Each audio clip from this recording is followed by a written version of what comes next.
Chapter 6102 Field Commander Chapter 6102 Field Commander Chimera Base came alive again at dawn. Many mech pilots and support personnel woke up early and prepared for a hard day ahead. Although many of the Larkinson soldiers were veterans of at least half a dozen battles, none of them took the upcoming challenge lightly. The Emperor Tree loomed tall over Task Force Solus for numerous months.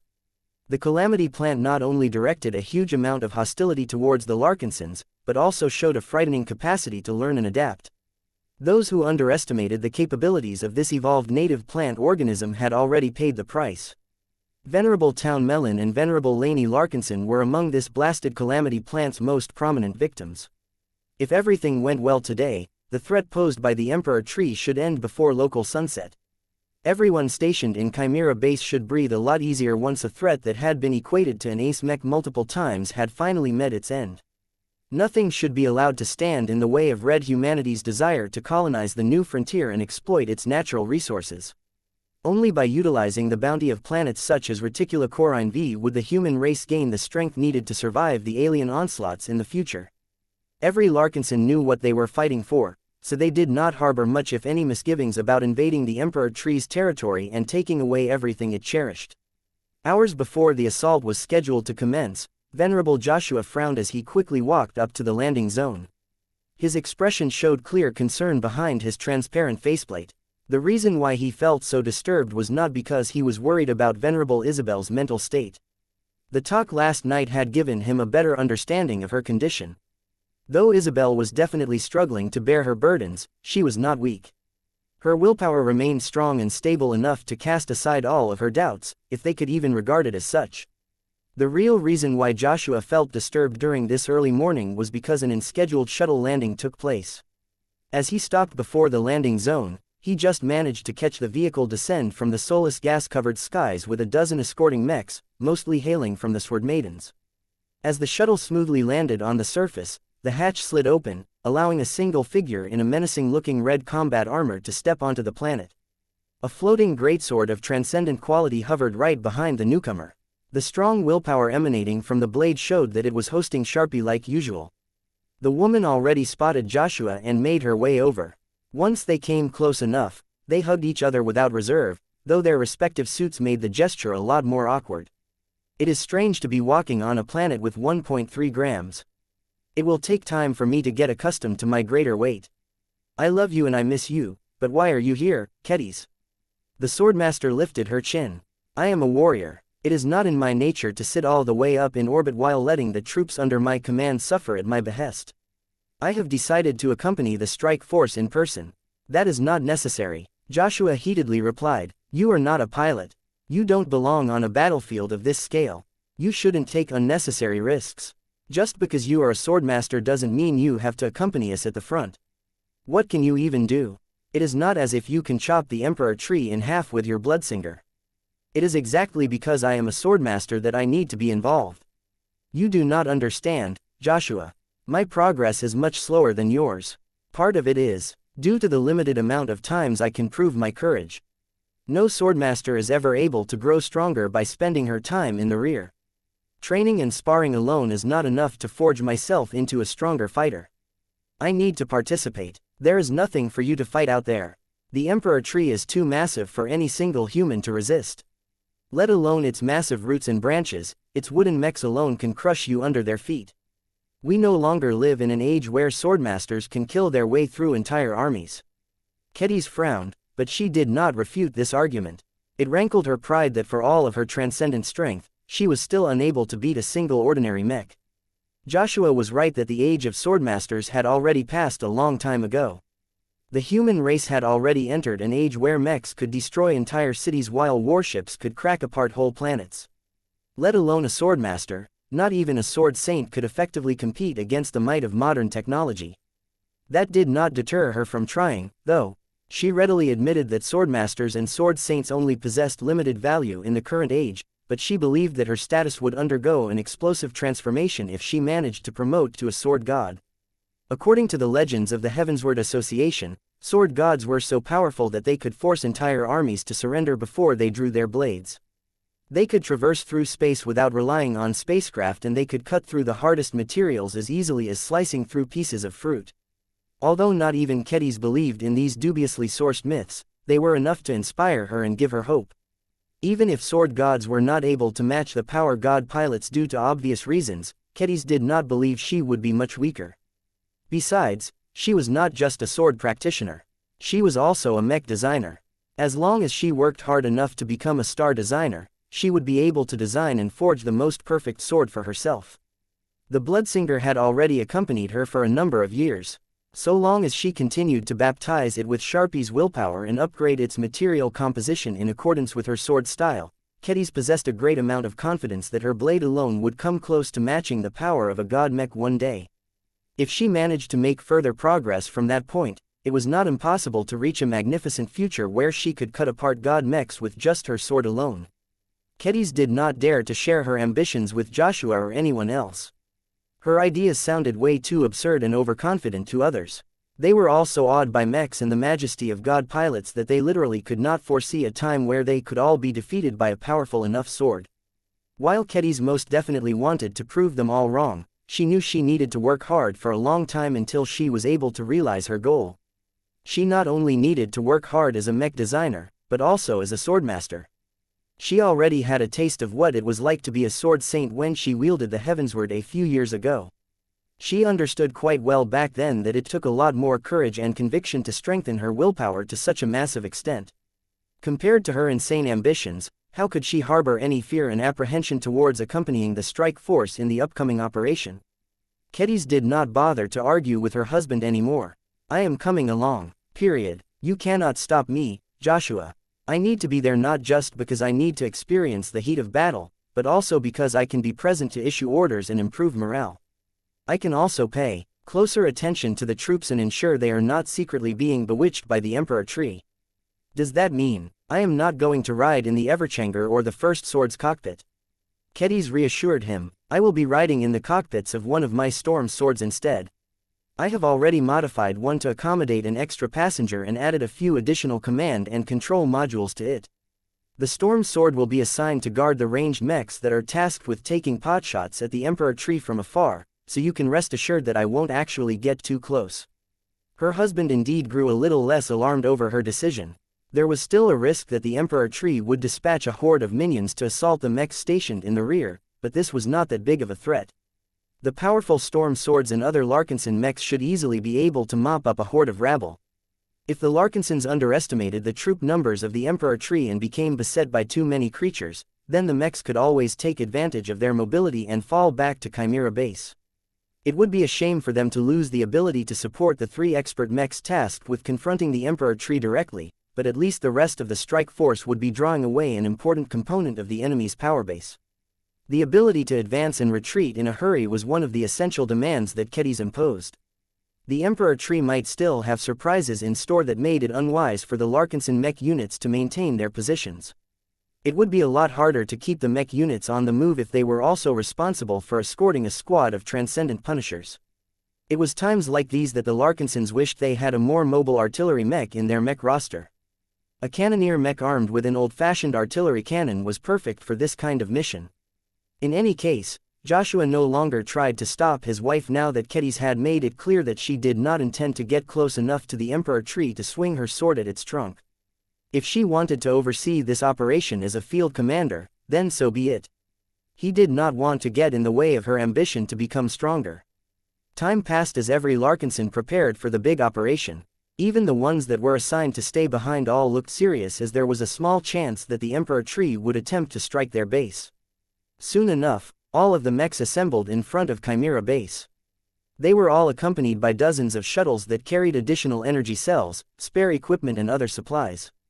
The Everchanger, the First Sword and most notably the Promethea all stood in front of the assembled machines.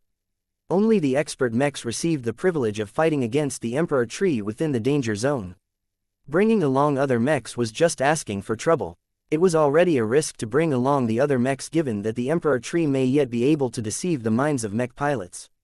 Before the strike force set off towards the site of the Emperor Tree, Kedis chose to address her troops. She had exited the cockpit of the Storm Sword and stood atop the head of the machine of her own design. A thrill of excitement surged in her body as she was set to preside over a hunt of a greater scale. The Emperor Tree needed to die. She wouldn't be able to gain the satisfaction of ending its life in person, but it must perish regardless. She held her bloodsinger in her hands and transferred Sharpie back inside her head. From the moment her companion's spirit returned to where she belonged, Kedis became filled with a strong conviction and sense of purpose.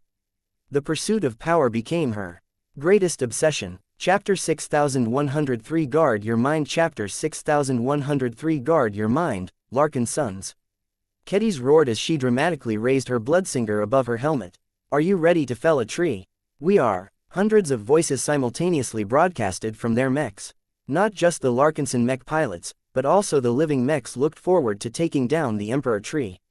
The Third Order living mechs especially harbored a lot of animosity towards the Emperor Tree. The heinous calamity plant served as the ultimate cause behind the downfall of the Zeal. The Masterwork mech was slated to become one of the leaders among their kind. Even though the machine was much younger than many of the more prominent mechs, as long as Venerable Town broke through, the Zeal would definitely become a lot stronger. The heavy artillery mechs of the Larkinson army especially looked forward to the promised ascension of the Zeal. The elevation of a mech of their own lineage should have been a celebration for both heavy artillery mechs as well as the glory of Ilvain. Instead, the tragedy that took place during the last minute ruined everything. Death through betrayal from a battle partner was one of the most dishonorable ways to lose one's life. The Transcendent Punishers wouldn't have much reason to complain if the Zeal got defeated in honest combat against the Emperor Tree. The custom mech at least made a good showing and died in honor if that was the case. Instead, the Zeal not only became stained with dishonor by striking a fellow living mech in the back, but died in one of the worst possible ways. It was painful for the Transcendent Punisher mechs to think about the Zeal.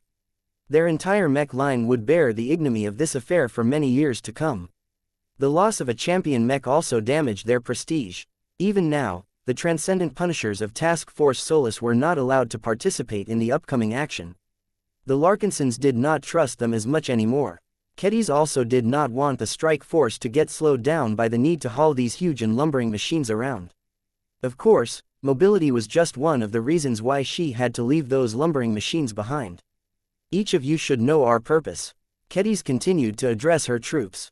The Emperor Tree stands in the way between us and the ability to claim this piece of land. So long as that alien tree continues to threaten us, we can never let down our guard. I am confident that we can succeed, but that is no reason to take this battle lightly. If an expert candidate managed to get deceived by the Emperor Tree, how do you expect to do any better? That was a difficult question. Expert candidates were not as impressive as true expert pilots, but they had already proven that they possessed the makings of a hero. Numerous mech pilots couldn't help but doubt whether they had what it took to resist the same insidious mind alterations. Kedis slammed her gauntlet against her chest plate. Be vigilant, but do not be afraid. Last time, none of us suspected that the Emperor Tree was able to hack into your minds. Now we know. Forewarned as forearmed, we have implemented many measures to prevent the same incident from happening again.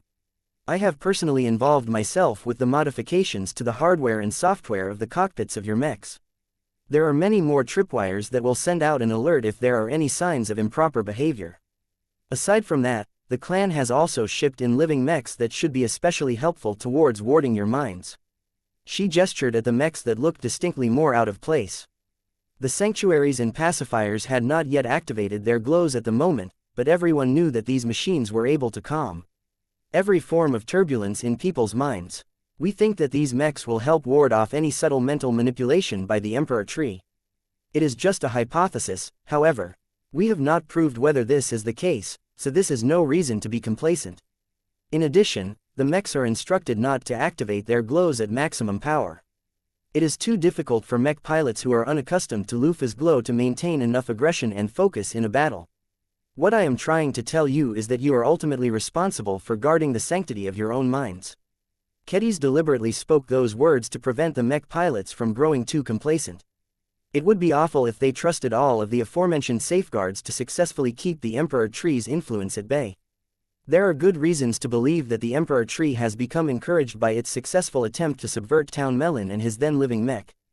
According to its established pattern, the Damn Calamity plant has most definitely strengthened this specific ability. While we still believe that maintaining a distance of enough kilometers will weaken or invalidate his mind control capabilities, this is also not certain. We simply know too little about the tree. Since that is the case, you must always be alert and actively guard your mind.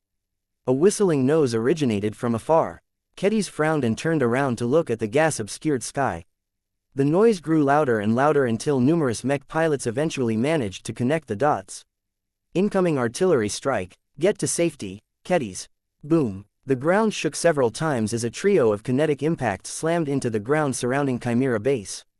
To their credit, the mechs that had previously formed up into columns had already spread out and lifted off into the air. There were only two exceptions.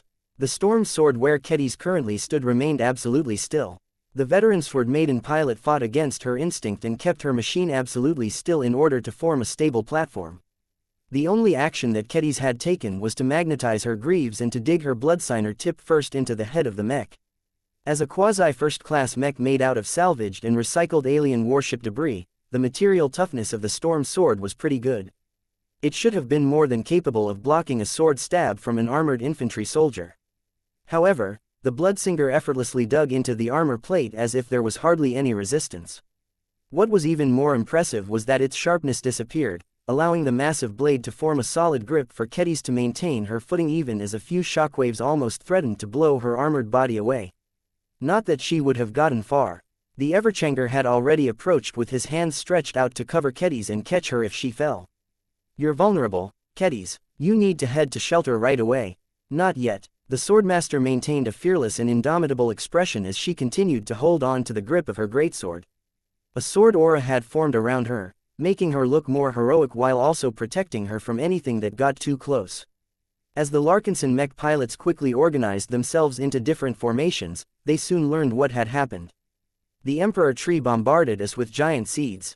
We believe that the Calamity plant has tried to replicate the Devora cannon of the Zeal on a much larger scale. It has apparently succeeded, though the tree equivalent of our super heavy hyper velocity Gauss cannon is much cruder and not comparable in performance. Its larger scale along with the power to lob giant seeds far enough to reach our base is of great concern. Have you taken a look how close those seeds struck our base immediately after launching the first volley? These seed artillery cannons are remarkably accurate. It shouldn't take much effort for the Emperor tree to dial in Chimera Base. The estimated power of these kinetic seed strikes is formidable, so our base defenses can only endure the bombardment for a limited amount of time. How long? Without any further reinforcements or changes to our base defenses, we will only be able to last up to 3 hours. That was too short. Kedis felt a greater sense of urgency. Do you see it, Larkinsons? The Emperor tree is afraid of us. It wouldn't have resorted to bombarding our base if it was patient enough to hold back its latest tricks.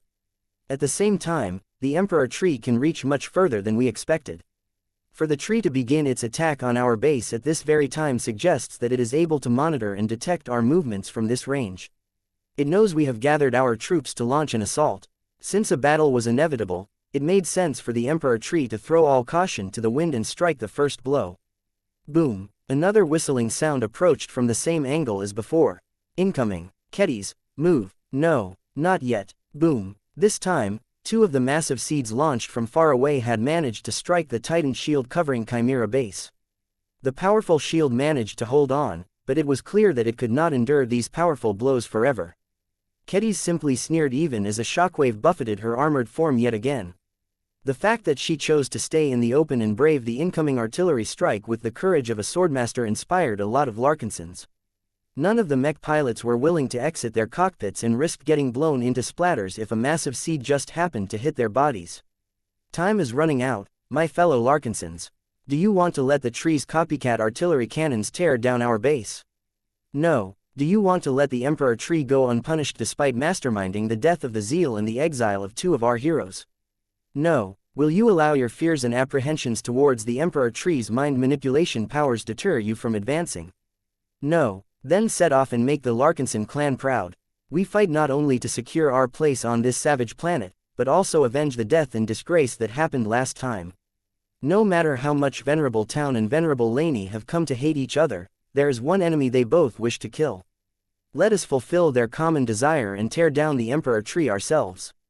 Who are we? We are the Larkinsons. What are we? We are the greatest. What is our strength? Our courage is our strength. Will you allow this emperor tree to humiliate us again? No. Then go forth and show that damn tree what we think about its dying struggle. For the Larkinson clan. For the Larkins-on clan. For the Golden Cat. Advance. Kedis finally pulled out her bloodsinger and hopped back inside the cockpit of the Storm Sword. Venerable Joshua sighed in relief, but still acted like a worrywart by hovering closely to the quasi-first-class mech that held his wife. The procession of mechs advanced at a steady pace. None of the mechs tried to move too quickly, both because the visibility in the area was getting worse, but also because of the need to spare enough thrust power to dodge incoming artillery strikes in a hurry. Boom! The Emperor tree either was not able to track the advancing mechs, or simply chose not to bother. It continued to launch ultra-heavy seeds at Chimera Base, perhaps knowing that getting rid of the Larkinson clan's foothold on the planet would cause a lot of difficulties to the gas harvesting operation. Despite sounding confident earlier, Kedis actually felt quite concerned about what she and her fellow Larkinsons were about to face. The scouts never spotted any sign that the Emperor tree had secretly managed to develop a vastly improved version of a kinetic artillery cannon. To be able to strike at Chimera Base at such a long distance and with so much precision was not normal. Kedis already guessed how the Emperor tree managed to develop a weapon of this potency so quickly. It learned from the Zeal, Chapter 6104 Threats from Above and Below. Chapter 6104 Threats from Above and Below. The journey from Chimera Base to the Emperor tree was not particularly long, but the tension in the air was palpable. Kedis sat in the rear of the cockpit of the Storm Sword. The relatively cramped conditions left her with little choice but to install her command seat sideways. Even then, the size of her combat armor left her with very little room to move. The initial leg of the journey proceeded quietly. The Emperor tree kept bombarding Chimera Base, making no attempt to launch any of its super-heavy seeds at the advancing mechs. Even if the Emperor tree was able to detect the mechs, the probability of hitting anything was extremely low. The Larkinson mechs all flew in the air in a dispersed formation. It was extremely unlikely for 3 projectiles to strike any of the machines, especially when there was a significant delay between launching the seeds and having them reach their intended destinations. Artillery cannons specifically fired explosive shells because it was so hard to land precision hits at moving targets at enormous ranges. Every projectile needed to explode upon contact or at a programmed height in order to have any chance of damaging enemy mechs. The Emperor tree had yet to learn this lesson or develop this specific solution, so the mechs had little to fear from above. So long as the mech pilots remained slightly vigilant and made sure they were not at risk of colliding directly against the enemy machines, there was no chance they would get struck by a giant seed. Be careful, flagrant vandals, make sure to scan for threats from above and below. I have a feeling that the Emperor tree will not allow us to approach unchallenged. Kedis instructed. As a swordmaster, her combat intuition was just as good as that of an expert pilot. It might even be better as Kedis often had to rely on her combat armor and her sword aura alone to resist enemy attacks. As powerful as she may be, there were too many weapons that could kill her in an instant. Mech and warship-grade firearms could obliterate her body with ease, and so could bombs that had been planted in secret. Perhaps to compensate for her much greater vulnerability to weapons that she was not properly equipped to confront head-on, Kedis had a better sense of detecting possible threats. Right now, her intuition transmitted more warning signals to her mind. She became increasingly more convinced that the Emperor tree had prepared a trap for the strike force. From where did the Emperor tree plan to strike? What sort of weapons did it prepare for the mechs? Half a minute passed as she struggled to anticipate the danger. It was one thing to stumble into an ambush unprepared. It was another thing to expose it in advance. After thinking about what the Emperor tree had already exposed last time and what it might possibly be able to do next, Kedis eventually cast her eyes downwards. The ground, she suddenly realized. Ascend. Beware of threats from below. I think the Emperor tree is about to launch its root spikes at our machines. The mechs had been flying at a medium height up until this point.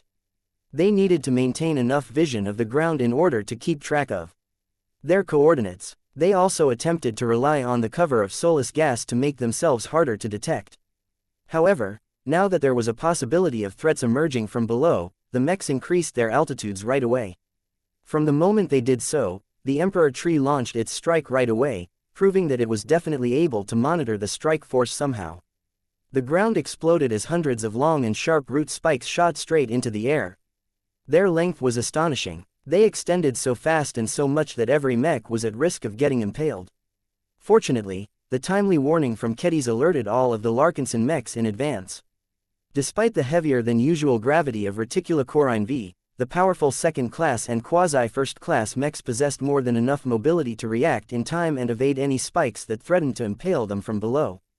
We're clear. Kedis let out a sigh in relief when she saw that the root spikes failed to touch any of the mechs.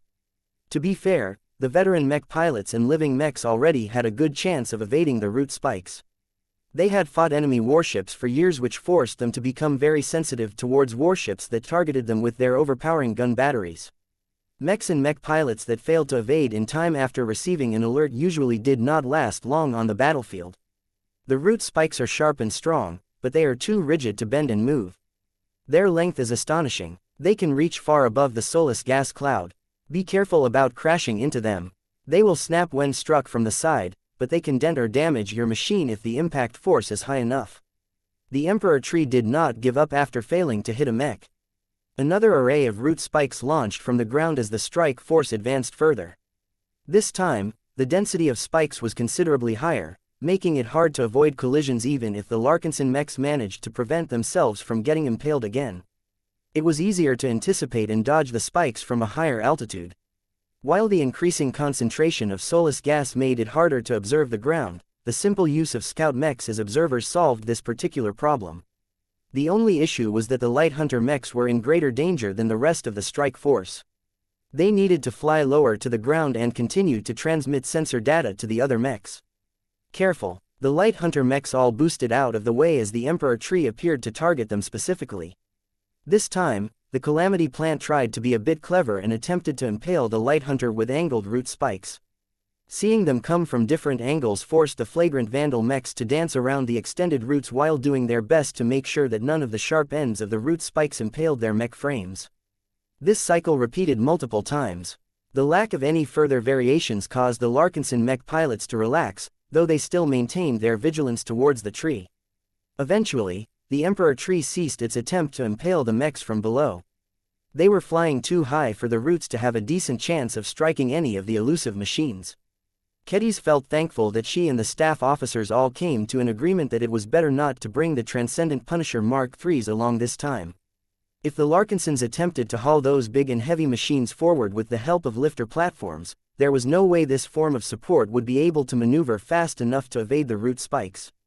Dozens of lifter platforms would have gotten struck from below, causing them to malfunction and drop a lot of expensive heavy artillery mechs. The only other solution to evade the threat from below was to fly at a much higher altitude. This was what the strike force was already doing. Though the airspace of the surrounding region appeared safe, Kedis grew more and more concerned about what kind of threats the Larkinsons would face next. It may be a lot harder to strike at the mechs from below, but what about other angles? Since soulless gas was heavier than the local air mixture, its concentration was much lower at higher altitudes. The mechs were even able to perceive the vague silhouette of the top of the tall Emperor tree from their current vantage points. However, Kedis did not feel secure at all while she continued to monitor the situation from the cockpit of the Storm Sword. Several alerts suddenly sounded from one of her monitors. Outside, one of the luminous fire Fae of a Fae Fianna mech randomly opened fire onto a nearby Stormblade samurai. My mech is hit by friendly fire. It's an accident. I thought we were being beset by aerial exo-beasts. The Emperor tree managed to compromise him somehow. It happened again. Kedis initially held hope that her mech pilots would have been able to resist the Emperor tree's insidious mind invasion, but one of them had already failed while they were still a fair distance away from their target. This did not bode well for the upcoming operation. Initiating forced weapons lockdown, Kedis announced as she transmitted the encrypted command directly to the Fae Fianna. Fall back, maintain your distance and clear up your mind. Sanctuaries and pacifiers, please activate your glows. Lufa's peaceful aura soon settled over everyone's minds. The mech pilots not only calmed down, but also became more confident in their ability to resist the Emperor tree's tampering. Yet just as everyone focused on the journey ahead, the Emperor tree made another move. We are detecting rising activity from the Emperor tree. Its heat signature is growing. What is it doing? It is concentrating more energy at the top. For what purpose? Perhaps it is preparing to launch an energy attack. The guess came fairly close to the truth, but it was not quite correct. Everyone soon found out what the Emperor Tree had in store when it began to shine a broad spotlight at the mechs approaching from a distance. Initially, the Larkinsons grew puzzled as the beam of light appeared to do little aside from lighting up the exterior of their mechs. However, incidents began to happen just a dozen seconds later. Crash! A ferocious piranha suddenly flew off course and crashed into a nearby bright warrior mech. If not for the fact that the latter's energy shield resisted the force of the collision, the crash could have turned a bit uglier. Bastard! Get your mind together. Another accident occurred as all multiple luminous fire fae belonging to several drone mechs opened fire at random mechs, no matter whether they were in the front, sides or back. The living fae are all compromised. Lock them down. Why isn't Lufa able to protect our minds? More and more friendly fire incidents occurred, making it clear that few of the precautionary measures stopped the Emperor Tree from messing with everyone's minds. Kedis quickly transmitted many different lockdown commands that forcibly restricted the weapons and the movement freedom of the compromised mechs. Neither the living mechs nor the mech pilots were able to exert control anymore. In order to make sure that the mechs did not turn into dummies, very simple ice took over their basic control systems. The artificial intelligences might not be very clever, but they were so rigid that not even the Emperor Tree should be able to tamper with their operations. The emergency measure successfully prevented the mechs from doing more damage, but it also neutered the machines and rendered them useless. There was no reason to bring them along if they remained locked in their current states. It's that light source. The Emperor Tree managed to find a way to amplify its ability to manipulate the minds of humans. We can't block its influence. None of our energy shields or armor is able to prevent the light from worming into our heads somehow. Kedis formed an intuitive guess about how the Emperor Tree's latest move worked. Descend. The mechs all lost altitude. The sight of the top of the Emperor Tree became blocked as the concentration of soulless gas rapidly rose around the machines. No further incidents took place. When Kedis cautiously deactivated the lockdowns and returned control to the mech pilots, they did not attempt to attack any of their compatriots. My guess is right. A high enough concentration of soulless gas will shield your minds from the Emperor Tree's mind manipulation. The Larkinsons felt relieved now that they did not have to worry as much about getting compromised, but they did not dare to let down their guards. Kedis already began to doubt whether it was still wise to allow all of the standard mechs of the strike force to advance towards the Emperor Tree. Did soulless gas truly interfere with the Emperor Tree's mind manipulation abilities, or was it clever enough to hold back and lull the humans in a false sense of security? Nobody knew the answer. Chapter 6105 Greater Variations Chapter 6105 Greater Variations Kedis struggled to make the right decision. It became apparent that many of the precautions that the Larkinsons prepared in advance failed to stymie the Emperor Tree. Its ability to affect the minds of humans was much stronger and more frightening than it had shown in the past. It was doubtful that the Emperor Tree always possessed this capability. The much more likely possibility was that it had spent a lot of effort into improving it after seeing how well it sowed chaos among the human mechs last time. Kedis frowned deeper. The Emperor Tree's threat level had grown too fast. It became a lot more adept at fighting against the human invaders from beyond the stars. If the Larkinsons postponed their attack on the Emperor Tree for a few months, how much stronger and more effective would its measures have become? We cannot delay this priority anymore. The tree needs to die today. We will resort to orbital bombardment if we have to. Any solution is better than leaving it alive to develop more effective weapons against our race. Orbital bombardment would lead to a lot of repercussions. If the rampant bombing truly managed to alert several other calamity beasts, then the Larkinsons would quickly evacuate from Chimera Base and return to orbit at worst. Kedis was fairly confident that the other beasts had yet to evolve any specific adaptations against humans.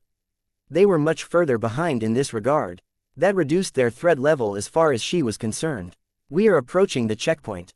The mechs flew forward at an altitude that was neither too high nor too low.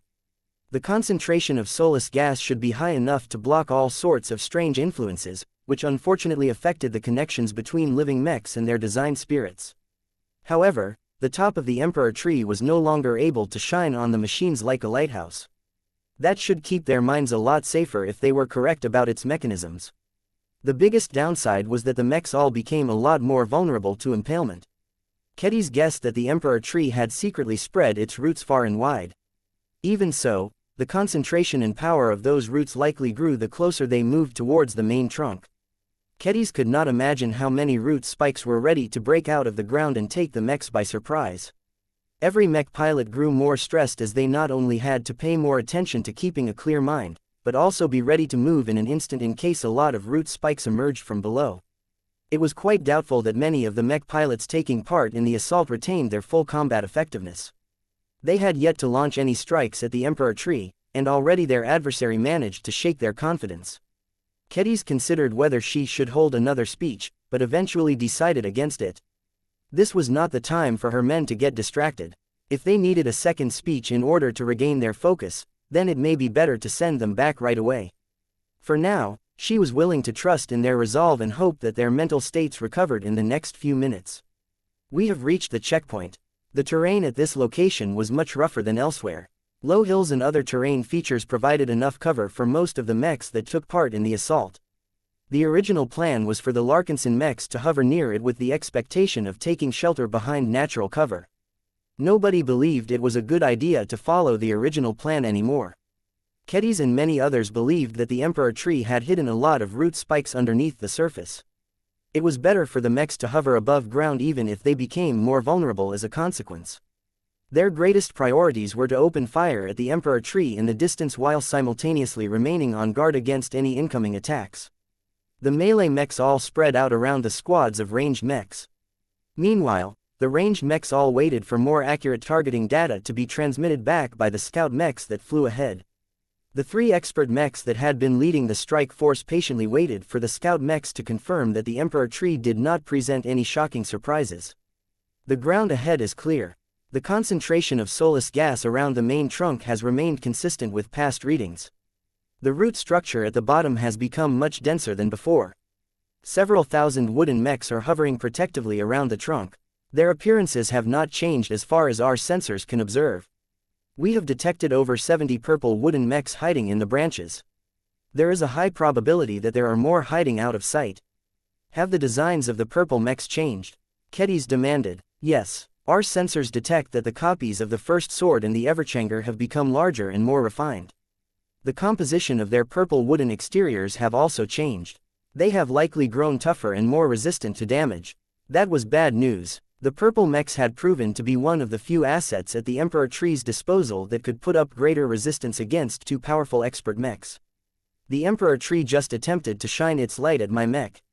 I am falling back. The scout mechs could not observe the Emperor tree long enough to provide more high-quality footage and sensor readings. Despite the high concentration of solus gas, if the mechs were able to observe the details of the Emperor tree, then it was only natural for their target to observe them as well.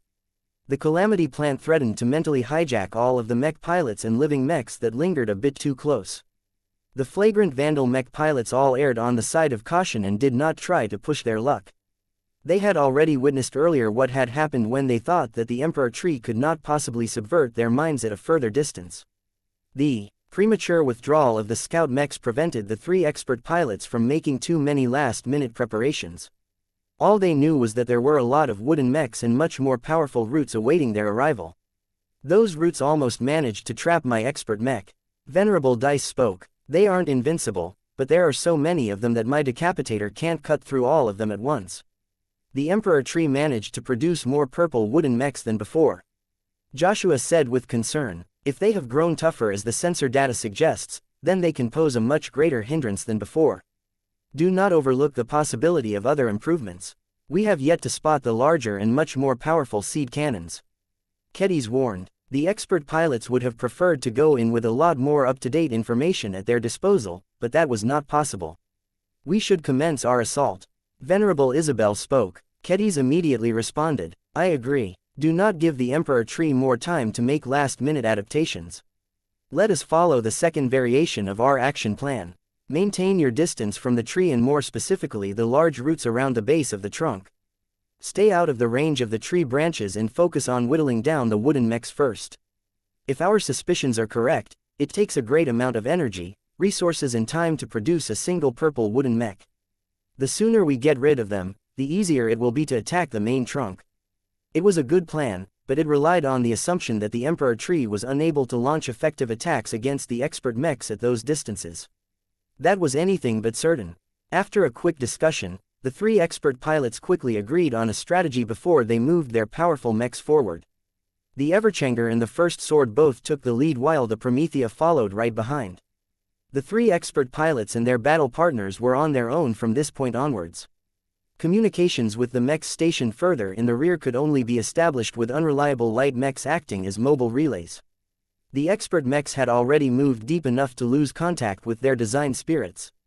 While the contingent of ranged mechs stationed in the rear was still able to provide long-ranged fire support, they could only reliably open fire at the massive tree trunk. There was not much point in relying on the targeting data provided by the scout mechs to land shots onto the wooden mechs. The lag times and other sources of interference would drastically lower the hit rate. As such, the three expert mechs needed to carry most of the burden of this fight. Incoming wooden mechs. They are all standard ones. They are spreading out and making sure we cannot easily wipe them out with explosive munitions. The three expert mechs automatically flew in another direction, thereby attempting to stay a few steps ahead of the intercepting wooden mechs. The differences in speed were too great. Now that the expert mechs were not forced to stay in the same place in order to retrieve a bunch of samples or protect a lumber-heavy artillery mech, the high-quality machines were able to take full advantage of their superior mobility. The Everchanger and the Promethea had already begun to fire while they continued to kite around the pursuing wooden mechs. Fiery energy beams struck the wooden mechs one by one. No matter whether it was the Vitalis or Ignitron rifles, both of them possessed more than enough firepower to vaporize much of the torsos of the wooden constructs at once. Even if that did not happen, the flames spread by the hyper-laser beams soon made quick work of these machines.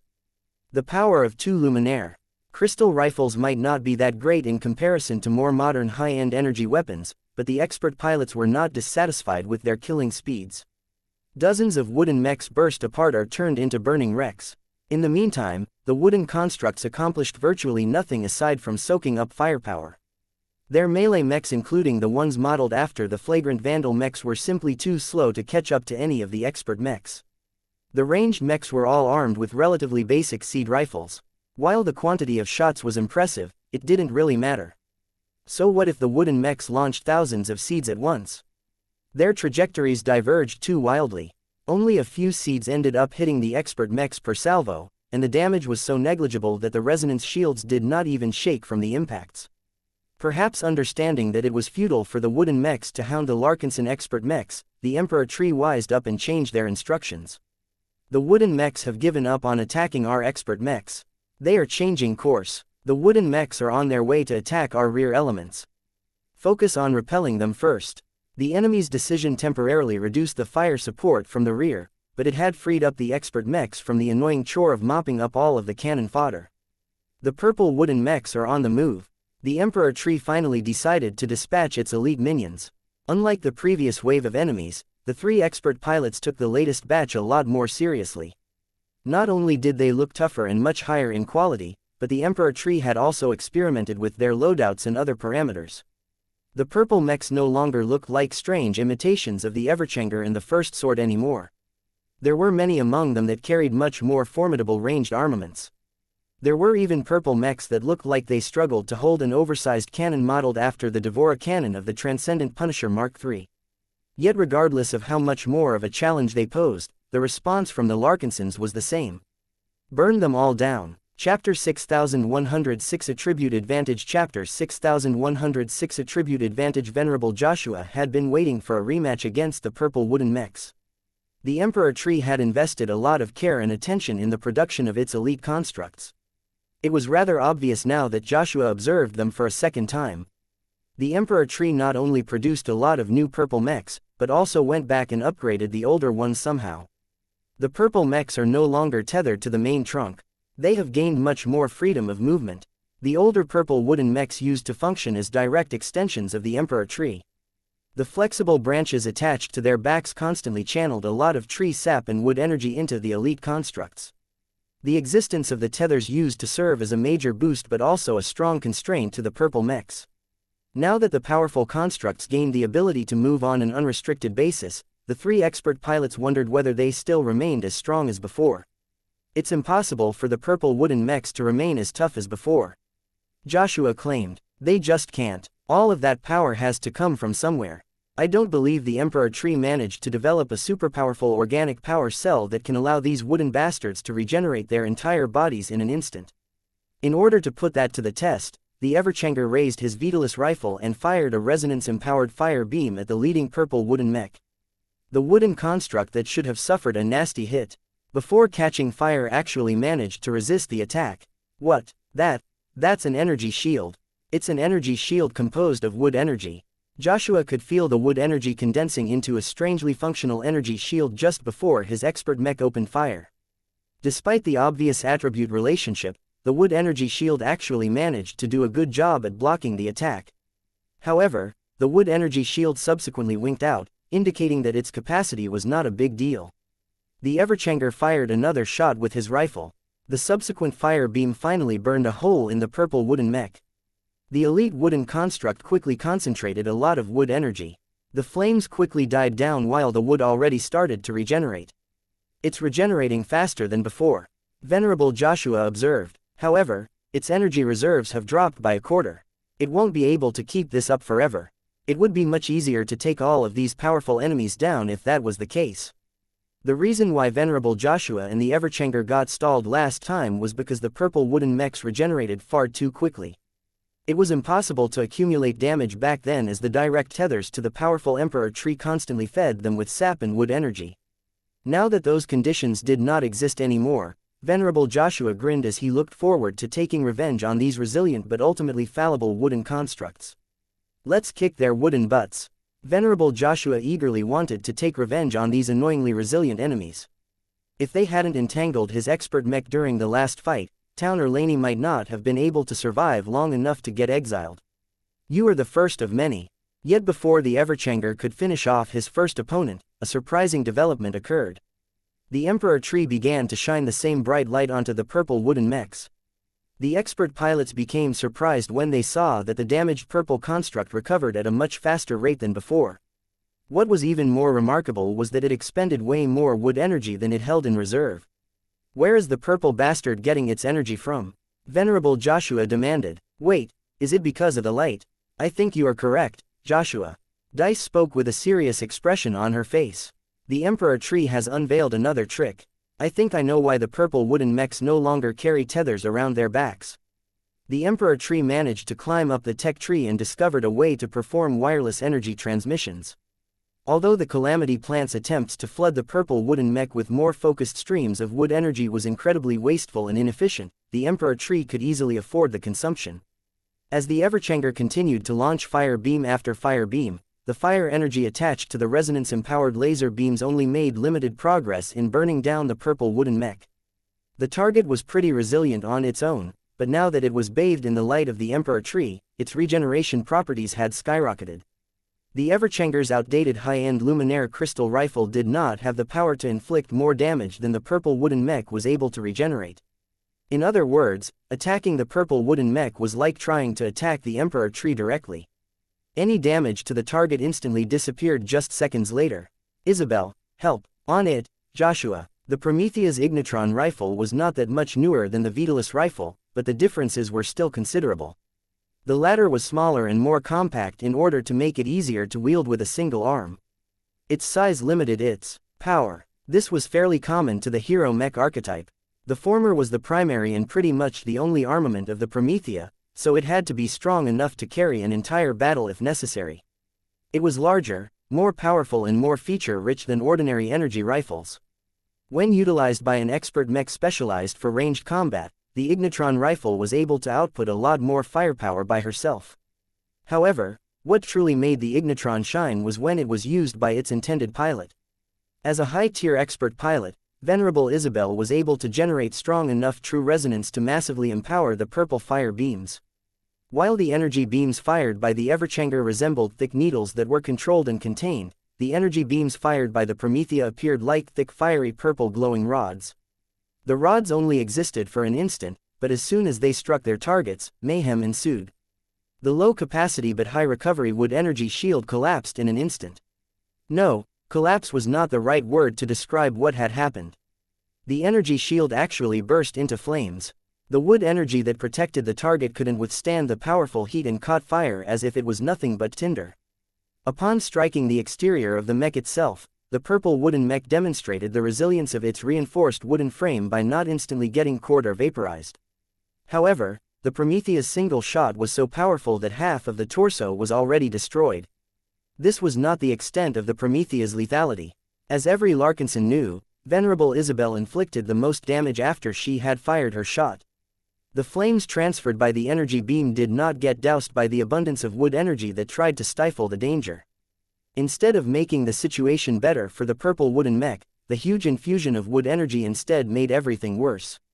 Under normal circumstances, it should have taken a bit more time for the purple flames to take root and spread throughout the entire wooden construct. Yet now that the Emperor Tree had been generous enough to donate a lot of intangible tinder, the resonance-empowered flames eagerly devoured all of the extraordinary propellant and surrounded the purple wooden mech in a blazing bonfire. The wooden construct released a strange noise that must have been its death cry before collapsing into ash. The entire demonstration of might rendered Venerable Dice and Venerable Joshua speechless. Neither the First Sword nor the Everchanger could deal with these infinitely regenerating wooden constructs with the same degree of ease. Whereas either expert mech needed to launch repeated attacks in the hopes of reluctantly overcoming their target's insanely strong regeneration properties, the Promethea only needed to fire a single shot to produce the same outcome. Life wasn't fair. This is fun. Venerable Isabel gradually began to grin as she saw her opponents in a new light. The descriptions she heard about the purple wooden mechs had caused her to vastly overestimate the threat they posed against her expert mech. Perhaps they were indeed difficult to deal with for other Larkinson mechs, but it was different for the Promethea. In Venerable Isabel's eyes, the purple wooden mechs had turned from organic bulwarks into moving forms of tinder. It only took a single spark to light them all ablaze. The Promethea's resonance shield began to glow brighter as Isabel grew more and more excited. She had come to the right place. This mission was different from all of the other ones. The Larkinsons no longer wanted her to hold back her destructive flames anymore. Instead, they wanted her to go all out and burn as much wood as possible. If possible, the Larkinsons wanted her to set the entire Emperor Tree ablaze.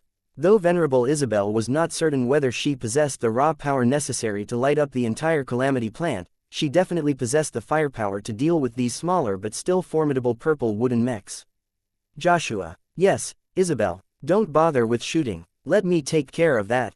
If you want to help, then make sure that nothing gets close to my Promethea. Will do. With that out of the way, Venerable Isabel took a deep breath before she began to grin.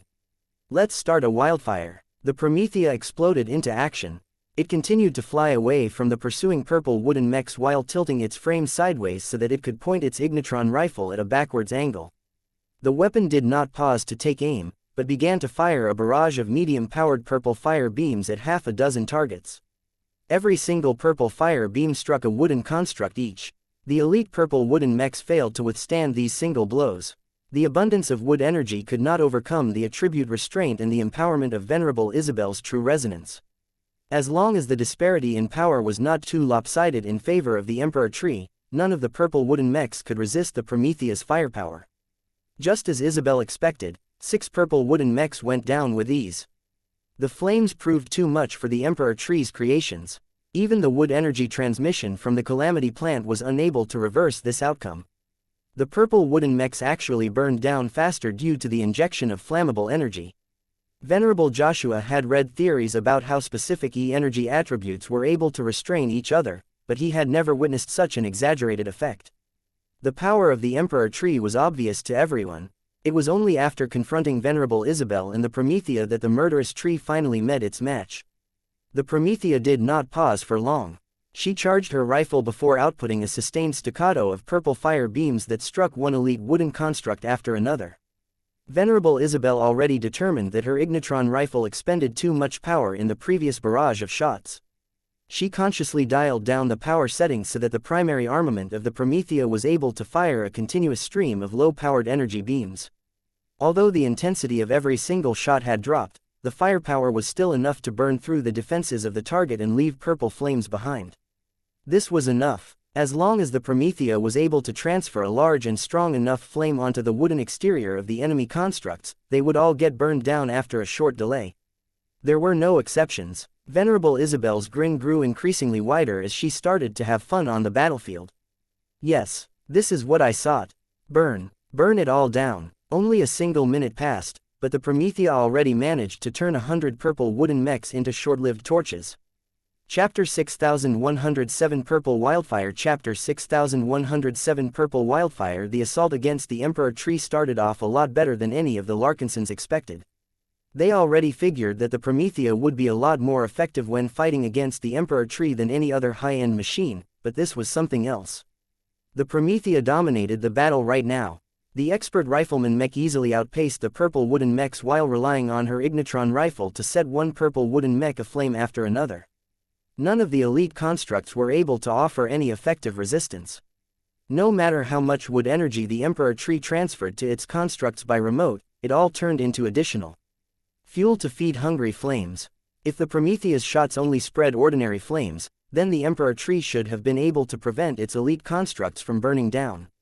However, Isabel spent a lot of time and effort strengthening her ability to light up the toughest and most inflammable pieces of exotic alloys.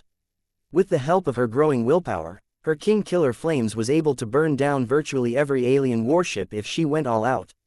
How could the wood developed by the Emperor Tree possibly perform any better?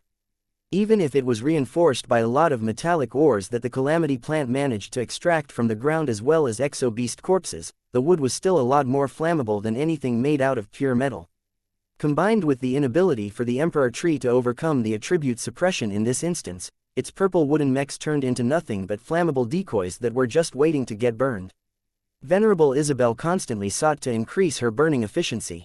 She precisely dialed the power settings of the Ignitron rifle so that it inflicted the right amount of damage to light the purple mechs aflame. Under her masterful control, the Promethea's efficiency grew, allowing the living mech to accomplish more while expending less energy. Throughout this sequence, the First Sword and the Everchanger had been relegated to bystanders. They did not even receive any opportunities to act as the Promethea's bodyguards as the VIP straightforwardly burned down any wooden threat that attempted to get close.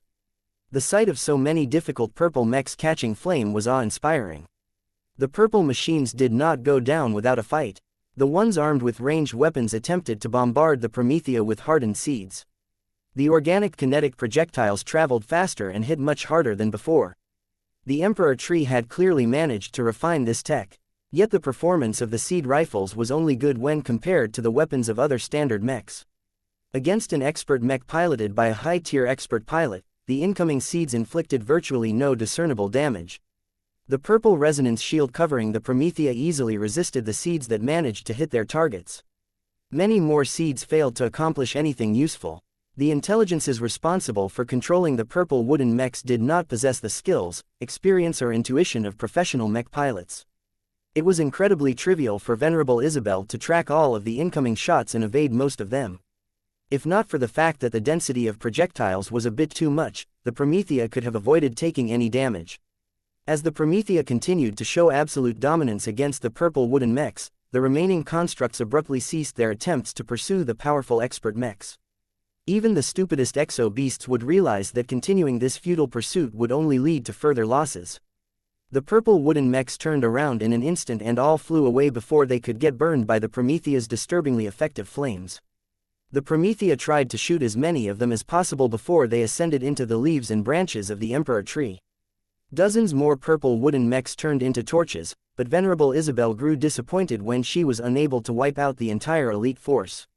If her expert mech had been updated, she would definitely have the confidence to wipe out all of those constructs. Amazing, Venerable Joshua spoke in an admiring tone. I tried so hard to burn the purple wooden mechs myself, but my Luminaire crystal rifle and plasma blade never managed to do the job. This was the difference between an expert pilot who dabbled with thermal weapons and an expert pilot who earnestly wielded the power of fire. Focus, Joshua, don't get distracted by drooling over Isabel's ability to burn wood. Dice admonished. The Emperor Tree is still alive and well. It definitely has a lot more tricks in store. She was right. Joshua quickly regained his focus and studied the Calamity plant carefully through all of the soulless gas. After a short delay, the Emperor Tree decided to attack the expert mechs in a different way. The bark is moving again.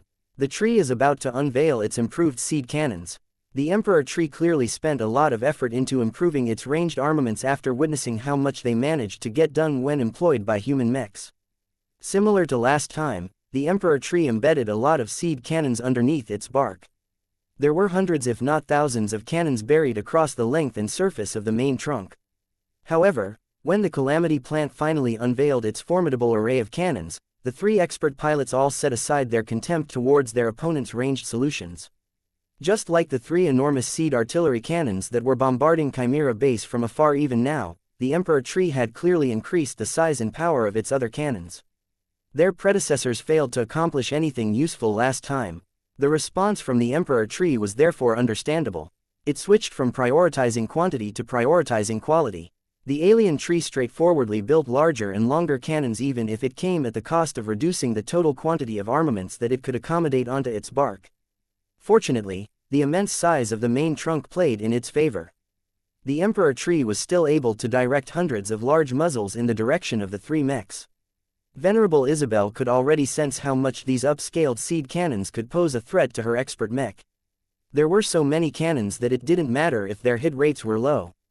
They just needed to weave a dense net of seed projectiles to ensure that at least some of the projectiles hit their intended target. The consequences of getting hit were doubtlessly greater than before. A dozen or so heavy seed impacts might not be able to compromise the Promethea's resonance shield, but what about 100 impacts? What about 1,000 impacts? Even expert mechs could fall when attacked by enough firepower to match that of an entire mech regiment. We need to back off and make it more difficult for those cannons to overwhelm the defenses of our mechs. Isabel quickly determined. Joshua, Dice, the two of you must shield my Promethea against incoming attacks. My mech's defenses are not that good, and it is impossible to evade every heavy seed. Roger. Let's move. The three expert mechs backed off as there was no reason for them to stick so close to the Emperor Tree. Visibility decreased rapidly due to the high concentration of soulless gas, so the high-end machines did not retreat for long. They still needed to maintain an acceptable degree of visibility to allow for the sensor systems of their mechs to observe the detailed state of their target. Opening fire. The Promethea aimed her large rifle straight in the direction of the enormous but faint tree silhouette in the distance. The scorching hot purple fire beams cut straight through all of the soulless gas and successfully struck the upper half of the tree. Isabel ignored the roots in the lower half of the tree as she figured it would be a lot harder to light them all on fire. She instead chose to spread her flames to the much more flammable leaves. The Emperor Tree possessed so many of them that it looked as if she needed to attack all day in order to manually light them all on fire. However, it was not necessary for the Promethea to do all of that labor. From the moment the first set of leaves caught fire, the surrounding ones began to burn as well. The Promethea did not disperse her shots, but instead focused her attacks on lighting up all of the surrounding leaves and branches. The small spark turned into a much larger blaze in a brief span of time. Many of the purple flames spread too fast for the Emperor Tree to cut them all off. Even if it managed to sever branches before they could spread the deadly fire any further, the elevated heat levels in the surroundings made it easier for the Promethea to catch other nearby branches on fire. The heat levels rose while the surrounding moisture quickly disappeared. The Emperor Tree shook and attempted to deal with the burning branches by forcibly severing them from the rest of its body, but it didn't help. Many of the purple flames spread too fast for the Emperor Tree to cut them all off. Even if it managed to sever branches before they could spread the deadly fire any further, the elevated heat levels in the surroundings made it easier for the Promethea to catch other nearby branches on fire. The Emperor Tree began to sway more violently as it tried to channel a huge amount of wood energy to suppress the flames. It failed. Initially, it looked as if the abundance of wood energy may actually stifle the flames, but once the fires reached a large enough scale, it was no longer as easy as before to snuff them out with wood energy. While the Emperor Tree was experiencing growing distress, the three expert mechs were not in a comfortable position either. This was because the enlarged seed cannons had all begun to open fire. Bang! The resonance shields of the First Sword and the Everchanger received numerous hard impacts as they tried their best to prevent the incoming attacks from interrupting the Promethea's rhythm. These seeds hit much harder. Joshua exclaimed. They're heavier, harder, and are launched at much higher speeds than before. They're harder to avoid as well. The Emperor Tree comprehensively improved almost every parameter, ranging from muzzle speed to accuracy.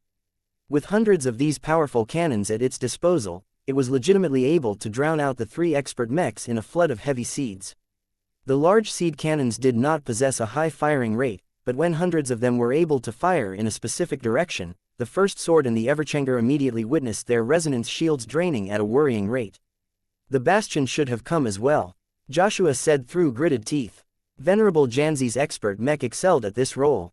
It would have been able to endure the incoming attacks a lot better than a pair of offensive melee mechs. The Everchanger managed to endure the onslaught for the time being. The expert hero mech's malleable properties meant that he was able to reinforce his resonance shield and speed up its regeneration. The first sword was clearly worse off. Her defenses were never her highlight. The living mech primarily relied on evasion to keep herself alive, but now that she was on protective duty, she had little choice but to resist any heavy seed that sought to strike the Promethea. Venerable Dice chose to utilize the decapitator to deflect the incoming seeds. Clang! The masterwork mech greatsword managed to divert at least a few seeds this way. The projectiles came so fast that the first sword was not able to move quickly enough to redirect every threatening seed. The mech also had to endure a lot of shock with every hard impact. In addition to that, Venerable Dice constantly had to maintain maximum focus in order to anticipate, detect and deflect every incoming heavy seed. It was much harder for her to do so when there was a lot of soulless gas interfering with her sight and intuition. Still, this was nothing if not a challenge. Venerable Dice gradually managed to improve her performance as she began to adapt to the abnormal circumstances. How many more shots will it take for your Promethea to light the entire tree on fire? Too many. Then try to burn those seed cannons instead. Our expert mechs can't withstand the seed attacks for long. We need to get rid of as many of them as possible. We shall try. Chapter 6108 Drowning in Sap. Chapter 6108 Drowning in Sap. It was a lot harder for the Promethea to light the seed cannons on fire. They were directly attached to the main trunk, which meant that the Emperor Tree was able to support them and reinforce them to a much greater extent. The Emperor Tree had learned its lesson from last time and made a conscious effort to reinforce all of the improved seed cannons.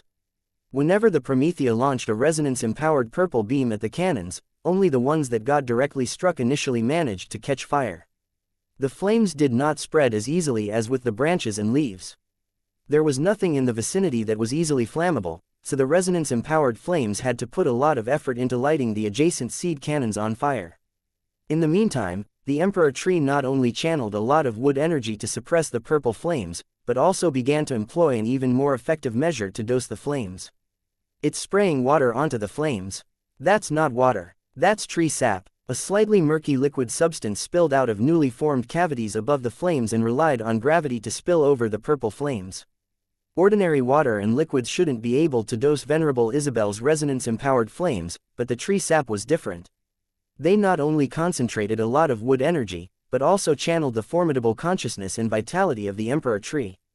The sap proved to be surprisingly effective at dousing the purple flames. Venerable Isabel struggled to resist the fire-repellent properties of the sap, but the Emperor Tree was so immense that it could easily drown any fire with an outrageous quantity of liquids.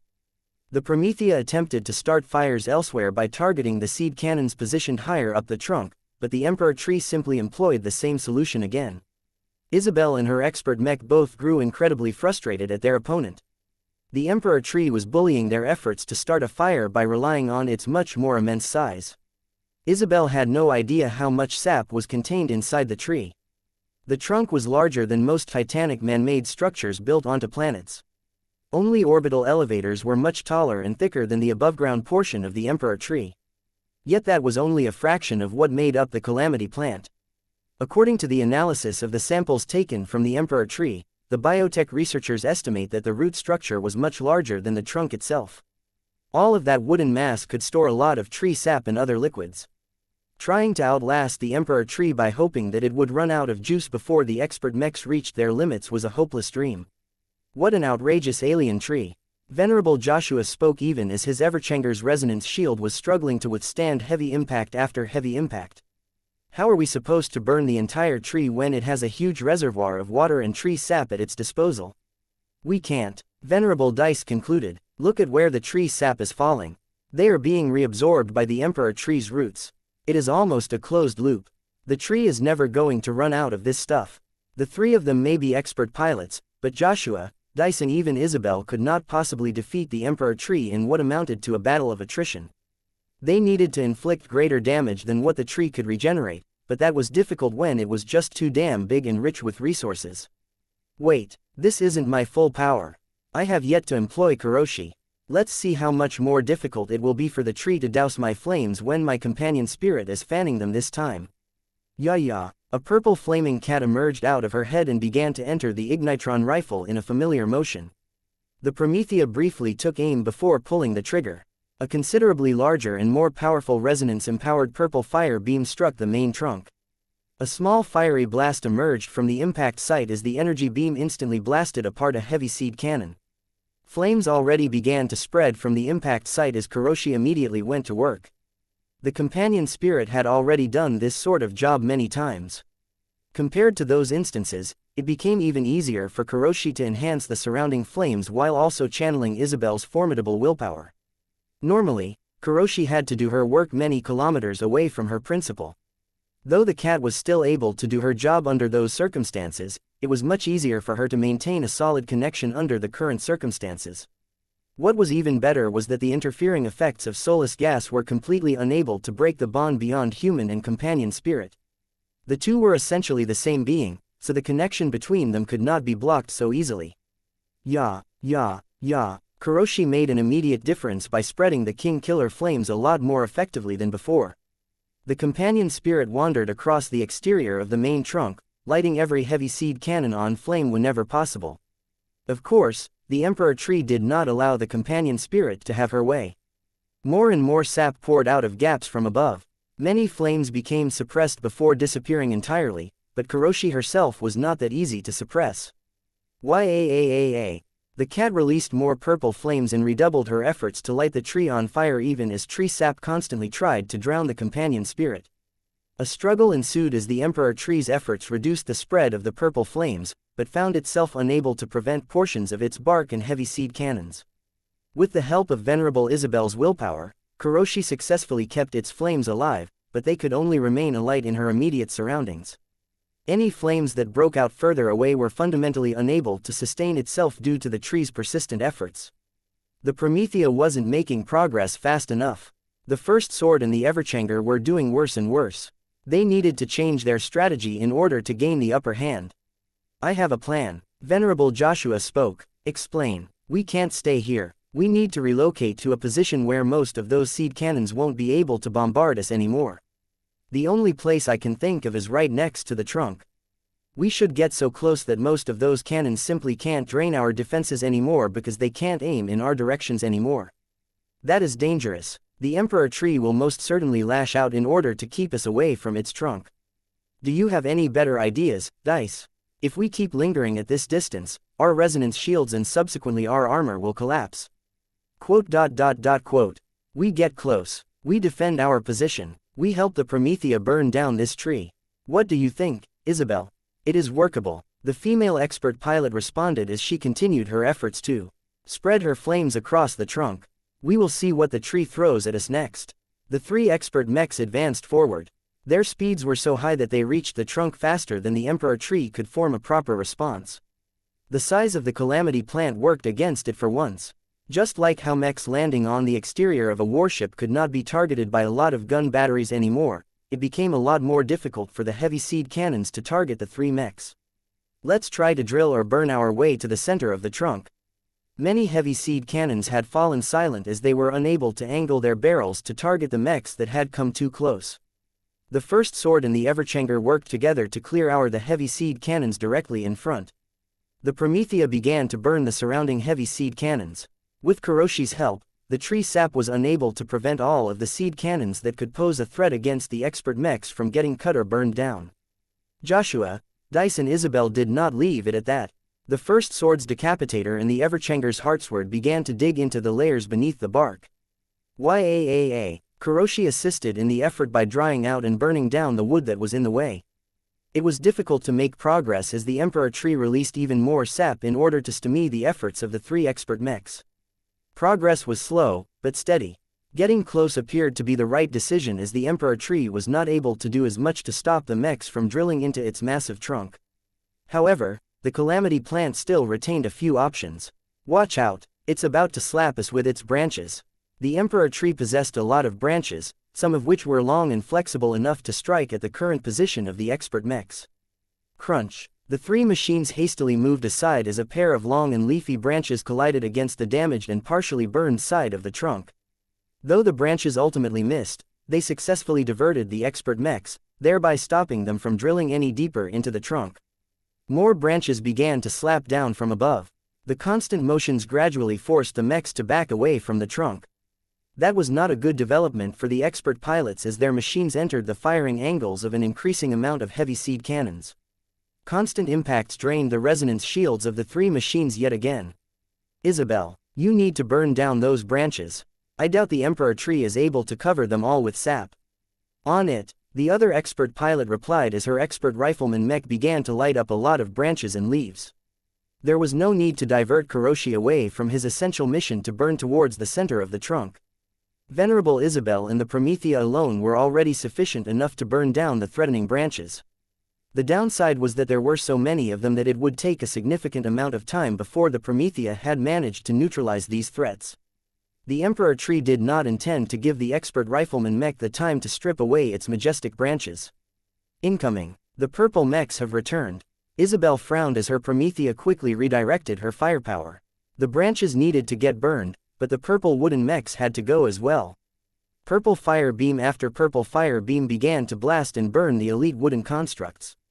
Much to Isabel's surprise, the wooden mechs did not catch fire as easily as before. It was only after they received a second energy beam that they finally started to burn down in earnest. The Emperor tree covered its purple mechs in tree sap. We need to evaporate that first before the wooden mechs are able to catch fire. This was a small obstacle, and one that Isabel quickly adjusted to by dialing up the power setting of the Ignitron rifle. The firing rate had slowed down, but every purple mech got taken down without exception. At this rate, the Emperor tree would quickly lose its elite mobile units. There was no way it could turn the tide if this was the extent of its measures. A much brighter light shone from above. Before the expert pilots could wonder what that was all about, the Promethea suddenly received a powerful blow from behind. Isabel's concentration instantly broke as she hastily tried to put the Promethea on guard. If the Promethea's resonance shield was not in good condition, that hit could have put a dent onto the expert mech's armor. Ah, who hit my mech? It wasn't me, Joshua quickly said. My mech did not come close to the Promethea. Dice defended herself. If those two weren't the ones that launched a sneak attack on the Promethea, then what in hell struck Isabel's expert mech? Isabel tried to focus on threats that could come from every direction. Her eyes widened as her intuition completely failed to warn her about an ebony wooden mech that silently snuck from below and collided against the bottom of the Promethea's resonance shield. What is that? Chapter 6109 New Wood Variant Chapter 6109 New Wood Variant The battle at the Emperor tree had reached a new level of intensity. In the distance, hundreds of ordinary Larkinson mechs either remained on guard or fired their armaments at the distant Emperor tree. The Fey Fiannas, Bright Warriors and Stinggrippers all fired their weapons in a steady and monotonous fashion in the direction of the Emperor tree. The concentration of soulless gas was very thick, and the outbreak of fighting had made everything a lot more chaotic. It was only due to the help of scout mechs acting as data relays that the ranged mechs knew where they needed to aim their weapons. The steady release of hyper-laser beams that were aspected towards fire constantly bombarded the upper half of the Emperor tree. Many shots either ended up striking the thick trunk or one of the many branches and leaves. Unfortunately, the massed firepower had a fairly limited effect. Not all of the weapons were transphasic, and the overall lethality of every individual shot was fairly modest at best in the face of a calamity plant that excelled at vitality. None of the attacks inflicted a lot of damage against the resilient wood of the Emperor tree. The lack of true resonance-empowering energy attacks also made it easy for the calamity plant to utilize its vast amount of wood energy to reduce or negate their impact. Any fire that emerged as a result of the massed energy beam attacks quickly got suppressed. The Emperor tree easily mobilized an abundance of wood energy or tree sap to snuff out the relatively ordinary fires before they could ever spread any further. Even the leaves proved to be difficult to eliminate on a large scale due to these measures. Kedis scowled as she witnessed all of this happening from the cockpit of the Storm Sword. Perhaps the only consolation was that the Emperor tree's attempts to stop the ranged mechs were feeble at best. Certainly, the rear element of the strike force initially grew apprehensive when thousands of wooden mechs assaulted their position. However, the wooden constructs were too weak. While it may have been impressive for the Emperor tree to figure out a way to mass-produce wooden minions as strong as second-class mechs, that was not even close enough to confront a modern and highly developed mech force.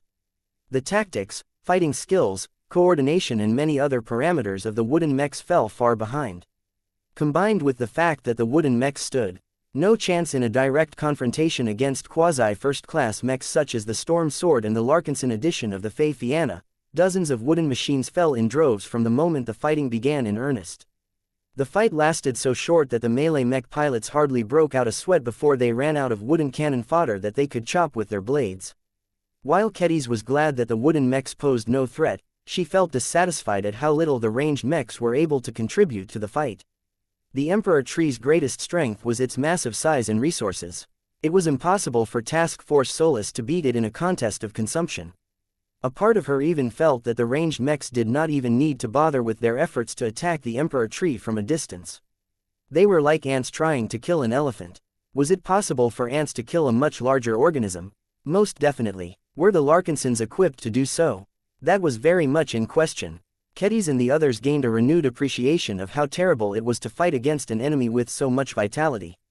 The best way to overcome such an opponent was to resort to overwhelming firepower, but that was not a preferred option at the moment.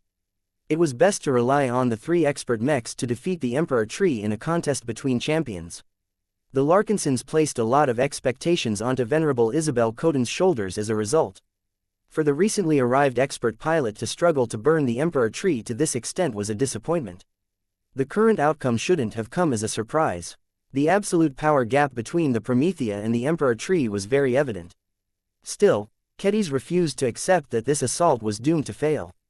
There had to be a way to help Venerable Isabel and the Promethea burn down the tree one way or another. The issue was whether she and the other Larkinson mech pilots could do anything to help. Aside from maintaining position and continuing to fire energy beams at the Emperor Tree from a distance, what else could they do to make life a little easier for the expert pilots? As Kedis pondered over this difficult question, she suddenly looked up in surprise when she observed the latest development. The Promethea got struck by an invisible enemy. No, it is not invisible, it is another wooden mech variant.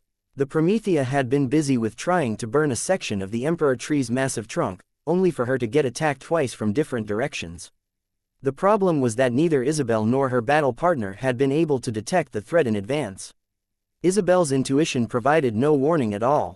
The sensor systems of the Promethea was only able to detect the sudden approach of what appeared to be an ebony wooden mech when it had already come very close.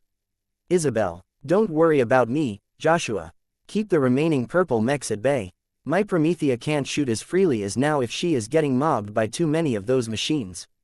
The First Sword and Everchanger continued to repel all of the purple wooden mechs that sought to attack the Promethea. Occasionally, all 3 expert mechs hastily moved away before a mass of tree branches attempted to slap them all down.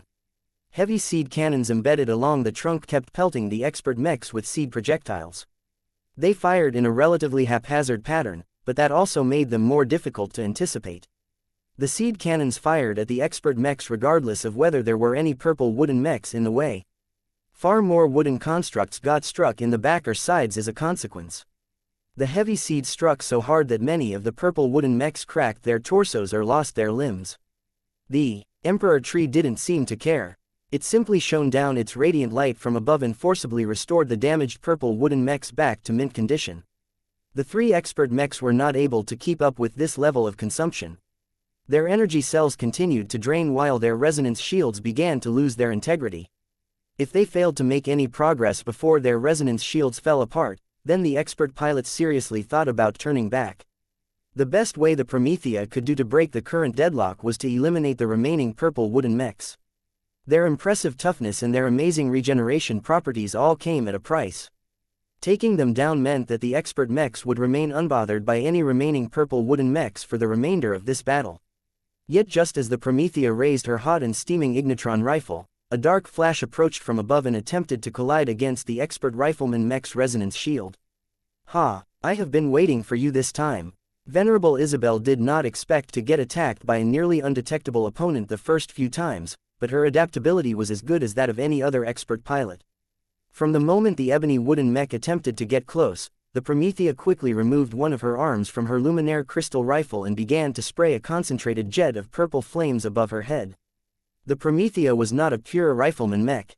The designers of the expert mech anticipated the need for the vulnerable machine to defend against threats that managed to get within melee striking distance. It was for this reason why the Promethea was equipped with a pair of wrist-mounted flamethrowers. Isabel rarely had a chance to make use of them. The native aliens she fought against in the past never fielded anything comparable to melee mechs, so she mostly spent her time on attacking targets at a distance. Now that the latest threat sought to chop at the Promethea's resonance shield with a sword made out of the same ebony wooden material, Isabel instantly tried to burn her target down with her king killer flames. Burn. The ebony wooden mech got caught by surprise as the Promethea never demonstrated this capacity in the past. A very powerful wood energy shield quickly resisted the ferocious purple flame jet. If the wood energy shield was as strong as that of the purple wooden constructs, then it should have collapsed in an instant. However, the ebony wooden mech clearly existed on another level, because its energy defenses actually managed to hold against the resonance-empowered flames. What? Isabel reacted with shock as she realized that the latest enemy variant was a lot stronger than the other wooden constructs. This is a champion unit. The ebony wooden mech managed to brave the king killer flames long enough to land a powerful chop onto the Promethea's resonance shield. The expert rifleman mech's defenses became a little more spent as the culprit quickly dashed away before it could get sprayed by even more purple flames. The surrounding soulless gas seemed to swallow up the ebony mech in an instant. The Promethea lost track of her target and was unable to attack it for the time being. Isabel quickly studied the data gathered on the elusive ebony wooden mech. This ebony wooden mech is at least 2 times larger than my Promethea. Isabel spoke. Its mobility is as fast as our expert mechs. We have yet to discover how much damage the ebony wooden material can withstand, but it is probably a lot better than the purple wood. What is really weird is that there are no energy emissions at all. It is so quiet and subtle that we can only resort to visual detection at close range. This is outrageous. November LBJNN. The ebony wooden mech was not a stealth mech, but pretty much functioned like one in this special environment. There was one obvious explanation why the ebony wooden mech was able to hide its presence. I think the Emperor Tree stuffed a lot of soulless gas particles into the ebony wooden mech. Joshua guessed. It is too abnormal for a wooden mech with a strong wood energy shield to escape my senses until its energy defenses finally become active. How is it able to store so much wood energy without broadcasting its location all of the time? I don't have any proof, but I do not think we are dealing with a mere upgraded version of a purple wooden mech. Dice remarked. What do you think is the case? That ebony wooden mech gives me the feeling that it is the proudest work of the Emperor Tree. The material it is made of is so precious that the Emperor Tree only produced enough of this dark wood to produce a single champion construct. My guess is that we are either dealing with the Emperor Tree's offspring or an avatar of the main body. Although Venerable Dice's guesses sounded baseless, neither Joshua nor Isabel dared to underestimate the Sword Maiden's hunting acumen. The theories sounded plausible. This was absolutely a special case, because it didn't make sense for the ebony wooden mech to perform so much better. The Promethea remained on guard as she slowly began to light numerous purple wooden mechs on fire again. Isabel along with the other 2 expert pilots patiently waited for the Emperor Tree's most powerful construct to perform another attack run. Just as the Promethea was about to attack yet another purple wooden mech, the ebony adversary emerged out of the mist yet again. Behind, the Promethea raised her arm in order to spray the incoming threat with a blast of resonance-empowered flames, but suddenly jerked as the ebony wooden mech raised a seed cannon and fired a surprisingly powerful projectile.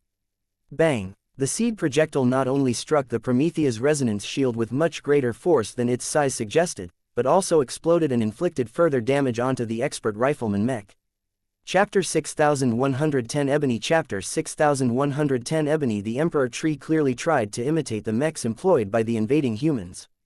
There was a clear distinction between different generations. The basic wooden mechs and the elite purple wooden mechs already granted the Calamity Plant a lot of versatility on how to handle a lot of threats. When that did not prove enough to stop the most powerful human mechs, the Emperor Tree decisively invested more effort and resources to produce a small selection of the champion ebony wooden mechs. The latest wooden constructs already demonstrated their power.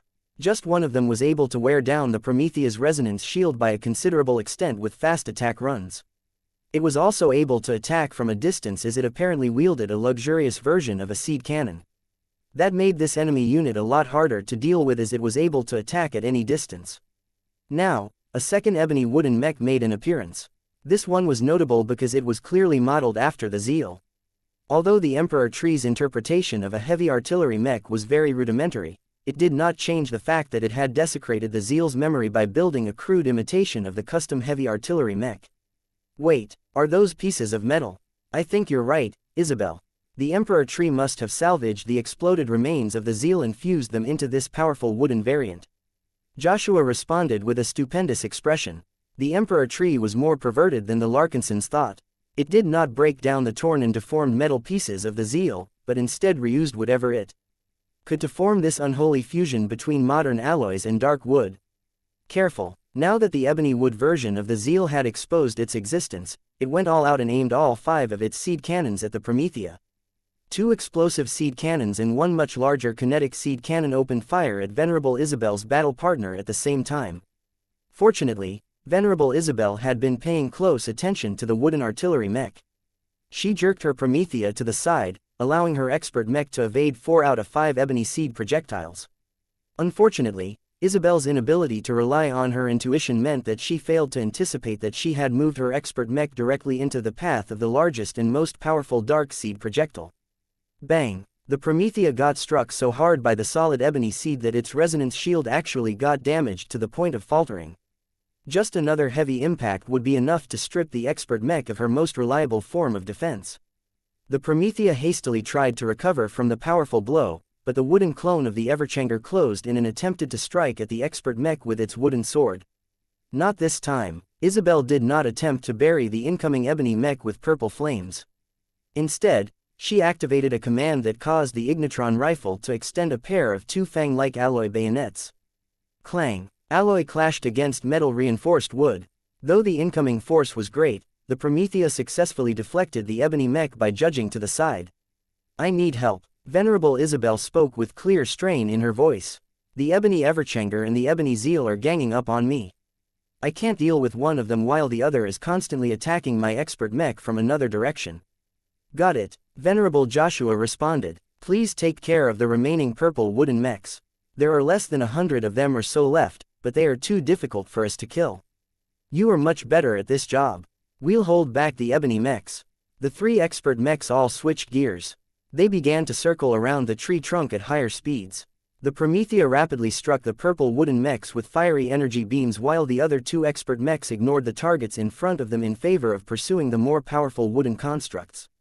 There, the Everchanger charged towards the ebony copy of himself while firing his Vitalis rifle at the wooden construct.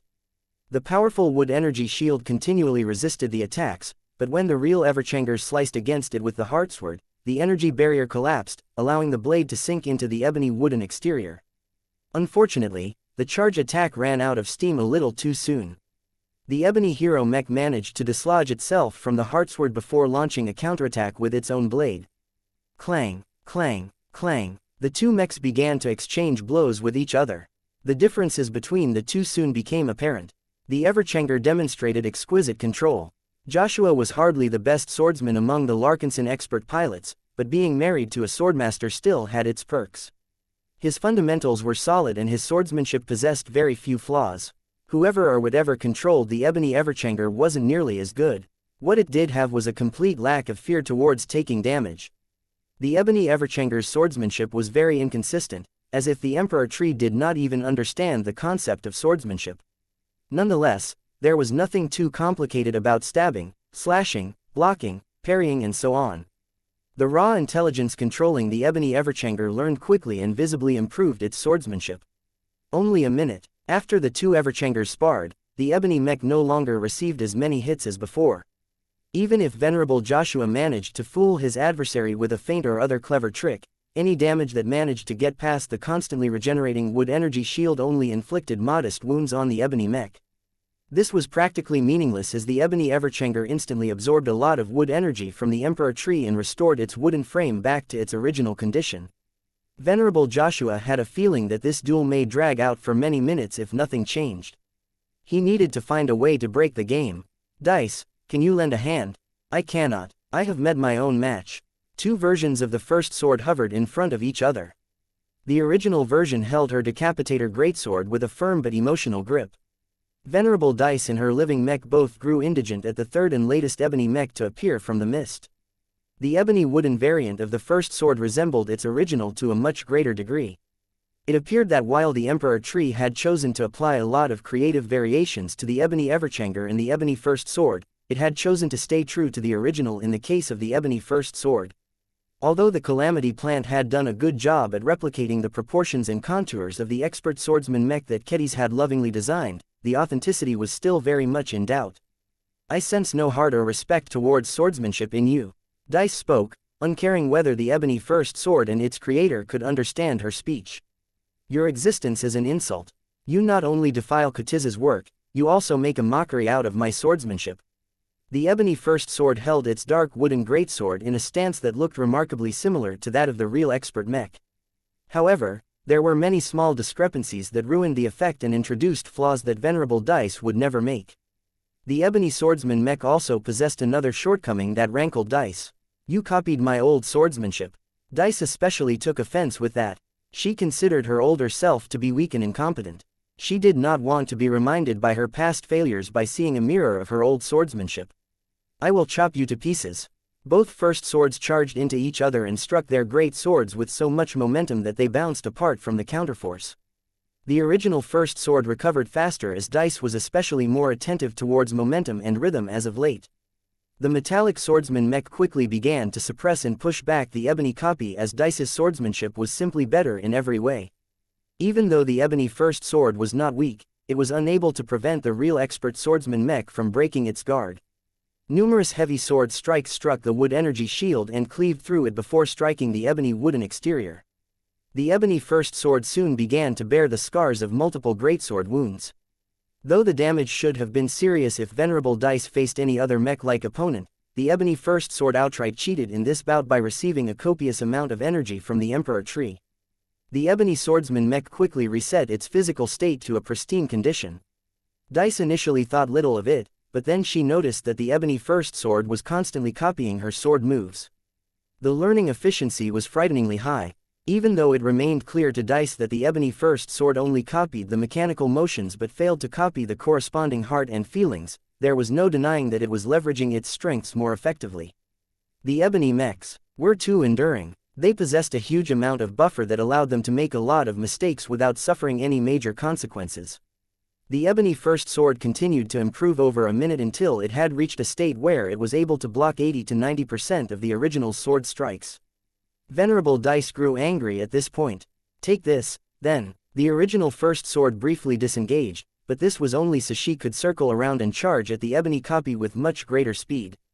Sword of Lydia. The decapitator glowed with extraordinary power and momentum.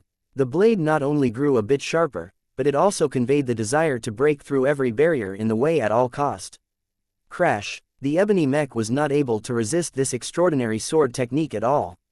The wood energy shield collapsed before the tip of the decapitator punched straight through the torso. The ebony first sword was impaled by the real first sword. Venerable Dice quickly wanted to take advantage of this opportunity to squash the construct that resembled her expert mech, but the impaled wood strangely grew softer before it managed to dislodge itself from the enormous blade. Fueled by an abundant amount of wood energy, the ebony first sword quickly became whole and undamaged again. Venerable Dice scowled. She had put a considerable amount of power in his special technique, but the sword of Lydia failed to split apart the ebony mech in half. Unless her swordsmanship improved dramatically, it seemed unlikely for her to defeat this ebony mech in a short amount of time. She needed help. Unfortunately, the Promethea had to take care of her own responsibilities. Not only was the living mech almost done with shooting down the purple wooden mechs, but she had also began to tangle with the ebony zeal. More specifically, she needed Isabel's help. Unfortunately, the Promethea had to take care of her own responsibilities. Not only was the living mech almost done with shooting down the purple wooden mechs, but she had also began to tangle with the ebony zeal. Although the false zeal was not particularly good at tracking high-speed targets, its projectiles hit with great force. The Promethea's response to this latest adversary was the same as with her other enemies. Burn. Yayaa. Venerable Isabel specifically dispatched Kuroshi towards the ebony zeal. After burning her way through the wood energy shield, the flaming companion spirit reached the surface of the ebony mech and attempted to burn this exceptionally tough wood. Yaaa. Why isn't it burning? Venerable Isabel grew shocked when her flames finally met an intangible object that she wasn't able to burn. This wasn't supposed to happen.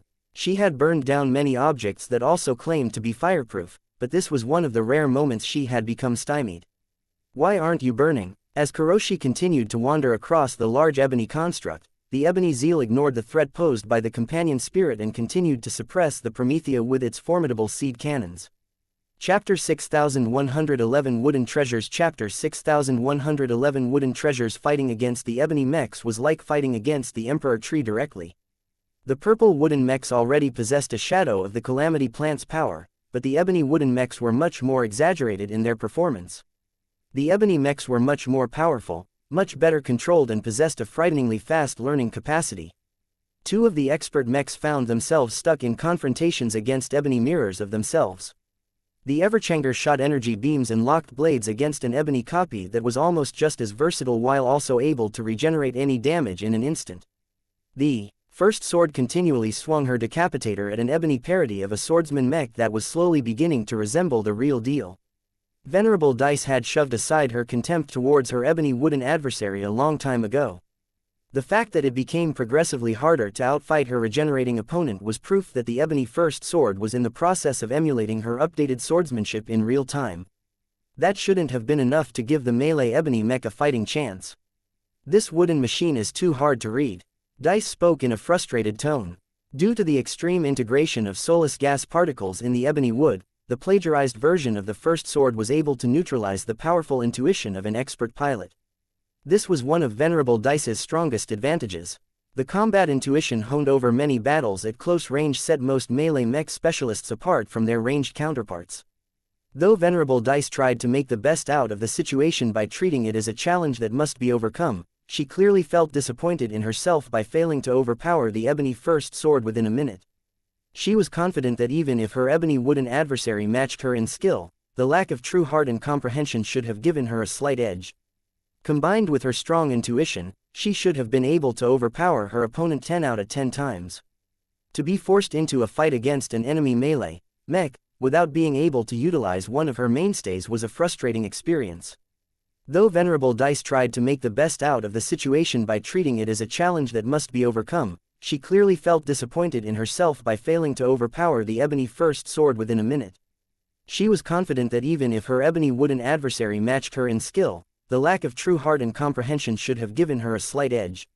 Combined with her strong intuition, she should have been able to overpower her opponent 10 out of 10 times. This was not the case at the moment. Venerable Dice found that her recent improvements in her swordsmanship had not given her the edge she needed to defeat an increasingly more competent mirror of herself. Am I truly that much worse without the advantage of my intuition? If possible, Venerable Dice wanted to spend hours honing herself against the ebony first sword. It was able to replicate the form of her moves quite well, and its high regeneration factor meant that Dice did not have to hold back in landing her more damaging attacks. Unfortunately, this was not the time for her to indulge in herself. The Everchanger and the Promethea were both locked in their own struggles. The Emperor Tree was also taking advantage of the diversions to recover itself and prepare other countermeasures. The longer the fight went on, the more the three expert pilots felt as if they were getting stalled by the Emperor Tree. This can't go on, we need to unite somehow, Joshua said. How? Isabel questioned. If we don't press these ebony mechs, they will join forces as well. They will become much harder to deal with if that is the case. Her Promethea continually launched one purple fire beam after another at the ebony version of the Zeal. The wooden mech that dared to integrate components of the original Zeal straightforwardly resisted the incoming attacks with its more powerful wood energy shield and its thick ebony frame. It instead focused much of its efforts into firing its explosive and kinetic seed cannons at the Promethea. The expert rifleman mech was not able to keep up with its adversary. The differences in consumption were too great. The ebony Zeal was virtually inexhaustible and could easily absorb pieces of wood from the Emperor Tree to replenish its seed reserves. The Promethea on the other hand had already lost her resonance shield. Venerable Isabel was forced to put her survival skills to the test and focus a lot more on evasion in order to avoid the incoming attacks. While the expert rifleman mech had been able to avoid any direct hits from the ebony Zeal's kinetic cannon, she was not able to avoid all of the seed shards that spread in every direction when the fragmentation seeds exploded in midair. The Emperor Tree had managed to do a good job at replicating the functions of the original Zeal. It was absurd that a manufactured minion of a calamity plant was able to push the Promethea to this extent. The difference in support was simply too great. The three expert mechs only received very feeble remote fire support that only tickled the Emperor tree at best.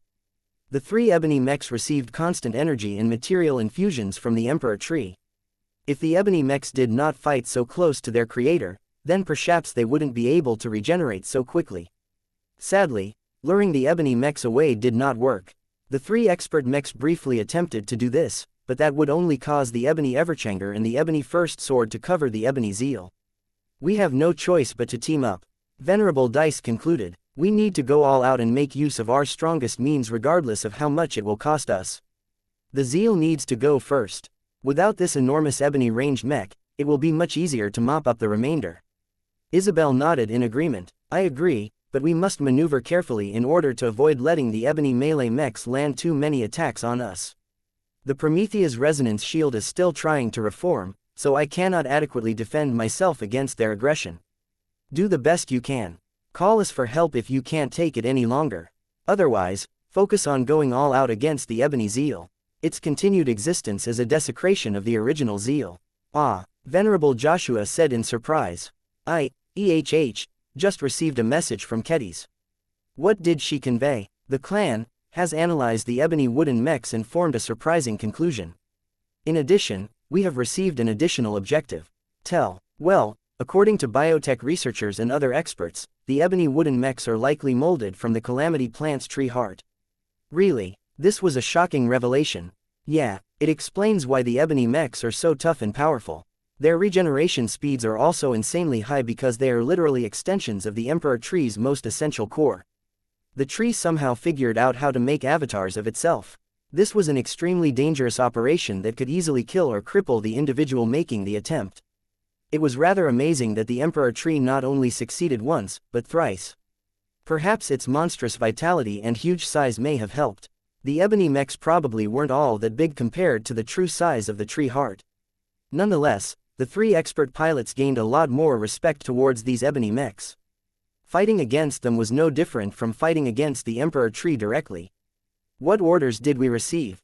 Dice asked. Let me guess. The clan wants us to capture one of them intact.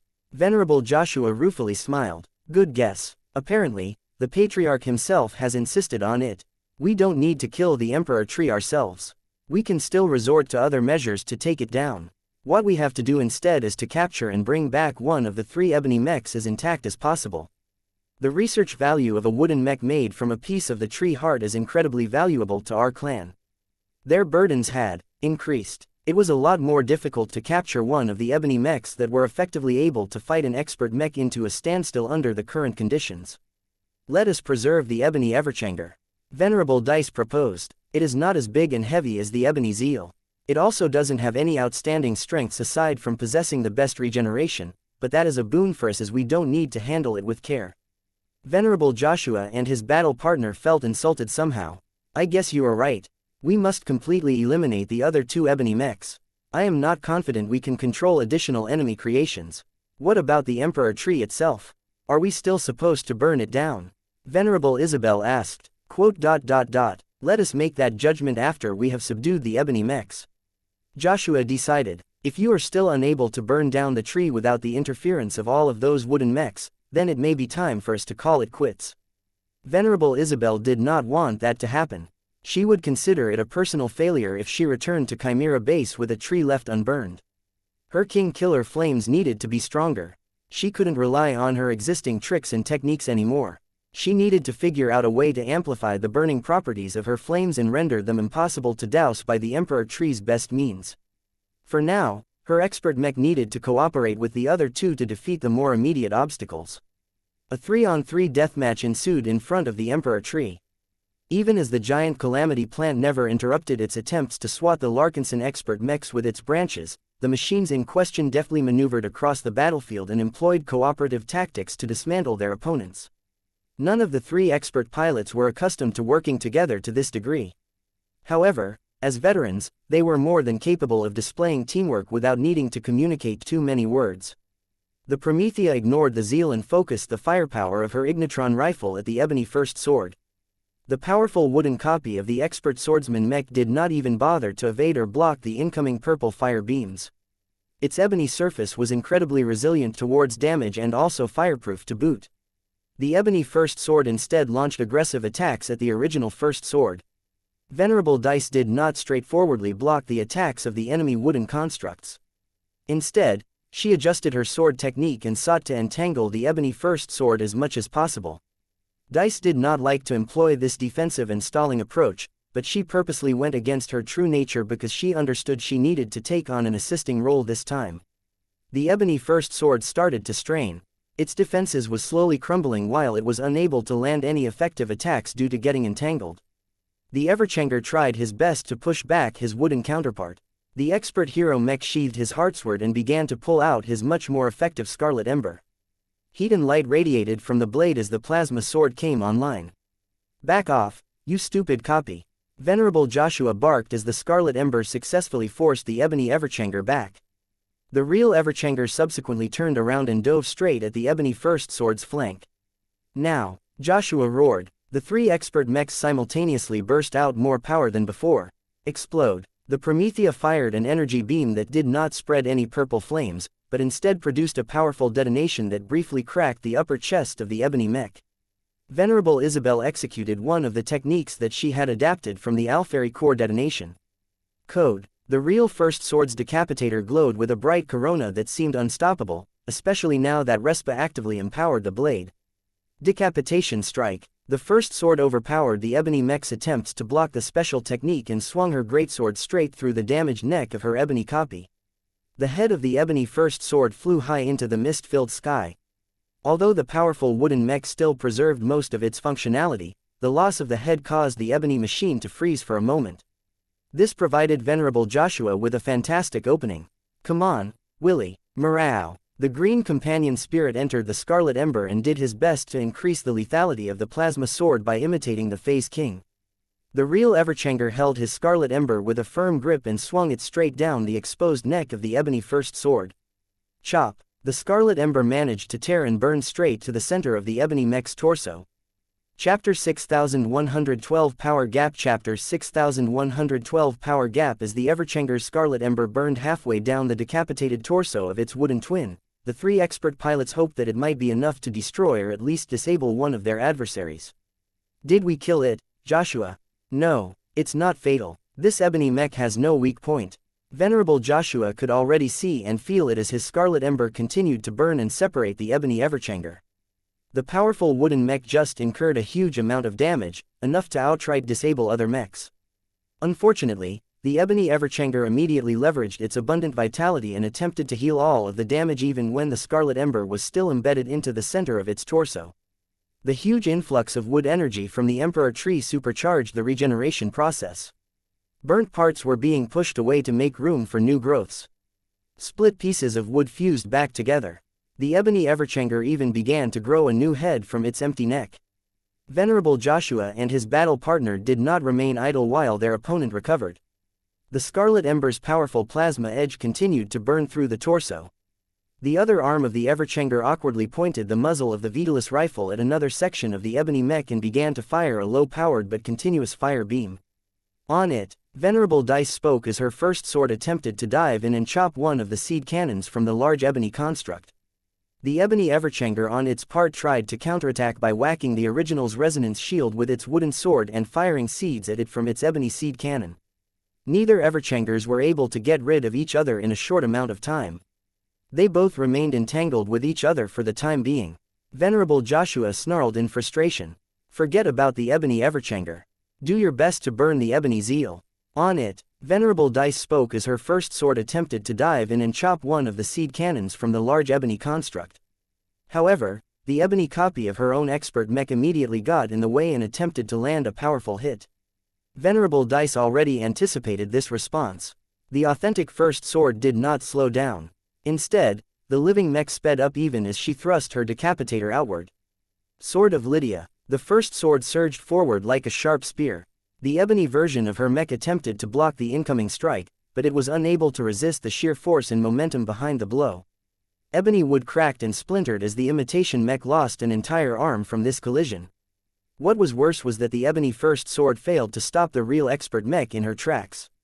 Venerable Dice's battle partner may have lost a lot of momentum from this attempted interception, but the expert mech continued to surge toward the ebony zeal with undaunted momentum. It looked as if the first sword truly had a chance of chopping the ebony zeal apart. "Nothing shall stand in my way." However, her declaration was met by 5 seed cannons. 4 of them blasted out fragmentation seeds that exploded shortly after they were launched into the air. Boom! Hundreds of ebony shards flung out in every direction. Many of them even flew back and struck the zeal's wood energy shield. However, a lot of fragments ended up striking the first sword as well, causing her resonance shield to deplete by a huge margin right away.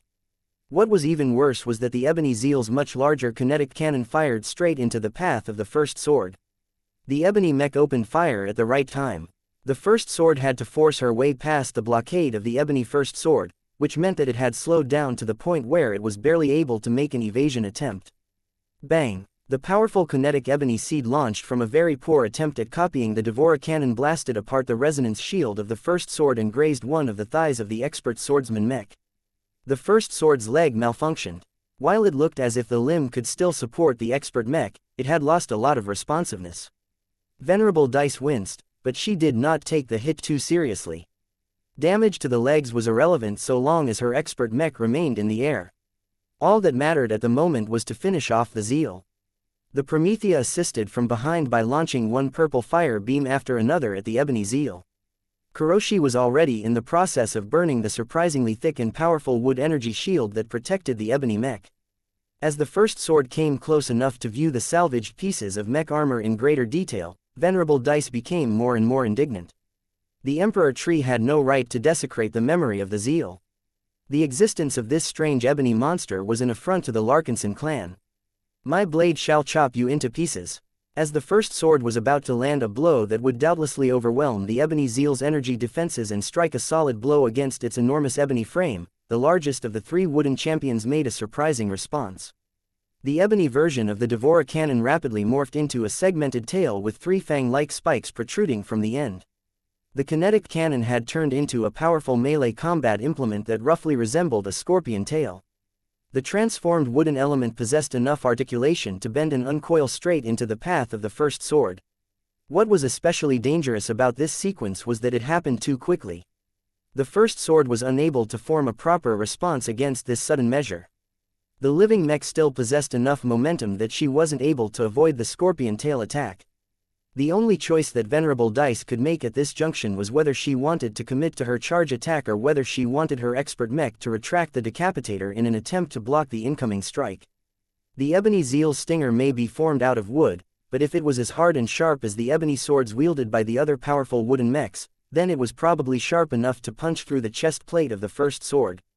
There was no time for Dice to contemplate her decision. She had to choose right away. If a sword maiden had to choose between offense and defense, she would choose the former every time. Besides, Venerable Dice yearned to become an undaunted and unstoppable swordsman mech pilot. It was impossible for her to get cold feet and focus on defense. "Even if I die, I will take you down with me," she roared. Her entire will and focus became consumed with the need to chop apart the ebony zeal. Only by wiping out the remnants of her last failure would she be able to wipe out her disgrace. With Respa reinforcing the decapitator, the great sword gained a renewed sense of momentum and lethality. Clang! The decapitator sought to cut right through the ebony scorpion tail, but missed as the agile limb moved out of the way at the last moment. Instead, the scorpion tail struck the first sword right in the chest, piercing through the alloys and damaging numerous internal components. However, what the tail gained in flexibility, it lost in rigidity. The momentum of the first sword was so formidable that the segmented wooden limb forcibly bent as it was unable to punch its blades deeper. Venerable Dice grimaced as one of the pincer blades punched through the shell of her cockpit and actually managed to breach the chamber where she resided. Dice refused to flinch. She continued to focus all of her willpower and effort into driving the tip of the decapitator right through the base of the scorpion tail. Pierce! The resilient ebony wood splintered and split as the powerful masterwork greatsword forcibly drove into the wood, damaging a lot of incomprehensible wood structures and destroying the mechanisms that fed solid seeds into the imitation Devora cannon. This was the extent of the damage inflicted by the charge. The remaining momentum of the first sword caused her to collide against the ebony zeal in a messy fashion. The cockpit shook a lot more severely than it should. Venerable Dice quickly shook her head and focused on pulling her first sword away from the ebony zeal. The powerful wooden mech did not receive nearly as much damage as DICE hoped. The wooden construct was too large, and a monstrous amount of wood energy and tree sap was already starting to heal the damage inflicted by the charge attack. As the first sword pulled out her decapitator and sought to chop apart the other seed cannons embedded on the surface of her target, the ebony scorpion tail regained its functionality within seconds and quickly started to attack the expert mech again. Venerable DICE let out another frustrated grunt as her expert mech quickly blocked the scorpion tail strikes. A melee mech was supposed to possess an absolute advantage when fighting against a ranged mech, but the ebony zeal did not play by the rules. Not only had it morphed its strongest ranged weapon into a melee weapon with a long reach, but its formidable size and abundant energies constantly enabled it to regenerate any incoming damage. As Venerable DICE's willpower grew more frayed as the fight went on, she began to lose hope that she would be able to demolish the ebony zeal. The cold hard truth was that she and her battle partners simply weren't strong enough to defeat the ebony zeal or any of the other ebony mechs for that matter. My swordsmanship isn't destructive enough. As much as the proud expert pilot wanted to deny this conclusion, she could not lie to herself. None of the three expert pilots were able to defeat their opponents. Even though the ebony mechs were made from only small fragments of the Calamity Tree's core, they were extensions of an extraordinary organism that could be compared to an ace pilot in many aspects. Venerable DICE and the other two expert pilots slowly learned the hard way that unless they were able to display the attack power of an ace mech and an offensive one at that, they had no chance of defeating the ebony mechs in their current states. This was especially pertinent for Venerable DICE as her first sword suffered a severe blow to her chest that weakened her in various ways. It took a lot of effort for Venerable DICE to keep her first sword reasonably intact. She no longer had any room to think about launching any further attacks. We can't go on like this, Venerable Joshua concluded in a resigned tone even as his Everchanger failed to make any progress in defeating his ebony mirror. I think it is time for us to employ our final gambit. If that doesn't work, then the only way for us to kill the Emperor Tree is to rely on a lot of orbital bombardment. Quote. All three expert pilots felt as if they failed somehow. None of them managed to kill the Emperor Tree, let alone one of his ebony avatars. They should have been able to do it if they managed to break through, but despite all of the pressure, none of them managed to trigger their second apotheosis by themselves. Let's go. Venerable Isabel spoke as her purple flames continually failed to burn the incredibly resilient ebony wooden mechs. The longer we stay, the greater the chance of accidents. You're right, follow me, Joshua said. His Everchanger pulled back from the ebony Everchanger at the cost of suffering another sword blow and immediately started to fly away while gaining altitude. The other two expert mechs did not dawdle either and utilized their superior mobility to outpace their ebony opponents and rise into the air. The three ebony mechs did not pursue their enemies, wary of getting lured away from the Emperor Tree. Instead, the ebony Everchanger and the ebony Zeal both employed their seed cannons to continually shoot at the retreating expert mechs. It took quite a lot of effort for the three Larkinson expert mechs to evade all of the seed attacks aimed in their direction, but they did not stop in their effort to ascend into the skies. Soon enough, the three expert mechs broke past the soulless gas layer and entered into a much clearer airspace. The top of the Emperor Tree extended from this layer as well and looked especially majestic. The three expert pilots did not pay attention to it at the moment because they had a more important purpose in mind. Do it, Venerable DICE said. Get ready, then. Now that the expert mechs were no longer surrounded by soulless gas, they regained all of their functionality. This included contact with design spirits. The Everchanger immediately adopted Lufa as his current design spirit and began to channel the Transcendence glow right away. A very profound aura began to spread from the expert hero mech. As the Everchanger deliberately amplified the range and to a lesser extent the power of this glow, all three expert pilots voluntarily dropped their mental barriers as best they could in order to allow the Transcendence glow to take effect on their psyches. This gambit was not without danger, however. In order to let the Transcendence glow influence their thoughts, they had to open the door to the Emperor Tree as well. Nobody knew what might result from this operation, but all three expert pilots had already made up their minds to brave this danger in the hopes of transforming their lives. Chapter 6113 Death-Seeking Behavior Chapter 6113 Death-Seeking Behavior Mech pilots tended to do the stupidest things in the hopes of triggering their breakthroughs. Those with fairly normal mentalities and modest ambitions would never think about resorting to extreme measures to step onto the path of godhood. This was a perfectly sane and valid career choice. Mech pilots were only human, After all, they feared death and lusted for life. Why must they take excessive risks and push themselves so close to their limits when the chance of success was so abysmally low? Mech pilots that clung to their sanity did indeed live longer than their less stable peers. They got what they wanted, but pretty much gave up their best opportunity to escape mediocrity. Only the mech pilots that possessed the courage to challenge their limits possessed the qualifications to step onto the path of godhood. There was no safe and peaceful way to advance to expert pilot. Every mech pilot had to push themselves one way or another in order to break through. A combination of strong pressure, concern and a good mech was usually a good combination that promoted the chance of breakthroughs.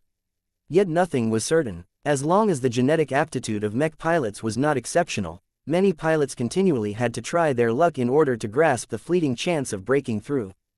The general theory was that as long as they tried enough times, they would eventually succeed. While this was technically correct, one of the conditions that had to be met was that the mech pilots had to stay alive long enough to win the jackpot. That did not happen very often, as those that repeatedly gambled with their lives always ended up falling short one way or another. The worst part about this inhumane advancement method was that a pilot did not just have to challenge their limits once. They needed to do it again and again. Expert candidates had to be braver than ordinary mech pilots. Expert pilots had to be more courageous than expert candidates. Ace pilots had to be a lot more fearless than expert pilots. As for god pilots, the conditions needed to reach this exalted rank were so insanely demanding that far too many indomitable and successful ace pilots ultimately broke upon stepping onto the road of no return. This was the price that every mech pilot paid when they decisively chose to transcend their mortality. There was no free lunch. Willpower was one of the most difficult qualities to cultivate for humans, and every bottleneck needed to be overcome by demonstrating greater courage and conviction than before. There was little point in holding back, as those that showed timidity during times where they must show courage already disqualified themselves from breaking through. It was a frustrating and tortuous advancement trajectory. Yet each year, millions of brave and daring mech pilots tried to get into fights where their lives or something almost as precious were at stake. Everyone knew the dangers. The galactic net regularly reported on the casualties. It was not too unusual for the news to announce the fall of another war hero. Yet still, the bravest among the mech pilots continued to go out of their way to test themselves in unreasonable ways. The allure of becoming a god pilot was too strong for them. Reaching the ultimate rank in their profession had become a permanent obsession to all who yearned to obtain greater power. Venerable Joshua, Venerable Dice and Venerable Isabel were no exception to this rule. None of them managed to trigger their apotheosis by lacking ambition. Each of them were a lot more power-hungry than they look on the surface.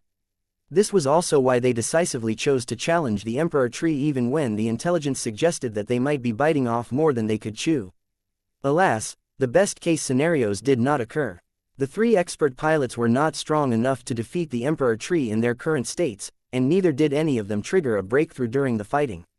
The depletion of the resonance shields and the severe damage done to the torso of the first sword signaled the end of the attempt to defeat the Emperor Tree through conventional means. The three expert mechs still had a lot of fight left in them. The first sword, the Everchanger and the Promethea could still struggle for at least several more minutes. Yet what was the point in doing so? Continuing to attack the ebony mechs would accomplish nothing, as none of the damage stuck. The champion wooden mechs fought as if they were constantly under the effects of support-linked technology. This was an advantage that the three current expert mechs did not possess. Even if the act of damaging the ebony mechs forced the Emperor Tree to expend a lot of energy, the Calamity Plant was the least afraid of this consequence. It was incredibly demoralizing for the expert pilots to persist in fighting when all of their efforts amounted to nothing in the end. Trying to force the issue may create a small chance that one of the expert pilots would break through, but this fleeting opportunity was not worth the exponentially growing risks. Venerable Joshua and the other two expert pilots all knew that if they kept trying to tangle with the ebony mechs, their own expert mechs would begin to incur increasingly serious material damage. None of the Larkinson expert pilots could accept this ignoble outcome. While failure was a part of every experienced mech pilot's life, the three did not want to turn tail and return to Chimera Base with a powerful blow to their self-esteem. 203 Once their proud living mechs received enough crippling blows, it would be too late for them to escape from the battlefield with their lives and expert mechs intact.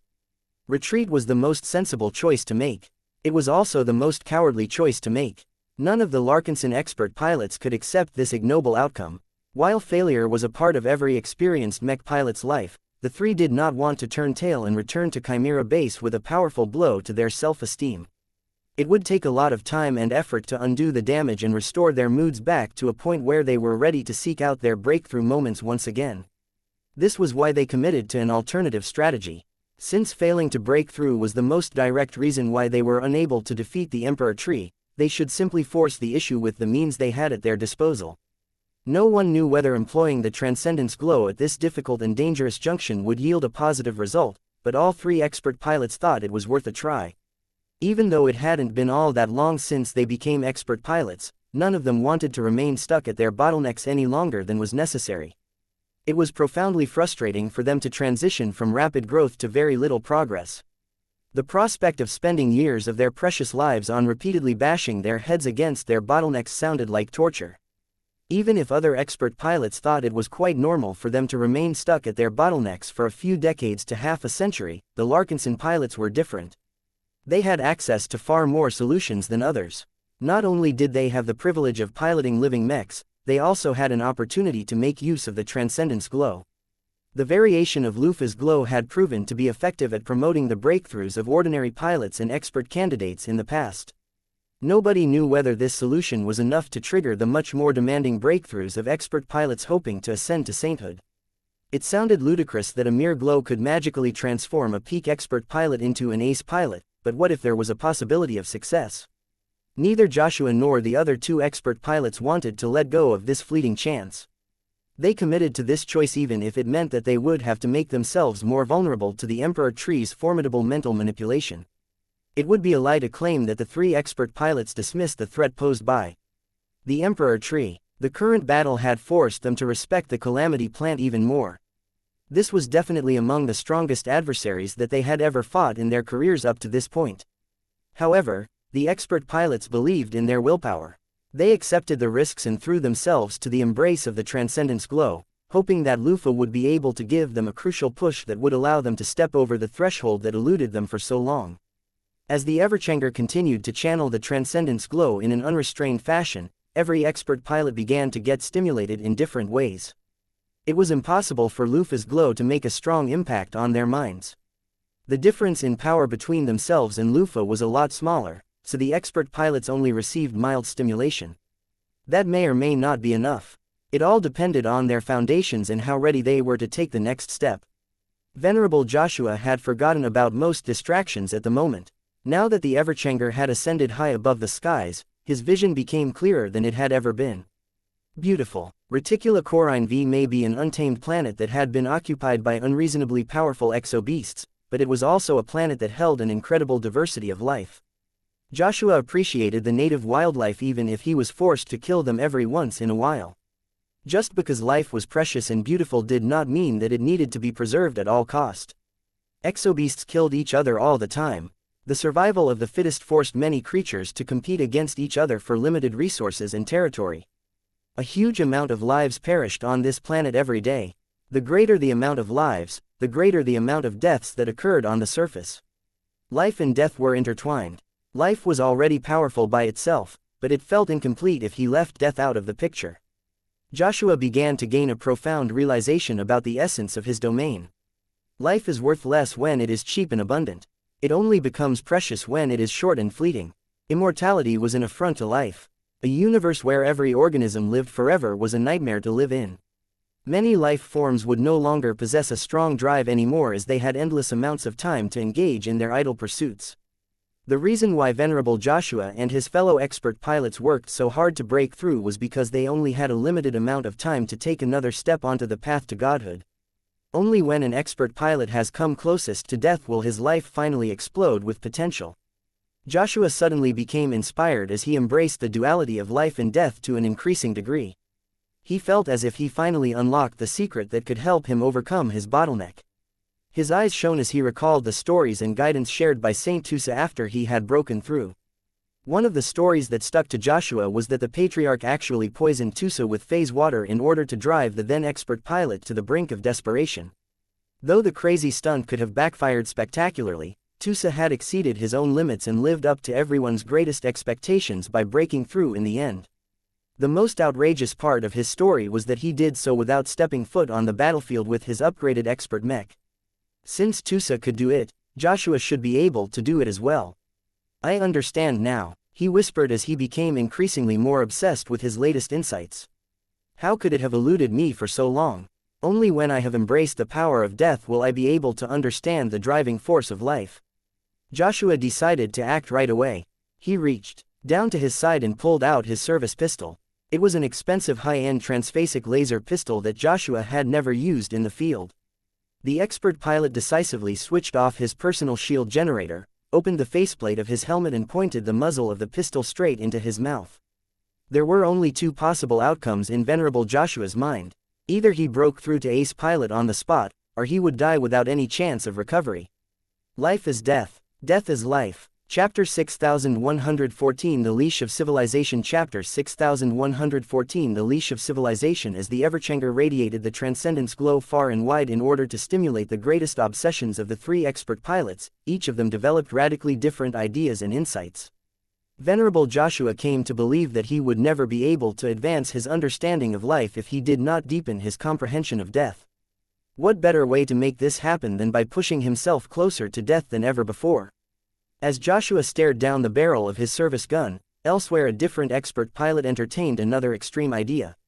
From the moment Venerable Dice lowered her guard and allowed herself to be affected by Lufa's glow, she spontaneously thought back on her life before the Larkinson clan. Lydia's Sword Maidens used to be a ferocious but relatively small pirate gang beyond the border of the Komodo Star sector. The frontier she grew up in was a lawless and uncivilized region of space. The great galactic society that made up the vastness of human civilization was like a giant that towered over all of the chaotic human societies that tried to eke out a living beyond its direct sphere of influence. Life was hard in the old frontier. Dice enjoyed a better childhood than most Sword Maidens at the time, but she had grown up on an aging space station that was constantly beset by malfunctions. The hardy people that lived and worked on the space station always managed to find an ingenious way to fix broken parts and systems in the cheapest possible ways. They had to struggle every day in order to keep the station functional. Dice never truly felt happy when she grew up in that awful space station. It lacked a lot of basic goods and services that even the poorest third-raters took for granted. From clean air to a basic education, Dice and many other station rats never had a chance to enjoy those simple luxuries. They could only dream of becoming one of the rich and powerful people that seemed to have access to every imaginable comfort over in the heart of human civilization. It was only when Dice managed to get into Lydia's Sword Maidens that she truly had a chance to escape that dingy space station and experience the vastness of the Milky Way. Sure, Lydia's Sword Maidens only dared to roam around the Ferris Star region, but that was already a much larger boundary than the old space station. Dice felt fulfilled. The Sword Maidens molded her into a warrior and a mech pilot. She did not stand out from her sisters at the time, but she was already happy because she got to travel to many exciting places. In the years since she became a qualified Sword Maiden pilot, she stepped foot onto much larger space stations as well as unimaginably vast planets. Each new destination expanded her horizons and made her appreciate the universe she lived in.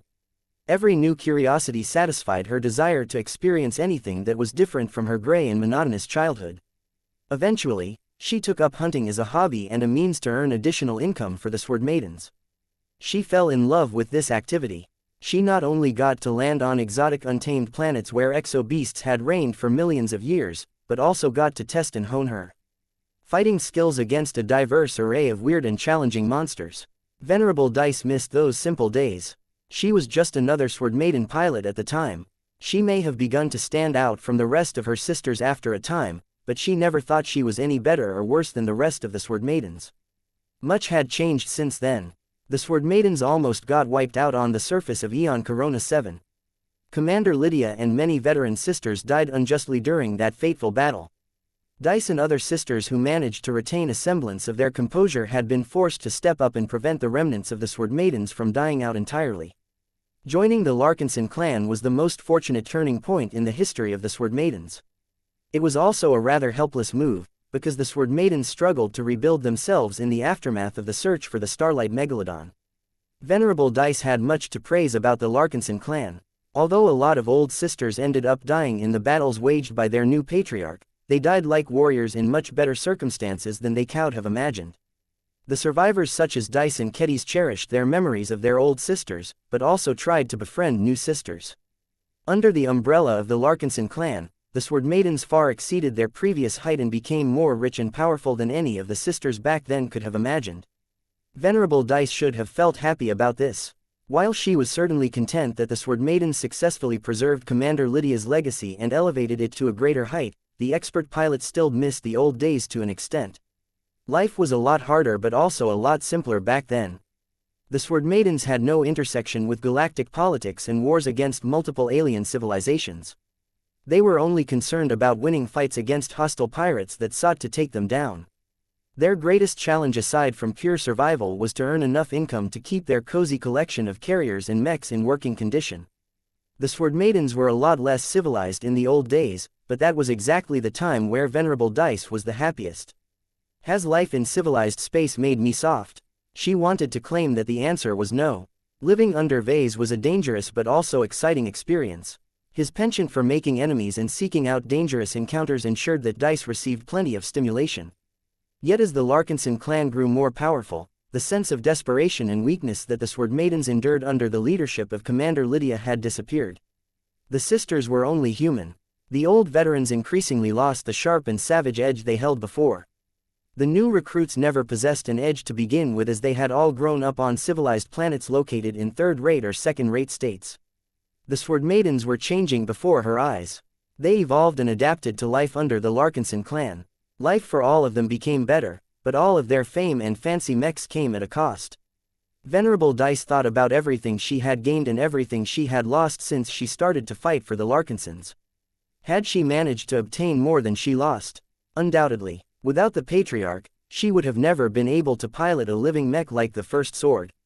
Kedis would never have been able to learn the knowledge and gather the materials needed to forge the masterwork Decapitator Greatsword. Ever since she became an expert pilot, Venerable Dice felt more powerful and fulfilled than ever. Yet the more she felt fulfilled, the more she distanced herself from her older, more savage self. There were far too many times where she needed to restrain her original self. She had to maintain the decorum of an honorable expert pilot and a citizen of a civilized society.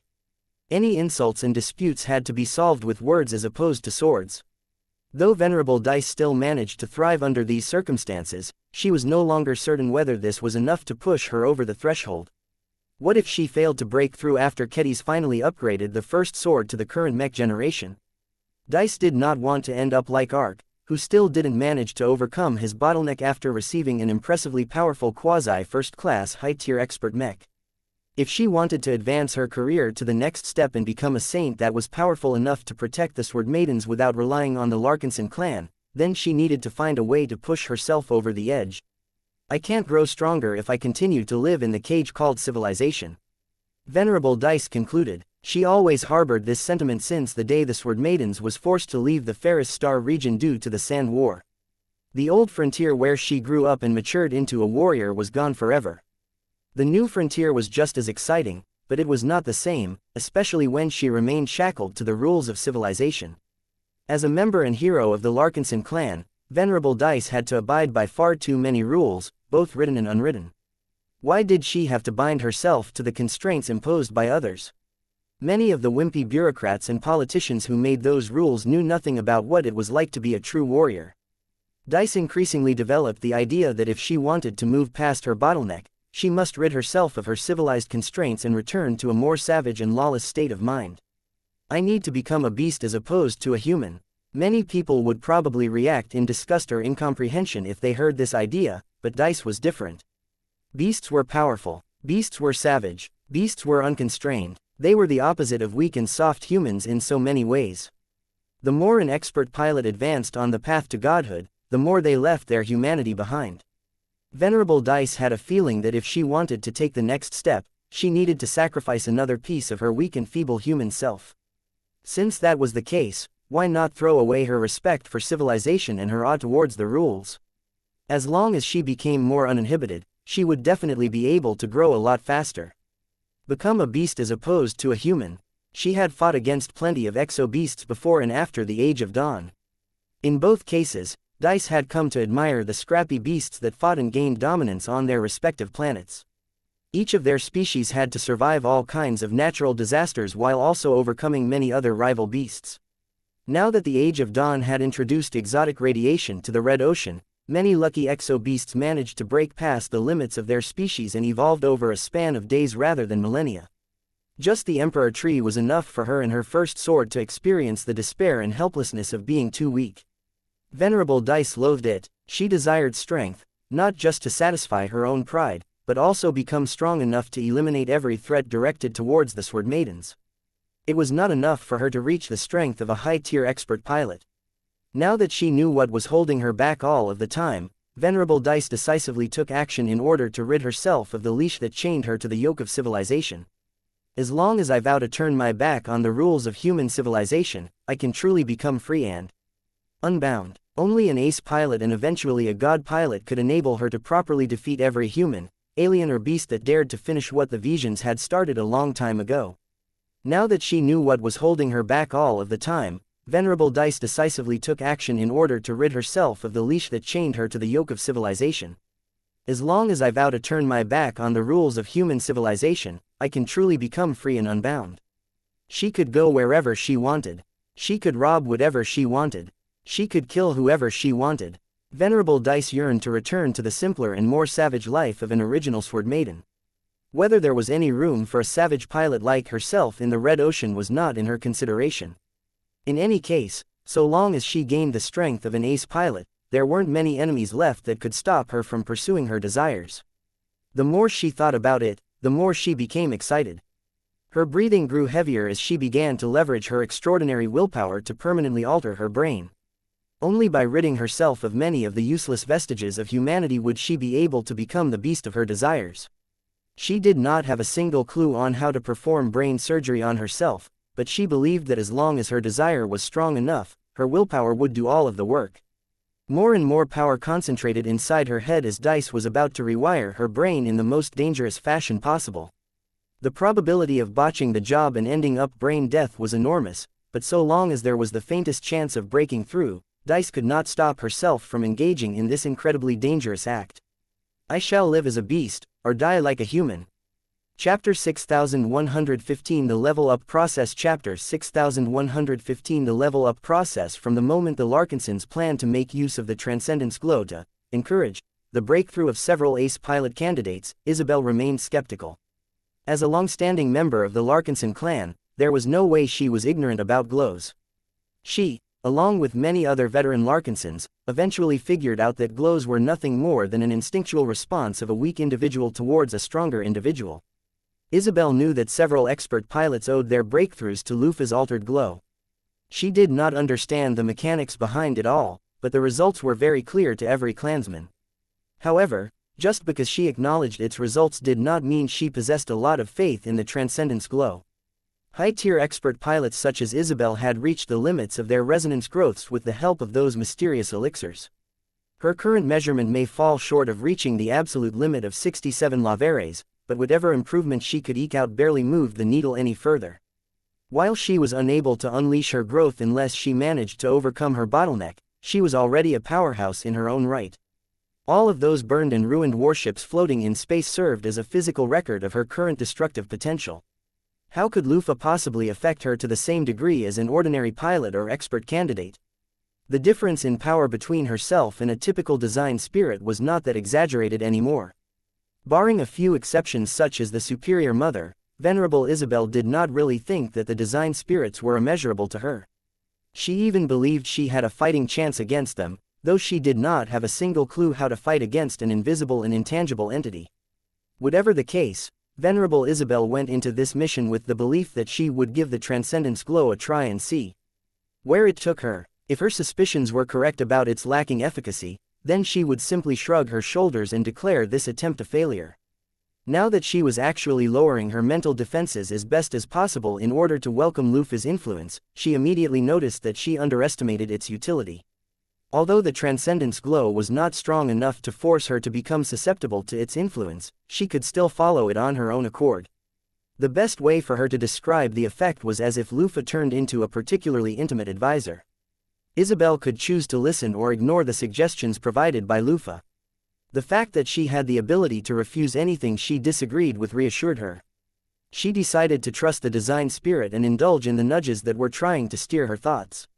Under the guidance of the Transcendence Glow, she couldn't help but recall a past conversation with an official of the Mech Trade Association. Shortly after breaking through to expert pilot, Venerable Isabel went on a mandatory pilgrimage to a sector headquarters of the MTA, just like anyone else who experienced similar breakthroughs. She became amazed by the immense wealth and advanced tech of the MTA. However, what stuck inside her head the most during the visit was not the display of wealth and power, but the precious words of guidance provided by an official of the association.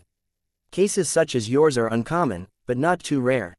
The uniformed man spoke as they stood in a hall that displayed the busts and statues of famous mech pilots and their battle machines. Being able to master the power of fire in a spontaneous manner is not a curse. It is a gift. We theorize that every person possesses different natural talents. These invisible traits were not genetic, or acquired. They simply appear in random people in random patterns. The most we can confirm is that the environment has a modest influence on what kind of talents can be produced, but you can mostly think of it as winning different prizes of a lottery for all intents and purposes. If that is the case, did I win the lottery? A younger Isabel asked. That remains to be seen. Our sector headquarters does not possess the tech to quantify your talent. No matter whether it is strong and weak, having it does not mean you are guaranteed to become the next first flame. Every high-ranking mech pilot must put in the hard work to exercise their skills and temper their willpower in actual combat. Talent can best be regarded as a shortcut to a specific application of power. It is up to you whether you wish to make use of this shortcut. Venerable Isabel blinked after hearing that. Does that mean I can ignore my newly gained proclivity in fire and focus on something else? Everything is possible. Demigods such as yourself are unreasonable individuals to begin with. Never forget that your true foundation of strength is your willpower and your mech. Talent is a convenient bonus, but you should never become its slave.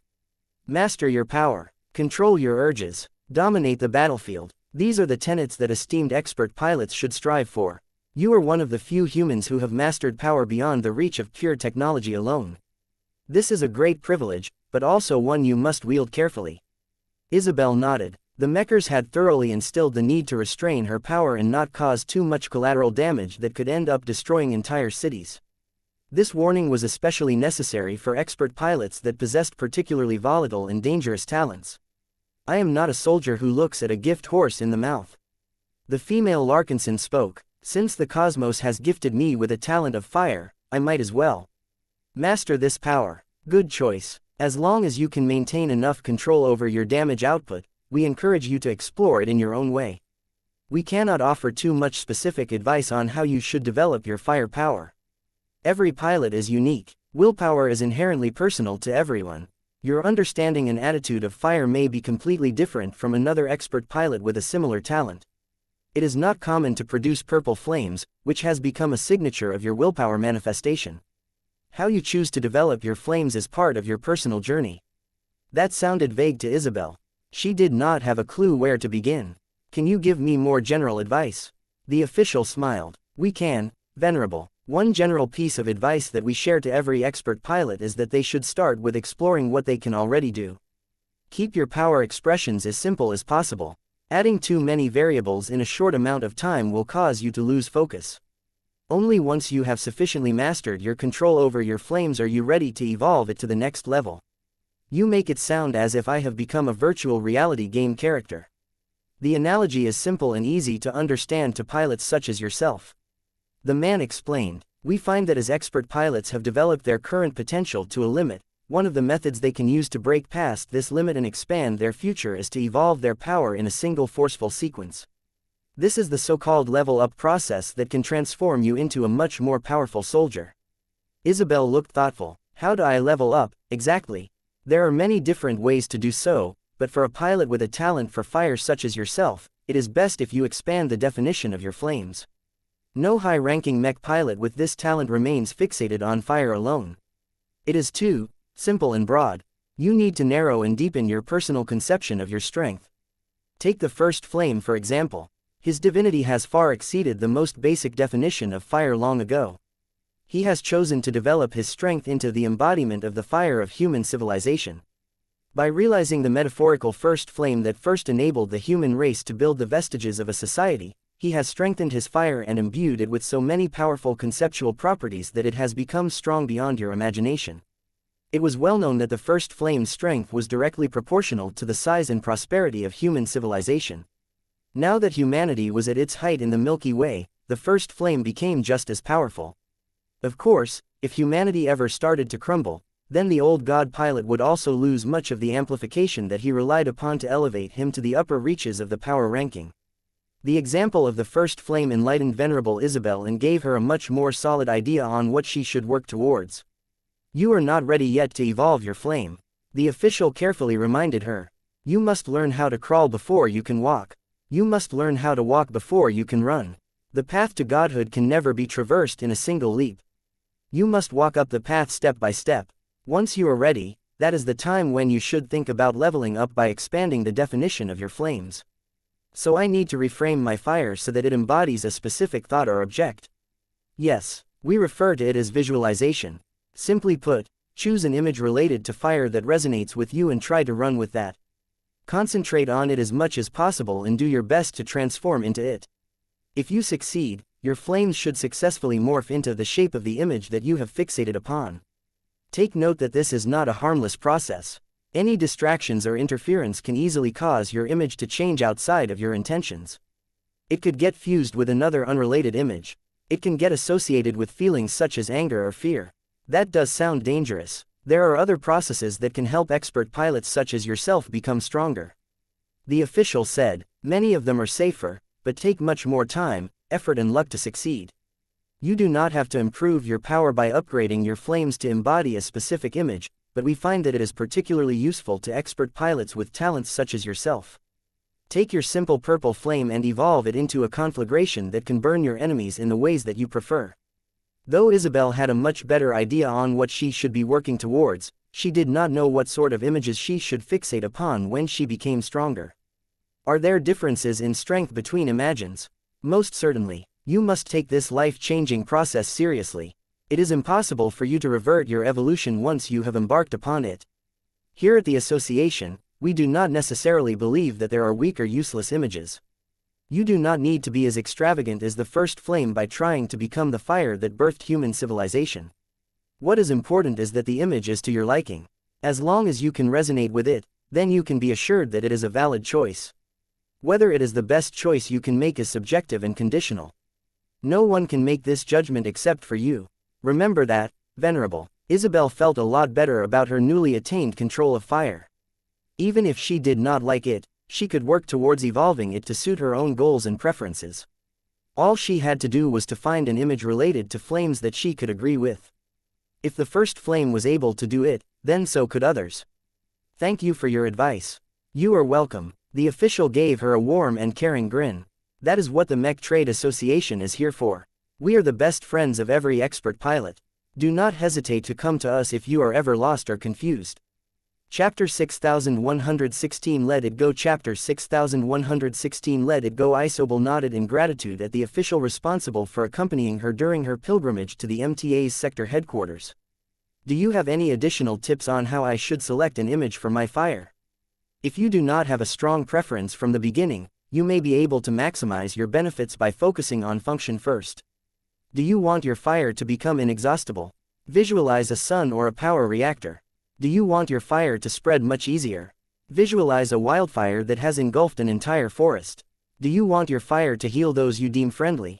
Visualize a rejuvenating flame that can make people whole again.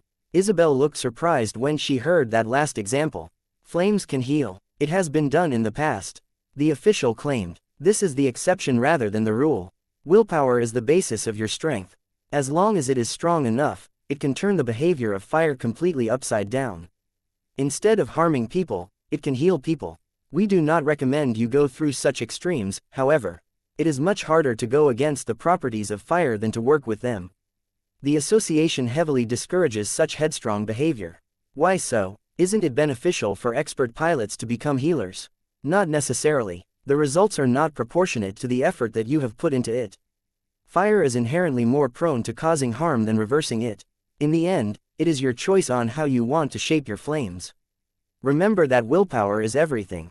As long as you want an outcome hard enough, then you may be able to attain it regardless of how impossible it sounds. Just be aware that you will waste many more years on trying to reinvent your fire into something unrecognizable. Venerable Isabel got the message.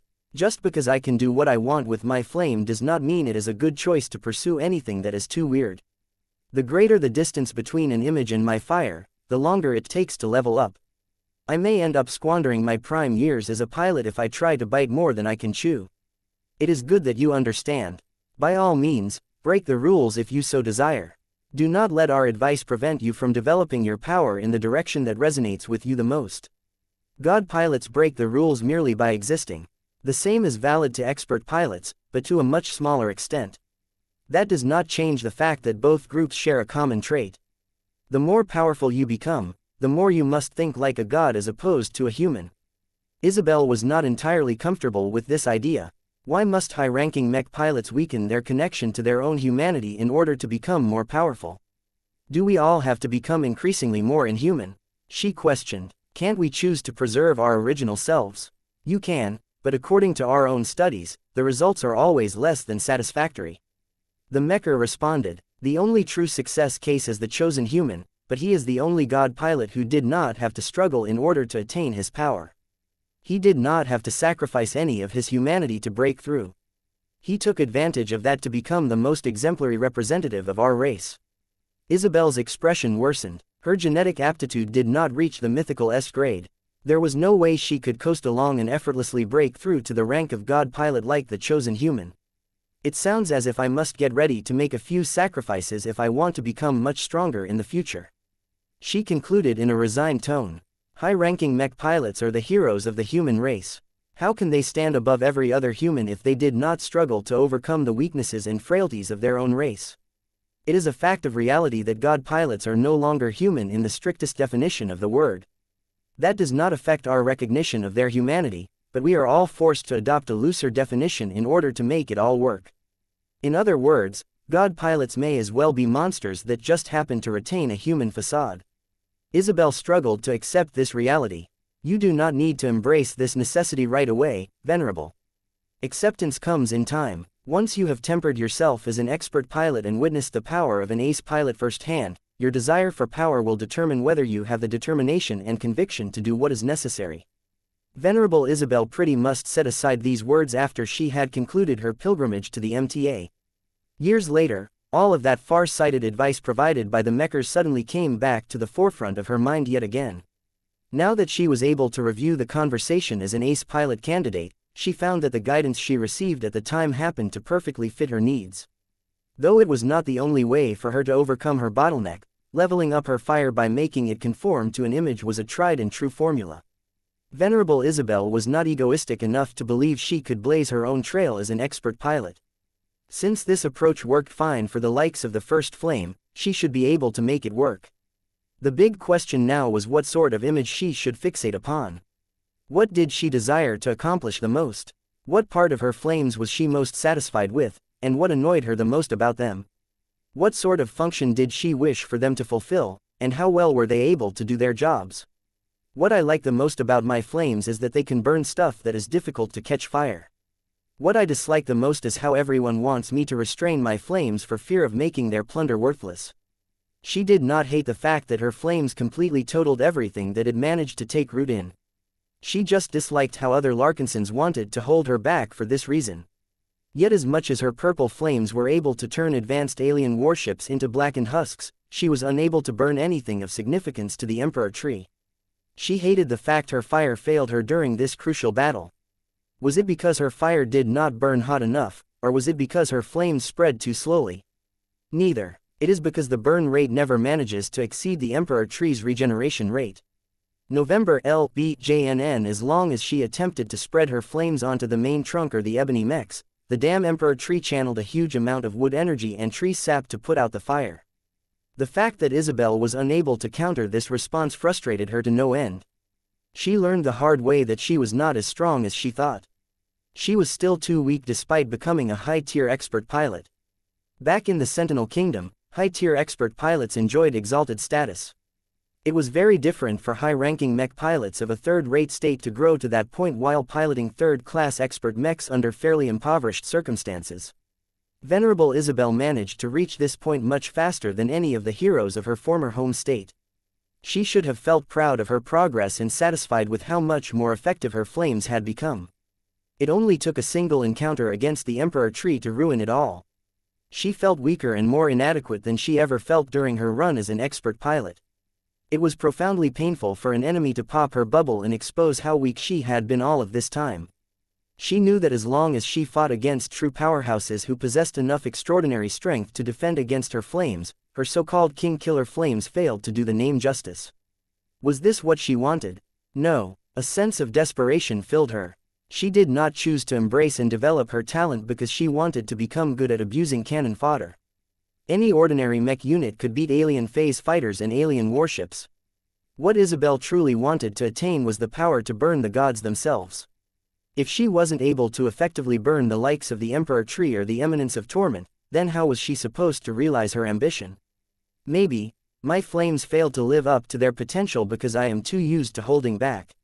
She guessed. She already held this suspicion, but now that she was under the influence of the Transcendence glow, she became increasingly more convinced that this was one of the key factors holding her back. The more she fought against the natural state of fire, the more she stalled her own progress by forcing it to behave in an unnatural manner. As the advisor from the MTA once said, the more she tried to defy the reality surrounding her flames, the more time and effort she wasted on a result that was not worth it in the end. Should I stop holding back entirely? She questioned. So what if the Larkinsons did not like her to spread her flames around willy-nilly? Shouldn't they appreciate her capacity to destroy so many powerful enemies that threatened their lives? Perhaps it may have been more excusable for them to demand her to hold back before the Great Severing, but now that the Red War was about to heat up in a big way, Red humanity needed her flames more than ever. The Larkinson clan can't tell me what to do. If becoming a pyromaniac is what Red humanity needs, then I shall fuel my fire to the greatest possible extent. As she became more fixated around this change in mentality, her willpower began to heat up the air in the cockpit.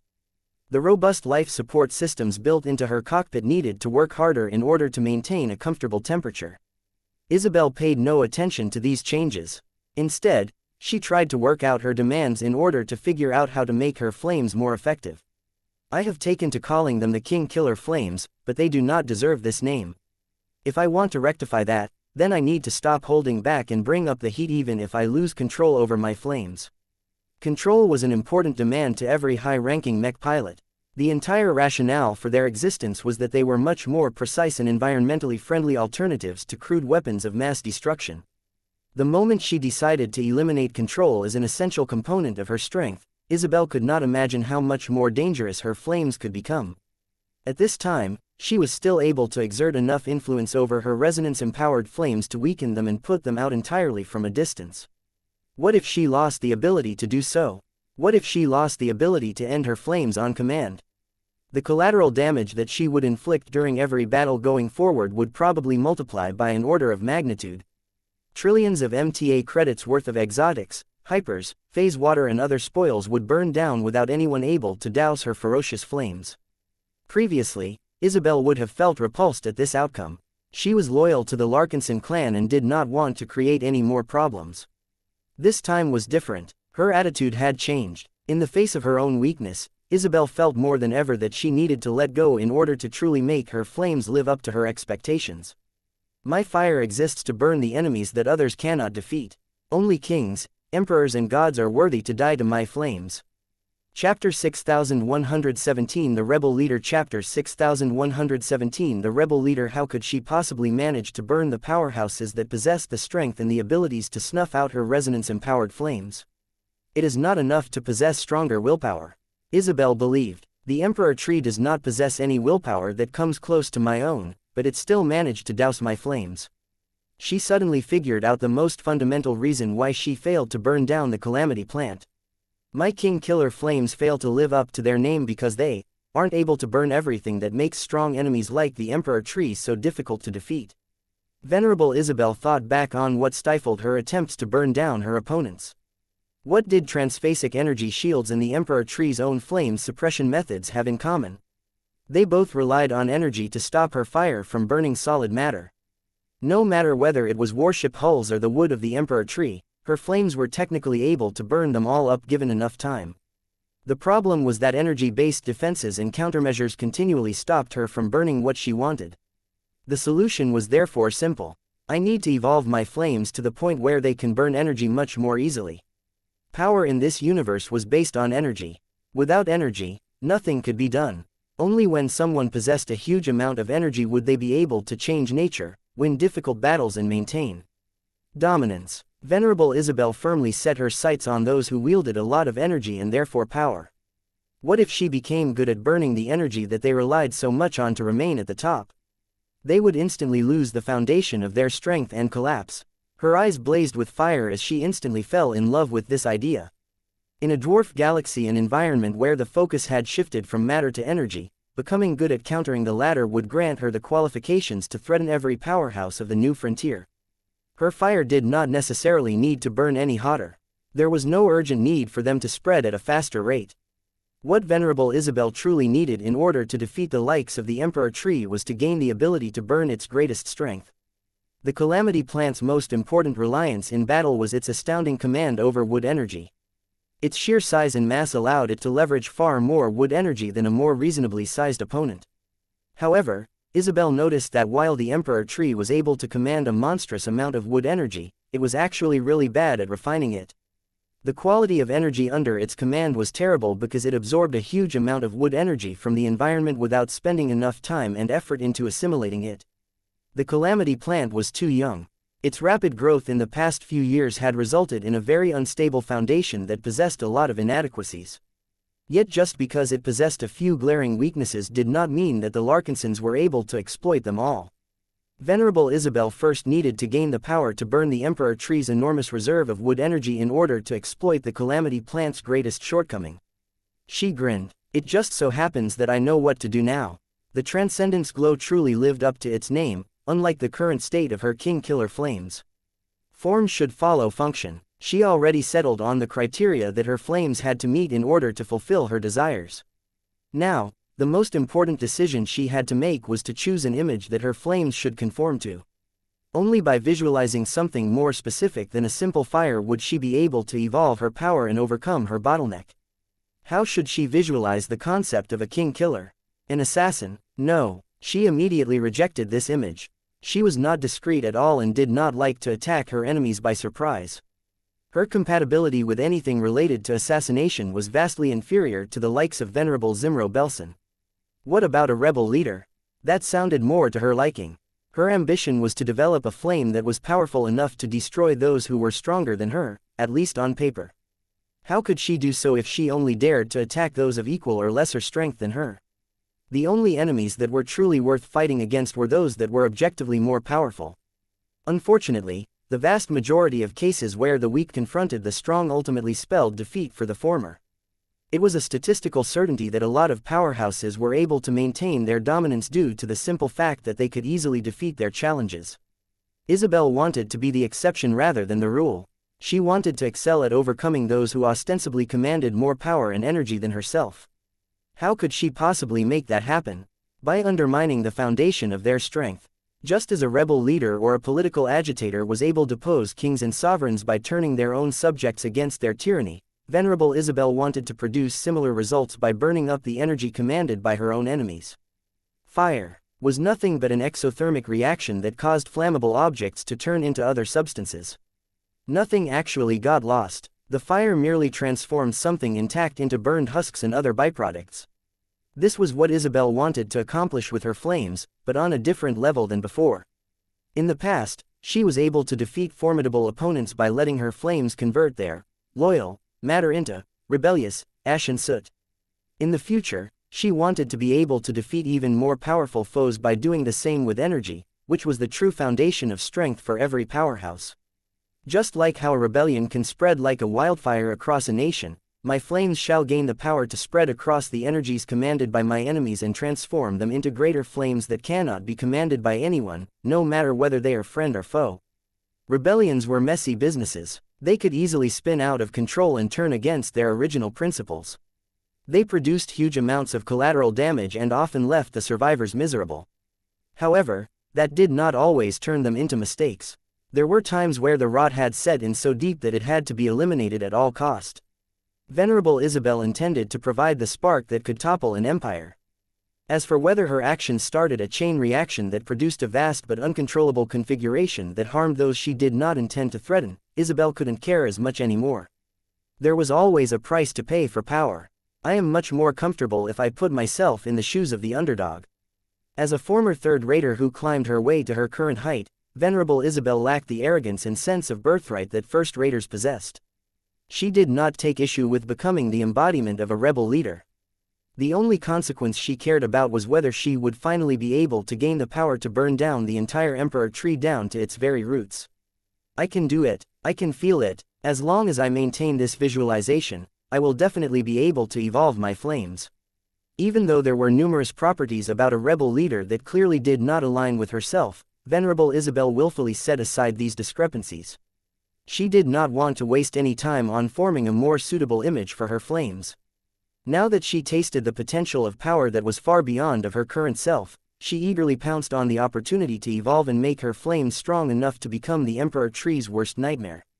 She closed her eyes and concentrated hard on the image of the rebel leader bearing a torch that could spark a wildfire. By actively trying to transform her flames into a more complicated image that possessed many different connotations, Venerable Isabel was jumping from simple to complex in a radical leap. This was a risky prospect as many conflicts could occur that might compromise the results or cause the process to fail entirely. Nonetheless, Venerable Isabel pushed through because she was convinced that this was the best course of action.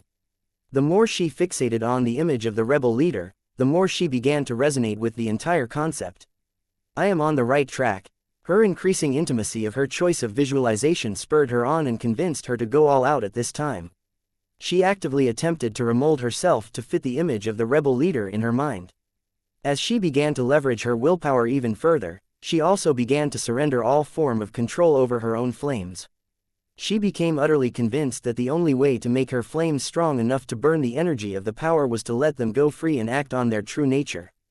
Everyone and everything possesses desires. Even fire merely wants to sustain itself by burning everything within reach. Who am I to restrain it and tell it what the flames are allowed to burn? By ceasing to care about who or what her flames ended up harming, Venerable Isabel believed she was on the right track to elevate her power past her current bottleneck. It's not enough, though. Unfortunately, her beliefs fell short of reality. She still felt that did not go far enough into liberalizing her own flames. What else do I have to do? Oh, even now, her expert mech still maintained a state of control as she was in the process of recovering her resonance shield. Despite her depleted state, her living mech should have been able to tolerate a lot more heat and flame. The expert mech was specifically designed to be as fireproof as possible. If I let go, I will burn my entire surroundings. The expert pilot briefly frowned. I am no exception either. If I truly want to unleash my flames, I have to expose myself to them. Only by letting go in earnest will they truly evolve into the king-killer flames that can end the tyranny of the Emperor Tree. Venerable Isabel did not question her decisions any further and immediately set about releasing her flames to the point of setting her own cockpit on fire. Kuroshi, let's light it up. Ya. Her companion spirit reappeared by her side and began to use her own flaming form to light a fire in her own cockpit. Under normal circumstances, Isabel would never think about burning her own expert mech, let alone trying to engulf her own body with her king-killer flames. This was not a normal circumstance, though. After becoming inspired by the guidance that led her to fixate on the image of the rebel leader, she fully committed herself to it in the hopes of catching up to Saint Tusa. As the temperature in the cockpit rapidly rose, Venerable Isabel felt increasingly hotter and more excited. That is it. Burn. Burn it all down. Burn so that I may transcend from the ashes of my own corpse. Let my fire go free and burn anything without restraint. No longer shall I impose any control over my flames. The cockpit began to fill with smoke. Actual components started to burn and break down from all of the heat damage.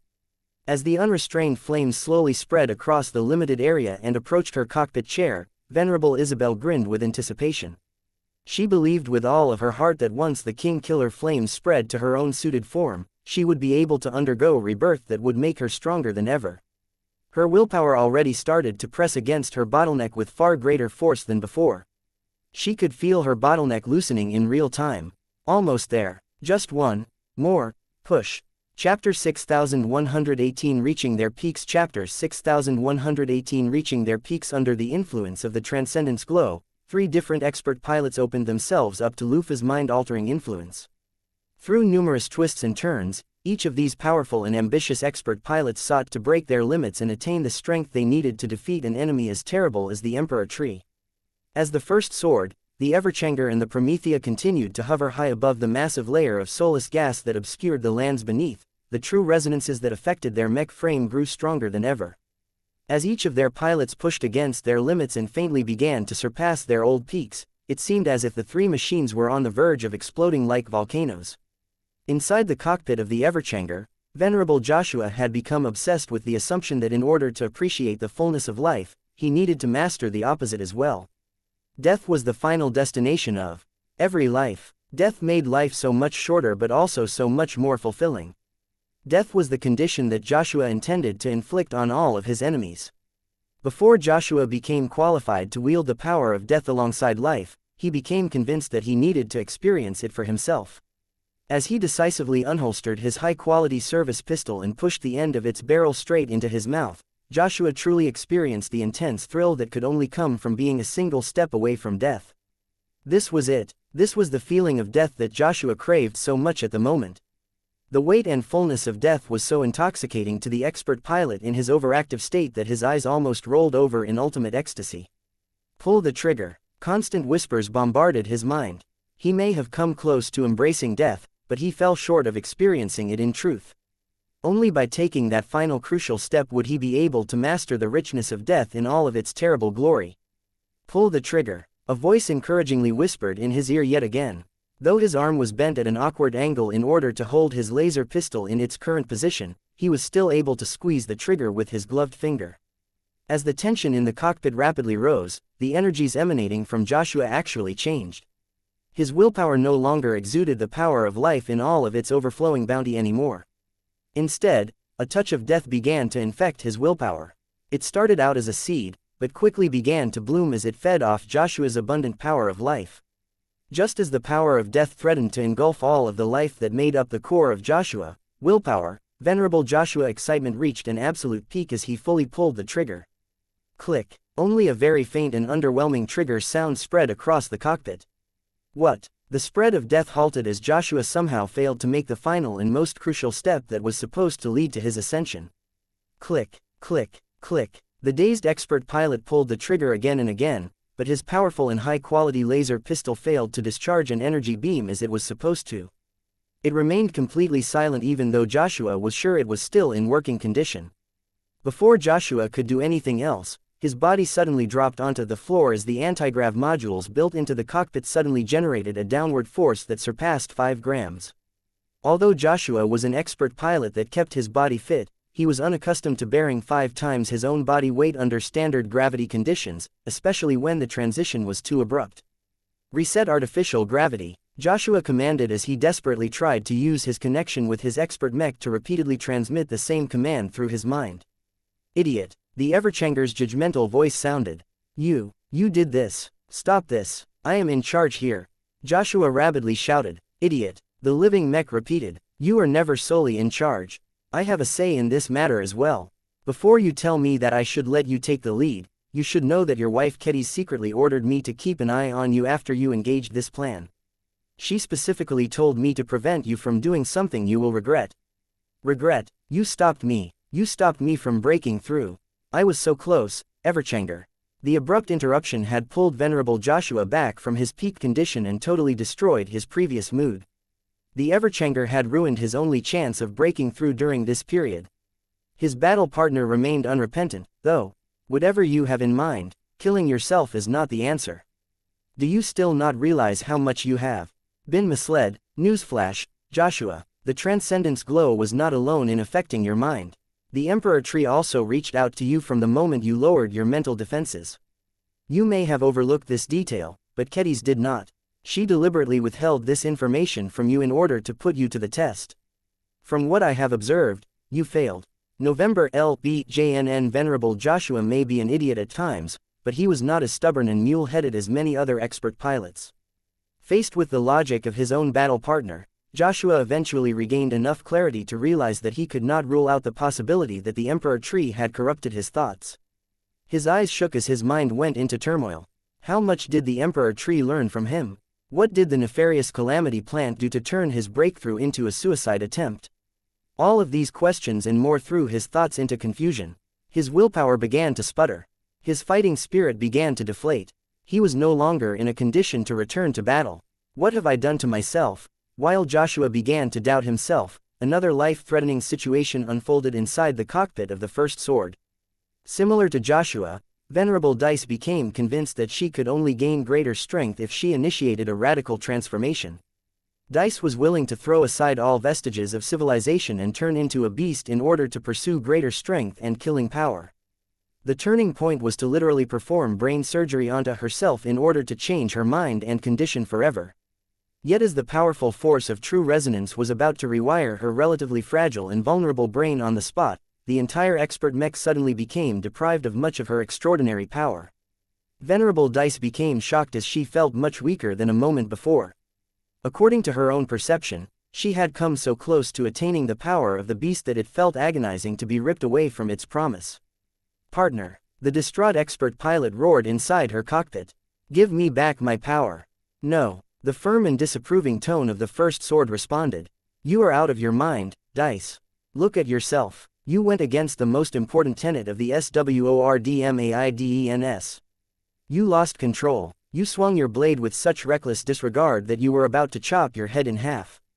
"No, that is not true. I was about to break through. My bottleneck had already loosened. You were about to make yourself brain-dead at the Emperor Tree's behest. Those thoughts were never your own. You were utterly fooled by our enemy. If Kedis did not anticipate this possibility in advance and told me to stop you from harming yourself or others, you would have already died. In fact, I would have intervened without any orders, because you are my one and only battle partner." First Sword. Dice looked incredibly lost and vulnerable now. This was incredibly rare as she had always come across as strong and confident in the past. "We are a team, Dice. You are not alone in this. You are never alone in this. In all your eagerness to break through, you completely overlooked my existence. That was a mistake. The two of us are made for each other. If we are lucky enough to survive the challenges to come, we will eventually become one and the same. Before that happens, you still have a long way to go before you have earned your ascension." Venerable Dice lowered her head in contrition. She knew she screwed up big time. She did not deny the possibility that the Emperor Tree had somehow twisted her mind as she became immersed by the influence of the Transcendence Glow. Looking back at her radical thoughts and behavior, only the Calamity Plant could drive her to sabotage the foundation of her piloting career. While Venerable Dice continued to process her abject failure, the temperature in the cockpit of the Promethea had reached a new height. If not for the high-quality protective piloting suit issued by the Larkinson Army, Venerable Isabel would have already started to become afflicted by burn wounds. As the flames started up by Kuroshi approached the piloting chair and threatened to engulf it entirely, the Promethea fell into a difficult dilemma. She too received secret instructions from the commander of Task Force Solus. The expert mech had been ordered to ignore the Transcendence Glow and maintain full vigilance towards their battle partners. Due to the active man-machine connections, the Promethea was able to gain a very clear idea of the twisted logic and thinking that eventually drove Isabel to light herself on fire. Although it was difficult for the Promethea to maintain a clear mind under the current circumstances, the third-order living mech knew that her battle partner was most definitely deceived by the Emperor Tree. The issue was that the Promethea was not quite certain whether Venerable Isabel's current thinking was necessarily wrong. Just like Isabel, the Promethea had long become frustrated by the constant orders to show restraint and limit her firepower. She was an expert mech that had been explicitly designed to spread flames onto her enemies.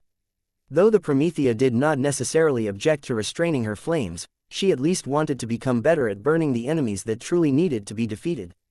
Her inability to burn more than a large amount of completely disposable tree leaves rankled her just as much as her battle partner. This was why the Promethea did not necessarily believe that her expert pilot was wrong in her thinking. Only by letting go and allowing her king killer flames to burn without restraint would they be able to attain their true potential.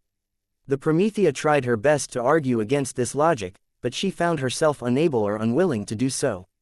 She was quite sure that she was not being affected by the Emperor Tree, but still failed to turn away from this dangerous idea.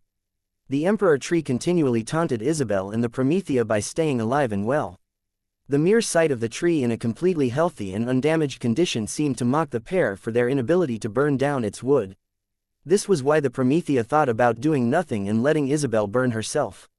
What if Isabel's idea had merit? What if Isabel truly needed to expose herself to her own king-killer flames in order to transform her willpower? So long as she succeeded, she would become stronger than ever. As the purple flames finally burned the underside of the cockpit chair and started to spread their way upwards, the Promethea continually struggled to choose between caution and recklessness. Choosing caution guaranteed Isabel's survival, but ruled out any further benefits. Choosing recklessness put Isabel's life in imminent danger, but it might just be enough to produce the second ace pilot of the Larkinson clan. The Promethea considered many possible arguments, though only a fraction of a second passed in real time. The expert rifleman Mech eventually made a choice. Chapter 6119A Supportive Mech Chapter 6119A Supportive Mech. As the Promethea grew hotter both inside and out, the living Mech made a critical decision. She disobeyed her orders. She disregarded her own principle that she should do whatever it took to protect her battle partner.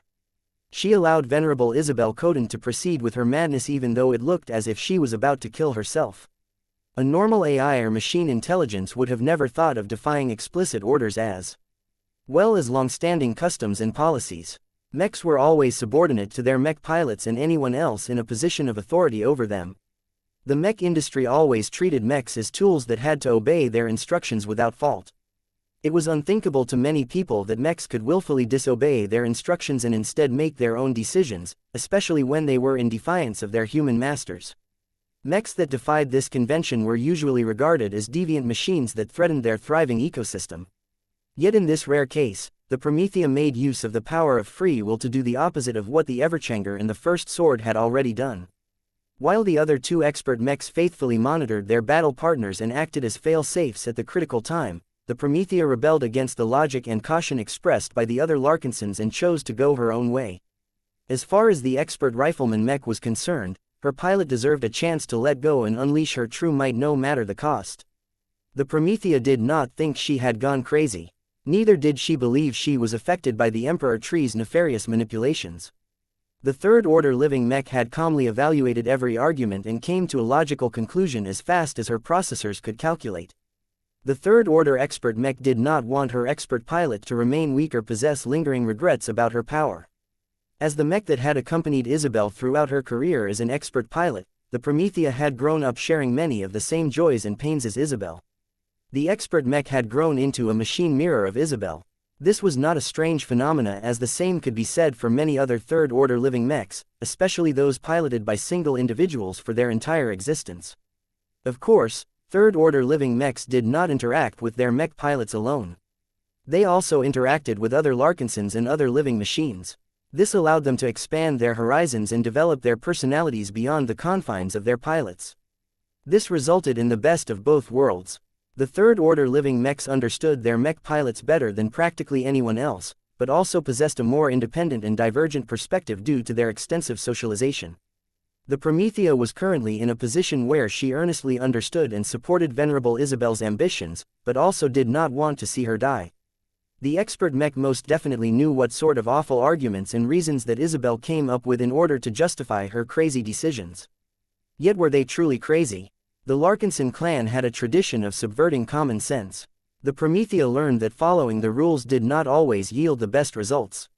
From the expert mech's perspective, Venerable Isabel may have crossed a few lines that may be unacceptable to others, but the fact that her willpower became extremely active to the point of loosening her bottleneck indicated that her assumptions were not baseless. Exposing herself to her own flames may be the crucial push she needed to break through at this junction. This was a very precious opportunity for Venerable Isabel at this junction. Her foundation was not the best, and her Promethea was severely underpowered and out of date by the contemporary standards of the Larkinson clan. If Venerable Isabel wanted to gain a decent chance of triggering her second apotheosis, then conventional wisdom stated that she must temper herself for at least a few more years while waiting for her expert mech to receive her long-awaited upgrade. Yet how long would that take? The Promethea was very clear that she would not get her turn until the Amaranto. The Riot, the First Sword, the Bastion, Everchanger and the Minerva all received their turns first. Given that Vase Larkinson and Gloriana Woden Larkinson were only able to tackle a limited quantity of high-end mech projects at a time, it would take at least 3 years before the Promethea received her turn. This was too long. The early years of the Age of Dawn were extremely crucial. A lot of galaxy-changing events took place immediately after the Great Severing, and the Promethea did not think that the pace would slow down in the immediate future. If the Promethea not only wanted to survive but thrive during the coming period of turmoil, she needed to excel at burning down lots and lots of powerful alien assets. Only by making her flames as strong and effective as possible would the living mech be able to fulfill the purpose of her existence in the best possible fashion. As a living mech, the Promethea differed from many other products in that she was able to develop her own wants and needs. Right now, her desires were still closely aligned with the desires of her expert pilot. The two did not possess any fundamental disagreements. The Promethea even felt it was okay for Isabel to take a risk. The expert mech knew her current considerations were wrong. They did not align with the will of Swordmaster Kedis or the Larkinson clan as a whole. The Larkinsons wanted more ace pilots, but not by subjecting all of their high-tier expert pilots to insanely dangerous stunts. The clan could afford to wait and see whether their ace pilot candidates would break through under more organic circumstances. If prospects such as Venerable Isabel ultimately failed to overcome their bottlenecks and remained stuck as expert pilots for the rest of their lives, then that was not a big loss for the Larkinson clan. After all, it already had plenty of high-ranking mech pilots. If only 20% of expert pilots broke through, then that was already an incredibly high yield for any organization, which also included the Larkinson clan. It was too extravagant to assume that every expert pilot had a guaranteed chance of breaking through to the rank of ace pilot. Even if the changing circumstances lowered the threshold of doing so, the fundamental requirements of a saint were still not easy to satisfy. The Promethea feared that Venerable Isabel might not ever come as close to prying loose her bottleneck as today. The active man-machine connection allowed the living mech to know without a shadow of a doubt that her young battle partner truly found an effective way to break through a lot sooner than she should. However, there was still a bit of resistance left. There was no way for Isabel to complete her evolution if she kept her flames away from herself. She needed to let go of all of her restraint and inhibitions even when her very body was at risk of getting carbonized. This was what tipped the Promethea over. The living mech couldn't stand the idea of pulling back her cherished battle partner when she was literally on the verge of breaking through. The consequences of getting engulfed by flames powerful enough to burn exotic alloys were incredibly severe, but the Promethea had faith in her own expert pilot. Since the King Killer flames originated from Venerable Isabel herself, she should possess the ability to resist her own attacks. However, it was unlikely that Isabel the expert pilot had the willpower necessary to defy the reality where she died of getting burned. Only Isabel the ace pilot had the power to resist the current flames. It was exactly because of this life and death test that the expert pilot became so stimulated. Any form of restraint at this point completely defeated the purpose of this breakthrough attempt. In the end, the Promethea chose to believe in her expert pilot. Venerable Isabel Coden might not be the most high-profile champion of the Larkinson clan, but she had managed to climb her way up from humble beginnings. No demigod was able to become an ace pilot candidate by being mediocre. Sure, the general-purpose cultivation elixirs enabled Venerable Isabel to skip a lot of accumulation and hardship, but not everyone was able to grow strong by relying on strange medicines alone. Venerable Isabel's willpower burned with greater fire than ever before. As the King Killer flames finally climbed up her own piloting chair, the Promethea continued to hold back and do nothing to stop the deadly fire from coming into contact with her own expert pilot. For a brief moment, Isabel's personal shield generator forcefully resisted the flames. Yet the fire was not deterred. It engulfed the rest of the piloting chair and literally ensconced the expert pilot in a bubble of terrifying flames. Smoke already filled the cockpit to the point where visibility had dropped to zero. A huge amount of toxic fumes got released in the cramped environment while the air circulation system desperately worked to siphon the dangerous substances away. As powerful as the personal shield generator may be, the King Killer flames were stronger, especially when they were empowered by Isabel and the Promethea's true resonance. The capacity of the personal shield generator was ultimately limited. The device sputtered and collapsed after a short delay, causing the surrounding flames to quickly engulf the figure sitting on the burning and warping chair. November LBJNN, Ah. The high-quality piloting suit resisted the flames for another moment, but its defensive properties were far inferior to proper hazard suits and combat armor. The King Killer flames melted or vaporized the piloting suit in less than a second before burning Isabel's flesh entirely. Skin blackened in an instant. Flesh began to carbonize and shrink as they lost all moisture. Isabel became blinded as her own flames devoured her own eyes like voracious rats. She stopped screaming as the flames ruined her voice cords as well. Her hair burned in their entirety before the flames literally cooked the brains that were only temporarily spared from the King Killer flames. Her lungs, which already became filled with toxic smoke, were starting to burn up as well.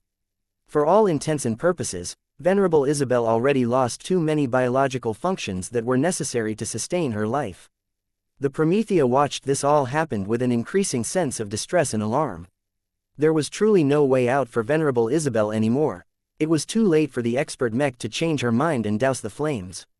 For better or worse, the Promethea had to see her decision through and hope that her faith in her own battle partner was not misplaced.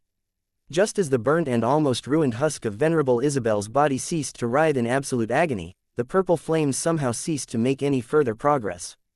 The exterior of Isabel's body had undoubtedly become ruined. Many of her remaining intact internal organs had also suffered massive damage due to excessive heat exposure. Yet somehow, the deterioration of Isabel's corporeal form also came paired with the strengthening of her willpower and spirit. Even as the life-tearing pain of getting burned threatened to overwhelm the expert pilot's will and composure, Isabel ruthlessly clamped down on the impulse to surrender to her pain. She continued to focus on resisting her flames with all of her effort. Though her efforts alone were not enough to enable her to resist the power of her own fire, the truth was that she was not alone. Not only was she able to lean onto the battle partner that she was still interfaced with, she also drew strength from her companion spirit, who happened to be completely immune to the King Killer flames. Yaaa. The purple flaming cat continued to occupy Isabel's head and did her best to protect her principal's brain with great effort. It was due to the immense efforts of Kuroshi that Isabel ultimately managed to last long enough to gain the strength needed to resist her own fire.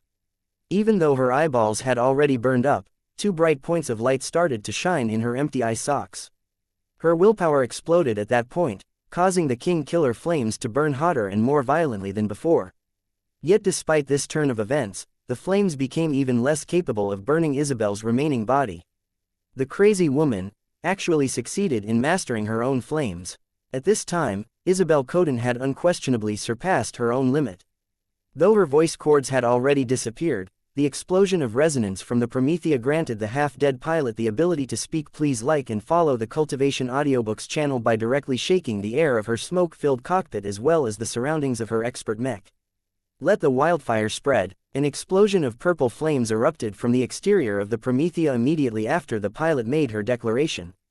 A globe of lethal flames that burned hotter than any flames that had ever graced on this untamed planet appeared in the skies like a second sun. A purple sun was born on this day. Chapter 6120 The Purple Sun. Chapter 6120 The Purple Sun. Isabel Coden had broken through. That was obvious to everyone that looked at the purple sun that had just exploded onto the scene. The state of Isabel's burnt and ruined body was extremely concerning, but it was evident that she was still alive by the mere fact that her willpower and resonance strength completely exploded past their old limits. Careful, Joshua hastily shouted as the explosion of flames forced him to wake up from his depressed mood. The expert pilot who failed to break through clearly sensed the threat posed by those purple flames. Joshua would never allow his Everchanger to get into contact with the King Killer flames back when Isabel was still an expert pilot. He would be crazy to allow the purple sun, which blazed with far more power than ever before, to come close to his Everchanger. Venerable Dice managed to react to this acute crisis as well. Her intuition already warned her about the imminent threat. Instinct took over as she quickly jerked her first sword away from the purple sun before it could engulf her damaged machine. As Dice and Joshua managed to move their expert mechs to a safer distance, they both utilized the sensor systems of their machines to observe the purple sun. The two paid particularly close attention to the resonance meters. The numbers were rising by the second. 74 lavares, 83 lavares, 95 lavares, 101 lavares. It's holding, but also wobbling. The two expert pilots already suspected the truth, but the resonance meter readings confirmed the truth. Venerable Isabel Coden was no more. Saint Isabel Coden was born on this day. Though the resonance meters measured unusually unstable activity that hinted that the state of the newly ascended ace pilot was anything but stable, her power was undeniable. Scorching heat and flames erupted from the Promethea in such an outrageously strong fashion that no one was able to observe the expert mech anymore. The machine had become entirely obscured by the huge purple conflagration that surrounded the machine in a perfect sphere centered around the cockpit. The two high-tier expert pilots had never witnessed a breakthrough as dramatic as the spectacle unfolding before their eyes. Was the Promethea even safe? She had to be, or else the flames wouldn't be able to sustain themselves. The outburst of forced resonance did far more than surround the Promethea with a much more lethal version of the King Killer flames. The newly emerged saint also radiated her altered willpower and new conviction from her machine. Joshua winced as he suffered a small backlash when he attempted to verify Isabel's current state. Has Isabel lost control over her own flames? I think those flames have become an inherent part of her saint kingdom. The energies released by the saint kingdom were gigantic and completely surpassed the old limits of the Promethea. All of this was due to the explosion of repressed energies from Saint Isabel, which appeared to be much greater in quantity than was typical of a pilot with relatively little accumulation. Isabel truly needed to vent the energies that she had been repressing throughout her entire career as an expert pilot. Her breakthrough tasted much sweeter to her than usual for this reason. As the purple sun started to stabilize, the strengthened will that had broken through the previous limit was not content with hovering in the air. Isabel's flames existed to burn her enemies. The driving reason why Isabel wanted to break through even if it came at the cost of her own body was to gain the strength to burn more powerful enemies. It just so happened that the Emperor tree was still within proximity. She's moving, Joshua called. The flaming purple sun slowly descended down to the surface. The descent started off slow, but gradually picked up speed as if Saint Isabel was just rediscovering how to control her expert mech. The first sword and the Everchanger reluctantly followed even though they were hardly in the best fighting condition. The two expert mechs maintained a respectable distance from the Promethea. Neither Dice nor Joshua looked forward to getting accidentally splashed by the much more threatening flames of their fellow Larkinson pilot. As the purple sun lost altitude at more rapid speeds, it eventually came into contact with the top of the soulless gas curtain that had engulfed the entire area surrounding the Emperor tree. A major gas deposit and vent was situated near the Emperor tree, which meant that the concentration of soulless gas rapidly rose as the purple sun approached the surface. However, as soon as the gas particles came into contact with the globe of flames, the extraordinary gas which possessed a surprising variety of reality-defying effects burned up without any suspension. So long as the purple sun burned hot and bright, there was no way that a mere gas could get past the cleansing flames and interfere with the Promethea's functions. The power of an ace pilot was transcendent and far surpassed most native phenomena on this untamed planet. The only question was whether the Promethea's temporarily elevated state was enough to give her a chance to gain the upper hand against the previously unassailable Emperor tree. The Calamity plant clearly sensed and recognized the threat posed by the approaching purple sun. The myriad of seed cannons spread across the Emperor tree's enormous trunk all aimed their barrels upwards and opened fire at the descending purple blaze. Hundreds of heavy seeds flung at velocities so high that could severely deplete the resonance shields of any expert mech simply flamed out as soon as they came into contact with the edge of the purple sun.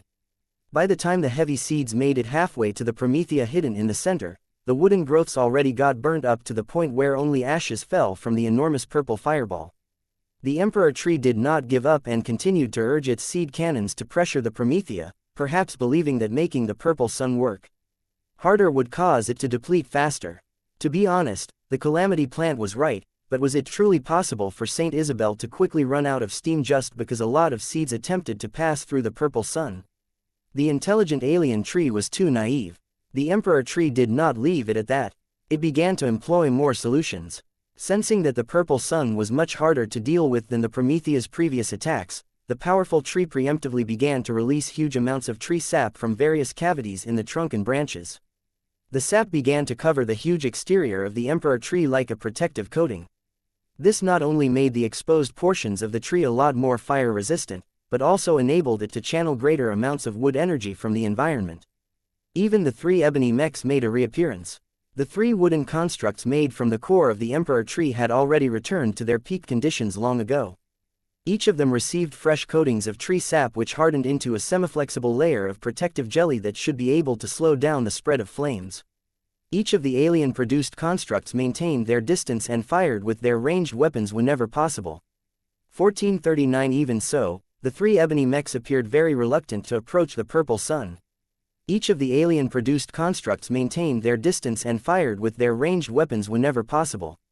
Unlike the regular projectiles launched by the fairly ordinary heavy seed cannons, the ebony seeds fired by the ranged armaments of the ebony everchanger and the ebony zeal were much tougher and more resistant to the supercharged purple flames.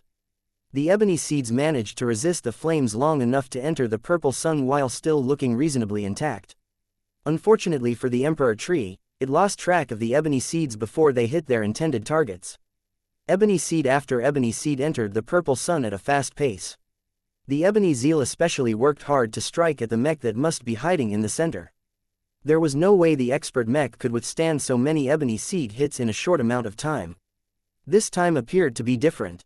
Though the ebony seeds did not make themselves seen or heard again, the continued existence of the purple sun indicated that the projectiles were not achieving their desired effect.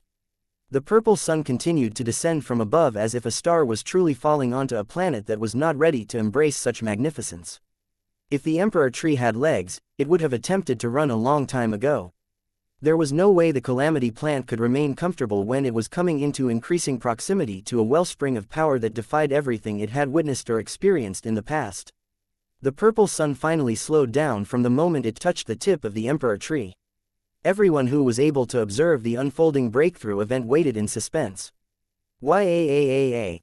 A much larger and more powerful version of Kuroshi appeared on the edge of the purple sun and seemed to increase the surrounding heat and temperature even further.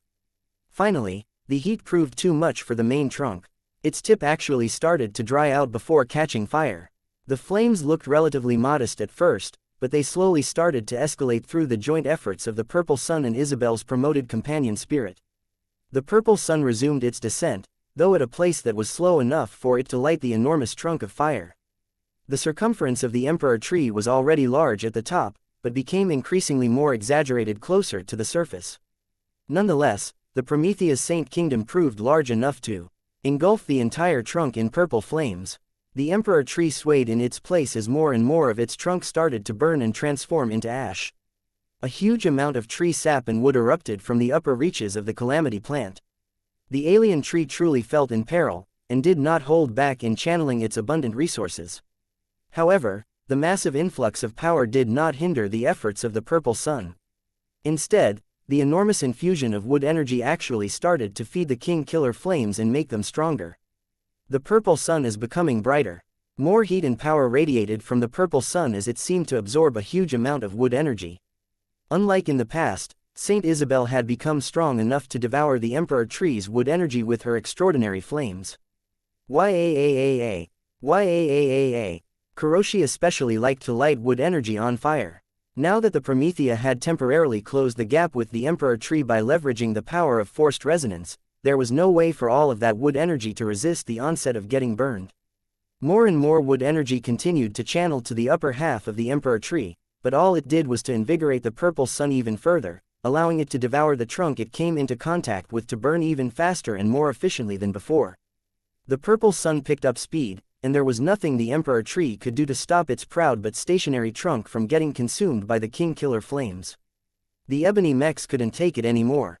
The ebony zeal continued to bombard the Promethea from a distance while the ebony first sword and the ebony everchanger both attempted to cut off the heart of the purple sun. Clang! While the ebony first sword was able to approach the purple sun without interruption, the authentic first sword intercepted the ebony everchanger from the front. "We can't do much, but we can still help you out, Isabel." The original everchanger swooped in from behind, forcing the wooden imitation to pull back and hastily block the slash from the heartsword. "Go forth and burn, Isabel, but keep this one for us. The clan still wants us to retrieve one of these ebony mechs intact." Chapter 6121 Burning Wood Chapter 6121 Burning Wood The Larkinson clan gained its second ace pilot. Although the journey that Isabel took to smash through her bottleneck was highly unorthodox and fraught with far greater peril than usual, her strength was undeniable. By forming a purple sun around her expert mech through the explosion of forced resonance, Saint Isabel Coden gave the Larkinson clan a short preview of how she wielded her power now that she had unlocked an entirely new tier of strength. As the purple sun continued to burn the large and extremely tall main trunk of the Emperor tree, it looked as if nothing could stop the Promethea in her supercharged state from completing her goal. The tree clearly suffered from the overwhelming heat spread by the purple sun. Any part of its trunk that came in direct contact with Saint Isabel's exaggeratingly energetic Saint Kingdom burned within seconds. Nothing could stop the purple sun from devouring the touch and metal-reinforced wood from drying up before crumbling into ash. What was worse for the Emperor tree was that its wood actively fed the purple sun. The Saint Kingdom behaved like a starved beast that eagerly inflated as it devoured more and more of its prey. The purple sun visibly glowed hotter until its violent flames started to look like a bright magenta star. Not even the ebony mechs could do anything to stop the purple sun from devouring everything related to the Calamity Tree. When the ebony first sword courageously charged into the purple sun, it disappeared without any fluctuations. When the ebony zeal attempted to bombard the Promethea that was at the center of the purple sun, the ebony seeds accomplished nothing of note. So much heat radiated from the increasingly more fed purple star that the previously untouched sections of the Emperor tree also started to dry up and burst into flames. More and more purple flames started to spread from the purple sun. The Emperor tree was clever enough to understand it was almost hopeless to stop the purple sun from burning its trunk. However, the descent of the purple sun had slowed down. It would take minutes for the supercharged Promethea to reach the surface. This gave the Calamity plant a chance to survive this encounter, especially if it was smart and informed enough to know that Saint Isabel could only sustain this outburst of power for a relatively short amount of time. The tree did not work to attain an immediate victory, but instead shifted its strategy in order to outlast its most threatening opponent. The supply of tree sap and wood energy no longer reached the purple sun. The Emperor tree had clearly ridden off the parts of the trunk that came into direct contact with the purple sun. Instead of trying to do the impossible, the tree instead focused on transferring its resources to repair and maintain the health of the trunk below that point. November LBJNN. The overwhelming heat radiated by the purple sun no longer burned up the bark and wood lower down the length of the trunk. The abundance of tree sap covering the vulnerable wood and the wood energy nurturing all of the organic matter successfully formed an improvised fire barrier that prevented the entire trunk from burning down at an accelerated pace. If this went on, it truly looked as if the Emperor tree would outlast the purple sun's attempt to kill the Calamity plant before Saint Isabel ran out of steam. Unfortunately for the target of the Promethea's ire, its thoughts were too simple. Though it looked as if Saint Isabel had gone crazy to the point where she had lost all awareness, there was definitely at least one intelligence driving the current state of the Promethea. Saint Isabel may have gained the sheer power necessary to burn the Emperor tree to death, but her endurance was seriously in doubt. Forced resonance never lasted long. Newly ascended ace pilots always required a period of adaptation and consolidation before they could truly exert the power of their rank. They also needed a proper ace mech that was fully configured and calibrated for their extraordinary willpower. Right now, Saint Isabel's circumstances were undoubtedly worse than that of Saint Tusa. Unlike the Dark Zephyr Mark III, which was the most modern high-end mech that the best mech designers of the Larkinson clan were able to develop and deliver in recent times, the Promethea was a much older product of the Facewater generation. Combined with the fact that the Promethea was much more of a second-class expert mech rather than a quasi-first-class expert mech, the machine was overstraining her mech frame to a horrendous degree. Forced resonance was never a gentle phenomena. Any mech that was not designed to perform at a power level that surpassed the pilot's current rank would inevitably suffer. It was not an unusual phenomenon for heavily abused mechs to break entirely after the forced resonance state had run its course. Combined with Saint Isabel's terrible physical state, the foundation of the purple sun was surprisingly fragile and brittle. Yet still, the power of the duo could not be underestimated while they remained in this forcefully elevated state. Right in the center of the purple sun, the Promethea finally did more than radiate her Saint Kingdom like a destructive aura. The Ignitron rifle, which Saint Isabel forcefully shielded from the ruinous heat of her own purple sun with the help of her own willpower, quickly started to accumulate energy while pointing downwards. The Promethea was supposed to be a ranged mech. Saint Isabel finally chose to utilize her battle partner in accordance with her role. The Emperor tree sensed the sharp buildup of heat and power inside the purple sun. It quickly started to release a waterfall of tree sap, uncaring about depleting its reserves. "My flames cannot be stopped," Saint Isabel put truth to these words as a purple resonance-empowered energy beam that surpassed all of the ones launched by the Ignitron rifle shot straight out the purple sun and soared straight downwards. All of the soulless gas particles, tree branches and leaves that got in the way spontaneously ignited in an instant before beginning to propagate more purple flames in every direction. The emperor tree was past the point of caring about the condition of its branches and leaves. Multiple conflagrations of purple flames broke out and started to light multiple layers of the tree crown on fire. If the emperor tree did not do anything to retard the king killer flames, they would most certainly devour the rest of the branches and leaves that stuck out of the main trunk. Yet that was not the intent of the shot. When the supercharged purple fire beam passed through the crown, it continued to surge downwards at the speed of light until it finally struck the enormous mass of roots that were sticking out from the surface. What happened next was completely outside of the expectations of the observers. Instead of bursting out a huge amount of king killer flames that devoured all of the nearby roots as if they were flammable tinder, the energy beam instead produced an enormous explosion that outright blasted apart the roots and even managed to produce a large hole in the side of the trunk. The Alfari Core Detonation Core. Saint Isabel's comprehension and mastery of the mysterious techniques bestowed by an enlightenment fruit had not improved upon her breakthrough. However, there was a world of difference between the power of a high-tier expert pilot and an ace pilot. In her current forced resonance state, the explosion produced by the combustion of all of the potential energy locked inside the energy beam was one if not two orders of magnitude more powerful than before. The Promethea was not done with firing her Luminaire crystal rifle. Soon, a second flaming purple energy beam shot out of the purple soon. This time, the attack did not produce an immediate explosion. Instead, it exploded into a firestorm from the moment it made contact with the crater of dirt, damaged roots and tree sap on the surface of the planet. The emperor tree's massive trunk seemed to vibrate in pain. It immediately began to redirect massive amounts of tree sap to drown out the purple flames, knowing that if the king killer flames burned out the entire base of the trunk, there would be nothing left intact aside from its enormous root structure. The mass and volume of the calamity plant was so gigantic in scale that it was easily able to dump a torrent of tree sap onto its burning roots. Although the king killer flames had proven to be a lot more effective at burning the emperor tree than before, they were not omnipotent so long as they lacked the support of the Promethea's Saint Kingdom.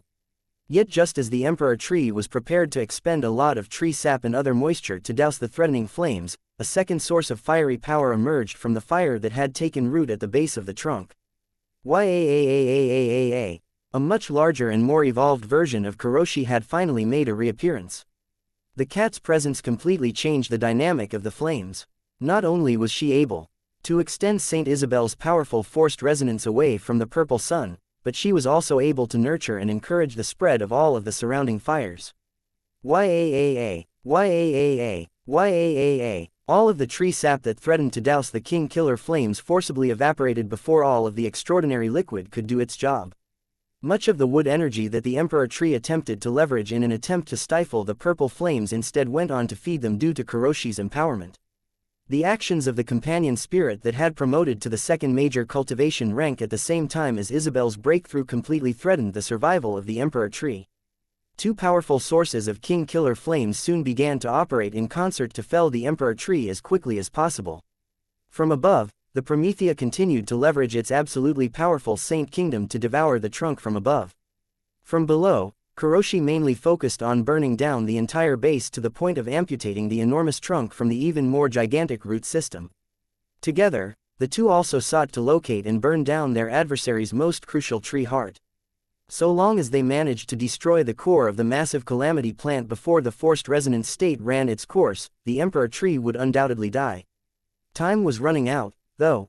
The Promethea may be releasing so much energy that it was able to sustain an extremely powerful purple sun, but the sheer waste and inefficiency of producing such a spectacle added an enormous drain on Saint Isabel's limited accumulation. Regardless of how coherent the newly ascended ace pilot was at the moment, she clearly understood the need for haste. The purple sun started to pick up the pace and descend at a faster rate, even if it came at the cost of preserving the innermost layers of the trunk. In the meantime, Kuroshi actively tried to burn her way to the very center of the massive root system. This was the most likely location of the critical tree heart.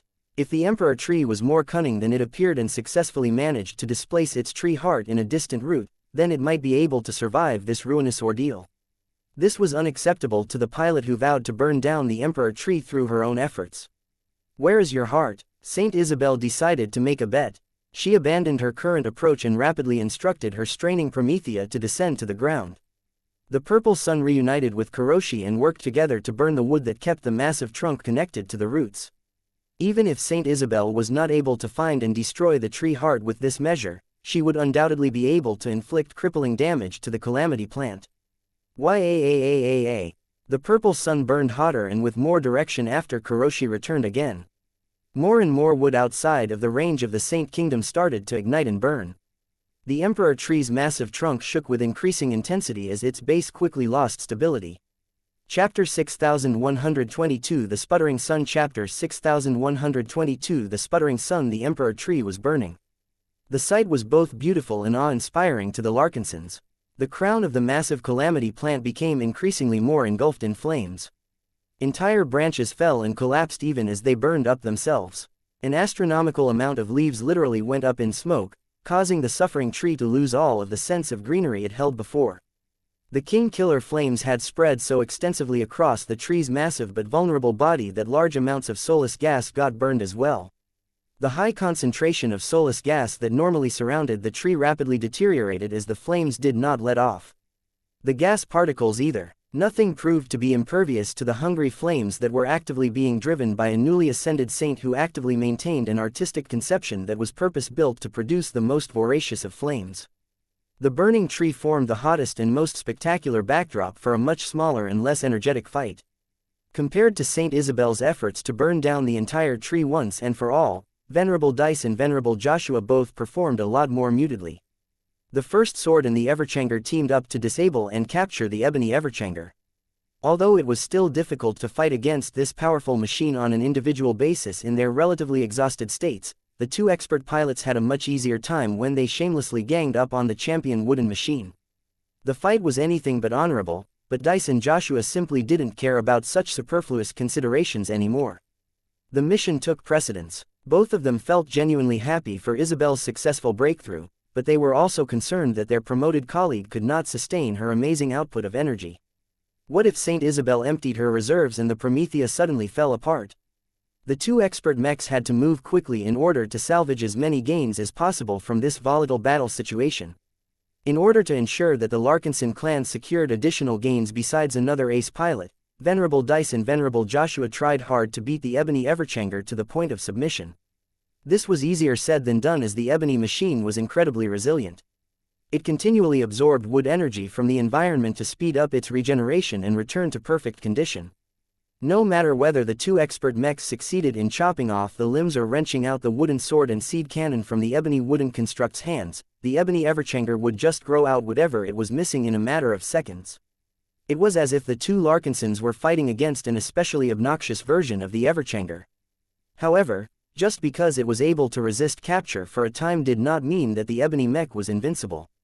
The fake Everchanger may be wielding two weapons at the same time like the real machine, but its skill in utilizing them in active combat was not good enough to fend off two opponents at the same time.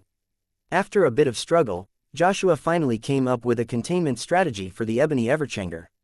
"We can't keep fighting it like this. It will just absorb a lot of wood energy and return to peak condition again.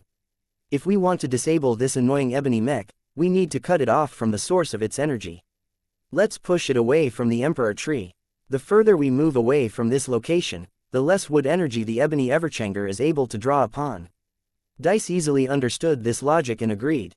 "Good idea, let us begin." The two expert mechs changed their combat approach. They no longer focused on cripping the ebony mech, but instead utilized short charges to physically impart their momentum against their target. The Ebony Everchanger may be strong and possess a lot of exceptional properties, but it was not able to withstand physical pushes from its two opponents. The powerful ebony wooden construct helplessly began to move further and further away from the Emperor tree. Each time it attempted to fly back to its origin, one of the two expert mechs would always be ready to halt its advance. Eventually, the ebony mech crossed the red line, where the concentration of wood energy drastically dropped. After all, soulless gas was toxic to most organisms. Many plants could not survive continuous exposure to the substance. The Emperor Tree also took the initiative to eliminate any rival plants that somehow managed to occupy its territory after it had grown into its power. The increased distance along with the scarcity of wood energy finally weakened the isolated ebony mech to the point where it no longer regenerated as quickly as before. It had not lost the ability to regenerate entirely, but it took so much energy to regrow its resilient ebony wood that the enemy construct had lost its greatest advantage. The first sword in the Everchanger deftly disarmed the ebony mech and beat it up to the point where it had lost most of its functionality for the time being. Before the ebony Everchanger could restore its damaged wooden frame and resume its struggle, a large contingent of Larkinson melee mechs arrived from afar. The storm swords and other melee mechs all threw out nets and wires that trapped and immobilized the valuable biological specimen. Pacifiers equipped with fluid projectors began to spray the ebony Everchanger with quick hardening slime. The same solution used to immobilize mechs that had gone out of control soon began to encase the wooden construct. The mech pilots of the law enforcement mechs made sure to spray an excess of slime in order to make sure the ebony mech had no chance of breaking out by relying on its own power. Once a thick layer of slime had completely hardened around the ebony Everchanger, over a dozen mechs began to lift up their latest prize by pulling up the wires that they had thrown earlier. Soon enough, the procession of mechs began to fly straight back to Chimera Base at a cautious and completely synchronized pace. Do any of us need to accompany the ebony Everchanger in case it breaks out somehow? Venerable Joshua asked. No, we can take care of it. You and Dice should go back to the Emperor Tree. Kedis instructed from the cockpit of one of the storm swords. I am afraid that Isabel's condition is anything but good. According to the Promethea's log transmissions, she has resorted to extreme measures in order to break through. When our new saint crashes, which she inevitably will, you must do your utmost to catch her damaged mech and bring her back alive, is that understood? What about the Emperor Tree? It would be best if you can finish it off if Isabel hasn't managed to kill it outright. Do not sweat it if you can't do that.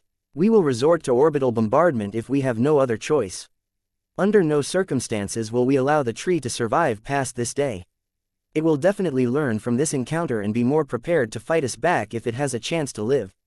Resorting to orbital bombardment was a risky move. At worst, the calamity beasts of the untamed planet may be alarmed to the point where they join forces to drive away the human presence that had encroached on their globe. However, the benefit of having a second ace pilot far exceeded the losses suffered from a temporary setback in the Solus gas harvesting operation. Understood, Joshua responded. We will be heading back. Just take into account that neither of us are in good condition anymore. We won't be able to put up a good fight. By the way, see if you can take care of the ebony zeal as well. Capture it if you can, but destroy it if that is not possible. Try to preserve at least a few chunks of its ebony wood if you have to resort to the latter. It turned out that this request had already become moot. When the first sword and the Everchanger returned to the Emperor Tree, they both observed the burnt and ruined pieces of the ebony zeal resting on the ground. The Promethea clearly blasted it to pieces before burning the vulnerable remains with its highly potent energy beams. Venerable Joshua briefly grimaced. Isabel rarely leaves anything intact once she goes on the attack. Now that she has become an ace pilot, this tendency has grown stronger. Both expert pilots could feel Saint Isabel's desire and lack of restraint. She made no secret of the fact that she just wanted to burn everything without discrimination. While she may still retain enough awareness to distinguish from friends and foe, neither expert pilot wanted to take the chance. She is beginning to sputter.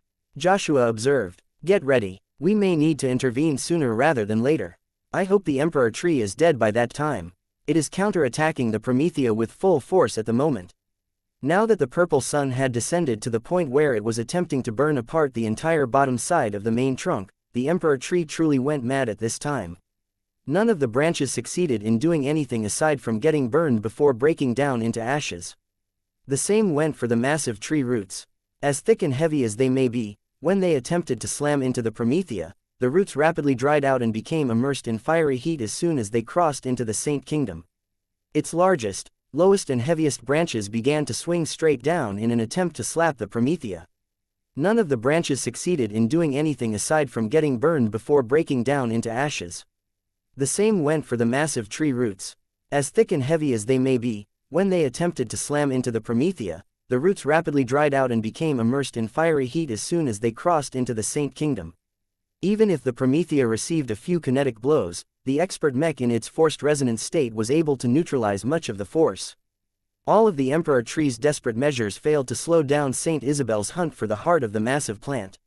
Although the large amount of soulless gas in the environment as well as embedded into the Emperor Tree prevented the newly promoted ace pilot from getting any easy clues, she personally guessed that she was heading in the right direction. The tree was getting more and more desperate. From trying to consume the power of the purple sun by dousing it with an excess of water and tree sap, to continually slamming one root after another into Isabel's Saint Kingdom, the Emperor Tree still hoped to win by attrition.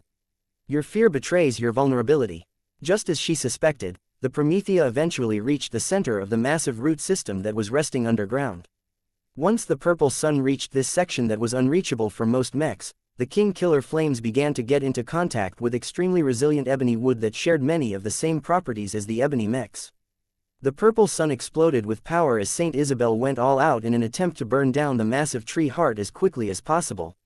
The Promethea not only fired her ignitron rifle as fast as she could pull the trigger, but the machine also unleashed Kuroshi so that the companion spirit could burn the other side of the massive tree heart. Slowly, but steadily, the purple conflagration overcame the powerful resistance of the center of the Emperor Tree's power. The massive calamity plant had run out of options. It still possessed a lot of power, but its heavy seed cannons, its branches, its roots and other defensive measures were completely unable to eliminate a small but powerful mobile combat asset. This was especially the case when Saint Isabel had finally become strong enough to negate the Emperor Tree's greatest advantage, which was its ability to regenerate by absorbing lots of energy. By the time the purple sun finally began to dim before fading entirely, not a single piece of the tree core was left intact and unburnt. Saint Isabel had run out of power from the moment she was able to confirm that she had definitively killed the heart of the tree. The Promethea, which looked a lot more terrible than before, began to lose stability and fall. "I've got you, Isabel." The Everchanger quickly swooped in to support the heavily damaged and partially broken machine. Venerable Joshua panicked when she sensed Isabel's willpower and energy weakening at an extremely rapid rate. The expert pilot even began to sense the specter of death looming inside the cockpit of the expert rifleman mech. Isabel. Chapter 6123 The Expended Fuel Chapter 6123 The Expended Fuel The Emperor Tree was dead. At least, that was the presumption. No Larkinson was willing to say for certain whether the tree was dead. Not when the bottom half of its massive trunk and its astronomically large root system still remained undamaged.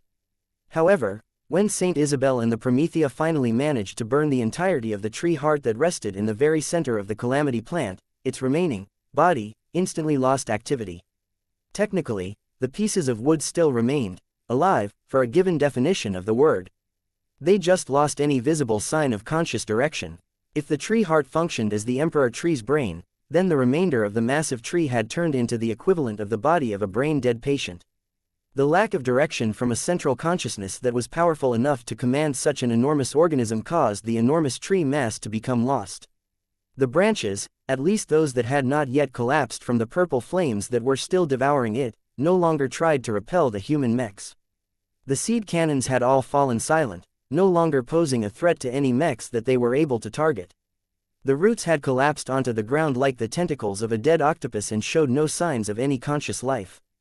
Perhaps it may still be able to function as a biologically viable plant life, but it would never be able to wield the power that the Emperor Tree had once demonstrated. Although the Larkinsons still needed to conduct extensive checks in order to verify that the Emperor Tree truly lost the ability to make a comeback, either at this site or hundreds of kilometers away, the battle against the Emperor Tree had pretty much come to an end. Yet even as the Larkinsons tentatively concluded that it was over for the Emperor Tree, Venerable Dice and Venerable Joshua expressed increasing concern about Isabel's state. It was difficult to understand Isabel's present condition as the mech was thrashed from both inside and out. The forced resonance acting upon the machine had caused the mech frame to endure such excessive heat and other sources of pressure that many of its parts were no longer intact. Entire components cracked into pieces while others had gotten burned. If not for the fact that Saint Isabel's massively strengthened willpower granted her machine inherent resistance against the king killer flames, the expert mech shouldn't have been able to survive what had previously come to pass. Still, a heavily damaged and crippled mech was a pretty decent outcome compared to the alternatives. What truly mattered was whether the ace pilot inside the cockpit managed to survive the ordeal. Venerable Joshua had justifiable concerns about the current state of the new ace pilot. As his Everchanger propped up the inert and damaged Promethea with difficulty, Joshua became increasingly more distressed when he began to sense the coming of death towards the weakening source of willpower inside the cockpit. As an expert pilot that had recently tried to embrace death in all of its terrible finality, Joshua most definitely recognized its presence. It did not take long for him to connect the dots. Isabel, if you don't respond right away, I will tear you from the cockpit and render any aid I can. Joshua did not even bother to pause before he decided to take action. Though he was unable to get a clear image of what went on inside the cockpit, what little he was able to determine already told him that time was of the essence. In fact, as his Everchanger carefully utilized his sharp hartsword to pry away the damaged chest plates and dig into the cockpit, Joshua sensed that Saint Isabel's once powerful willpower had dipped far below the point when she was still an expert pilot. This was so alarming that the Everchanger threw caution to the wind and began to create a rough and hasty incision that directly breached the front side of the cockpit. Isabel. A spotlight shone from the third eye of the Everchanger. The light revealed a sight that almost stopped Joshua's heart. Isabel's body was utterly ruined. Joshua became reminded by the sight of soldiers who got killed by getting burned. It was obvious that a fire had erupted inside the cockpit. This fire completely engulfed the tiny space and burned out all of the consoles and even the chair that seated Isabel. As for the pilot herself, not a single piece of her piloting suit was left intact. Even her helmet had half burned and half melted onto her skull. The flames that had devoured her body had practically carbonized all of her limbs. Isabel's forearms and forelegs had pretty much disappeared into ash, leaving only blackened stumps behind. Large holes had formed in her torso. Not a single piece of skin was left intact. The cavity which held her organs largely resembled the interior of a house where a fire broke out. Many organs were simply gone. Only a few charred and blackened pieces were left that could be vaguely associated with specific organs. As for Isabel's head, the material of her helmet obscured large parts of her head, but it had most definitely not managed to withstand the flames that devoured the rest of her body. Her teeth became visible because there were no lips left to hide them anymore. The eye sockets looked distressingly empty and entire pieces of blackened bone remained visible. Anyone who witnessed this terrible sight would have no choice but to conclude that whoever this body belonged to had unquestionably died. Isobel. Yet just as Joshua began to sob, he suddenly heard a familiar feline cry. Ya. A much fainter and more diminished version of Isabel's companion spirit weakly emerged from Isabel's skull. Compared to her previous state where she had become larger than a tiger and wielded the power of a half-god, the current state of Kuroshi was extremely tragic. However, Joshua did not feel saddened about Kuroshi's loss of strength at all. He keenly recognized that the companion spirit was still alive at this time. Kuroshi, you're alive. What about Isabel? Yaaa. The companion spirit looked sad as she pressed her front paws on top of Isabel's terrible-looking skull.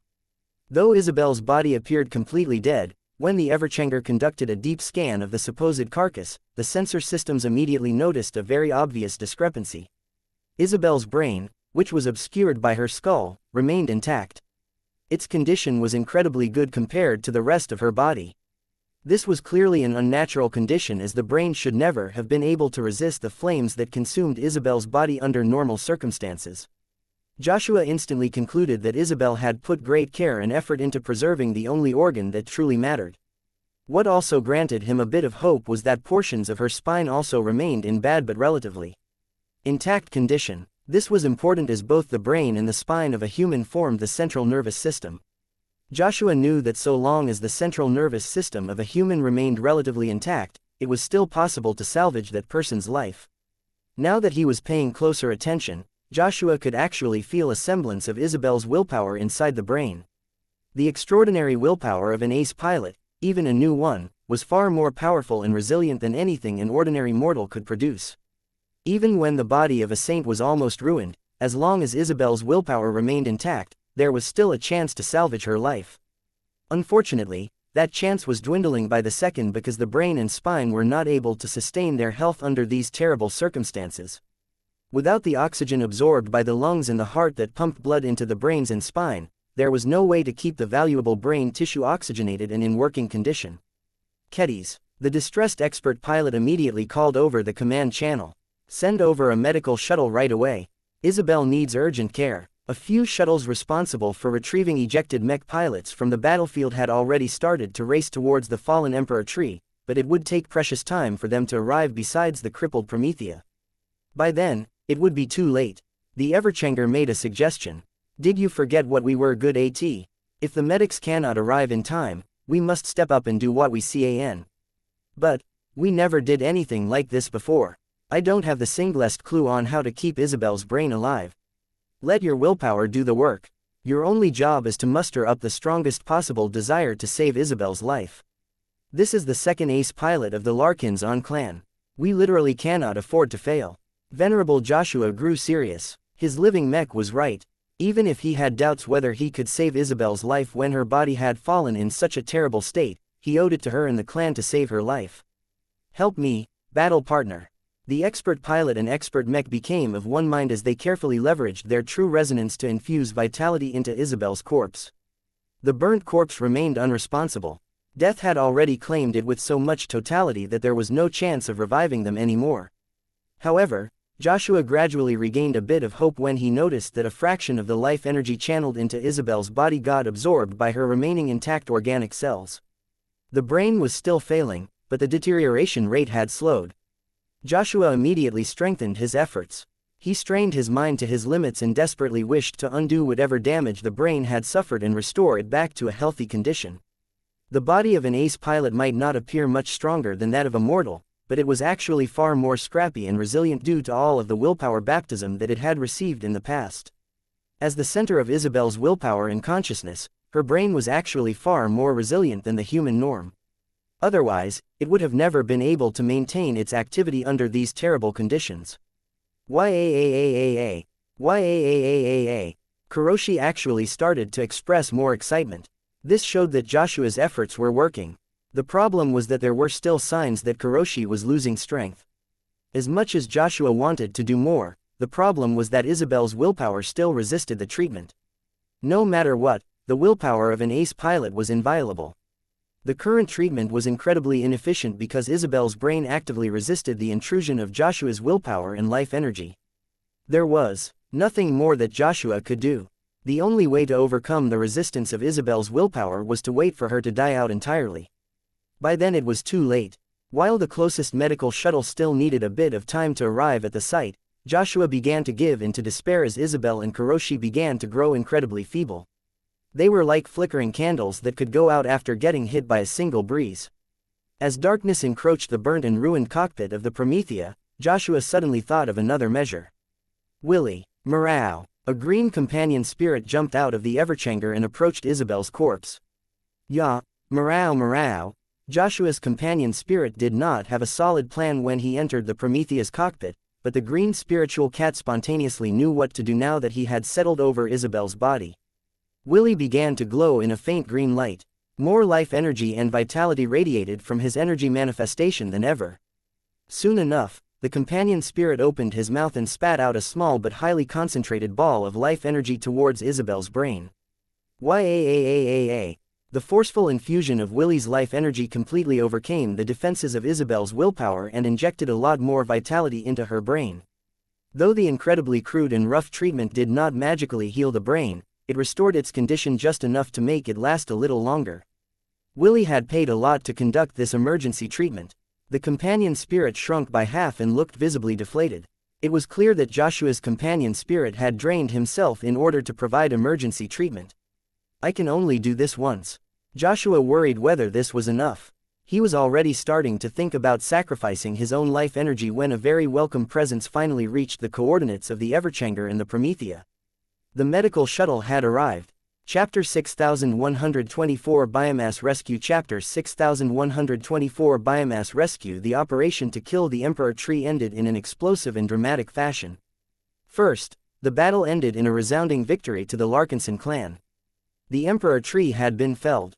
Its ebony tree heart had been burnt until there was nothing but charred remains left in place. In order to confirm that the Emperor Tree had truly perished, a large amount of mechs quickly arrived to secure both the major Solus gas deposit as well as the remains of the gigantic Calamity plant. Multiple shuttles and transports descended from orbit. Each of them carried multiple teams of biotech researchers and a large amount of specialized field equipment. Progress in studying the enormous remains of the emperor tree was bound to be slow. There was just too much biomass. The manpower of Task Force Solus was also woefully inadequate to complete the excavations and examinations in a short amount of time. The biotechs didn't mind. Studying the remains of a powerful calamity beast was a dream come true for them. Every exobotanist from the Larkinson Biotech Institute practically scrambled to enter their shuttles in order to conduct their first studies and experiments on the unique and exceptionally interesting wood samples. However, as much as the Larkinson clan managed to secure a lot of strategic as well as material objectives during this short and expedient operation, many of these gains became overshadowed by the news of what happened to the star of the show. Venerable Isabel Coden managed to break through. She has become the second saint of our clan. What? Really? It's true. The clan has just announced the news. When Saint Isabel broke through, she produced so much fire around her Promethea that it looked as if a purple sun had descended onto the untamed planet. The Emperor Tree, which was responsible for driving Venerable Town and Venerable Laney crazy, stood no chance against her purple flames. Much of the tree got burned down. Where is Saint Isabel? Why hasn't our clan published any footage of her debut as an ace pilot? I heard there may be problems. Saint Isabel had to be picked up by a medical shuttle. There is no word of what happened to her ever since. Given that the clan has blocked all subsequent news about her state, I think it may take longer for her to recover. The Promethea also got trashed. I am not sure whether the expert Mech is still alive, but it will take a long time to restore the damage. All sorts of rumors and hearsay erupted throughout the fleet. The successful ascension of another ace pilot among the Larkinsons was definitely a cause for celebration. Many clansmen already started to celebrate when they heard the news. The more ace pilots, the better. In an era that was defined by total war, the power of champions had an outsized influence on the morale and confidence of a population. The Larkinsons already gained a huge boost in confidence after the ascension of Saint Tusa, but he was only a single case. What if he was the exception rather than the rule? What if his breakthrough could be credited to his own talent and determination as opposed to the institutions of the Larkinson clan? If the former was the case, then it may be extremely difficult for another ace pilot to emerge among the existing expert pilots of the Larkinson clan. If the latter was the case, then the clan was truly on the right track. The chance to produce a third and fourth ace pilot among the current batch of high-tier expert pilots would undoubtedly rise. This was because the Larkinson clan proved with actual results that its martial institutions had become mature and systematic enough to develop a working high-level talent development program. In addition, ace pilots tended to promote more of their own kind. Saint Tusa had already provided limited but highly relevant advice to the existing Larkinson expert pilots. Once Saint Isabel managed to stabilize her condition and come to terms with her increase in status, she would be able to provide guidance from a different perspective. Of course, the primary benefit of Saint Isabel's successful breakthrough was that the Larkinson clan gained another powerful combat asset. In contrast to Saint Tusa, the female ace pilot possessed completely different talents and inclinations. This was incredibly fortuitous to the clan. The former possessed clear gaps and shortcomings that the latter was able to compensate for. Not only was Saint Isabel a ranged mech specialist, she also happened to excel in spreading damage on an extremely wide scale. Once the design department elevated the Dark Zephyr and the Promethea into ace mechs, the two could easily become a fearsome combination if they fight alongside each other. The Dark Zephyr was fast, agile and precise. The light mech had proven to be extremely deadly up close and turned into a very fierce duelist. With the help of his new ultimate module, the powerful light skirmisher no longer possessed a glaring shortcoming in offensive power. Nobody knew what the Promethea would be capable of once she became an ace mech, but she was bound to be able to spread a lot more potent flames at a distance. What the rifleman mech lacked in surgical precision, the living mech more than made up for, shoring up the Larkinson army's lacking capabilities in attrition warfare. While all of this sounded great, the premise was that Saint Isabel Coden and the Promethea both managed to survive and recover from the battle. The uncertainty surrounding Isabel's dire physical state was exactly why the Larkinson clan did not dare to publish any further announcements related to the distressed ace pilot. At this time, Swordmaster Kedis waited nervously outside of the hatch leading into a well-equipped high-tech operation room aboard the Dragon's Den.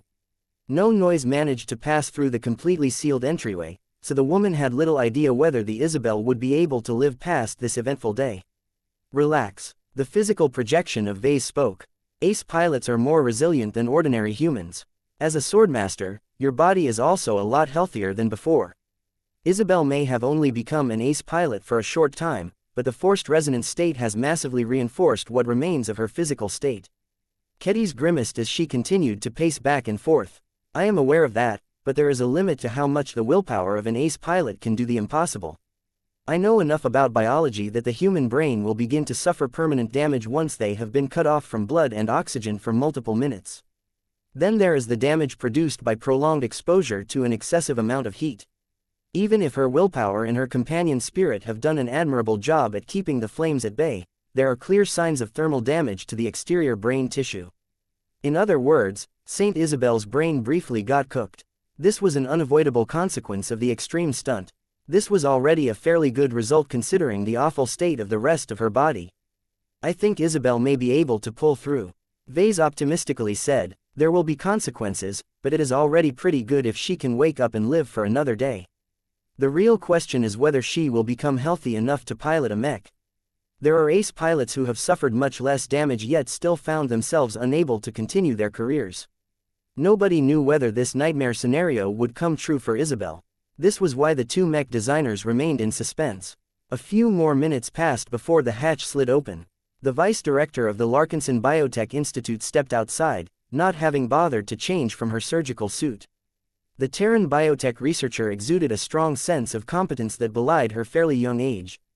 At little over 50 years old, she had managed to get banished from the Terran scientific community, only to find refuge at the much more tolerant and open-minded Larkinson clan. While Maria Absalon was not a specialist surgeon or medical professional, her top-notch Terran biotech education still allowed her to take the lead in treating Isabel's terrible condition. The fact that she emerged from the operation room meant that she had completed her initial treatment of the brain and spine salvaged from the cockpit of the Promethea. She turned around and faced the Patriarch and the task force commander. Progress has been made. The vice director spoke in a neutral tone. First, the rescue came in time. We cannot ascertain what Venerable Joshua's ad hoc treatment has done for Saint Isabel after he attempted to render aid, but we estimate he has played a crucial role in keeping the surviving brain tissue alive. The first responders who arrived on a medical shuttle have adequately managed to retrieve Isabel's intact organs, though in their haste, they have caused a minor degree of damage to the spine. The medical equipment on the shuttle is woefully inadequate to preserve the retrieved biomass, though it has kept Isabel's brain alive long enough to deliver her to a treatment center in Chimera Base. The medical shuttle had to speed up and return to base as quickly as possible. The doctors stationed at the treatment center did not possess adequate facilities to render the aid that Saint Isabel truly needed, but they have been able to restore many damaged cells before carefully placing her brain and spine into a much more helpful biomedical nutrient fluid tank. That has slowed down her deterioration long enough to ship her to this vessel. She is quite lucky that a ship that is equipped with the most advanced biotech and biomedical facilities has been transferred to Task Force Solus. It would have been much harder to prevent the further degradation of Saint Isabel's life and health with the facilities in Chimera Base alone. It was times like these that Vase thanked himself for continually increasing the clan's investment into the Larkinson Biotech Institute. Although the Dragon's Den was starting to show her age, much of the lab and medical equipment installed inside the bioresearch vessel had been updated a lot more recently than the actual hull.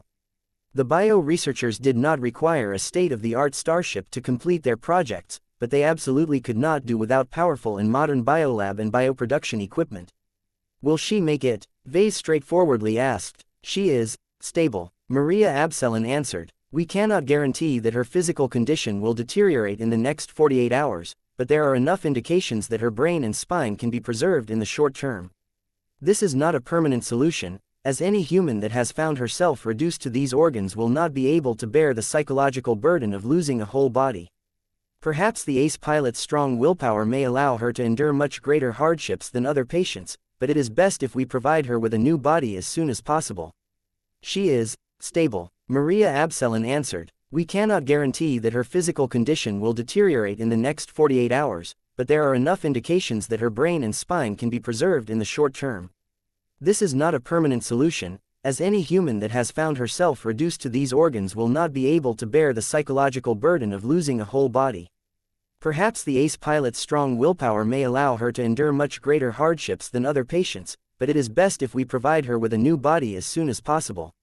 Will you be able to regenerate a new body for her? Kedis quickly asked. The former Terran bio researcher did not directly answer this question. We can discuss Saint Isabel's treatment options later. This subject is not simple.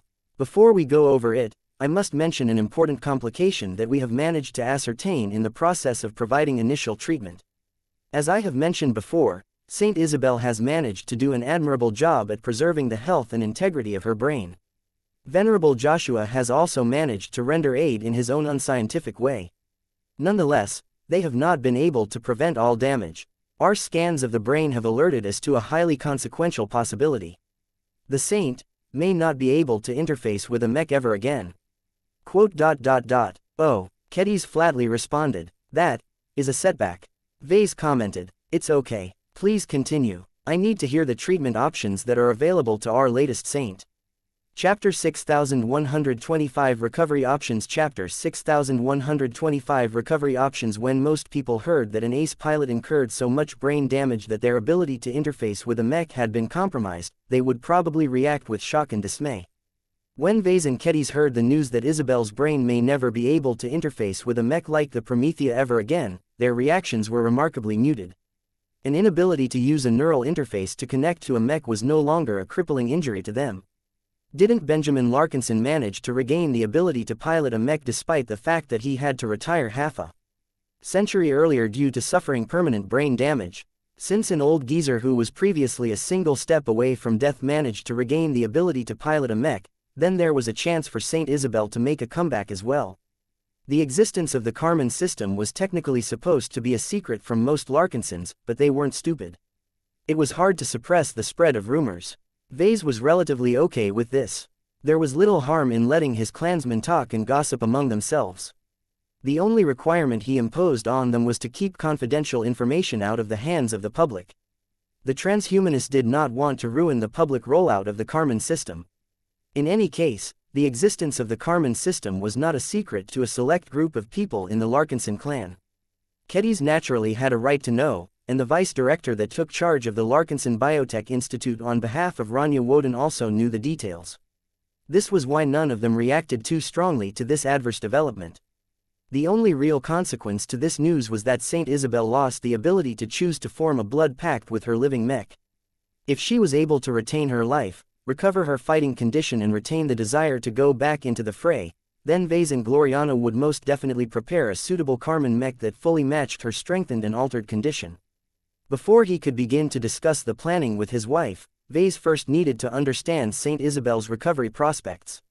Vice Director Maria Absalon approached this topic cautiously because she and the other surgeons encountered numerous complications over the course of treating Isabel's physical state. Let us discuss subsequent treatment. She spoke. Under normal circumstances, it is absolutely possible to restore the body of a patient that has been reduced to Isabel's current state. If we employ first-class technology mastered by the Terran Alliance, then it should take 3 to 4 years to restore a baseline human to at least 90% of his or her peak condition. The recovery period and the restoration rate can heavily fluctuate when we take augmentations into account. Some can speed up the recovery, while others can slow them down. What is the psychological impact of regrowing an entirely new body? Kedis asked with concern. The biotech researcher spread her arms. It depends. There is no simple answer to this question. Most humans who have received entire new bodies that are designed to be as close to their original physiologies as possible still suffer from a range of psychological disorders. The problem can grow more severe when they are gifted with newer bodies that are much less familiar to them. The lack of choice, the abrupt transition and the sense of alienation can all exacerbate the psychological problems. Do high-ranking pilots suffer from these issues as well? They do, Swordmaster. Do not think that expert pilots and ace pilots are immune to these human failings. Some of them are much more sensitive to this problem because they have developed a strong familiarity with their original bodies. They are oversensitive to any discrepancies and resent the loss of precision and control over their new limbs. I heard about that, Vase spoke. This is one of the reasons why people are actually a lot more careful about augmenting high-ranking mech pilots. They are too accustomed to the bodies they already grew up with. This is why it is best to augment them before they step onto the path to godhood. Maria nodded. The good news is that these powerful soldiers are able to overcome these difficulties at a higher rate compared to ordinary individuals. Expert pilots and especially ace pilots have strong willpower and are unwilling to give up. What is important is that we give them enough hope. No matter how small the chance of recovery may be, as long as they can change their fate with their own power, they will work harder than any other human to better themselves. At most, it will take longer to restore their ability to fight. That put a positive spin on this matter, though Vase inwardly winced at the thought of a prolonged recovery period. It was common knowledge in the mech community that expert pilots and ace pilots developed quickly shortly after their breakthroughs. The sooner they could obtain a mech appropriate to their level of strength and begin to make use of it, the faster their resonance strength grew in the next couple of years. If these powerful pilots did nothing but sit on their hands for 3 or 4 crucial years, they would waste this golden moment. By the time they finally regained the ability to pilot mechs or received their long-awaited machines, their willpower already settled down and became a lot more solidified. It became several times harder for them to make progress, causing them to remain stuck at the lower end of their rank for a much longer period of time. Vase did not want Saint Isabel to suffer in this way. She needed to be restored sooner rather than later. It was a complete waste to have her stuck in recovery and rehabilitation for 4 whole years. How soon can she recover? Vase impatiently asked. It depends on the treatment program. Maria Absalon carefully said. Terran treatment typically takes up to 4 years, but it can be shortened if you are willing to increase your spending to make use of the best services, technologies and medical professionals. Even then, I do not expect you can restore Saint Isabel in less than 2 years. If you want to accelerate her recovery even further, there is only one group that surpasses the Terran Alliance in the treatment of high-ranking mech pilots. The Mechers. Just so, sir. The Red Association is the unquestionable authority in the research of all variables related to expert pilots and ace pilots. Depending on your budget and demands, it may be possible to restore Saint Isabel back to 95% of her old peak condition within a single year. The speed and efficacy of the treatment is heavily reliant on the lead doctors and biotech experts assigned to the project. If you have any friendly contacts or favors, then this is the time to make use of them. The Mechers value every ace pilot and will most definitely take this case seriously, but they will not easily mobilize the old and highly experienced authorities in this field. I understand. Vase could afford the price. He still recalled that he was able to cash in a big favor. He could also seek out the evolution which to negotiate a deal with the transhumanist faction.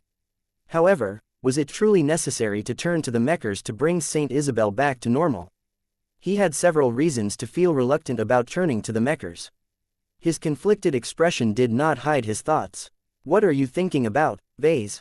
Kedis asked with a suspicious look. I do not think we should rely so much on external parties to restore one of our most important military assets.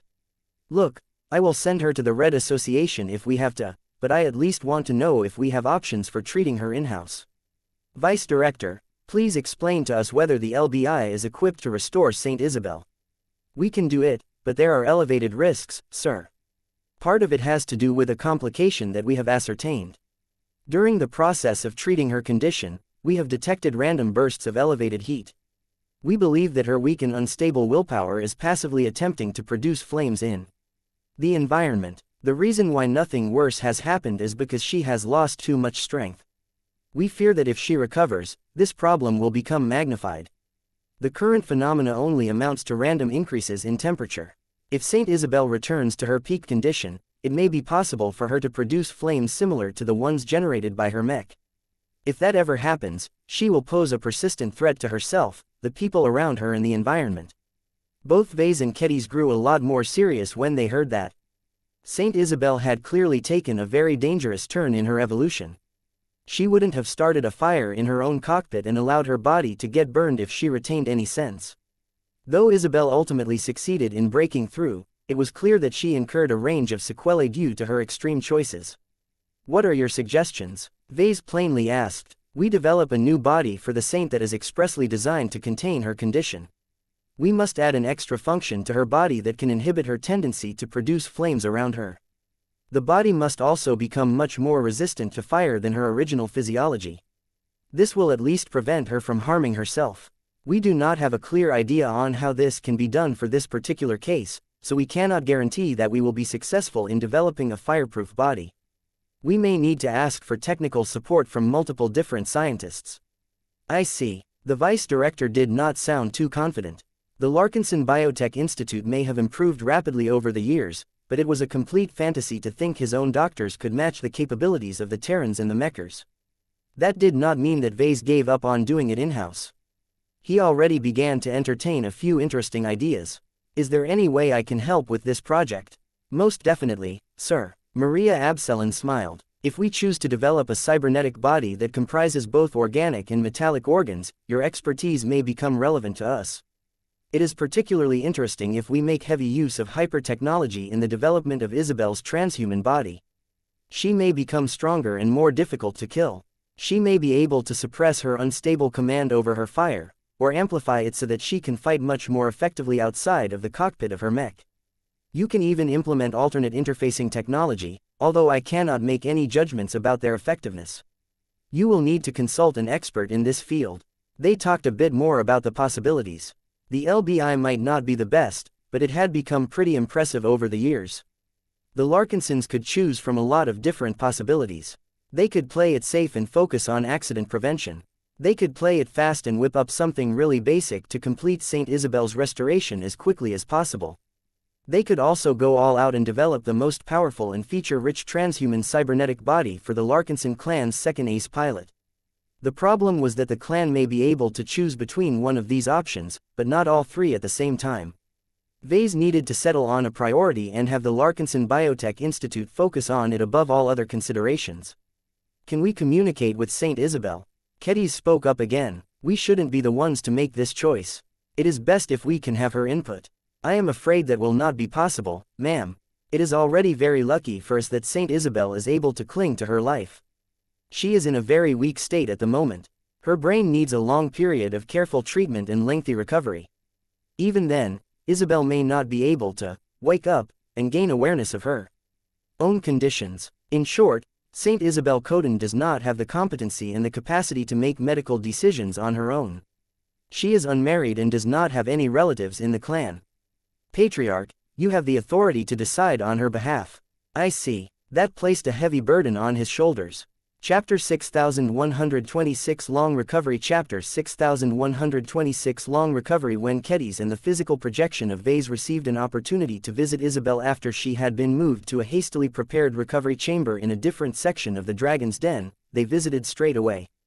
Vice Director Absalon did not exaggerate when she claimed that Isabel had lost a lot of strength. Now that Isabel had literally been reduced to just a brain and a spine, her willpower had weakened to an extremely deplorable extent. It was as if she had suffered so much trauma that she had grown weaker than a low-tier expert pilot at this time. Fortunately, this show of weakness was mainly due to the loss of her body and her other injuries. As long as she managed to regain her body and health, Isabel should be able to regain much of the strength of an ace pilot. No matter what, St. Isabel had already completed her second apotheosis. Her willpower went through a qualitative transformation that made it fundamentally different and stronger than that of an expert pilot.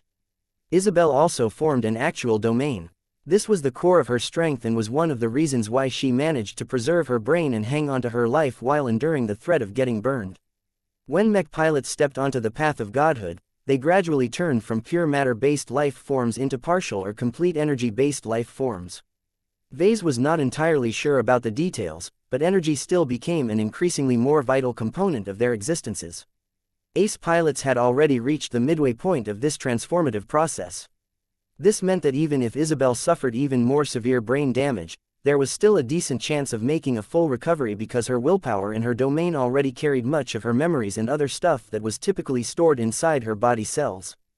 Unfortunately, Ace pilots had yet to reach the stage where they could abandon their frail human forms entirely. They were still mortal in many ways, so needed the support of a physical form in order to function properly.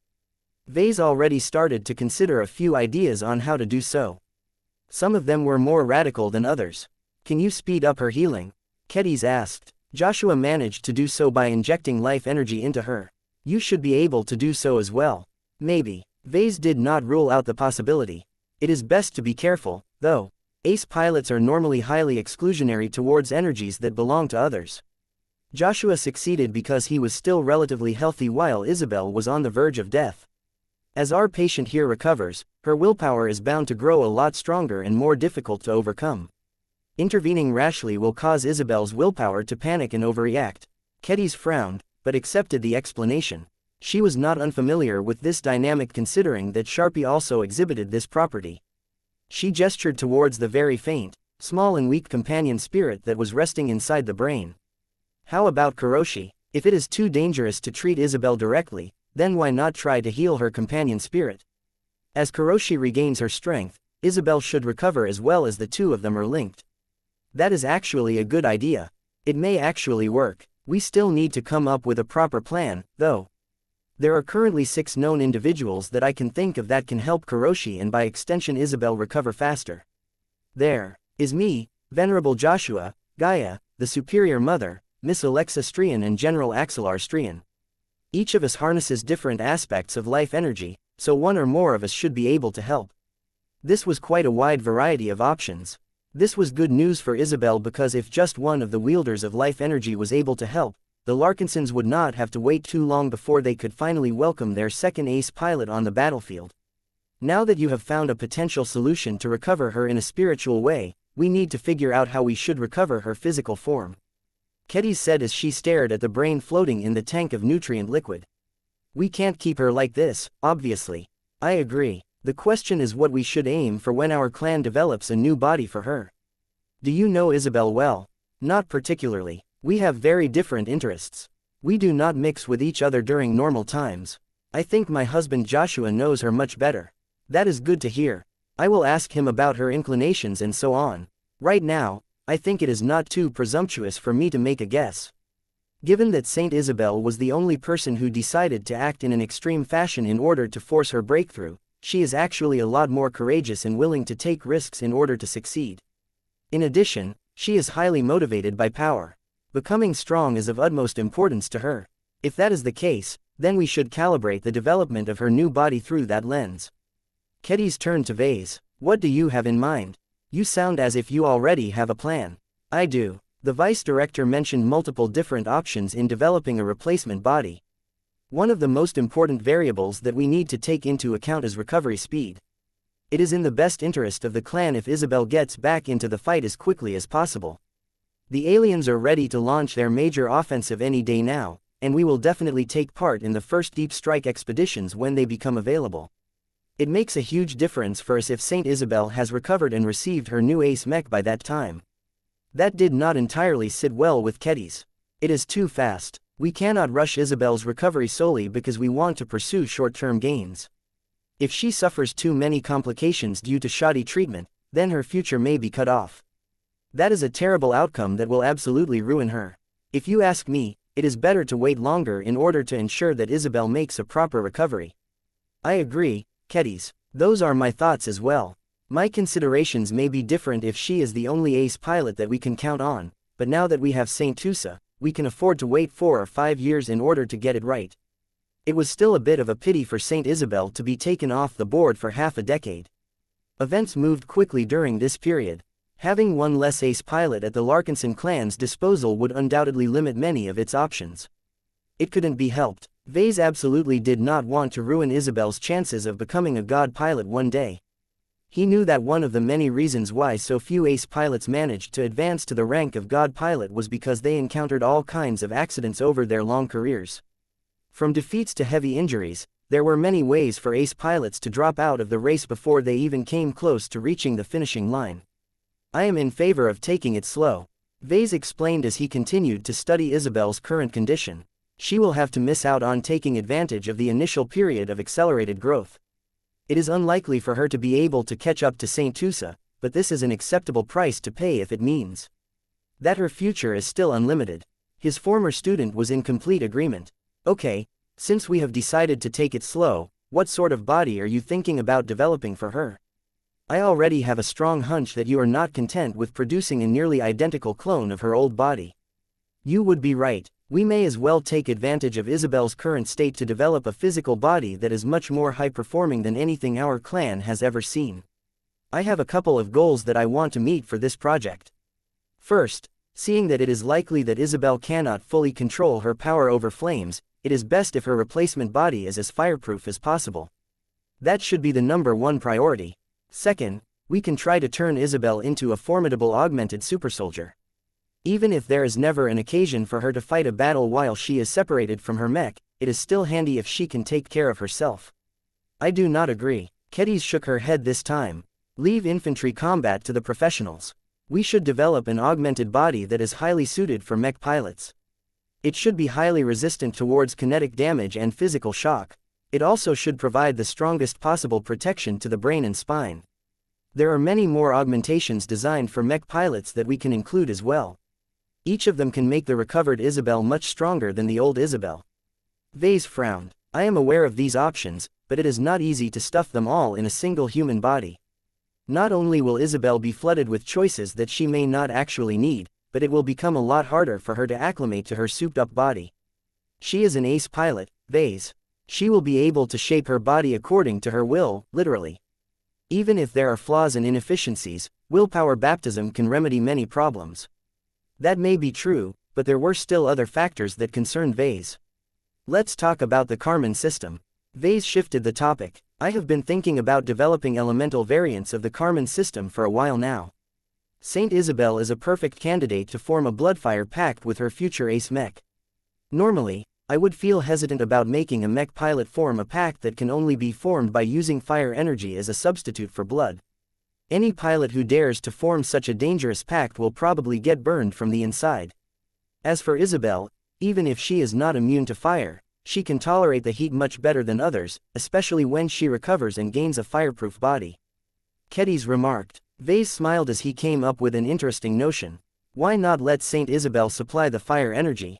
Normally, it was impossible to rely on a weak human to supply the considerable amount of fire energy required to form a Bloodfire pact, but Isabel was different. Her current state may be weak, but as long as she regains enough strength, she should be able to command more than enough power to form a Bloodfire pact. Once the pact was made, it should be trivial for her to establish a stable circulation of fire energy between herself and her ace mech. We need to restore and upgrade the Promethea in order to supply Isabel with the ace mech she needs. Vase stated. I haven't taken a close look at the condition of the mech yet. Is the living mech still alive? According to the reports of Joshua and the mech technician, the Promethea is heavily damaged, but she is still alive. She has become much stronger due to benefiting from her battle partner's breakthrough energies. Her mech frame is in bad condition, but it should not be challenging to repair or replace all of her physical parts. That was good news. The greatest challenge to preparing the Promethea was to convert her into a proper Bloodfire mech. Vase had never developed such an odd mech before. The Dominion of Man may have taught him a few lessons about the Bloodfire Pact, but he was not able to use the powerful Karman Dreadnought as a template. Vase needed to conduct a lot of research and development in order to cobble together a working Bloodfire Karman system for mechs. How the hell am I supposed to fit this massive project into my schedule? Chapter 6127 Acquisition Order. Chapter 6127 Acquisition Order. Now that Vase decided to take it slow, there was not much he could do to advance Saint Isabel Coden's recovery process. Developing a powerful new cybernetic body for her that not only incorporated the latest technologies in human augmentation, but also complemented her fire domain as perfectly as possible was extremely complicated. At the very least, the Larkinson Biotech Institute did not have enough first-class biotech experts with the relevant expertise in its employ. Vice Director Maria Absalon thoroughly explained all of the lengths the LBI had to go through in order to complete this ambitious project. We cannot develop the right capabilities by hiring individual biotech researchers from the Terran Alliance and other first-rate states.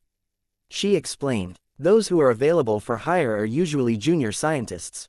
They are absolutely not qualified to build a new body for an ace pilot, especially one that has exhibited numerous complications and abnormalities. We need to obtain the services of a large, experienced and knowledgeable R&D team. There is only one way for us to acquire such a team in the timespan that you have designated. Acquisition. Vase stated. Correct, sir. The LBI in its current state does not have the capabilities to work on this project, but there are many first-class biotech research institutions that possess superior qualifications. We only need to look for a small to medium-sized institution that is willing to accept our offer. Once we acquire the entire organization and recruit the majority of researchers, we should be able to develop an advanced cybernetic body for Saint Isabel. In addition, we can also develop and implant a range of first-class augmentations for the rest of our clansmen. This is an enduring benefit to the clan. We no longer need to turn to third parties in order to improve the capabilities of our own personnel. Vessa's physical projection directed a knowing look at the vice director. He understood her game. Her arguments were valid, but she most definitely had more selfish motives in mind. The LBI had always been regarded as one of the foremost research institutions under the Larkinson clan. The sudden rise of the T Institute affected its interests. The biotech researchers had to put more effort into competing for funding, personnel and resources. When Gloriana took over as the director of the design department, she pushed the clan into founding a bunch of other R&D institutes. Now that 4 more organizations had arisen that focused on developing a lot of cool new stuff, the LBI's primacy came under threat. In order to ensure that the biotech researchers continued to enjoy a priority in funding and so on, they urgently needed to increase their value in the eyes of the clan. What better way to do so than to be able to develop and install genuine first-class augmentations? Vase could not even refute the necessity of such an acquisition. The Larkinson clan, or at least its premier branch, was moving up in society. The inability to augment its own first-raters was an embarrassment and a sign that the clan's foundation was not strong enough. The clan could only gain a stronger footing in first-class society by developing a certain degree of self-sufficiency in this aspect. How much? At least 100 billion MTA credits. That much. We are not looking to acquire hundreds of biotech researchers alone.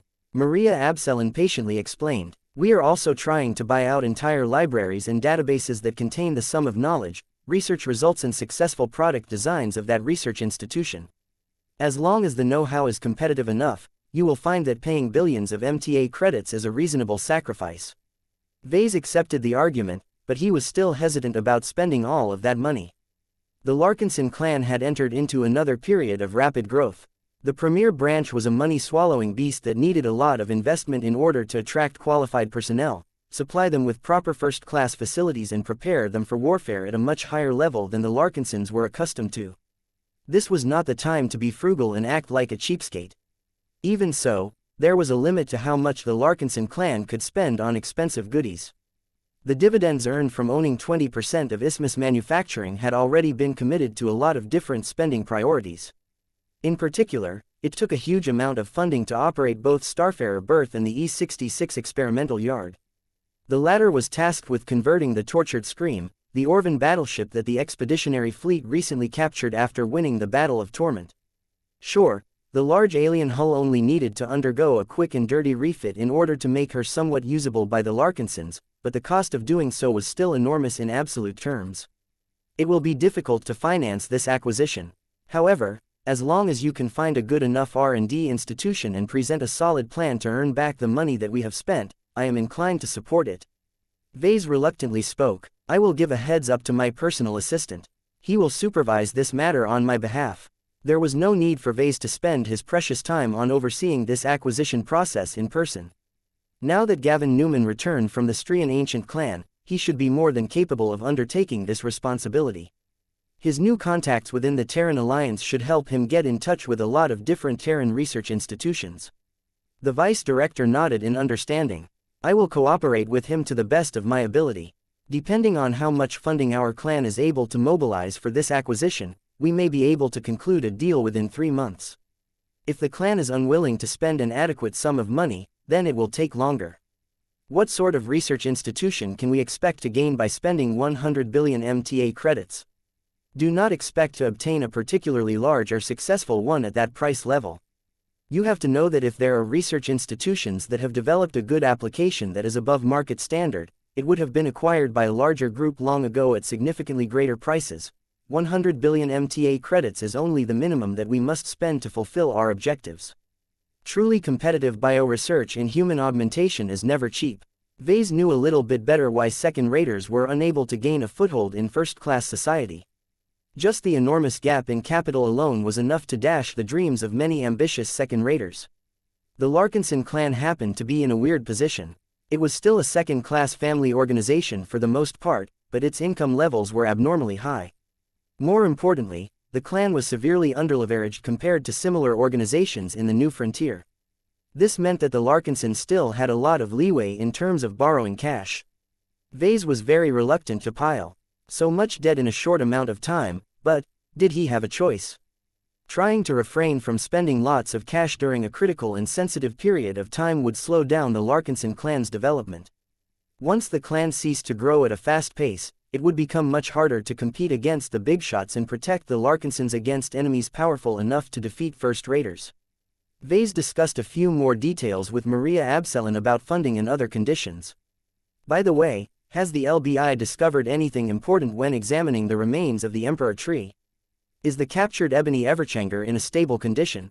Not enough time has passed for us to draw too many conclusions. Vice Director Absalon answered, the Emperor tree is enormous even in death. You will have to be patient. As for the captured wooden construct that is designated as the ebony everchanger, it remains stable and inert as far as we can tell. It has ceased all deliberate activity and entered into a dormant state from the moment the Emperor tree has perished. It is just, the woman adopted a reluctant expression. What is it, Vice Director? We are not entirely certain that the ebony everchanger is as inert as it appears. As you know, Venerable Joshua is particularly sensitive towards signs of life. While he was assigned to guard the ebony everchanger, he warned us that he feels that the wooden construct is still alive and conscious. In fact, he fears that this captured prize may not be as harmless as it seems. Vase immediately grew serious. Does Joshua suspect that the ebony everchanger secretly hides the remaining consciousness of the Emperor tree? We cannot rule out this possibility. For now, we have decided to put it under heavy guard. At least one active expert mech in an entire mech company must remain on standby at all times. It is highly doubtful that the Emperor tree can wield the strength that he has shown at his height when he was still complete, but that does not mean we can afford to lower our guard. We cannot let this matter persist. It was only because Saint Isabel's dramatic breakthrough and physical deterioration attracted all of our attention that we neglected to address the ebony everchanger. I need to take a look at it myself. Vase decided, it is best if I can examine it in person. Observing it by remote is not good enough. Do you require us to ship it over to your location at D&D base? Yes, I need you to send over the intact ebony everchanger as well as any intact remains of the other two ebony mechs. In addition to that, I would like to get my hands on whatever remains are left of the tree heart. It doesn't matter if much of it has burned into ash. My personal assistant will make sure to send the fastest possible starship to ship these goods over. The sooner I get my hands on them, the better. We shall prepare the goods for shipment right away. However, do take into account that our research on the Emperor tree will be hindered if we send away all of the ebony wooden remains. I will allow the LBI to retain enough samples of ebony wood to conduct further research. I trust you to determine the most appropriate proportion of materials to hold back. Vase decided, before you send all of these goods over, I would still like to examine it by remote through a special method. Tell me when it is Venerable Joshua's turn to guard the immobilized ebony everchanger. I can examine the captured wooden construct more closely through one of my works. Vase looked forward to examining the ebony everchanger. The ebony wooden mechs had made a strong impression on him. They were the perfect template to use for the development of his first woodsap mech.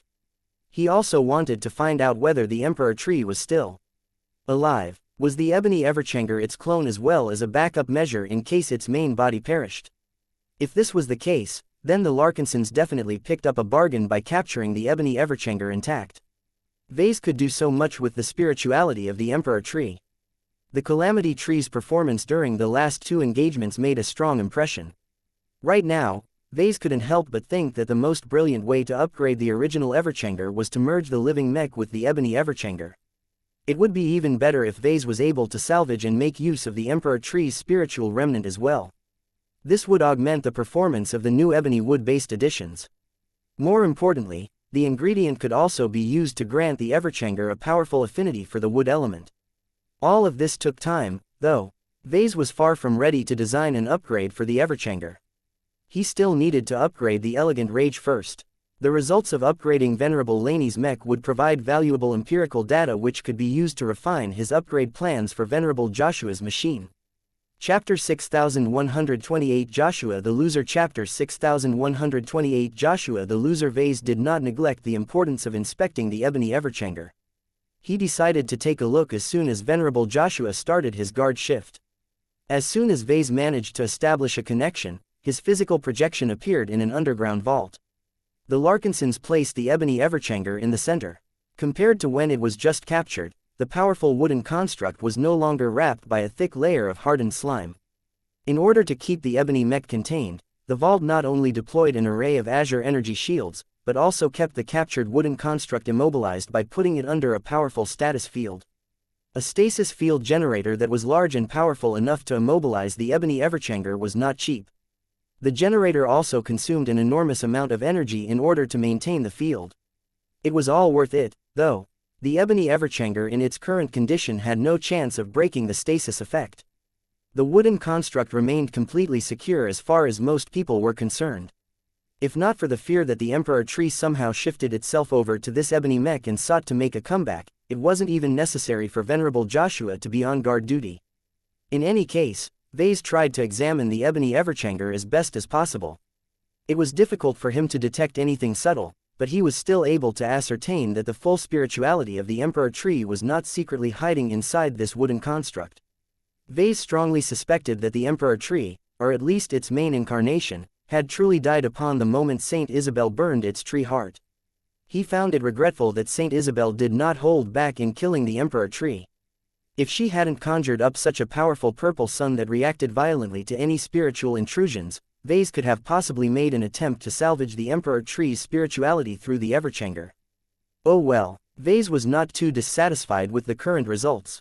He would gladly trade away the Emperor Tree's spirit in exchange for the ascension of a new Larkinson ace pilot. Now that Vase grew assured that the ebony Everchanger was not a trap that the Calamity Plant deliberately shoved in the hands of the Larkinson clan, he shifted his attention towards the expert mech that was currently on guard. The real Everchanger looked close to pristine even though a short time had passed after the operation. The living mech and its battle partner remained physically unharmed, but Vase was not so sure they were fine on a mental level. Hello Joshua, Everchanger. Hello, sir. Greetings. So, you sound a little glum. Are you bothered by your performance during the last mission? You don't need to blame yourself, Joshua. It is normal to fail in a breakthrough attempt. It is not so easy to become an ace pilot. Your accumulation is much smaller. You just need more time to figure out your stuff. The expert pilot let out a sigh. My wife already told me that, but I cannot shake off how I almost managed to overcome my bottleneck. I felt it loosening. I only needed to go one step further in order to become a real ace pilot. If the Everchanger did not pull me back at the last second, you would have been dead. The living mech ruthlessly admonished his own battle partner. Don't be an idiot, Joshua. The Emperor Tree hypnotized you so thoroughly that you were about to shoot yourself. There is no going back from death, Joshua. The least you could have done is aim your laser pistol on a limb rather than your brain. It wouldn't have been enough. I had to bring myself as close to death as I could. Sir, I know it looks bad, but I really think I had a chance of coming back from blowing a hole in my head. As long as I broke through and mastered the power of life and death, I was confident that I could have recovered my body somehow. That is pure speculation on your part. The most likely outcome of blowing out your brain is that your headless corpse would collapse and lose all activity, both physically and spiritually. I will never apologize for stopping you from committing suicide. It sounded as if Joshua's most recent stunt had caused a rift in his relationship with the Everchanger. This was bad as the two would not be able to cooperate as well as before if they continued to mistrust and resent each other. Vase decided to voice his own opinion. Joshua, your theory is not entirely implausible. Saint Isabel made a similar attempt and managed to succeed, though she was a lot more careful about it by expressly protecting her brain. Her courage and cleverness is commendable. She deserves to become an ace pilot as far as I am concerned. I don't think the same can be said for you. Another reason why Isabel did better was because she managed to gain the support of her own battle partner. The Promethea went against her orders and supported Isabel all the way. In contrast, you completely neglect the feelings of your battle partner and failed to win his approval. Quote. The high-tier expert pilot could not defend against this remark. It was painful to be reminded that he had failed where another pilot succeeded. Saint Isabel's breakthrough should have been a reason to celebrate, but all it did was to remind Joshua of his inferiority. The reason why he felt this way was because his seniority was higher than Isabel. He broke through earlier and received his expert mech a lot sooner. He also felt that his Everchanger was objectively better than the Promethea. The former was not only a masterwork mech, but also the machine that best embodied Ves's design philosophy. Despite all of these advantages, Joshua ultimately fell short, while a pilot he had always regarded as his junior managed to transcend to a higher rank. He would be lying if he denied he felt jealous towards Isabel. However, he was also genuinely happy for her. The rise of any saint among the Larkinsons should be a positive development. The addition of one more powerful protector meant that the clan became a little more secure. Joshua would not have to shoulder all the weight and responsibility for protecting his friends and family. You are still young, Joshua. The path to godhood is not a sprint. It is a marathon, one where it is normal to bump into obstacles every now and then. You at least managed to learn valuable lessons from this attempt. In my opinion, your idea of trying to harness the power of both life and death is ambitious, but I don't think it fits you well enough. I agree. Listen to your patriarch, Joshua. You are too soft-hearted to become an embodiment of death. I liked your earlier intention to imitate the powers of other powerful beings a lot better. Why were you in so much of a hurry to throw it away? I don't know, Joshua said. Maybe the Emperor Tree steered me wrong, but, is it truly that bad? I mean, Isabel probably listened to the advice from the Calamity Tree as well, and now she has become an ace pilot at a young age. Isabel has also been reduced to a brain and a piece of spine. Her extreme conditions also produced a range of other sequelae that has probably warped her cognition, just like Venerable Town and Venerable Laney. I do not see how that matters, sir. She has become unquestionably more powerful. Vase shook his head. You can't treat her as a role model, Joshua. I respect her choices and admire her willingness to take an extreme risk, but do not treat this as the only acceptable way for expert pilots to break through to ace pilots. The regular process is nowhere near as dangerous. Sure, it will take longer for you to break through, but you still have plenty of time. It was important for Joshua to settle down. The expert pilot would have a better chance of breaking through after he resolved his doubts, figured out a more acceptable approach to overcome his bottleneck and waited for the Everchanger to receive his long-awaited upgrade. It doesn't matter. I already pulled you back. There is no use crying over spilt milk. Maybe the two of you are right, but my heart feels otherwise. Joshua tiredly said, I can't stop feeling upset about how close I came to breaking through. I know I could have killed myself for real, but in my opinion it was worth the risk. I won't be able to shake this belief of mine. It doesn't matter. I already pulled you back. There is no use crying over spilt milk. The Everchanger is right. You need to come to terms with what has happened and move on. It is never too soon to prepare for your next attempt. Though his previous attempt was still raw to Joshua, the expert pilot knew that it was not productive for him to obsess over his recent failure. All right, sir. I will do my best to move on.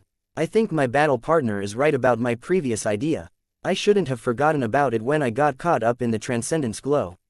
Vase smiled. Your progress is too quick, just like every other expert pilot that made use of supplements. It is normal for you to require more time to figure out how you want to fight when you have obtained the power of an ace pilot. I highly suggest you wait until I have upgraded your Everchanger. I have already come up with a few ambitious plans that will change how you fight with your battle partner.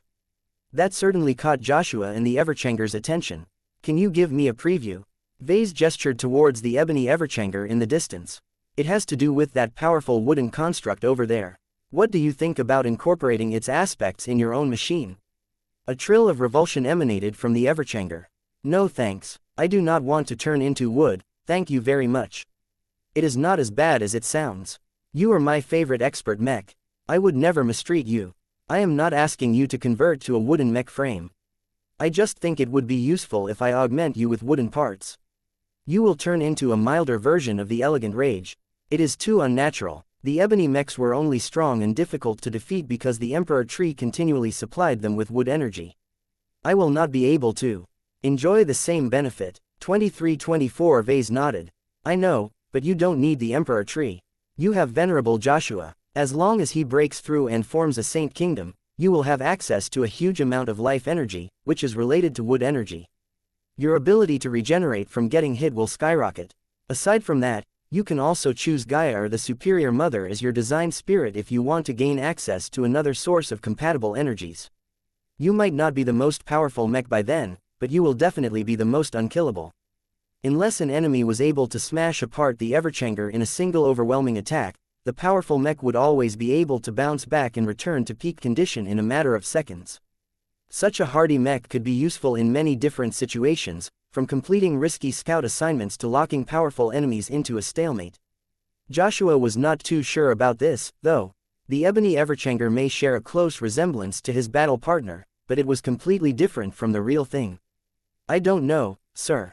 You are the expert on this, but shouldn't there be stronger materials out there?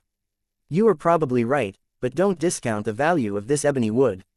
It may be possible for the Everchanger to replicate the abilities of the Emperor Tree. This should at least turn your machine into a genuine beastmaster that can command an entire exo-beast army. Doesn't that sound exciting, Joshua? Chapter 6129 The Legacy of the Emperor Tree Chapter 6129 The Legacy of the Emperor Tree Although Joshua was obviously not in a good mood at the moment, Vase was confident that the expert pilot would bounce back in time.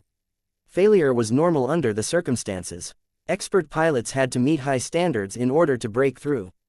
Whatever changes had been made to the Red Kingdom may have lowered the thresholds, but it could change the fundamental qualities required for any pilot to reach the second major cultivation rank. The principles of willpower cultivation were universal. Both swordmasters and expert pilots needed to temper their willpower and gain supreme confidence over themselves before they were even remotely qualified to take a step further. Given that Joshua had not yet fully committed to a future development trajectory and often wavered in his intentions, he was obviously not ready yet. He needed more time to figure out his future and work towards it to the exclusion of every other possibility. Hopefully, Joshua would get his act together by the time Vase upgraded the Everchanger. After talking to the expert pilot a bit more, Vase finally turned back to the prize that beckoned to him since the moment his physical projection appeared inside the vault. Joshua. Yes, sir, I need you to move your Everchanger closer to the ebony mech. I need to borrow your masterwork mech to conduct a more detailed examination of this treasure. Joshua did as instructed. It seemed strange for the Everchanger to move closer to an ebony wooden mech that looked similar but also off in many ways. This resulted in an exaggerated uncanny valley effect. Vase could not stand the appearance of the ebony Everchanger. That did not stop him from appreciating the ebony wooden mech's performance. The Emperor Tree clearly attempted to copy the Everchanger, but possessed little actual comprehension of what all of the mech parts were supposed to do. The Calamity Plant also failed to replicate the proportions of the genuine mech well enough. This resulted in an exaggerated uncanny valley effect. Vase could not stand the appearance of the ebony Everchanger. That did not stop him from appreciating the ebony wooden mech's performance. Even if the ebony Everchanger relied on a powerful external energy source to perform at its best, it was still impressive that a construct made out of wood managed to fight expert mechs to a standstill. Vase wanted to learn more about it and find a way to reproduce its advantages. If he could replicate just a fraction of the advantages of the ebony Everchanger, he was confident that he could turn his upcoming woodsap mechs into truly special machines. He had already thought of a wonderful application for these special elemental Karman mechs. Their inherent regeneration properties were highly dependent on the availability of wood energy or related E-energy types. In a typical space battle, there was no other source of wood energy aside from the exotic radiation generated by Messier 87 in the distance. A woodsap mech probably wouldn't be able to regenerate particularly quickly unless it had access to another source of wood energy such as Gaia. The situation would be different when the woodsap mechs fought on life-bearing planets. The richer the ecosystem, the greater the concentration of wood energy. The greater the concentration of wood energy, the higher the performance of woodsap mechs. Such machines had the potential to perform way above standard in the right environments. In fact, Vase could also envision similar scenarios for other elemental Karman mechs. A Bloodfire mech would perform particularly well in hot environments such as planets that orbited close to a star. An water-based Karman mech would be able to outperform other aquatic mechs in any water-rich environment. An Earth-based Karman mech would become rock-solid when deployed on any terrestrial planet or moon. A metal-based Karman mech should be able to perform better than usual when put on a space station or starship that were nearly entirely made out of alloys. In short, if Vase wanted to make the best use of his elemental Karman mechs, he needed to pay a lot more attention to all of these interesting elemental variables. Moreau tilde. When Vase temporarily shifted his companion spirit to the Everchanger, Blinky was able to gain a much more detailed impression of the ebony mech under stasis. Blinky was able to sample the ebony mech's deep connection to the wood element. The Star Cat was also able to sense that the trapped wooden construct was not a completely mindless entity. It possessed a spiritual presence that was not strong, but not too weak either. Unfortunately, Blinky was unable to form any solid conclusions. The stasis field distorted every observation and made it difficult to ascertain any details. There was only one way to solve this problem. Shut down the stasis field. Vase command. Are you serious, sir? Joshua immediately questioned. This will unfreeze the ebony Everchanger. Who knows what it will do? It may end up self-destructing itself once it realizes that its creator is gone. I am sure about it. I need more data. Be ready to reactivate the stasis field as soon as it does anything funny. The operator responsible for controlling the stasis field generator executed the order. Once the field shut off, it was as if an invisible weight disappeared from the center of the vault. The ebony Everchanger essentially unfroze and regained the ability to move and act for itself. That did not mean that the wooden construct did not earn back its freedom. The vault was still closed, and the ebony mech was also surrounded by multiple layers of azure energy shields. For a moment, silence passed as the ebony Everchanger did not appear to move. The only visible sign of activity was that it released a little more heat than before. That indicated that it was definitely doing something strange, Joshua remarked as he focused his senses on the odd ebony mech. Is it thinking? Yes, though not in a way that you and I can understand. Plant organisms think differently from animal organisms such as ourselves. It is rather interesting that there is a remarkably high degree of mental activity from this wooden construct. I did not expect it to be capable of producing so much higher level thought. Higher level thought? Wait. You mean it is intelligent? This is not a mere product of a calamity plant. Vase calmly explained. It is a construct made out of a shard of its own tree heart. Do you understand what that actually means? It is a splinter of a powerful and intelligent organism. Even if the main tree has died, that does not change the fact that this ebony mech has inherited at least a fraction of the properties of a calamity plant. Does the ebony Everchanger possess an independent mind, or did it get hijacked by the spirit of the Emperor Tree? Why are you asking me, Joshua? Can't you make this determination yourself? Use your senses. What are they telling you? Are your instincts ringing any alarm bells? I don't feel threatened by the ebony Everchanger, but I feel disturbed by its existence. The expert pilot answered as he continued to examine the wooden construct closely. I kind of feel that there is something about the ebony Everchanger that reminds me of the Emperor Tree itself. It is weak, though. I can't really make up my mind whether our old enemy is waiting to revive himself through this ebony mech. What am I looking at, sir? Blinky smirked as he continued to hover around the stationary wooden mech. The ebony Everchanger remained well behaved for the time being. It did not mindlessly lash out or make any movements on its own. It was as if the loss of direction from the Emperor Tree had turned it into a clueless machine. I think I figured out the Emperor Tree's plan. Before you ask, I am more certain than before that the Emperor Tree has truly died. Our clan successfully took revenge for what the Calamity Plant had done to Venerable Town and Venerable Laney.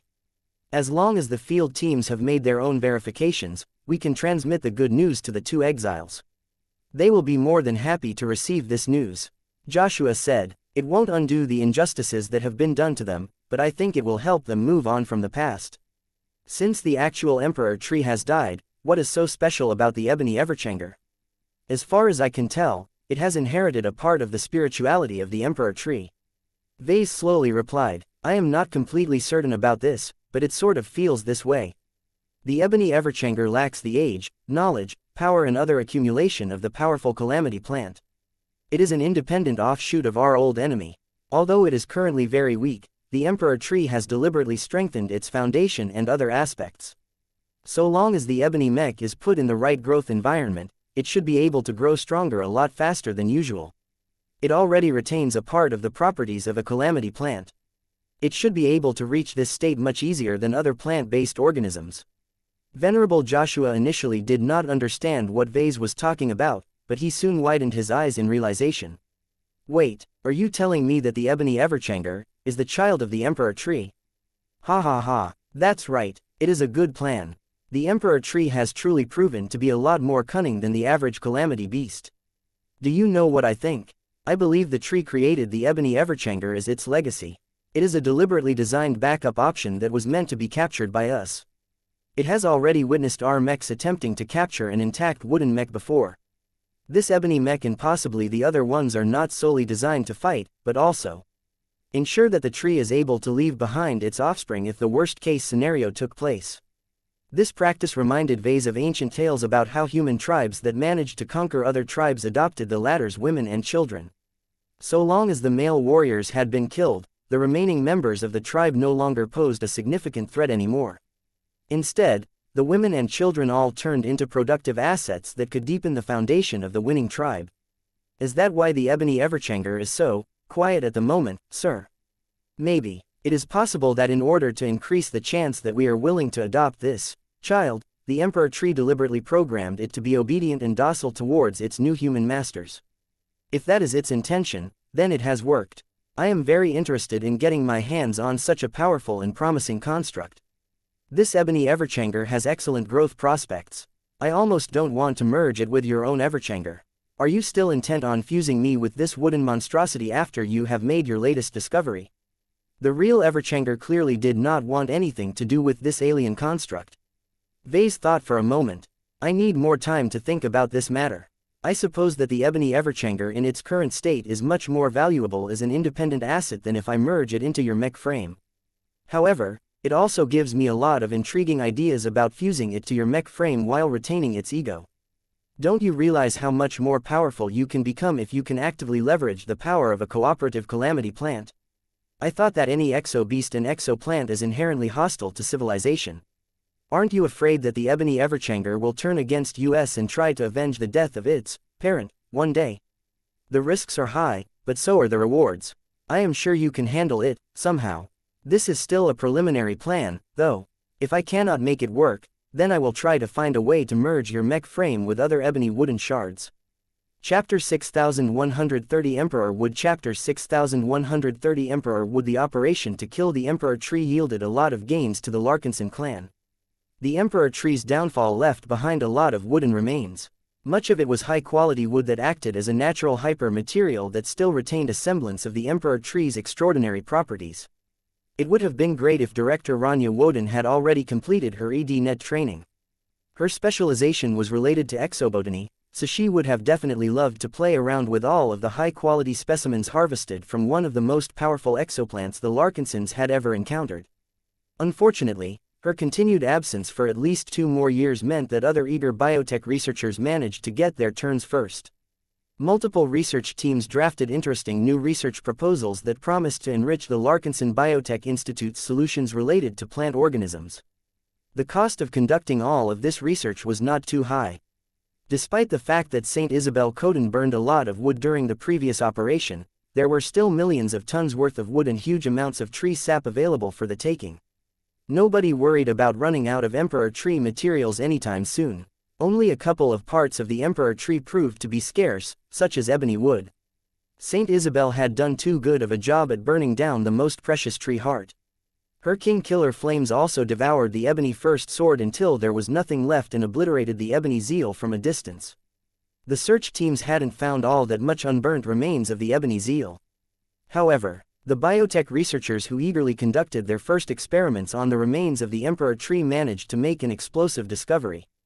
The Larkinson Biotech Institute placed so much importance on this revelation that Vice Director Maria Absalon chose to contact Vase at the first possible opportunity. "What's up?" Vase asked the physical projection as he turned away from his research into woodsap mechs.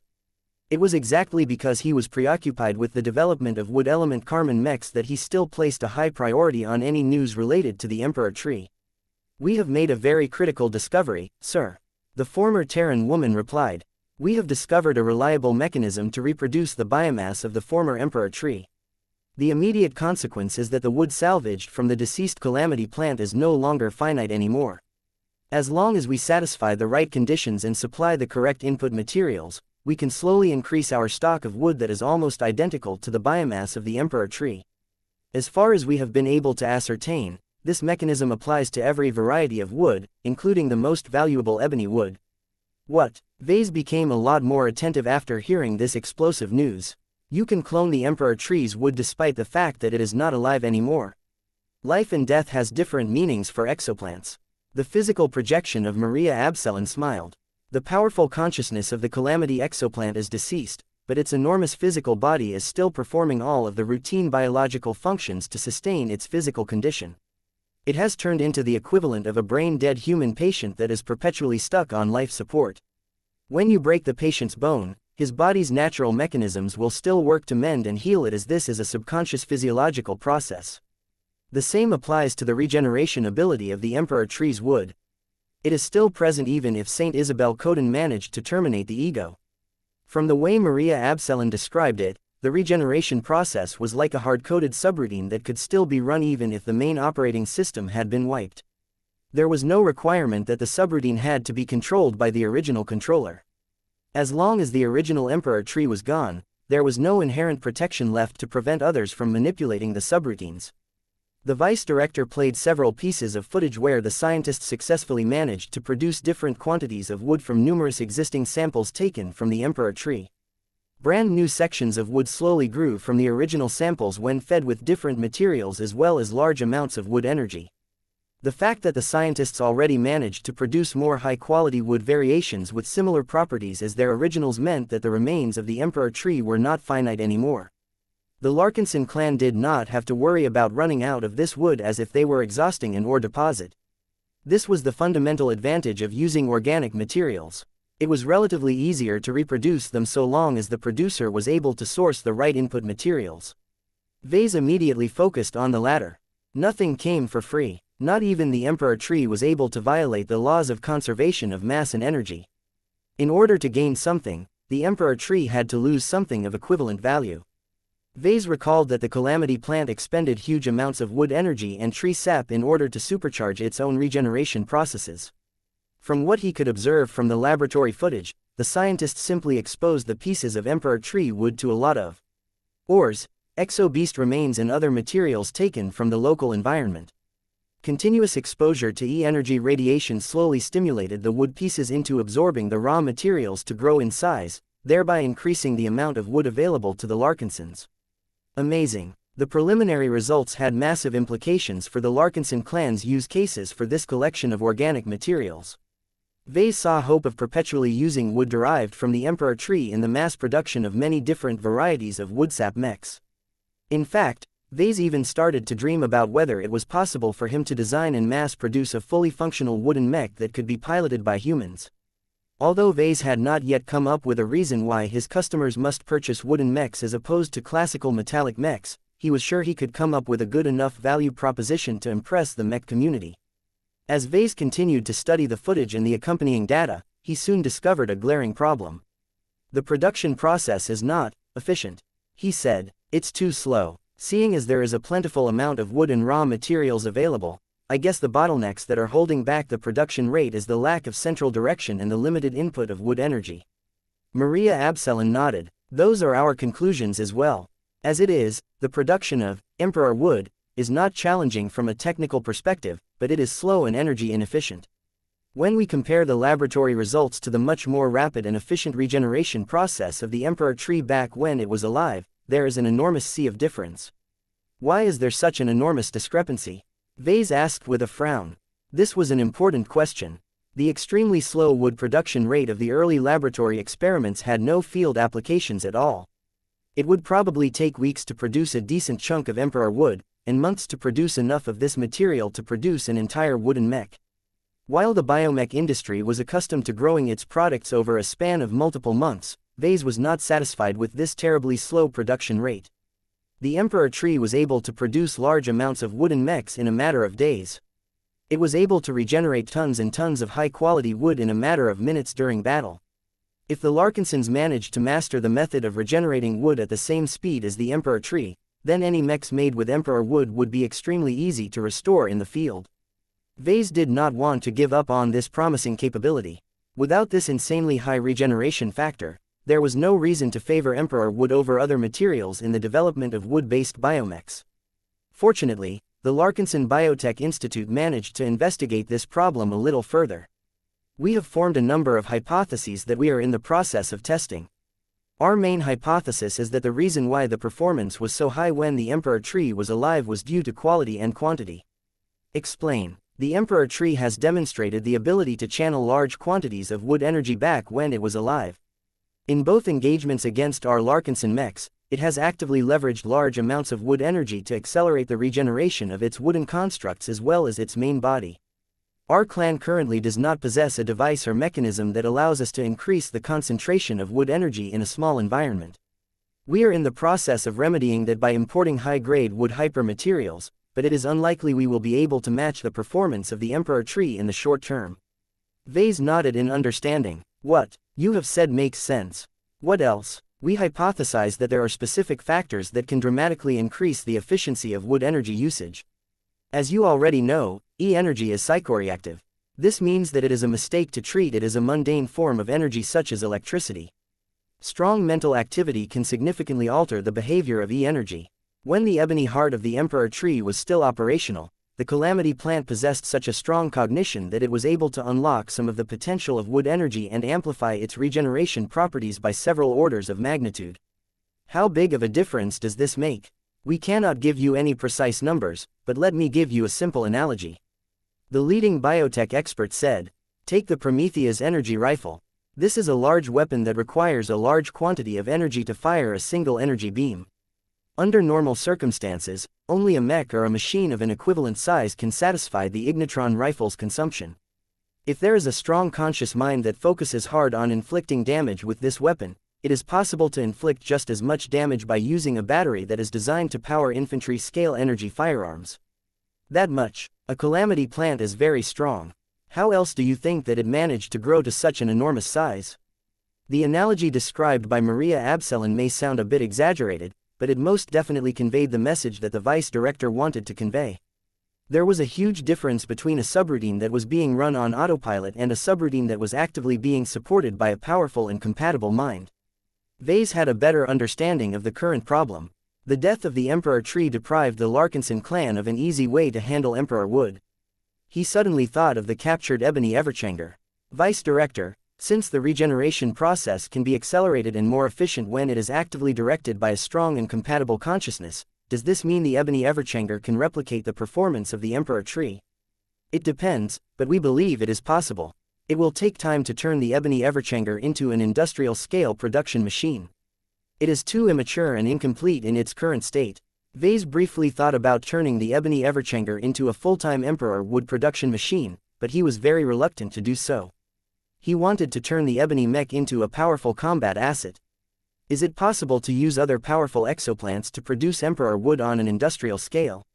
It is plausible, but we have yet to test it. We need to conduct many more experiments before we can give you a solid answer. We have only examined and experimented on the samples for a short period of time. More discoveries are forthcoming. Chapter 6131 Live to Serve. Chapter 6131 Live to Serve. Vase received daily updates about the Larkinson Biotech Institute's research into the remains of the Emperor Tree. The enthusiastic research teams managed to produce a lot of empirical data and derive all kinds of interesting conclusions from their analyses. The Larkinsons understood more and more about the Emperor Tree and how calamity plants worked in general. The Larkinson Biotech Institute flourished as many scientists made amazing discoveries that enriched the clan's biotech capabilities. Vice Director Maria Absalon even took advantage of the attractiveness of the remains of the Emperor Tree by using it as a selling point in her recruitment pitches. By promising newcomers the opportunity to conduct their own private research on the many samples of Emperor Wood, she successfully managed to hire over a dozen first-class biotech scientists hailing from the Terran Alliance, the Rubarthan Pact and other first-rate colonial states. While the Larkinson Biotech Institute was having the time of its life, Vase was also making greater progress in the development of woodsap mechs. Although he was still waiting for the Ebony Everchanger and other samples of Emperor Wood to arrive in New Constantinople 8, he was able to make use of the LBI's research results to accelerate the refit of the Elegant Rage. With the help of the information collected by the LBI, the mutated mech no longer seemed as unfathomable as before. Vase was gradually able to figure out its internal logic and mechanisms. The more he studied the Elegant Rage's seamless integration of metallic and wooden components, the more he came to admire her design. The additional knowledge that he managed to gain in the last few days reinforced his impression that there was an intelligent direction behind the Elegant Rage's transformation. The living machine did not spontaneously fill up her cavities with wooden equivalents and called it a day. The wooden components worked on completely different principles and had to be designed around their deviating properties. Vase had a few guesses of who or what the intelligent direction might be. His biggest suspect was the Red Kingdom. There is only one party that is 100% certain to be involved in Lainey Larkinson's distorted breakthrough process. Though Vase did not dare to utter its name out loud, the Red Kingdom still loomed large in his mind. The Red Kingdom was a massive spiritual construct of unsurpassed scale and power. It held so many different functions that Vase could only scratch the surface of what it was capable of. The current kingdom in the Red Ocean may be fairly young, but it directly inherited many of the capabilities of the much older kingdom of Mechs. At its peak, around 100 star designers collectively oversaw the kingdom of Mechs. This effectively meant that the kingdom was never static. It was able to grow and develop itself continuously over time. The longer its existence, the more it developed, especially when an increasing number of star designers arose and lent their own expertise to the grand design. In the past, Vase had always dismissed the Red Kingdom as a passive actor. It was powerful without a doubt, and it wielded an enormous influence over the lives of mech pilots and mech designers. However, Vase always took comfort in the assumption that the Red Kingdom behaved like an automated background program. So long as the Red Kingdom executed its limited set of instructions without any judgment or bias, there was no reason for Vase harbor any fear or suspicions towards this great existence. This time was different. If the Red Kingdom did more than the minimum and actively showed more initiative by extensively redesigning the Elegant Rage on a fundamental level, then that meant it was not as passive and unthinking as he always assumed. A chill ran through his spine. The Red Kingdom was deeply connected to every mech pilot and mech designer.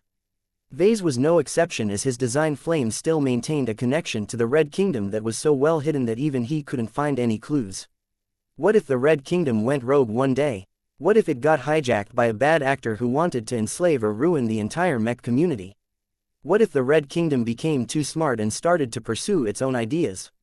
Though Vase had no proof that the Red Kingdom was at risk in any way, he no longer felt as reassured by its existence as before.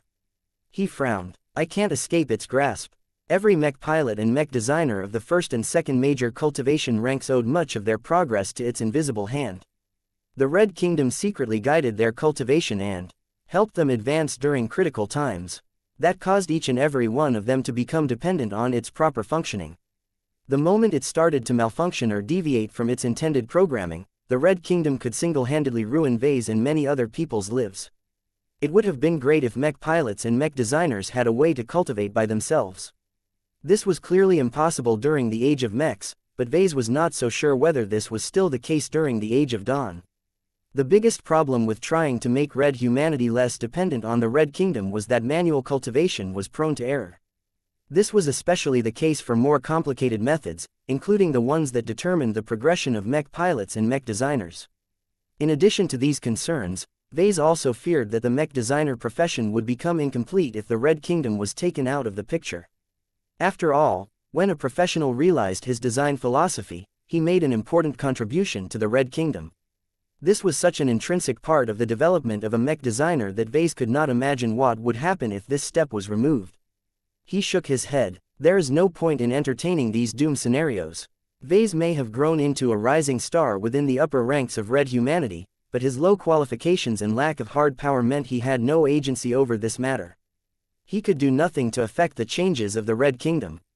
It remained firmly under the control of actual star designers. Since that was the case, he pushed his fears out of his mind and turned his focus back on reforming the Elegant Rage.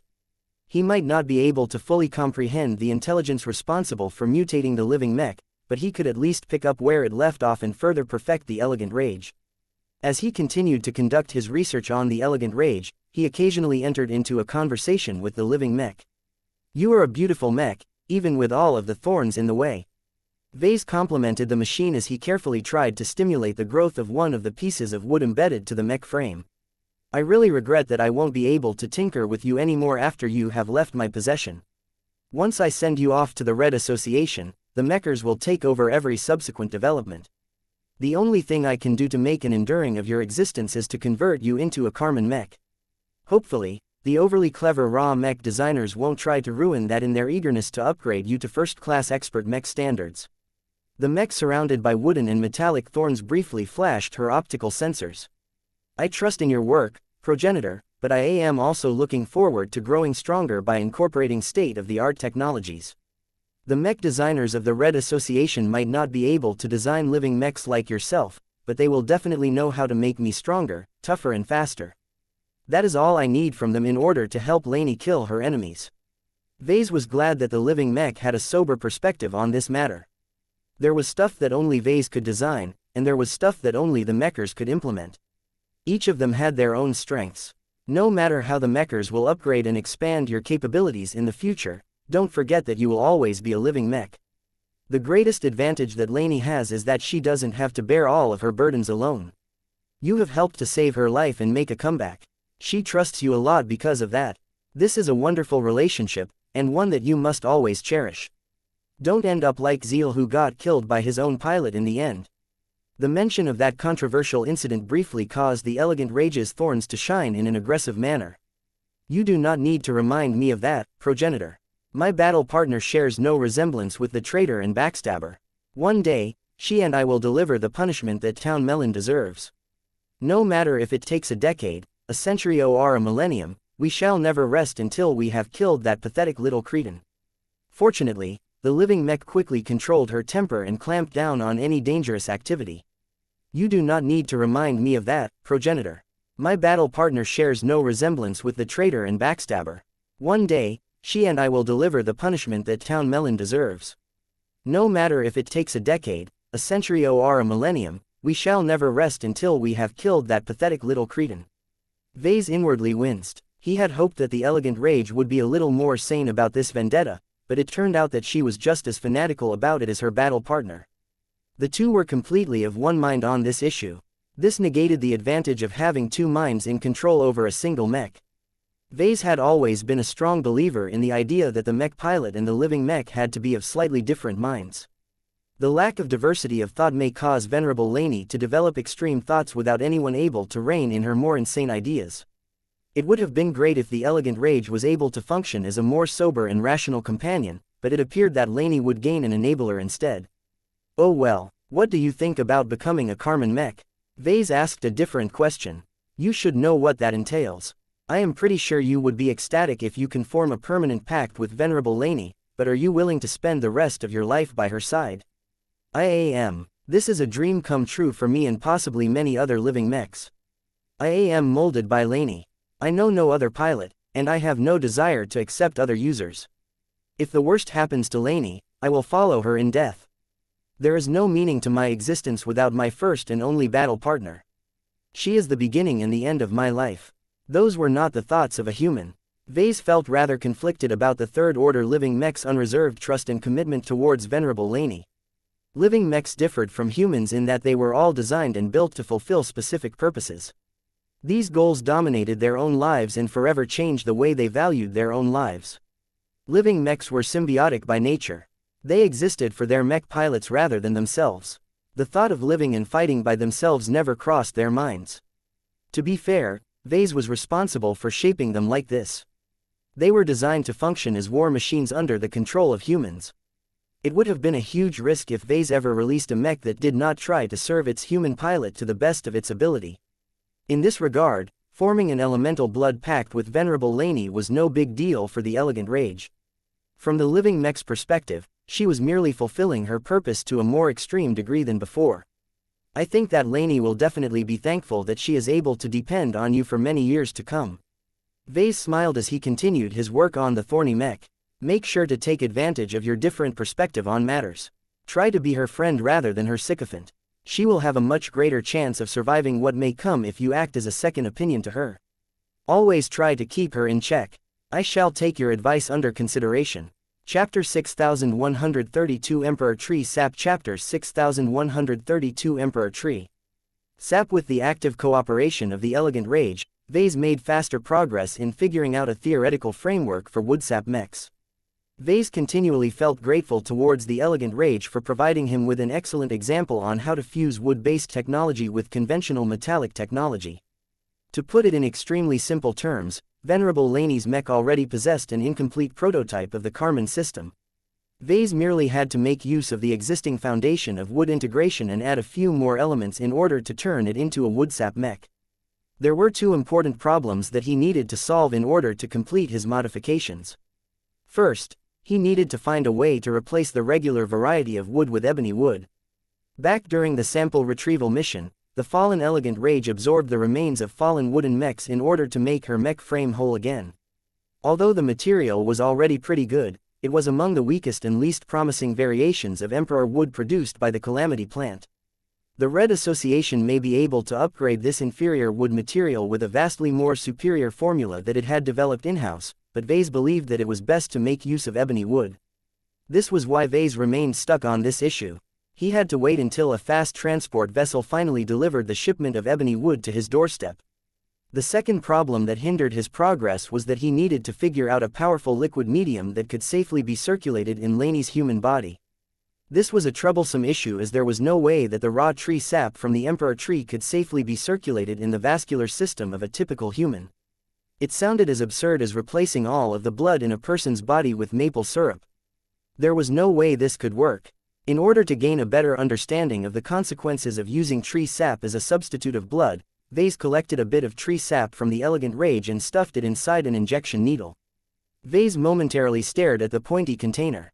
He could sense the high concentration of wood energy. The sap of the emperor tree was thick and enriched with all kinds of organic and non-organic substances, so it was also dense with nutrients and chemical energy. This was the lifeblood of a calamity plant. It's almost just as dangerous as phase water. All of this meant that it was a bad idea to inject it into any random organism. Of course, Vase did not leave this to speculation alone. He already brought in a number of specimens in order to observe the consequences in person. You first. Vase stood before a table that held a small tree. It was a perfectly normal, unmutated standard tree derived from an authentic old earth species. He used the sharp needle to press inside the slender trunk of the plant before injecting a minute amount of exotic tree sap. The tree immediately started to droop. It was losing its stiffness and integrity with each passing second. The foreign tree sap literally poisoned it to death. Damn. He moved on to the next table, which held a plain white lab mouse. Animal testing was the logical next step. Vase ignored the cute critter's eyes and injected it with a few drops of emperor tree sap. An energy shield cage immediately came to life in case it was necessary to contain the aftereffects of a violent explosion. Nothing of the sort took place. Instead, the mouse immediately started to squeak in pain before dropping dead. Its body began to discolor and bleed, but other than that the carcass did not do anything else. So dangerous. Vase moved on to an exo-beast whose species and properties he did not bother to study. Vase only wanted to get his hands on an organism with a tough body and high tolerance towards different ailments. When he injected a small amount of tree sap into the body of the reptilian beast, the creature looked fine for half a minute, but slowly began to die. Its passing was similar to the lab mouse, though its greater size allowed it to hold out longer. Suffice to say, Vase was not happy with the results. He had only injected minor quantities of tree saps into every test subject, and already they started to croak. It would probably help if he reduced the dosage by at least 1 or 2 orders of magnitude, but Vase did not like this adjustment. The point of the Karman system was to ritually connect 2 different beings by blood. It was of utmost importance that the 2 participants circulated the same blood. Excessively diluting the emperor tree sap until there was hardly anything related to the emperor tree left in the final mixture would probably invalidate the blood connection. It was best to adulterate the tree sap as little as possible in order to form the strongest possible wood sap pact. Vase stared at the syringe. He hadn't even used up most of the tree sap. The test subjects all got killed before he could increase the dosage on them. That left him with a considerable excess. Well, I shouldn't waste this stuff.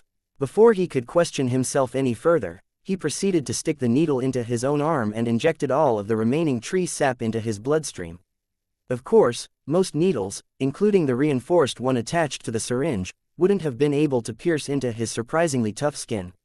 His true body was much larger and possessed far thicker skin. Vase had to utilize his inherent phase lord capabilities to deliberately weaken his skin and allow his body to get injected by the needle. Once he had done so, he waited and tried his best to sense his body's reaction to the unwelcome intrusion of tree sap. Nothing. Vase felt absolutely nothing. To be fair, his true body was so enormous that the dosage was far too trivial to poison his body in any way. Vase merely hoped that he could gain a more intuitive feel of how tree sap behaved inside his body, but he would probably have to inject tens if not hundreds of liters of tree sap.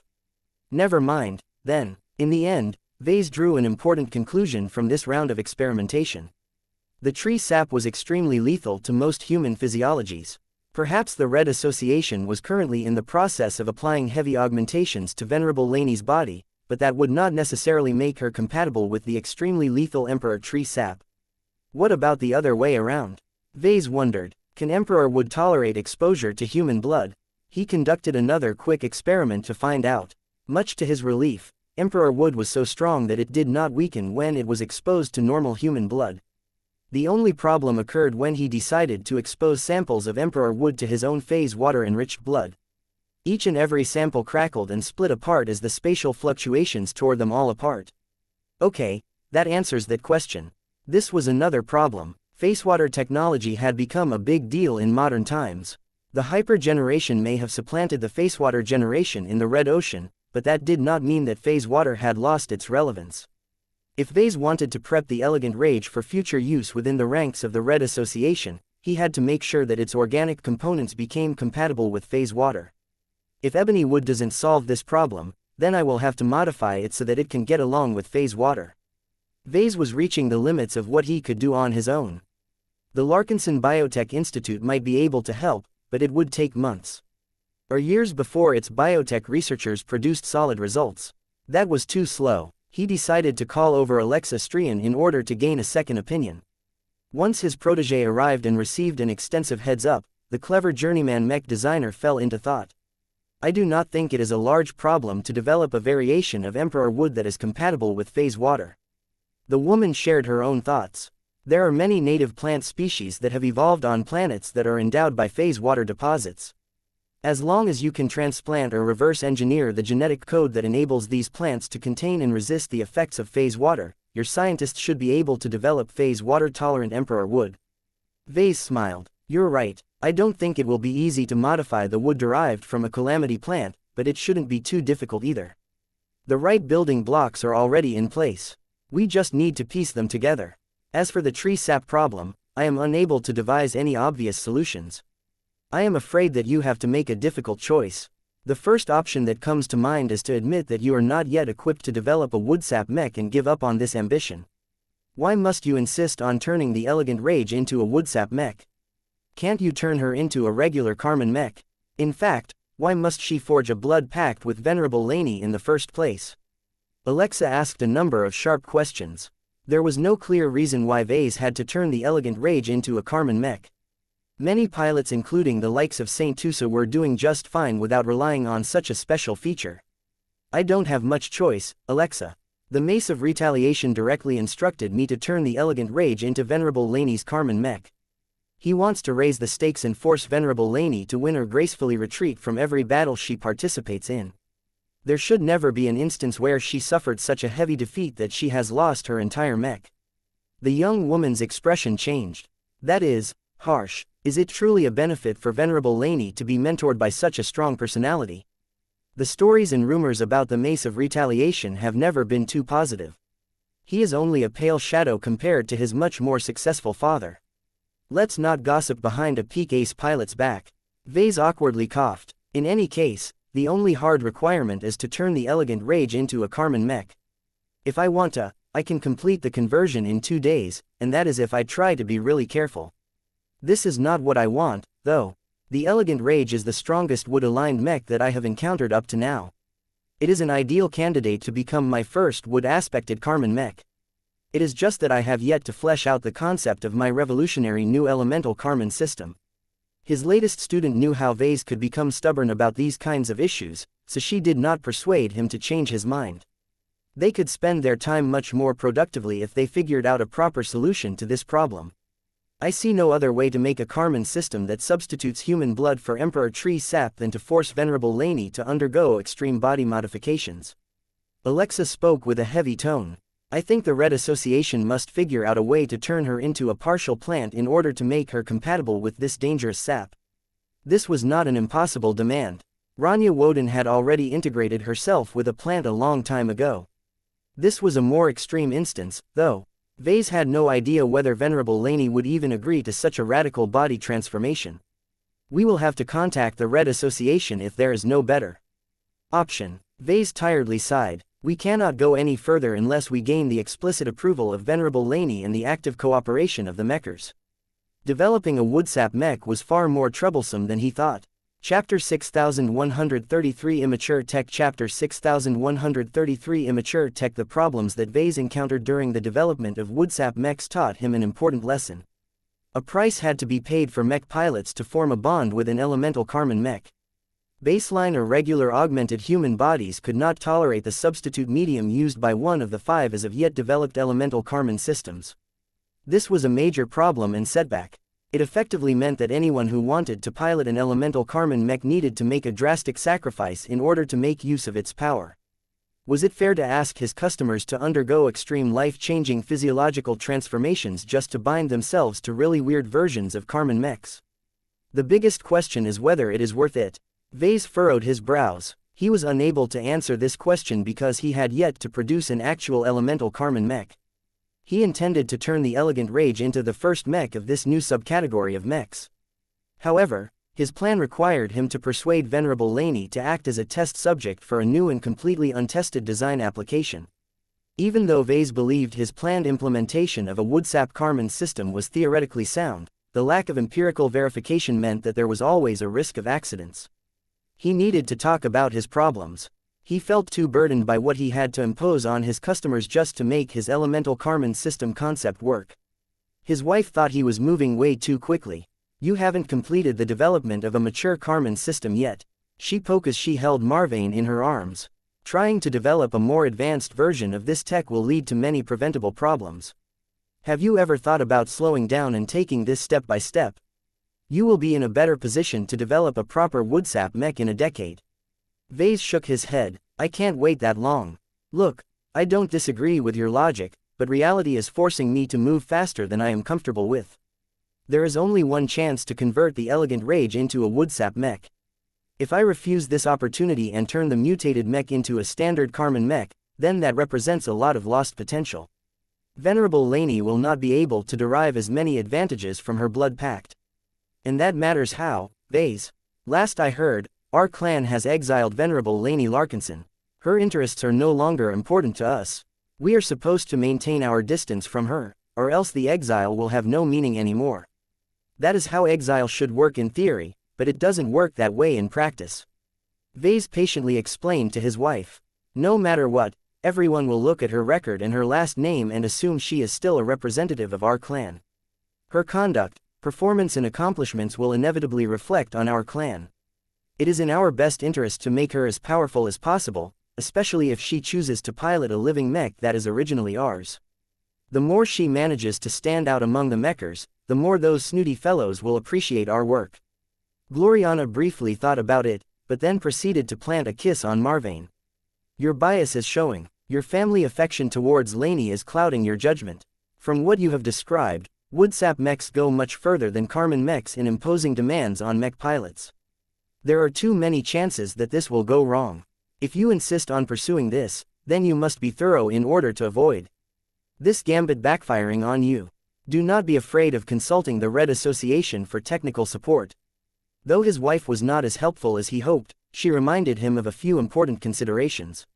Vase turned to another mech designer for additional feedback. His student Alexa understood his dilemma, but she did not think the requirements were excessive. To be honest, sir, the mandatory requirement that the mech pilot must be paired with a single mech for the rest of his or her life is the most onerous one.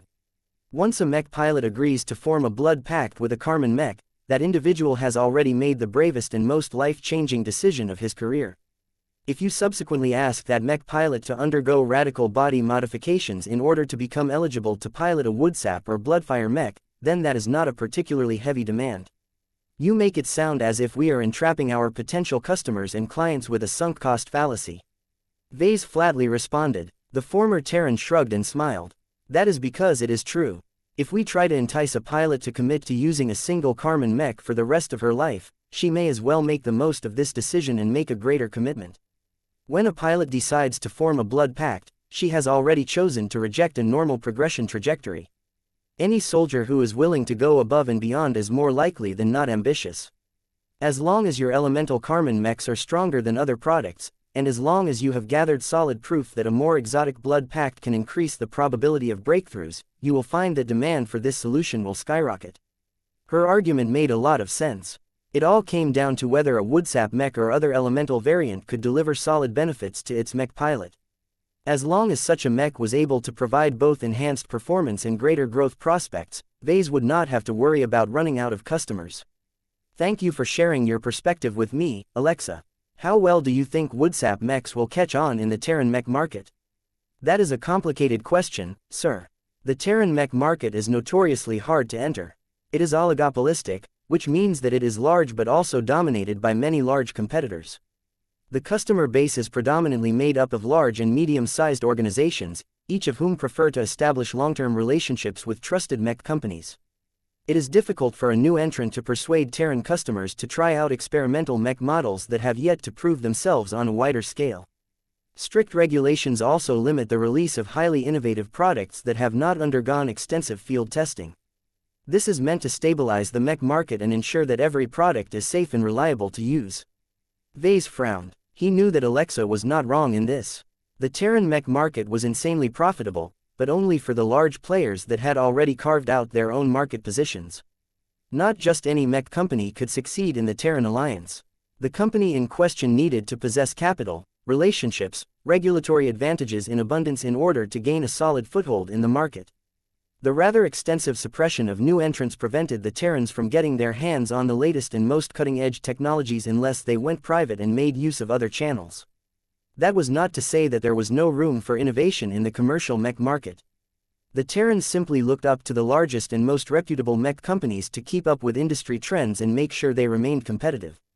Most Terran customers simply had no reason to take a look at the eclectic and unreliable products sold by smaller players. What about the Rubarthan mech market? I heard that it is a lot easier to get started over there. Vase proposed. The Rubarthan mech market has its own challenges. Alexa chuckled. The good news is that the mech market is not as dominated by an oligopoly. The customer base is also more adventurous and willing to try out more experimental mechs designed by smaller players. The issue is that competition is extremely fierce. Not only will competitors try to compete on price, they may also choose to license your designs to hijack your product advantages or develop their own technological substitutes in order to steal your customer base.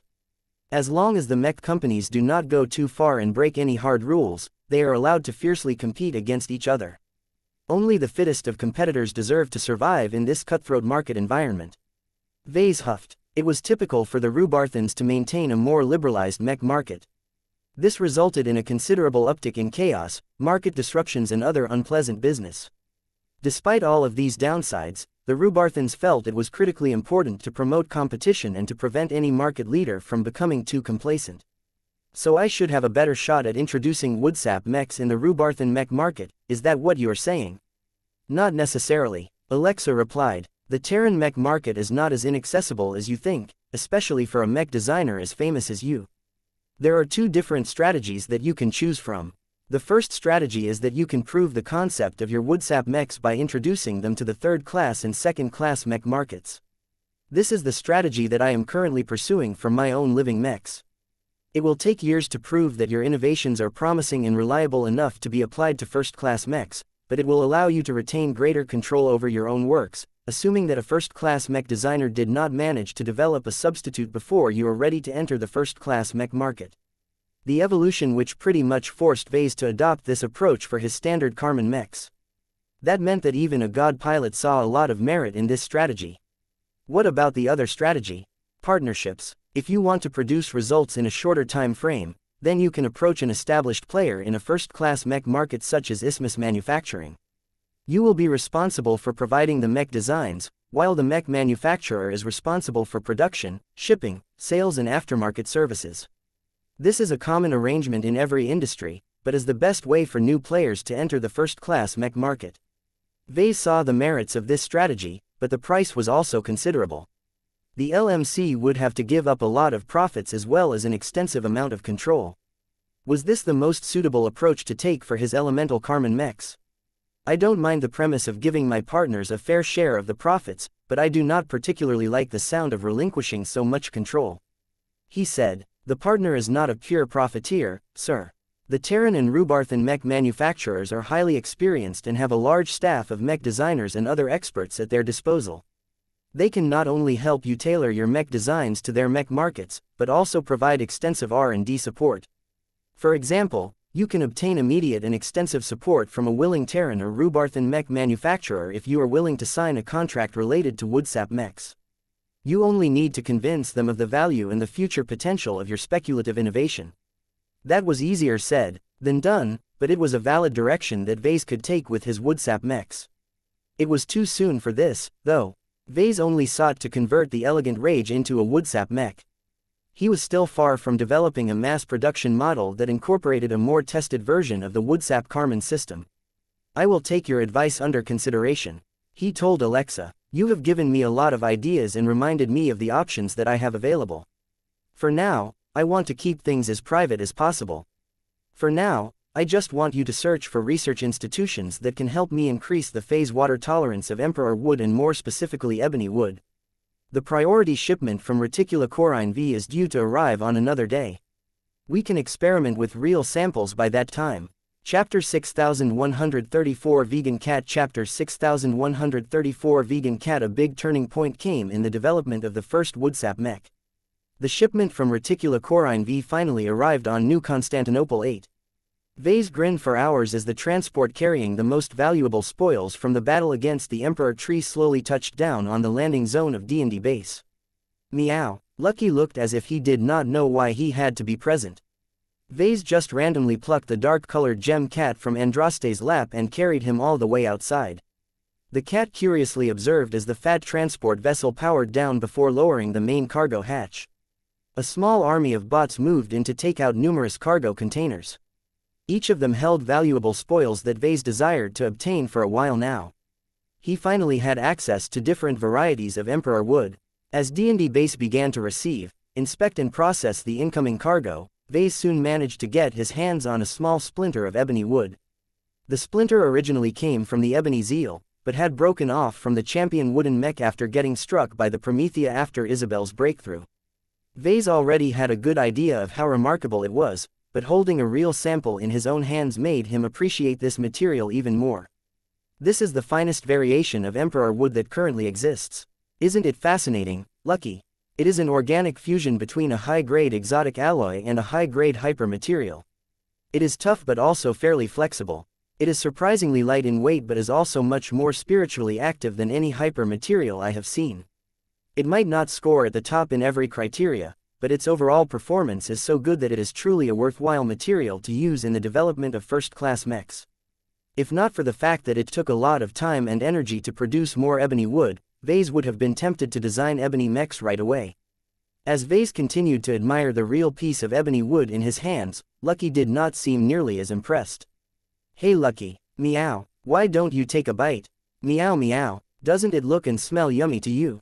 It may be organic, but it is heavily enriched by the best metals that the Emperor Tree was able to extract from the environment. This particular piece just so happens to have integrated the first-class alloys from the zeal. That should make this piece of ebony wood a lot more enticing. Meow. Lucky was already starting to squirm away from Vess's grasp.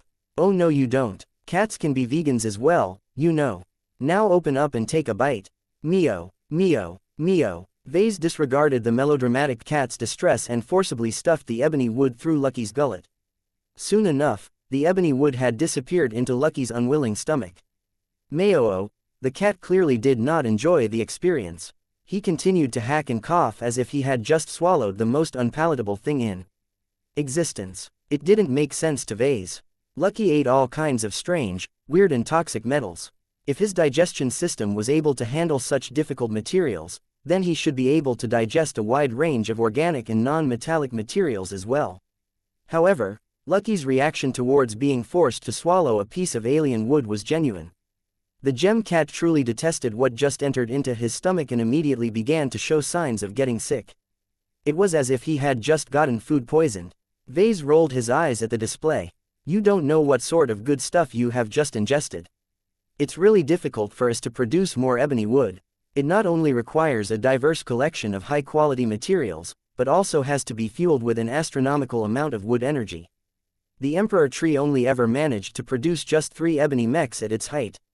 Meow. Lucky did not care about that background information at all. He was just upset that Vase forced him to eat another piece of awful-tasting organic material. Once Vase loosened his grip, Lucky fought against his sickened stomach and successfully managed to get away from the devil who forced him to ingest a piece of strange wood. Meow meow meow. The cat quickly disappeared by phasing through the ground. Vase shrugged but let Lucky go. He had already seen what he wanted to see.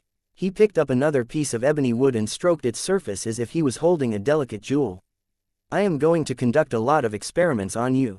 He grinned. Vase did not delay in this. He had been waiting far too long for this shipment. He already planned out a whole series of experiments. Of course, there was no need to examine the ebony wood from scratch. The Larkinson Biotech Institute had conducted its own studies on the high-quality wood material and managed to collect a lot of useful data. What Vase sought to do with ebony wood went beyond figuring out its properties. He wanted to explore its applications and see how much he could tap into its potential. He also wanted to make deliberate alterations to ebony wood in order to increase its performance and make it more resistant to phase water. Before he began his experiments, he briefly paid a visit to the ebony everchamber. Vase placed a lot of value in the legacy of the Emperor tree. The premier branch dedicated an entire secure vault for the temporary storage of this powerful alien construct. Alexa and Gloriana accompanied Vase as he made his way to the only living remnant of the Emperor tree. The ebony everchamber was truly more impressive to Vase now that he was able to observe it up close. From the strong wood alignment of its spirituality to the remarkable way the large construct was able to operate by relying on unconventional materials, Vase eagerly wanted to pick it apart and see how it ticked from the inside. He tried his best to restrain his urges. The ebony everchamber was far more valuable to him while it remained whole. What do you think? It is a perversion of living mechs. Gloriana judged. I do not object to tributes of our mechs because I know that their creators are generally well-meaning, if much less skilled than ourselves. This is not a tribute. This is an incompetent form of theft and imitation. It is not enough for the Emperor tree to try to reproduce the power of the everchamber in an incompetent manner. It also tried to corrupt the entire mech concept by overriding our masterwork mech's original functions with its own wood-based solutions. His wife truly did not like the ebony everchamber at all. She objected to the existence of every organic mech because they were never produced with the level of machine-like precision that she demanded out of her perfect vessels. In contrast to the perfectionist, his protégé had a more positive opinion on the ebony mech. This alien specimen would make for a fantastic legacy mech, Alexa noted with clear interest in her voice. Due to the excellent regenerative properties of ebony wood, the ebony everchamber can theoretically engage in asexual reproduction. It should be able to produce nearly identical clones of itself. Regardless of the cost of doing so, this is incredibly valuable as it opens up the possibility to develop self-replicating mechs. Once a line of ebony mechs has managed to propagate in large numbers, I can bind them into a single mech dynasty, thereby allowing Carmen mech pilots who have formed a pact with it to utilize every ebony mech of the same lineage interchangeably. Vase raised his eyebrow. You sound genuinely interested in developing an ebony wood variant of your living legacy mech concept. I am, but I am not in a hurry to utilize it for the time being. I am still preoccupied with designing third-class living legacy mechs. Ebony wood is too expensive for this mech market. It is better to wait until I am ready to design first-class living legacy mechs before I think about designing an organic living legacy mech based on the best and most developed variant of Emperor wood at that time. Good choice. It is better to wait a few years until our clan has refined this wonderful material further. Vase spoke. I am thinking about instructing the Larkinson Biotech Institute to set up an entirely new research division that is solely centered around Emperor wood. If our clan has a future for this wood variety, then it is more than worthwhile to invest into persistent R&D on this wood. The scientists can work on developing improved versions of ebony wood to cater to first-raters. They can also work on developing more affordable variants of Emperor wood to design organic mechs that are more appealing to second-raters and third-raters. You should have plenty of options at that time. His student certainly looked intrigued. There is natural synergy between Emperor wood and my living legacy mechs. The issue is that market acceptance for biomechs is low. Wooden mechs are even more unusual than most biomechs, so we will have to fight an uphill battle in order to turn any wood-based biomech model into a commercially successful product. She was right. Biomechs were strange and troublesome to maintain. The current mech infrastructure was not geared towards fielding and servicing mechs predominantly made out of any organic material. Vase did not give up on them, though. The fundamental reason why biomechs never caught on was because its proponents never managed to present a convincing case why customers should use them over metallic mechs. I think we change that if we combine our own specialties with this material. At the very least, my woodsap mech concept will probably convince a lot of customers that mechs made out of emperor wood are worthwhile investments. These were future considerations. For now, Vase needed to think about producing more short-term results. Alexa and Gloriana did not linger around for long. Both of them had full schedules and needed to get back to work right away. Vase decided to approach the ebony everchanger and see if he could interact with the wooden construct. Due to the ebony mech's good behavior, Vase had allowed it to remain in the vault without trying to lock it down in any other way. There was no stasis field or Azure energy shields to bind it in place. This made it risky for Vase to approach on his own initiative, but not too much. He was not only equipped with multiple pieces of personal protection equipment, but he was also a phase lord. He was confident he could handle any surprise attack. Vase simply decided to approach under the guise of a normal human in order to test the ebony mech's reaction. So far, so good. Vase did not sense any spike of hostility in the ebony mech. It had truly surrendered itself to its captors. Hello. Vase waved his arm at the ebony everchanger. I am your new owner. I hope you will fare well under our care. Your old creator is gone now. If you want to live on after your progenitor's passing, then I hope you will follow me and listen to my instructions. I have many plans for you. One of them can make you really powerful. Perhaps you might even be able to surpass the strength of the Emperor Tree one day. The ebony everchanger listened to his words, but did not respond in any obvious fashion. Vase previously thought that the ebony mech was too stupid or underdeveloped to understand his meaning. Then he realized that he was talking to a derivative of an exoplant. While many mutated plants and calamity plants eventually developed and mastered the concept of communication, the ebony everchanger was not as old and powerful as the Emperor Tree.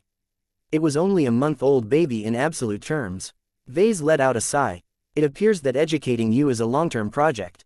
Chapter 6135 Inhuman Demand Chapter 6135 Inhuman Demand Vase finally managed to make a lot of progress after he gained access to the ebony everchanger along with other remains of the Emperor Tree.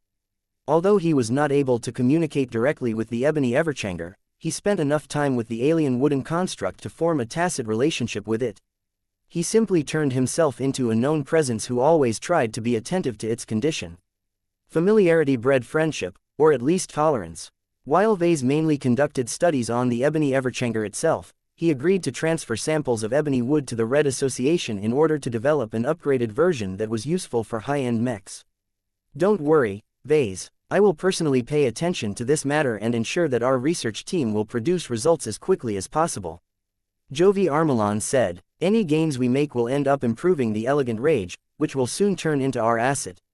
We have no reason to disregard its importance. It only took a few days for Jovi to get back at Vase. It is done. That quickly. Your demand is not too onerous to our biotech researchers, Vase. We have conducted extensive studies on organic materials. The wood produced by the Emperor Tree has a number of interesting advantages, several of which are unique. The scientists were particularly fascinated by how extensively Emperor wood is able to evade many forms of detection due to the integration of soulless gas. It is regrettable that Emperor wood must be supplied with soulless gas in order to reproduce the wood with the same capabilities. Vase nodded in understanding. One of the most critical materials that Task Force Solus shipped to D&D base was a tank filled with highly concentrated soulless gas. It became a lot harder to produce more Emperor wood with all of the advantages of the original materials without adding this special material. Jovi activated a projection that showed a slightly discolored version of ebony wood. Since the output is dependent on the input, our scientists have combined dozens of organic and non-organic materials that are already utilized for other demanding purposes. They have found the right combination that preserves the advantages of ebony wood while also offering superior performance. I can promise you that the new wood variant is significantly stronger and more difficult to destroy. I take it that it is also more expensive to produce, is that correct? That is an unavoidable consequence. Mind you that this is hardly the only version of ebony wood that our scientists can develop. They settled on this outcome because it is what they can develop with a minimal time investment. The researchers essentially adapted existing wood solutions to ebony wood and selected the first one that produced a successful result. There is still much more room for refinement and optimization, let alone more qualitative improvements. I understand. I appreciate the fact that they have been able to present acceptable results in such a short time frame. This will help me form a more solid and stable foundation for the Elegant Rage as a future expert mech.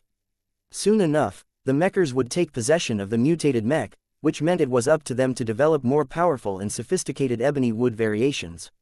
Vase just wanted to make sure that the Elegant Rage got off to a good start as a woodsap mech. The mechers also encountered hindrances when they grappled with the slow production rate of ebony wood, but they had a lot of solutions. The association already possessed the means to form pockets of space with highly concentrated E-energies. The research team simply applied to use one of those chambers and took advantage of the huge concentration of wood energy to more quickly produce pieces of improved ebony wood. The cost of producing superior variation of ebony wood on an expedited basis was not cheap. Fortunately, the mechers did not think about letting Vase pay the bill. They already considered this research would be helpful to the association and one of its latest expert pilots. Vase only had to wait a few more days before the Red Association finally shipped enough improved ebony wood to begin the replacement process. He went down to his private workshop and greeted the Elegant Rage once again. Several containers filled with lots of pieces of improved and phase water-resistant ebony wood had just been transferred over the private workshop. As a powerful third-order living mech that had recently enjoyed a significant growth spurt due to Venerable Laney's breakthrough, the Elegant Rage was able to detect the much more powerful wood variant. Is this the improved ebony wood that you have promised to upgrade me with? The thorn-covered mech asked. Yup, Vase smirked. You can feel how much better it is compared to your own wood, right? There is no need to feel too sentimental about your inferior material composition. As long as you can swap out your old wood with this new variation, your foundation will become a lot stronger. This will allow Venerable Laney to enjoy a good start in her career as an expert pilot. After confirming that the Elegant Rage did not object to assimilating the new wood, Vase quickly started to begin the process of wood material substitution. This was probably a much more difficult process if Vase worked with a regular mech made out of wood, but the Elegant Rage was different. It was a mutated third-order living mech that had received a lot of empowerment from Laney's recent breakthrough. It was rather magical to see this change taking place over a relatively sedate pace. The Elegant Rage couldn't help it. She wasn't able to channel a lot of wood energy, so she could only absorb the ebony wood at a very slow rate. Even if it wasn't being piloted, the Elegant Rage was still able to leverage a limited amount of power by herself. Her strong thorn imprint and integration of wooden components granted her the ability to channel a limited amount of wood energy. Utilizing wood energy was necessary to power the living mech's instinctive wood replacement process. It was rather magical to see this change taking place over a relatively sedate pace. The Elegant Rage couldn't help it. She wasn't able to channel a lot of wood energy, so she could only absorb the ebony wood at a very slow rate. Vase watched on. As the process took place, it would have required exponentially more energy to produce ebony wood from scratch, but since the Red Association already produced plenty of it in a hurry, the Elegant Rage did not need to work too hard in order to upgrade herself. Seeing the Elegant Rage grow stronger by absorbing superior materials reminded Vase of the Devil Tiger. Veronica never managed to get a good look at the most current state of the Devil Tiger. Perhaps that should change. Vase came up with a lot of innovations related to living mechs. It was high time for him to apply them all to his very first masterwork mech. He idly entertained the idea as he observed the gradual transformation of the Elegant Rage. Once the living mech fully assimilated the available ebony wood, Vase only had to implement targeted modifications to the partially wooden mech frame in order to convert her into a woodsap mech. Vase already figured out the technical design of a Karman system based on Emperor Tree sap after borrowing help from the Larkinson Biotech Institute. As far as he was concerned, the mech was never the issue. The real problem was with the mech pilot. Vase still felt reluctant to demand so many sacrifices from the mech pilot, but he believed it was necessary to do so in order to bring out the full potential of his elemental Karman system. Seeing that it wouldn't take more than a few more days before he could ship the upgraded and converted Elegant Rage to the Red Association, Vase decided it was finally time to contact Venerable Laney. Vase first called his friend Jovi. "What do you require this time, Vase? I need you to get me in contact with Venerable Laney Larkinson." Vase stated, "I am sure you know why I need to talk to her directly over a secure communication channel." Jovi was doubtlessly aware of Ves's recent work and nodded within a second. "That can be arranged." Given the sensitivity of this conversation, We will have to ask you to teleport back to the Tarask in order to make use of our most secure communication facility. That's not a problem. It only took 3 hours before Vase was able to contact Venerable Laney. Once he was teleported onto the flagship of the Blue Jay fleet, Jovi led him to the secure communication chamber before leaving him alone. Vase was under no illusion that the conversation would be truly private. The most he could expect was that the survivalists and the transhumanists would do their best to prevent mechers from other factions from gaining access. As he sat down on a chair, the environment around him changed to display a slightly different projected chamber. Hello again, Laney. You look a lot better than before. I have already received the first round of augmentations, Venerable Laney said as she wore a training suit that outlined her strengthened and thickened physique. I have several more months to go, all while I am expected to study history, regulations, mech piloting theory and more. It is exhausting, but also fulfilling. I miss my living mech, though. Don't worry about that, I am almost done with upgrading the Elegant Rage, Vase said with a smile. However, before I make the final modifications, I need to know how far you are willing to go to pursue greater power. Your answer will largely determine how extensively I will upgrade your living mech.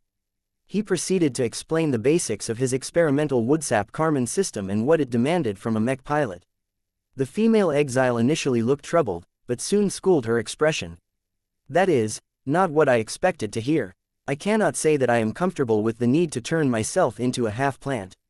That is not actually correct. Vase quickly corrected. I am sure the clever mechers can develop a body modification program that can make your body compatible with Emperor Tree Sap without literally turning a part of your flesh and organs into plant matter. It is just that the domineering properties of this powerful tree sap will still result in drastic modifications that will further distance you from your humanity. The psychological impact this will have on you is much greater than many other forms of augmentation. It's okay, sir. Vase blinked. Really? Venerable Laney gave him a rueful smile. Ever since I broke through, I have already left my old life behind. I don't really care about holding on to my human sentiments. I have a great need for power, and if you think your Woodsap mech invention can make me stronger than ever, then I will gladly turn myself into a plant hybrid. The only thing that makes me hesitate is that you haven't actually proven that your Woodsap Karman system is stronger. That is true, but I have strong reason to believe it is worth it. Vase tried to reassure her. I have already worked on a secret project that is based on similar principles. The results far exceeded my initial expectations. While I cannot say that a Woodsap mech will become 10 times stronger than a regular mech, my work should at least produce a degree of amplification that will satisfy you. If that does not happen, I will promise you that I will continue to iterate on the Elegant Rage until it truly lives up to my expectations. Though Venerable Laney had good reasons to be skeptical about the Woodsap Karman system, she always looked up to Vase. She trusted her former patriarch, especially when it came to topics related to mechs.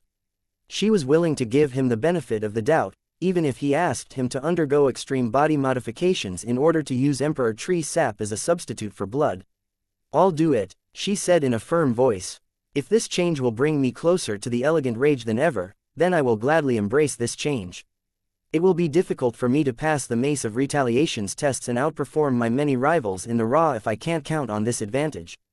Good, I will be in touch with the mechers who will be responsible for developing a suitable augmentation suite for you. Hopefully, they can still change your current augmentation plan to take the new demands into account. Chapter 6136 Transhumanism vs. Posthumanism Chapter 6136 Transhumanism vs. Posthumanism Vase managed to overcome almost every obstacle that stood in the way of turning the Elegant Rage into a Woodsap mech. Venerable Laney Larkinson's consent to undergo unprecedented body modifications in order to effectively replace her blood with Emperor Tree Sap was far-reaching. Such a massive change could never be accomplished by any regular genetics lab. Vase had to turn to the transhumanist faction in order to research this radical solution and convert Laney's body as soon as possible. There is no need for you to feel concerned about this matter. The demands that you have issued are heavy, but it can still be done. This is what our transhumanist faction is working towards. Professor Vector Loban reassured Vase shortly after he teleported to the surface from the Blue Jay fleet. Will the survivalists agree to let your faction take charge in transforming Venerable Laney's body? The Mace of Retaliation who has taken your exiled expert pilot under his wing is not a small-minded individual. He trusts us to do our jobs, and we will. I am sure that if the evolution which is not currently preoccupied with military affairs, she would have definitely put all of her support behind your current project. With that in mind, our faction is prepared to invest serious resources and manpower into this job. Given his interactions with the evolution witch, he knew that Loban was not exaggerating. The elemental Karman system exemplified much of what divine Lucy Miyazaki strove for. She was practically the embodiment of embracing extreme physiological transformations in exchange for greater power and longevity.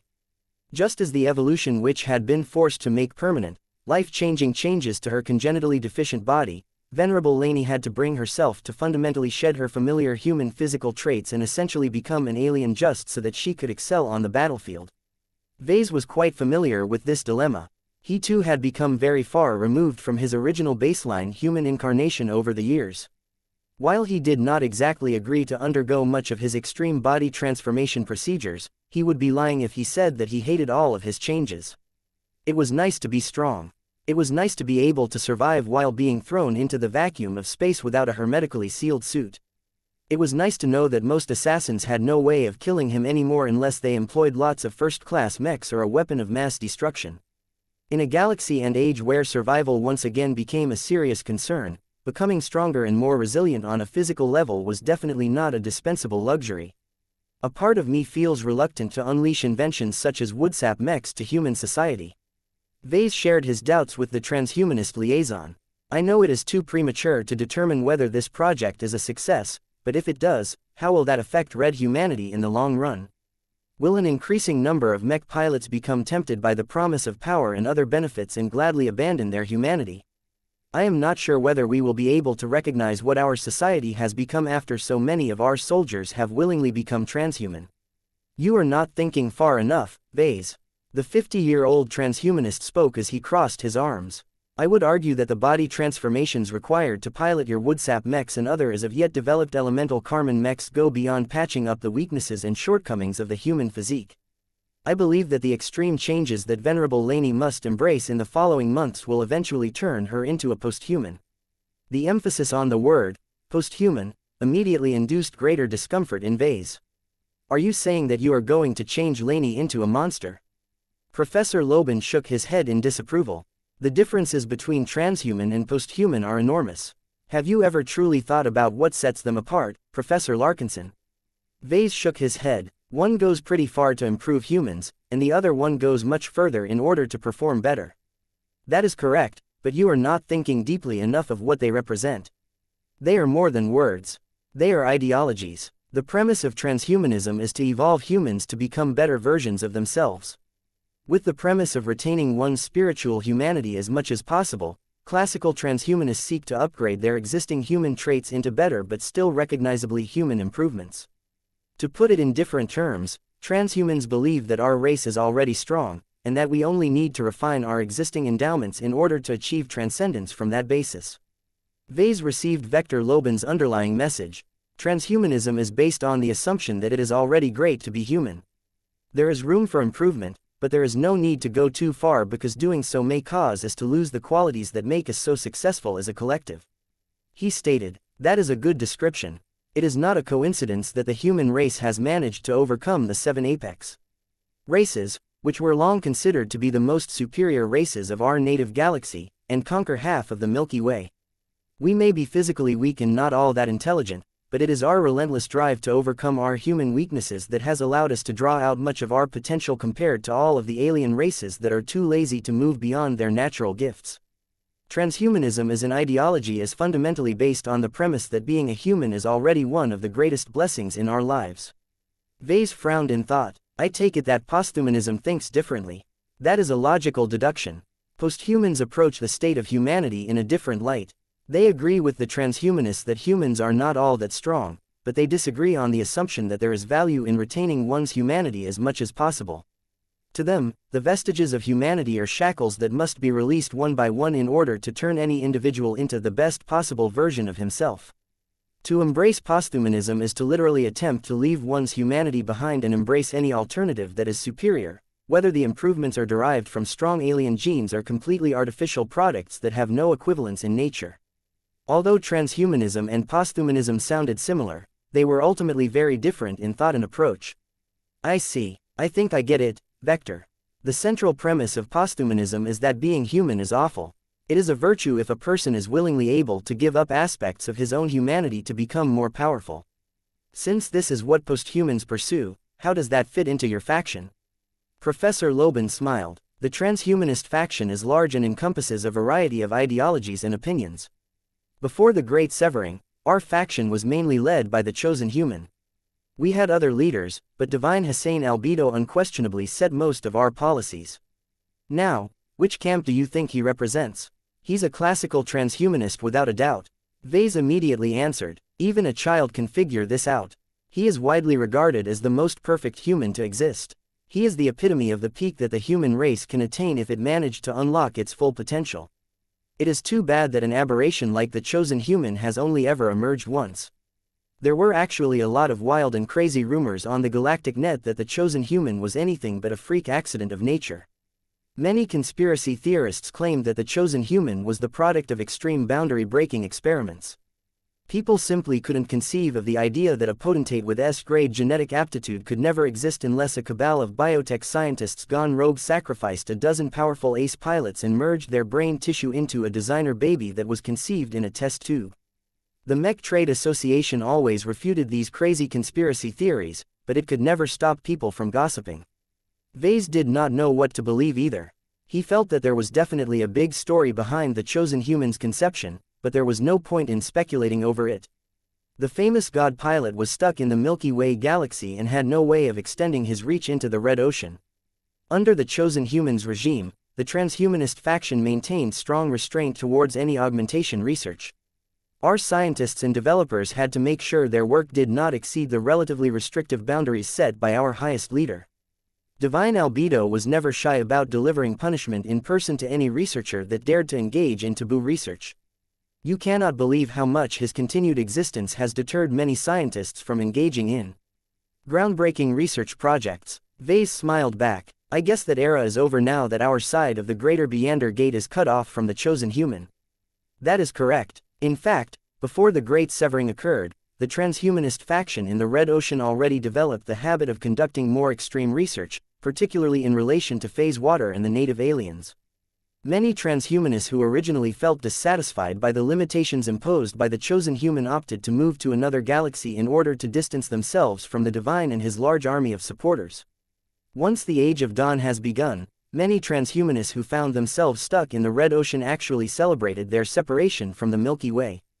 They no longer have to work under the old regime anymore. I guess it helps a lot that the evolution which is the opposite to the chosen human from an ideological perspective. Vase remarked. The history of your new leader is much different from your old leader. Divine Miyazaki never had any reasons to appreciate the intrinsic strengths of the human race. She suffered so much from her human frailties that she was eager to transcend from her own humanity as quickly as possible.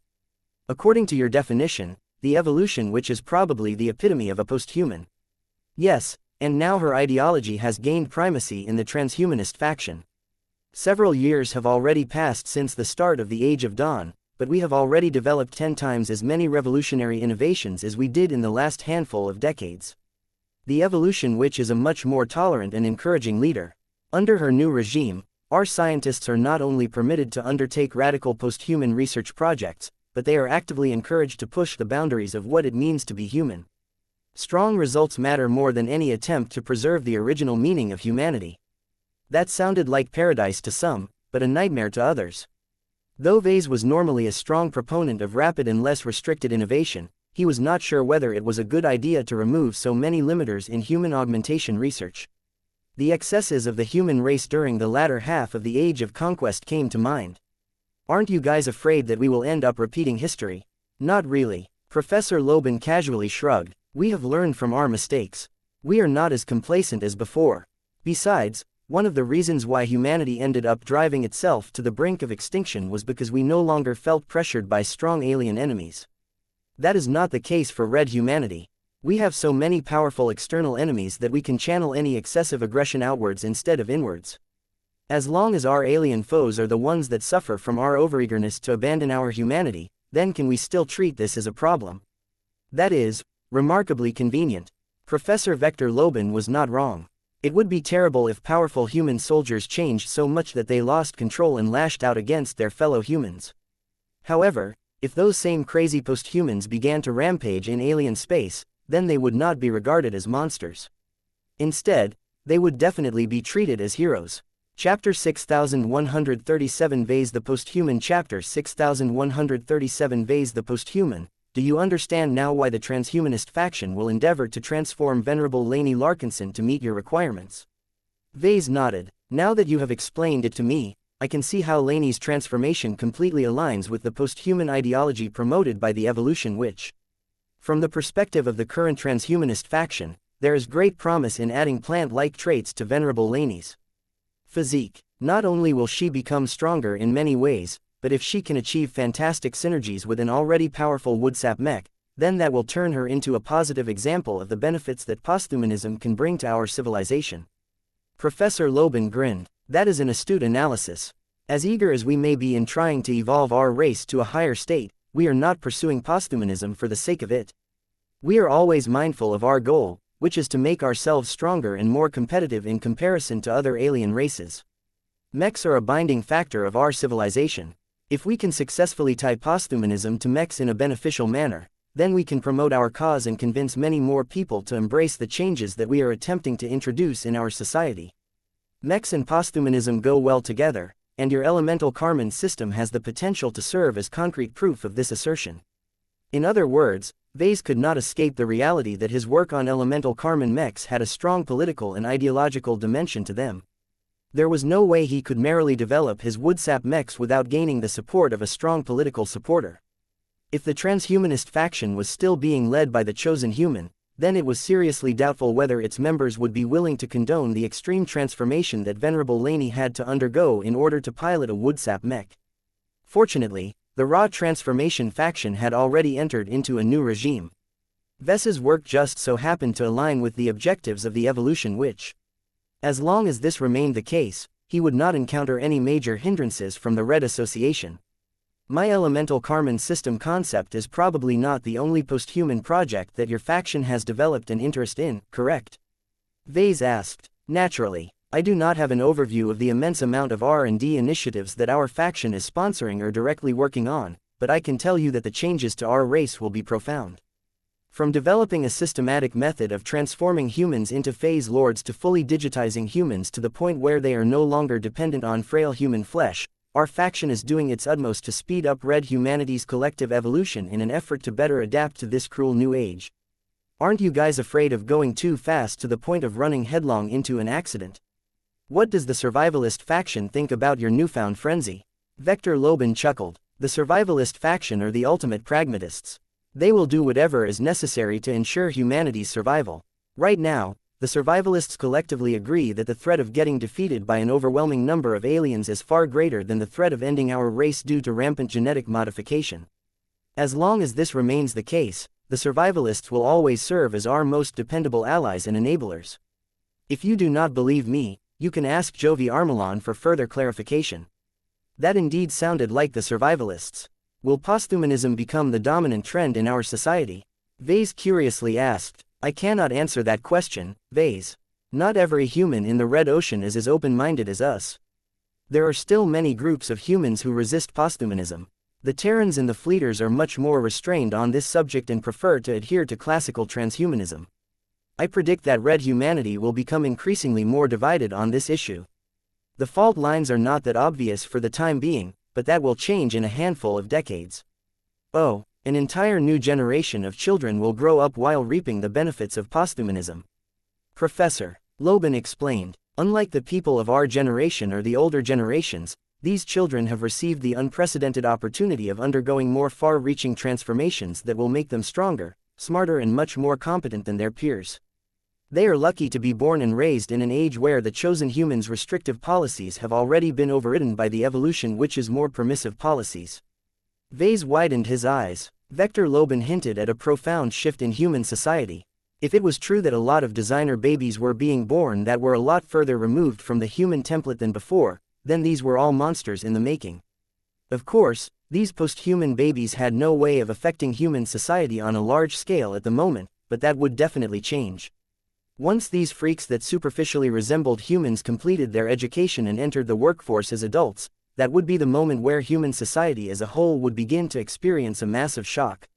I can definitely foresee that this difference will turn into a political wedge issue down the line, but we first need to survive whatever the native aliens throw at us. Vase said, that is what the survivalists think as well. Being able to live long enough for us to argue over political and ideological differences is infinitely better than losing all of our territory and most of our population. By the way, do not think that you can stand on the sidelines and remain unaffected by this debate. What do you mean by that? Vase frowned. Perhaps you do not fully realize it yet, but you have quickly emerged to become one of the standard bearers of posthumanism. You are the most successful example of your generation. Think about it. As far as we know, you were born a baseline human or close to it in a small and modest third-rate state in the galactic rim. Once you embarked on your career, you relied on your brilliance as well as many different adventures to evolve into a senior mech designer, the first human phase lord and the youngest Tier 3 galactic citizen in human history. Your superhuman capabilities have played a key role in all of your accomplishments.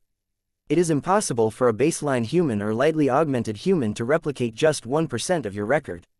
Loban's explanation put Ves's career and accomplishments in a different light. Vase never thought of his work from this angle. As much as Vase wanted to deny that his many achievements could only be made by sacrificing his own humanity, he could not lie to himself. He knew exactly how extensively he relied on advantages that exceed human boundaries. I still value my humanity. Vase plainly said, perhaps it is the third-rater in me that feels this way, but I still think there is a lot of merit in clinging to our weak human sensibilities. Whatever entanglements I have with posthumanism doesn't stop me from believing in the strength of humble humans. You are free to think this way, Vase, but opinions in the rest of our society are changing rapidly. As reluctant as I am to speculate on the evolution witch's motives, I believe that one of the reasons why she favors you so much is because your example helps her cause. It also makes you a thorn in the eye of those who are proponents of classical transhumanism, such as the First Flame and Admiral Amelie Jameson. Like it or not, you have already picked a side in this ideological debate. Vase looked anything but pleased after hearing this. He was a mech designer first and foremost.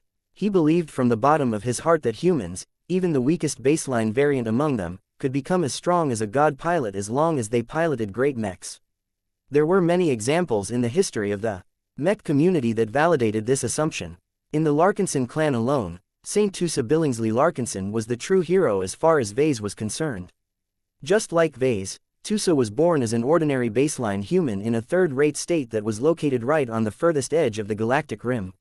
Over the course of many battles, Tusa steadily managed to develop his strength and increase his status until he had finally become the first ace pilot of the Larkinson clan.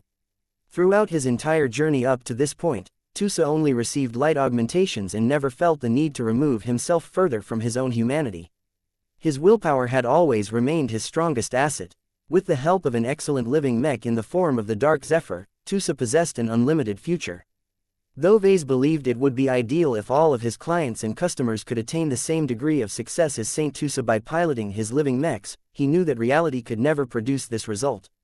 To those who lack the many opportunities that Tusa had received, embracing posthumanism may be their only way to step onto the path to godhood. Your children are also part of this debate. Vector said, what? Oh, come now. Did you think that none of us have noticed how each of your 3 children perform far above their peers of the same ages?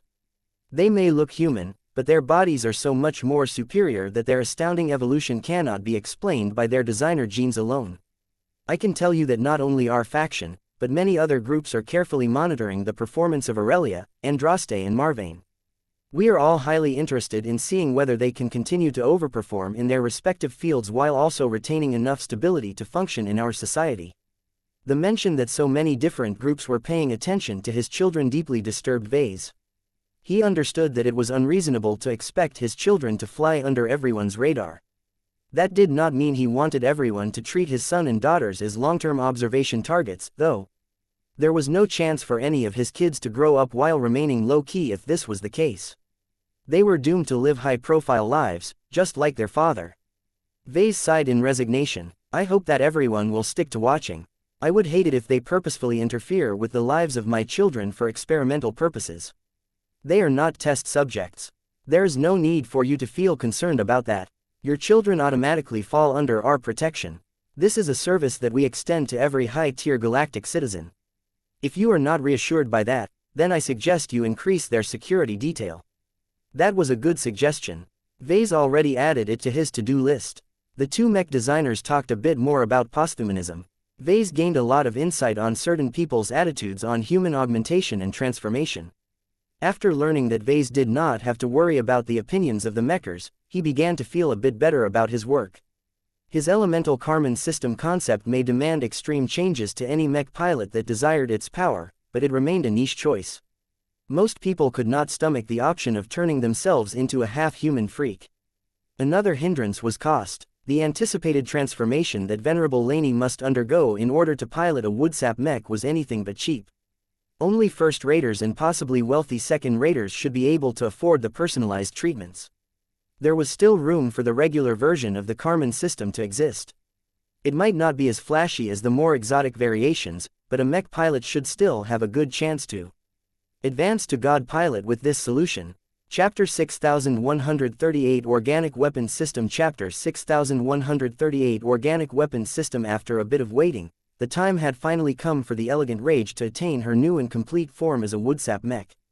Although Vase knew that the Red Association intended to upgrade the partially wooden mech into a powerful first-class expert mech that incorporated many of its high-tech design applications, the work that he had done would always remain a permanent fixture to the living machine. Once the Elegant Rage turned into a woodsap mech, she would live and die like one. There was no reversing this change, especially once she formed an elemental blood pact with Venerable Laney. It would have been great if Laney was present and available to form a woodsap pact right away. Vase would have been able to gather a lot of useful data and obtain solid proof that all of the work he put into this experimental concept yielded the desired results. Unfortunately, Venerable Laney was still stuck at one of the headquarters of the RA.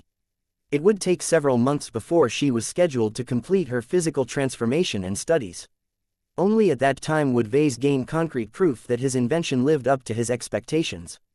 Oh well, Vase still had enough reasons to look forward to this day. He truly did not know what would happen once he completed the final changes, but he already had a feeling that the Elegant Rage may undergo a profound change that he could not predict. Even if nothing unexpected took place, Vase still had plenty of reasons to look forward to the end result. Since this may be the only time he would get to work directly on the Elegant Rage, he made sure to update her to the standards of the 6th and latest generation of living mechs. The Elegant Rage could already be considered a 5th-generation living mech, so the only real change that turned her into a 6th-generation living mech was the addition of an ultimate module. Vase initially questioned whether it was necessary for the Elegant Rage to obtain an ultimate module. Her foundation was already remarkably strong after her mutation. Her strange and absurdly effective thorns already fulfilled many of the functions of an ultimate module. However, since Vase was in a position to add an extra trump card to the Elegant Rage at a modest price, he figured he might as well work on an ultimate module, or else he would feel he let Venerable Laney down. Developing any ultimate module was a big pain because Vase needed to take the individual circumstances of each living mech into account and develop a personalized solution. In the case of the Elegant Rage, Vase first thought about turning her thorns into an ultimate module, but then he figured out that this was a redundant action. The living mech already maintained such a strong connection to her dynamic thorns that creating a subordinate spirit to manage them was unlikely to produce any benefits. Ultimate modules are better used to add new capabilities rather than enhancing existing core features. Vase concluded, in order to figure out what he should add to the Elegant Rage, he first needed to gain an understanding of her current strengths and weaknesses. The mechers could easily change her configuration when they got their hands on the second-class mutated machine. There was little point in focusing on stuff that could easily be changed, such as the lack of ranged armaments or the absence of strong defenses. Vase paid much more attention to the fundamentals of the Elegant Rage. Venerable Laney broke through as an expert pilot that focused on counterattacks. Any enemy that got close and attempted to destroy the Elegant Rage would inevitably get stung by her thorns. What made the thorns impossible to ignore up close was that they grew deadlier whenever the living mech got struck. However, as useful as these thorns may be, they possessed a glaring weakness that every versatile opponent could exploit. Elegant Rage. Yes, progenitor. Those thorns of yours, I know they can harm any enemies that come into contact with them, but can you use them to retaliate against enemies that maintain their distance? I do not believe so. The living mech answered at that time. So any rifleman mech, alien phase fighter or alien warship can hover a few kilometers away and continually take potshots at your mech frame without needing to fear the threat posed by your thorns. That is so. I can still be equipped with ranged weapons, so it is not as if I am defenseless against enemies that are out of my reach. Whatever ranged armaments the RA mech designers intend to install on your mech frame will likely be unable to leverage the strength of your thorns. Vase argued, that is a huge missed opportunity in my own opinion. Do you think you can do better than the mechers? There are many areas in which they can do better than me, but when it comes to this kind of stuff, don't count me out too soon. Let me think about a possible solution. As an offensive mech, the Elegant Rage needed to be able to tackle a wide variety of enemies. The Elegant Rage was originally based off the Lucid Rage model, which was dedicated to melee combat. Venerable Laney had developed a bias for melee combat, but she still performed well in ranged combat as well. Vase believed that she would appreciate it if the Elegant Rage received a powerful ranged weapon that synergized well with her mutated talent as well as her mutated mech. When Vase was thinking about all of the capabilities that the Emperor Tree had demonstrated during combat, he began to pay closer attention to its seed cannons. The weapon system was very crude and simplistic. It relied on driving a wooden piston really hard on the back of a seed, thereby forcing the projectile to rapidly launch from the barrel and strike at a distant target. Amazingly, the Emperor Tree managed to turn this into a viable and somewhat accurate weapon system by making use of rifled barrels in order to force the aerodynamic seeds to spin. This massively increased their stability, range and accuracy, which meant that the seed cannon had a realistic chance of hitting its intended target. However, from the perspective of a modern mech designer like Vase, seed cannons were laughably primitive and crude. I guess it is a decent solution if all you have to work with is wood, but Vase could think of 100 different ways to develop a superior weapon system that still retained the advantages of using Emperor Weed. He couldn't help himself. He tried to utilize all of her expertise in both kinetic weapons as well as biomech design to come up with a vastly improved version of a seed cannon. His intention was twofold. He wanted to add a powerful and unique seed cannon to the Elegant Rage's arsenal. In order to prevent the mechers from superseding this organic weapon with one of their own high-tech solutions, Vase made sure to keep it relevant by scaling its effectiveness to the strength of Venerable Laney and the growth of her woodsap mech. This improved seed cannon will not only become an ultimate module, but also a blessed weapon. The two were separate design applications, but there was nothing stopping Vase from combining them in a single device. The development process of his interpretation of a seed cannon was not all that difficult. The greatest concern on his mind was ammunition. The Emperor Tree could easily make use of very large calibers because it had a lot of space to store its seed ammunition. The Calamity plant could also produce more of them with ease. Vase did not think the Elegant Rage could solve its ammunition concerns so easily, especially when Venerable Laney was still an expert pilot. There is no need to make use of oversized projectiles when smaller ones can do the job. Vase overhauled the very primitive seed cannon design by turning it into a hybrid wooden version of a Gauss rifle. There were a few parts that had to be made out of pure metal, but Vase could actually get away with using improved ebony wood for many other components. At least outwardly, the improved seed weapon still appeared to be made out of wood. By relying on electromagnetic force to propel the metal-rich seeds, the muzzle velocity and damage inflicted by the new weapon became a lot better. Vase could afford to shrink the caliber and switch to much smaller seeds made out of improved ebony wood. In fact, Vase even added a mechanism to the weapon that could theoretically enable it to grow more seed projectiles in the field. The weapon only needed to have access to enough raw materials as well as lots of wood energy in order to replenish its ammunition reserves. The Elegant Rage won't need to resupply at all if all goes well. Vase fantasized. Combining a primitive seed cannon with Gauss weapon technology was not the most important change he made. Vase actually had a much more ambitious plan in mind, but it relied on numerous different factors in order to produce a completely new and possibly unprecedented result. Converting the improved seed rifle into an ultimate module was not too difficult for Vase. He already had a solid direction in mind on what special capability it should gain. The tricky part was to tie it into the Elegant Rage's thorns, but he was able to do it after performing a bit of e-technology engineering. The most crucial change he had to make was to turn it into a blessed weapon. The new weapon simply wouldn't be able to reach its full potential unless it was tied to one very specific design spirit. Gaia, would you like to bless this organic weapon with your power? Vase beseeched the true god. Let this seed rifle channel the wrath of nature.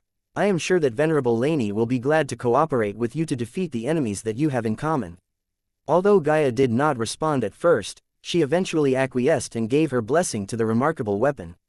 She did so after Vase described how its amazing performance would earn her greater recognition.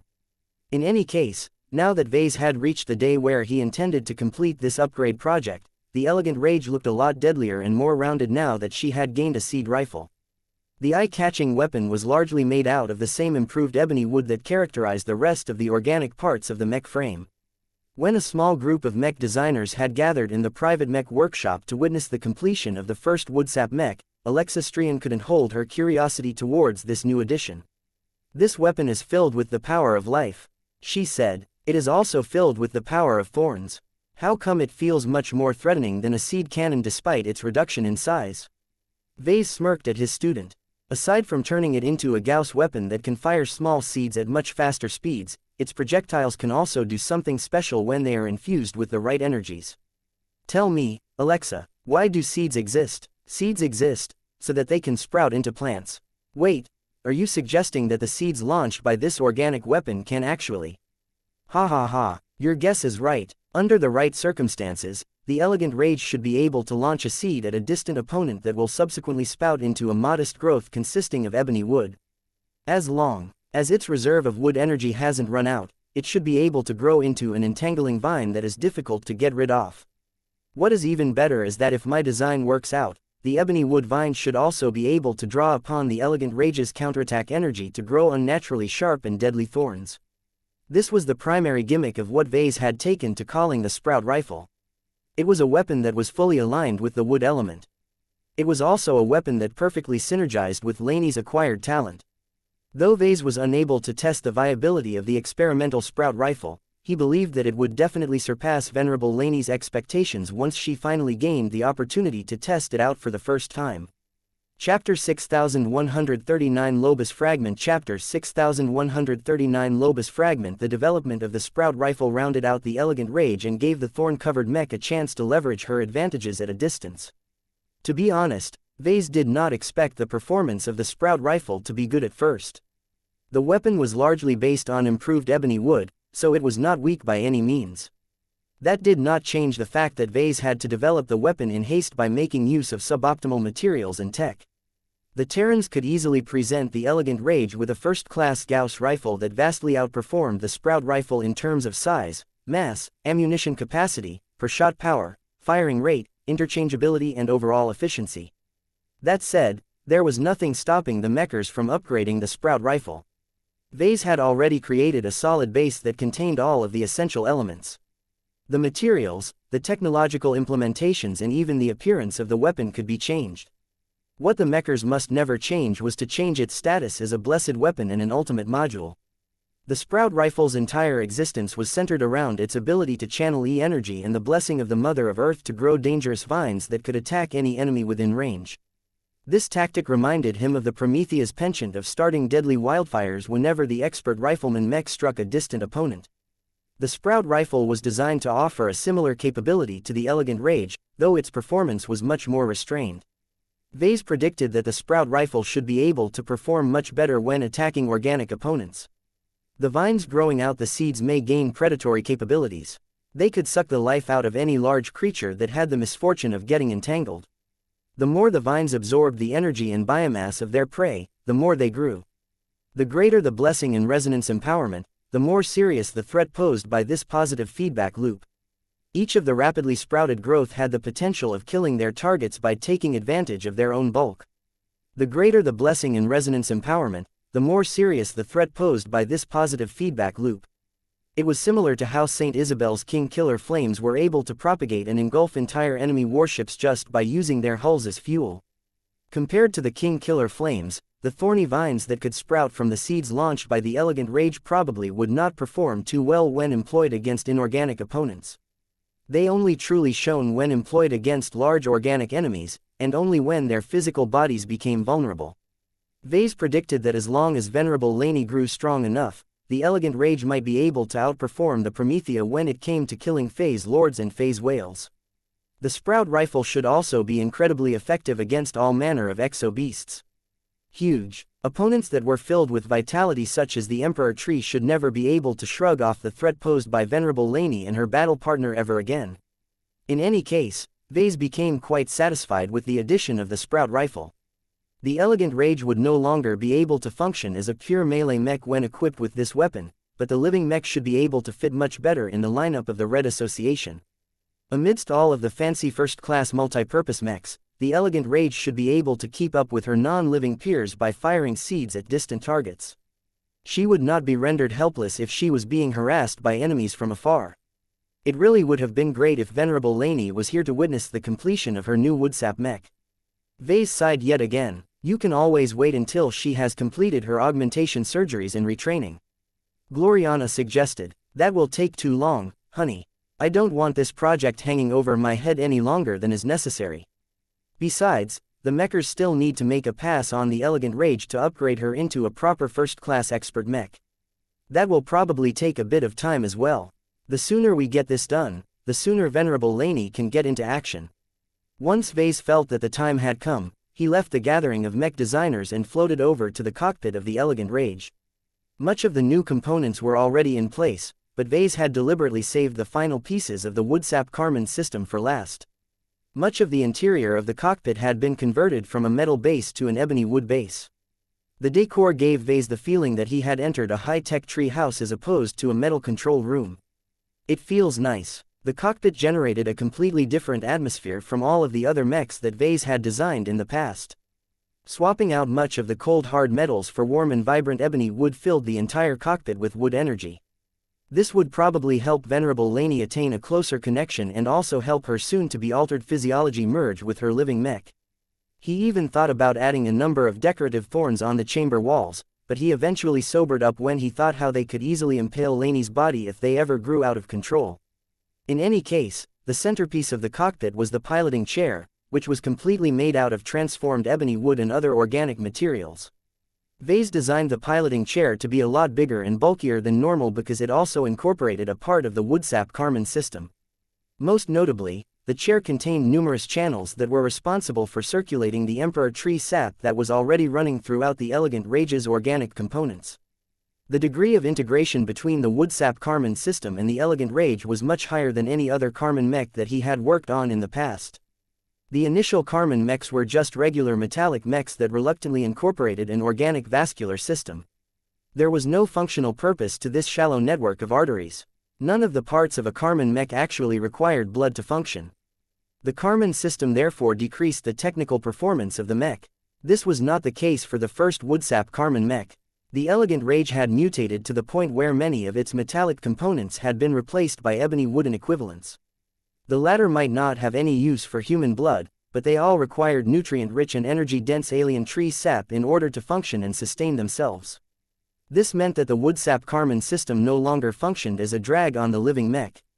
The overall efficiency and capacity utilization of the Elegant Rage did not drop as a result of the integration of the new elemental Karman system. At most, Vase had to overhaul the cockpit in order to accommodate all of the extra systems required to circulate Emperor Tree sap in the body of the mech pilot in a controlled fashion. Before Vase put the finishing touches on the Elegant Rage, he decided to sit on the chair that he had spent a lot of time on designing. It's not that comfortable. Vase had customized the chair for Venerable Laney's proportions. He also designed it with the assumption that the exiled expert pilot would wear a protective piloting suit. Once he satisfied his curiosity, he hopped out of the chair and went to work. He connected the final remaining parts of the Woodsap Karman system together. The closer it came to completion, the more he felt he was on the cusp of building a work of great significance. Vase hadn't entirely made up his mind yet on how he wanted to realize his design philosophy. Developing 4 more Karman systems based on the other classical elements sounded like a fairly straightforward way to advance to the rank of master mech designer, but he was not sure whether he wanted to take the elite route. As much as he had been focusing on high-end mechs as of late, Vase never forgot about his roots. Designing mechs for the masses granted him much more fulfillment. He was able to transform the lives of many more mech pilots, giving them opportunities to transform their lives and grow into heroes in their own right. The elemental Karman mechs that Vase envisioned in his mind were not that suitable for the mass market. They were very costly and imposed high requirements on their pilots. Vase disliked the fact that they could only serve the needs of the wealthy and the elite. Third-raters had no chance of benefiting from these admittedly powerful machines. Vase inwardly shook his head. There is no point in thinking so far ahead. I am far from making enough progress in either direction. He turned his focus back on his work and carefully connected the final parts of the Woodsap Karman system together. There, a sense of anticipation welled up inside Vase. He still harbored a bit of doubt on whether the Woodsap Karman system was able to work as intended. There was no way to test it for bugs and malfunctions until Venerable Laney was finally ready to form a Woodsap pact with the Elegant Rage. I hope it won't produce any accidents. Before he left the cockpit, Vase had one additional decision to make. He put his hand into one of his pockets and retrieved a sparkling gem that was characterized by a visible patterned structure. It was one of Lucky's more recently produced arch gems. Lobus Fragment, a semi-processed gem that contains a fraction of a dancer who could not cease. Will compel a mech to dance to eternity with the grace of an ancient master of her art. All motion shall bear a touch of elegance and refinement that can captivate any audience that is able to experience emotions. Vase initially did not think of embedding one of Lucky's gems into the Elegant Rage, but as he increased his commitment to her design, he started to think about this option. He truly felt it was not necessary to integrate any gem to the Elegant Rage. Her current incarnation was already good as far as he was concerned. Once the RA took possession of the living mech, they would definitely upgrade her even further. However, Vase already amassed a considerable collection of gems, and he wasn't using them up fast enough. Vase ultimately decided to gift the Elegant Rage with a gem. It helped that the Lobus Fragment just happened to fit the Woodsap mech well. He couldn't think of any other mech that deserved this gem more. Here we go, Vase whispered as he placed the gem onto the ebony wooden surface of the cockpit. The wood automatically absorbed the gem. An invisible surge of energy ran throughout the entire Woodsap mech as the subtle influence of a remnant powerhouse began to affect the mech frame in a mysterious fashion. Though the effect of the so-called Lobus Fragment could not be observed until the mech finally went into action, the Elegant Rage appeared a little more harmonious than before. Just as Vase was about to exit the cockpit, he suddenly froze when he felt the start of a converge over his head. Oh, come on, it's not even a masterwork. Vase was no longer a stranger to this sensation. His expression turned helpless and annoyed as he quickly exited the cockpit and met up with his fellow mech designers again. Jovi and Vector already received the news. Both of them looked bemused that Vase had managed to do it again. Congratulations, Vase. You managed to create another work that satisfied the condition of triggering a lightning tribulation. The storm clouds are already gathering over D&D base. It doesn't appear that the tribulation will be strong this time, but the Elegant Rage in her current form is not too powerful either. I still didn't ask for this. Vase complained. Can't the heavenly authorities give me a break? Chapter 6140 Not the Intended Pilot Chapter 6140 Not the Intended Pilot Vase had an inkling that the completion of his first Woodsap mech would be an event of considerable significance to him, but he truly did not expect to draw a lightning tribulation. Sure, the Woodsap Karman system was a completely new and unprecedented innovation, but it was hardly the first time Vase produced a new invention. Why the hell is this happening now of all times? There are so many other mech designers who are constantly coming up with fantastic new works. The work that I have done on the Elegant Rage is not even all that dramatic compared to the best of what my competitors are able to make. Why is it always me that gets plagued with these annoying storms? Jovi offered a possible answer. We have studied the phenomenon of lightning tribulations. I do not have access to the full reports, but I have read a summary which presents a theory that lightning tribulations are automatically triggered based on conditions set by an unknown intelligent being in ancient times. In more concrete terms, the more one of our modern works resemble powerful artifacts, the greater the probability of attracting lightning tribulations.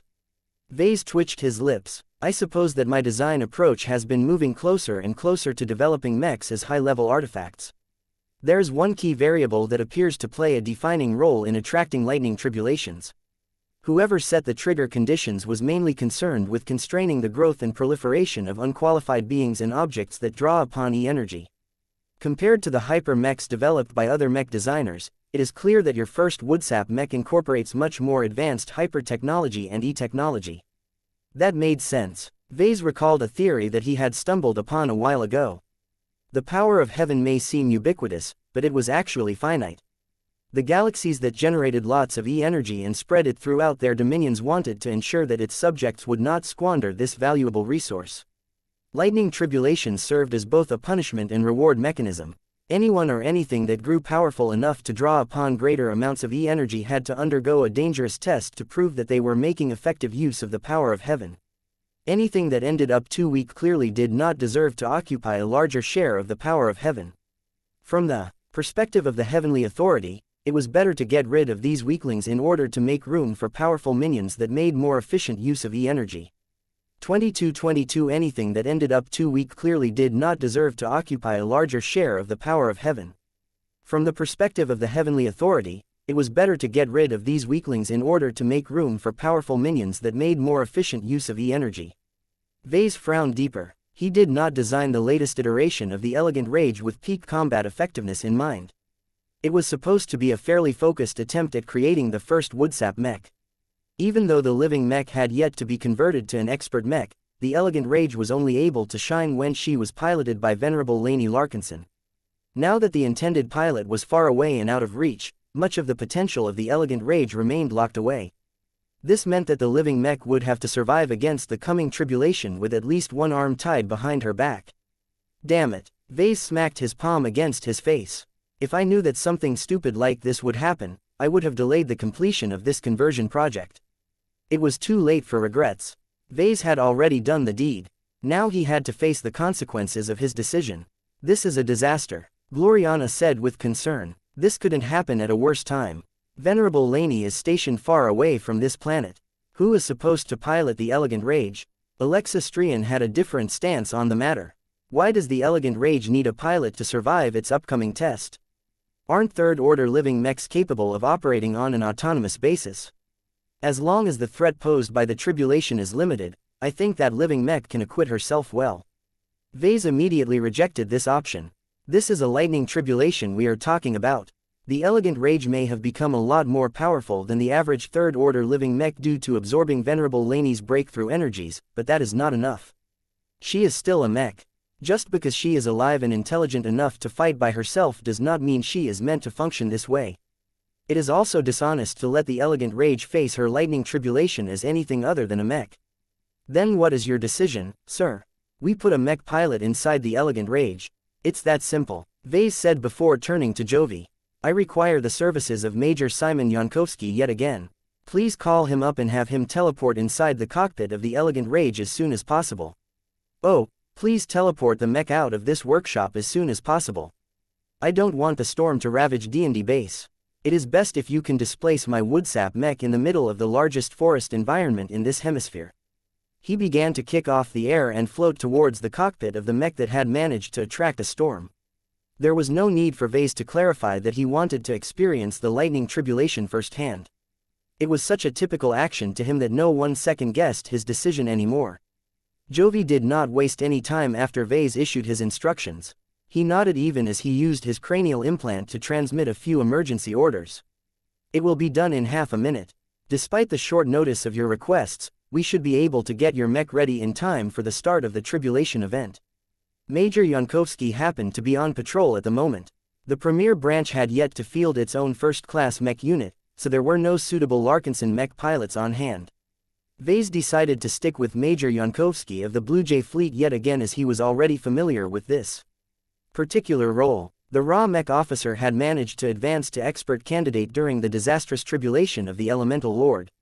He found it quite fitting that the mech pilot who did his best but failed to change the Elemental Lord's fate would have a chance to redeem himself by piloting the Elegant Rage.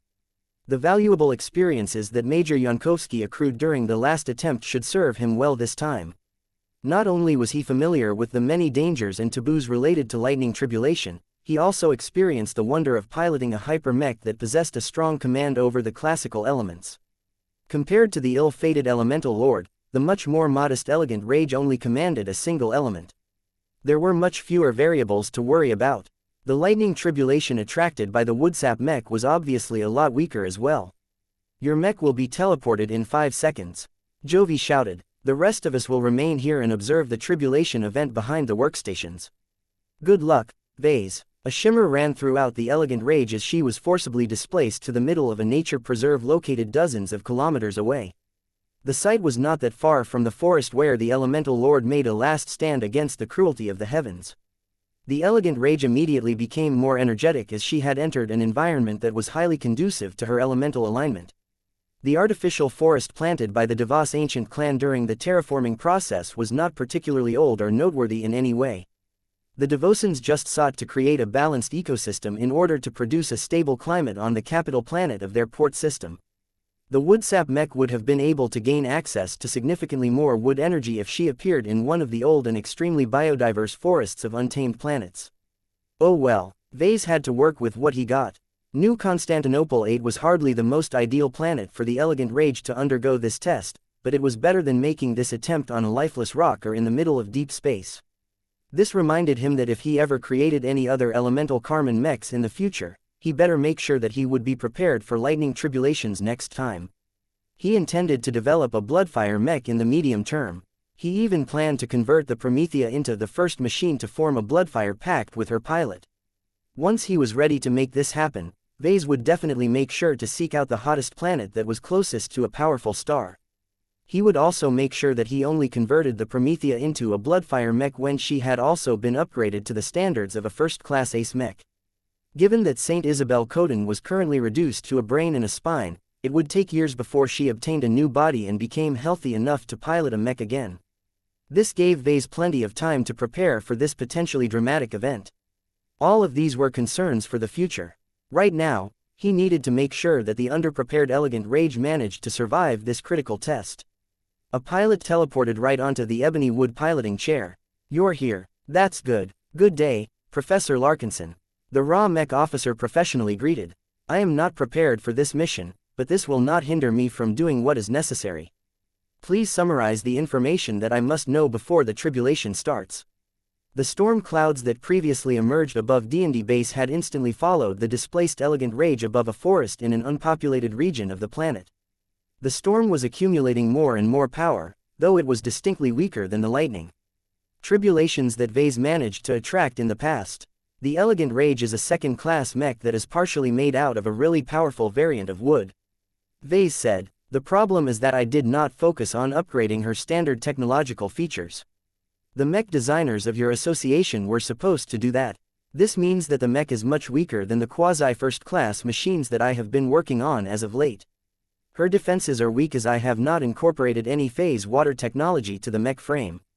Major Yankovsky immediately frowned. As a first-class mech pilot that was accustomed to the power of the renowned first-class multipurpose mechs of the Red Association, he did not look forward to wrangling with a second-class mech that was still based on an outdated Larkinson mech model.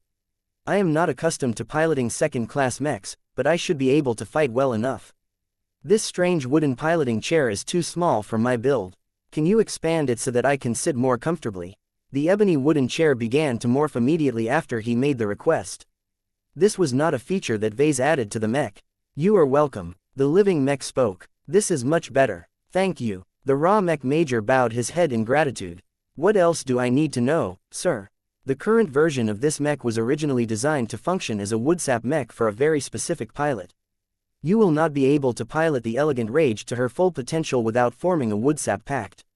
Fortunately, there are no restrictions that hinder you from forming an old-fashioned man-machine connection with the neural interface, so you should be able to pilot this mech just like any other second-class machine. Major Yankovsky looked confused. "A wood-what mech? Oh, I forgot. You probably don't have authorization to know about this classified tech. Don't think too much about it. Just focus on working together with the elegant rage to survive this tribulation." Very well. Chapter 6141 Single Modal Lightning Tribulation. Chapter 6141 Single Modal Lightning Tribulation. Vase was glad that the Karman system and its variations did not conflict with classical neural interfaces. It was very much possible for mech pilots to form double connections to their living mechs.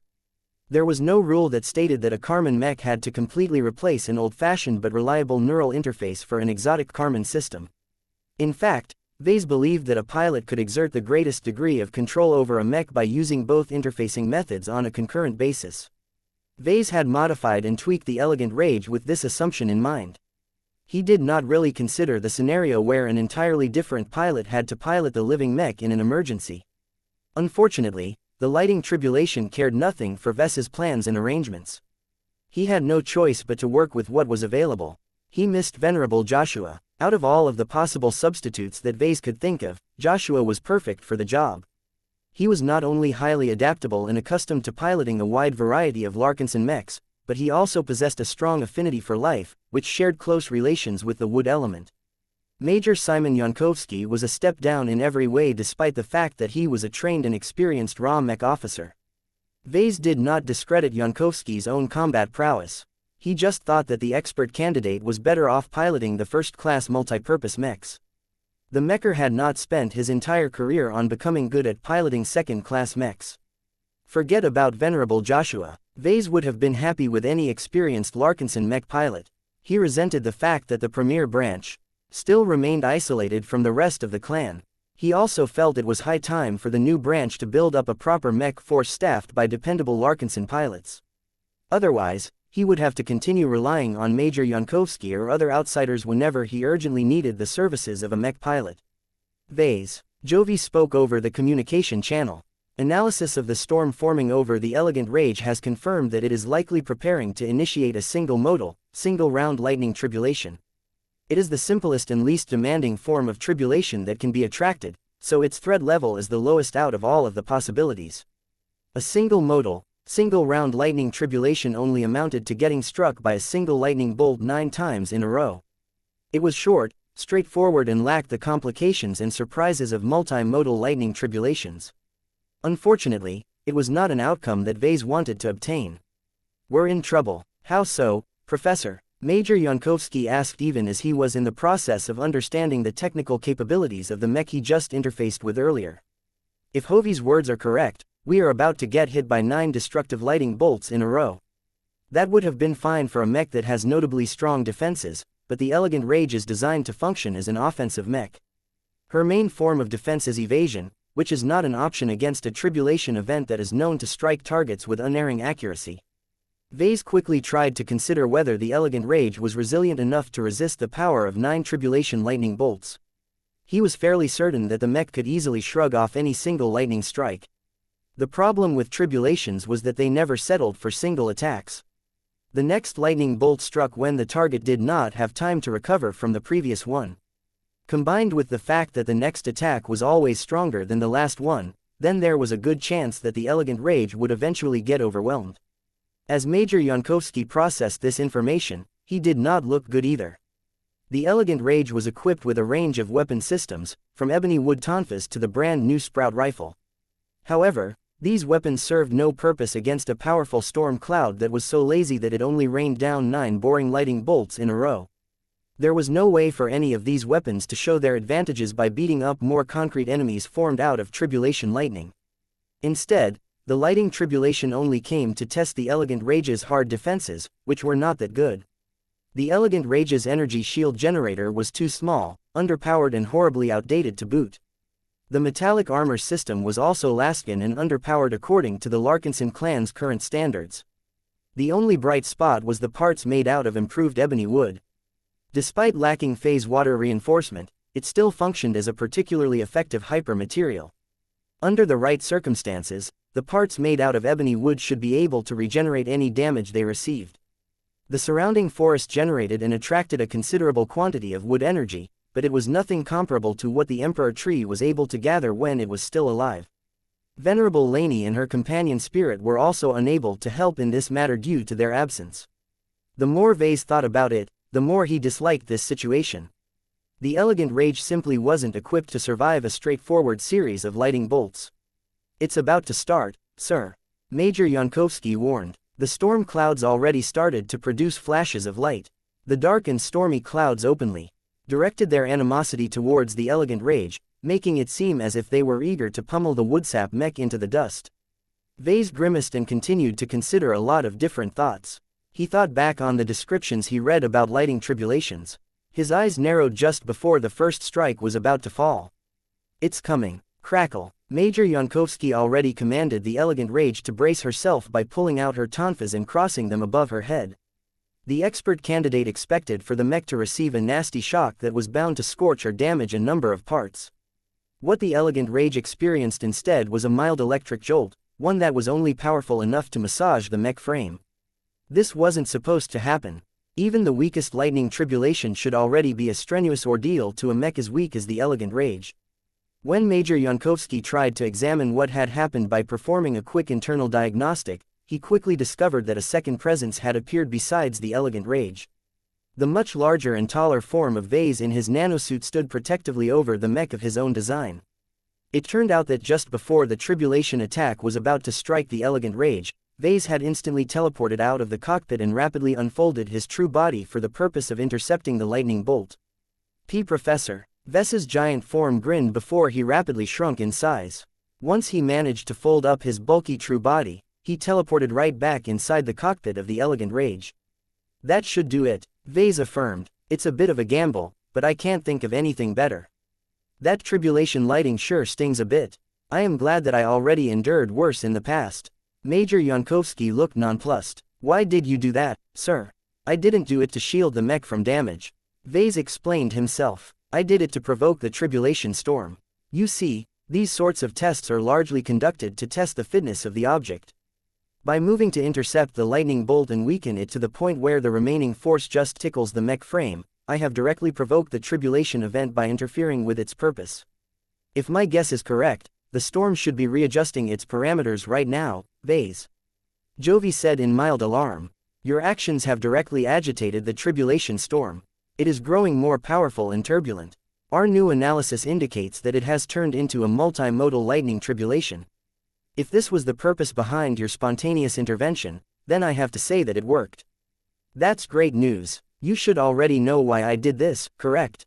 I do. Jovi was a good enough mech designer to understand that the Elegant Rage should theoretically stand a better chance in a more complex tribulation event. The threat posed by the lighting tribulation has increased. We have yet to found any signs that it has grown powerful enough to conduct another round of tribulations, but be careful not to push your luck any further. One provocation from you is already enough. Relax, Jovi. So long as the storm behaves like I think it will, there is no need for me to intervene further. Don't worry, Major. I did you a favor. If the storm responds as I think it will, the clouds will soon start to spit out tribulation manifestations that you can duel against to your heart's content. That sounds a lot better than passively letting the Elegant Rage get tortured by lightning strikes from above, right? As the storm above the Elegant Rage started to accumulate more scary energies, Vase leaned forward and carefully patted the expert candidate's shoulder. Don't worry, Major. I did you a favor. If the storm responds as I think it will, the clouds will soon start to spit out tribulation manifestations that you can duel against to your heart's content. That sounds a lot better than passively letting the Elegant Rage get tortured by lightning strikes from above, right? Though Simon Yankovsky truly did not know whether he should be thankful of this development, he had to steel himself for the true challenges ahead. Crack! A lightning bolt struck the forested ground before the Elegant Rage and instantly produced a clearing. A tribulation manifestation appeared that resembled a flying raptor. The reptile with wings soon began to lift off the air and possess a commanding view of the environment. The lightning manifestation only had eyes for the Elegant Rage. Vase narrowed his eyes as he and Blinky quickly tried to determine the properties of this simulated alien opponent. Be careful, Major. Blinky is able to sense that while the manifestation is able to channel tribulation lightning, its main element is based on blood. Blood. Major Yankovsky soon knew what that meant as the winged raptor suddenly began to produce a stream of red blood that hovered around the creature. The tribulation demonstrated strong command over blood. Such an opponent could be quite scary to fight against. However, Vase only grinned at the sight. Get close. Get really close. Don't bother fighting with your tonfas. Just let the winged raptor strike your mech before trying to retaliate with the thorns. Although Major Yankovsky wanted to maintain his distance from such a disturbing opponent, he decided to put his trust in Vase's advice and approach the enemy target. The winged raptor immediately began to send out a spray of dangerous and corrosive blood. Don't evade. Let it hit your mech frame. The blood instantly started to behave like acid when it began to douse half of the mech frame. Though the Elegant Rage immediately started to suffer a lot of exterior damage, the mech immediately closed in on the blood raptor and began to crash against the lighting manifestation. The winged raptor incurred considerable damage as it was not equipped for defense. However, it was able to repair its damage by expending its reserve of blood. The raptor soon began to spray the Elegant Rage with another torrent of corrosive blood. While the metallic parts of the living mech was not faring too well, its ebony wood components were doing a much better job of staying in one piece. Even if the wood started to succumb from the corrosive blood, it was already starting to regenerate and undo the damage in real time. How impressive! Keep brawling against the blood raptor. Try and roll around so that a lot of thorns end up puncturing this tribulation manifestation. Don't stop rolling. It sounded like a silly command, but it was truly producing results. The more the elegant rage got struck, the more lethal the thorns became. The elegant rage would have been able to clean up the blood raptor easily by now if Venerable Laney was sitting in the cockpit. However, the current thorns were not that bad. They still possessed power of their own that was not reliant on the nascent domain of an expert pilot. As the blood raptor began to suffer more and more from getting stung by all of the thorns, the lightning manifestation finally popped and began to release destructive and creative energies in the immediate environment. The elegant rage just survived her second tribulation strike. Chapter 6142 Reassuring Mech. Chapter 6142 Reassuring Mech. The initial strikes of a basic multimodal lightning tribulation did not really amount to anything impressive.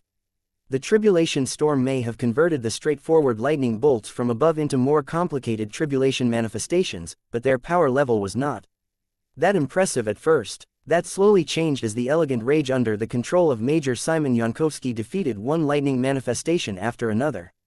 Though the elegant rage was able to maintain the upper hand each time, there was no way for the mech armed with thorns, tonfas and a special rifle to avoid damage. This was particularly the case when the defeated manifestations exploded and showered the nearby mech with the power of destruction and creation. Fortunately, the elegant rage possessed inherent regeneration capabilities that were not entirely dependent on Venerable Laney. The forest environment provided just enough additional wood energy for the woodsap mech to regenerate many damaged parts by herself. The components made out of improved ebony wood recovered fairly easily, but even the metallic parts began to show signs of gradual restoration. Vase paid close attention to the telemetry of the elegant rage. When he observed plenty of indications that the living mech was actually able to repair simple battle damage to her metallic components, he became pleasantly surprised at this phenomenon. The performance was better than he expected. Was this the benefit of converting the elegant rage into a woodsap mech? Compared to her previous condition when she had just mutated into a thorn-covered form, the integration of Emperor Tree Wood seemed harmonious, but also incomplete. It was as if the elegant rage acquired an entirely new set of internal architecture, yet barely utilized it for anything aside from using wood as emergency replacement materials. Now that Vase had made a pass at the recovered mech, he had picked up where the mutations left off and bound everything more tightly together by grouping them into a Karman system linked with Emperor Tree Sap. The practical and symbolic meaning of the changes were significant. The elegant rage was no longer a freak of accident anymore. It had turned into a more proper wood-based hyper-mech. The regeneration factor of the elegant rage could probably become a lot better if Vase converted her entirely into a mech made out of improved ebony wood. However, Vase lacked the desire and the expertise to do so. He also felt that the elegant rage was better off if she maintained her half-metallic, half-wooden state. The living mech was able to make use of the advantages of both biotechnology and conventional technology. She might not excel in either areas, but she became a lot more versatile than before. These lighting creatures aren't as bad as the ones I fought before. Major Yankowski freely commented, I don't have to fight too many of them either. This lightning tribulation only ends after 9 attempts to take down this mech, right? That is correct, but don't underestimate it. Vase warned, the tribulation is weak, but the next challenger is always around 30% stronger. This means that the final opponents will definitely test your piloting capabilities to the limit. The expert candidate's expression turned a little more serious. Understood. I am trying my best to minimize the damage to the mech, buy more time for the damaged systems to recover and familiarize myself with all of the quirks of this strange machine. I have very little experience with piloting cybernetic mechs, and I have never piloted one that is partially based on wood. It is not a great concern for the time being. The complexity of the elegant rage is much lower than that of a first-class multipurpose mech. How is your experience with the elegant rage so far? This is a reassuring mech to pilot, he said after the storm sent out a dolphin-like creature made out of tribulation lightning. It doesn't look too strong on the surface, but it is able to regenerate any damage it takes. This is a luxury that I have never seen in a second-class mech like this. Self-repair systems are more common in more premium first-class mechs, but their capabilities are often limited. I have the impression that the elegant rage is even able to repair her core systems as long as she is granted enough time. Vase nodded with a smile. No matter their specific circumstances, each woodsap mech functions as a more advanced and pronounced version of a wood hyper mech. The wood element has always been strong at restoration. Although you are the wrong pilot to maximize the elegant rage's regenerative properties, you can just let the living mech take care of this chore. Your job is to maximize her combat capabilities and win every bout with as much grace as possible. Grace, huh, now that you mention it, the elegant rage makes it surprisingly easy for me to pilot her with a certain degree of feminine flair. This became obvious as the mech continued to tangle with the flying dolphin creature. The current alien creature was quite fast, but could only launch attacks up close, which gave the elegant rage room to evade and maneuver around the flying beast. The living mech did not straightforwardly dodge the dolphin's charges with the most efficient movements possible. The elegant rage spontaneously made a few unnecessary but relatively minor movements that caused her movements to flow more smoothly after another. It was not quite a dance, but it looked rather close to it. The dolphin would have felt increasingly angry and frustrated by the elegant rage's repeated flourishes. It was as if the mech was intentionally mocking the tribulation manifestation's lack of grace. Careful. The aquatic creature finally couldn't take it any longer. A horn extended from its forehead that crackled with lightning. The dolphin's tail violently exploded, allowing the creature to charge forward at a much greater speed than before. Major Yankovsky did not even have time to consider whether he should attempt to block or evade the incoming charge. He chose to evade. As an expert candidate, his reflexes were already better than his already augmented physique could allow. The elegant rage evaded to the left in accordance with his instinctual response. The living machine only deviated from the command by inducing a rapid spin. Bang! In the end, the woodsap mech barely but elegantly managed to evade the sharp and threatening horn. The elegant rage only got pushed back when the body of the charging dolphin managed to clip the living mech in the side. Even when the woodsap mech briefly lost control over her flight, the mech still took measures to maintain a dignified posture. Vase felt rather bemused by the effects of the Lobus fragment. The description of the archigem produced by Lucky did not mention any concrete performance boosts, but it was clear that its effects were not negligible or useless. He initially thought that the Lobus fragment would only make the elegant rage appear more coquettish in her movements, but there were serious battle applications to her dancing motions. At this time, the alien aquatic creature had lost a lot of strength. Detonating its own tail was a desperation move. The creature had no way out aside from trying to impale its adversary. So long as it managed to bury its horn deep inside the elegant rage, the mech would have suffered crippling damage. It was a pity that the dolphin's gambit failed. The creature had become half-crippled. Its mobility was not as great as before, and its horn only served as useless decoration. The pilot understood the importance of giving the elegant rage as much time to recover as possible. Starting the next fight too soon was counterproductive. Major Yankovsky was not in a hurry to finish off his weakened opponent. The elegant rage maintained a healthy distance while firing small but fast-moving ebony wood seeds at the partially crippled aquatic opponent. The pilot understood the importance of giving the elegant rage as much time to recover as possible. Starting the next fight too soon was counterproductive. Of course, lightning tribulations were not that easy to exploit. Plenty of challengers in the past tried to take advantage of excessive delays to buy more time to recover. As the bout dragged on, the half-crippled dolphin seemed to gain an instant boost of power. The tribulation manifestation already started to fall apart, but before it disappeared entirely, it became determined to go out with a bang. This happened completely without warning, causing Major Yankovsky to react a little later than he wished. As the disintegrating dolphin charged at the elegant rage without any visible sign of buildup, the woodsap mech instantly made a backflip in the air. By lurching herself backwards, the elegant rage barely managed to evade the deadly horn. However, the mech still endured an electrifying collision that not only dented her chest plating, but also injected a powerful surge of tribulation lightning throughout her mech frame.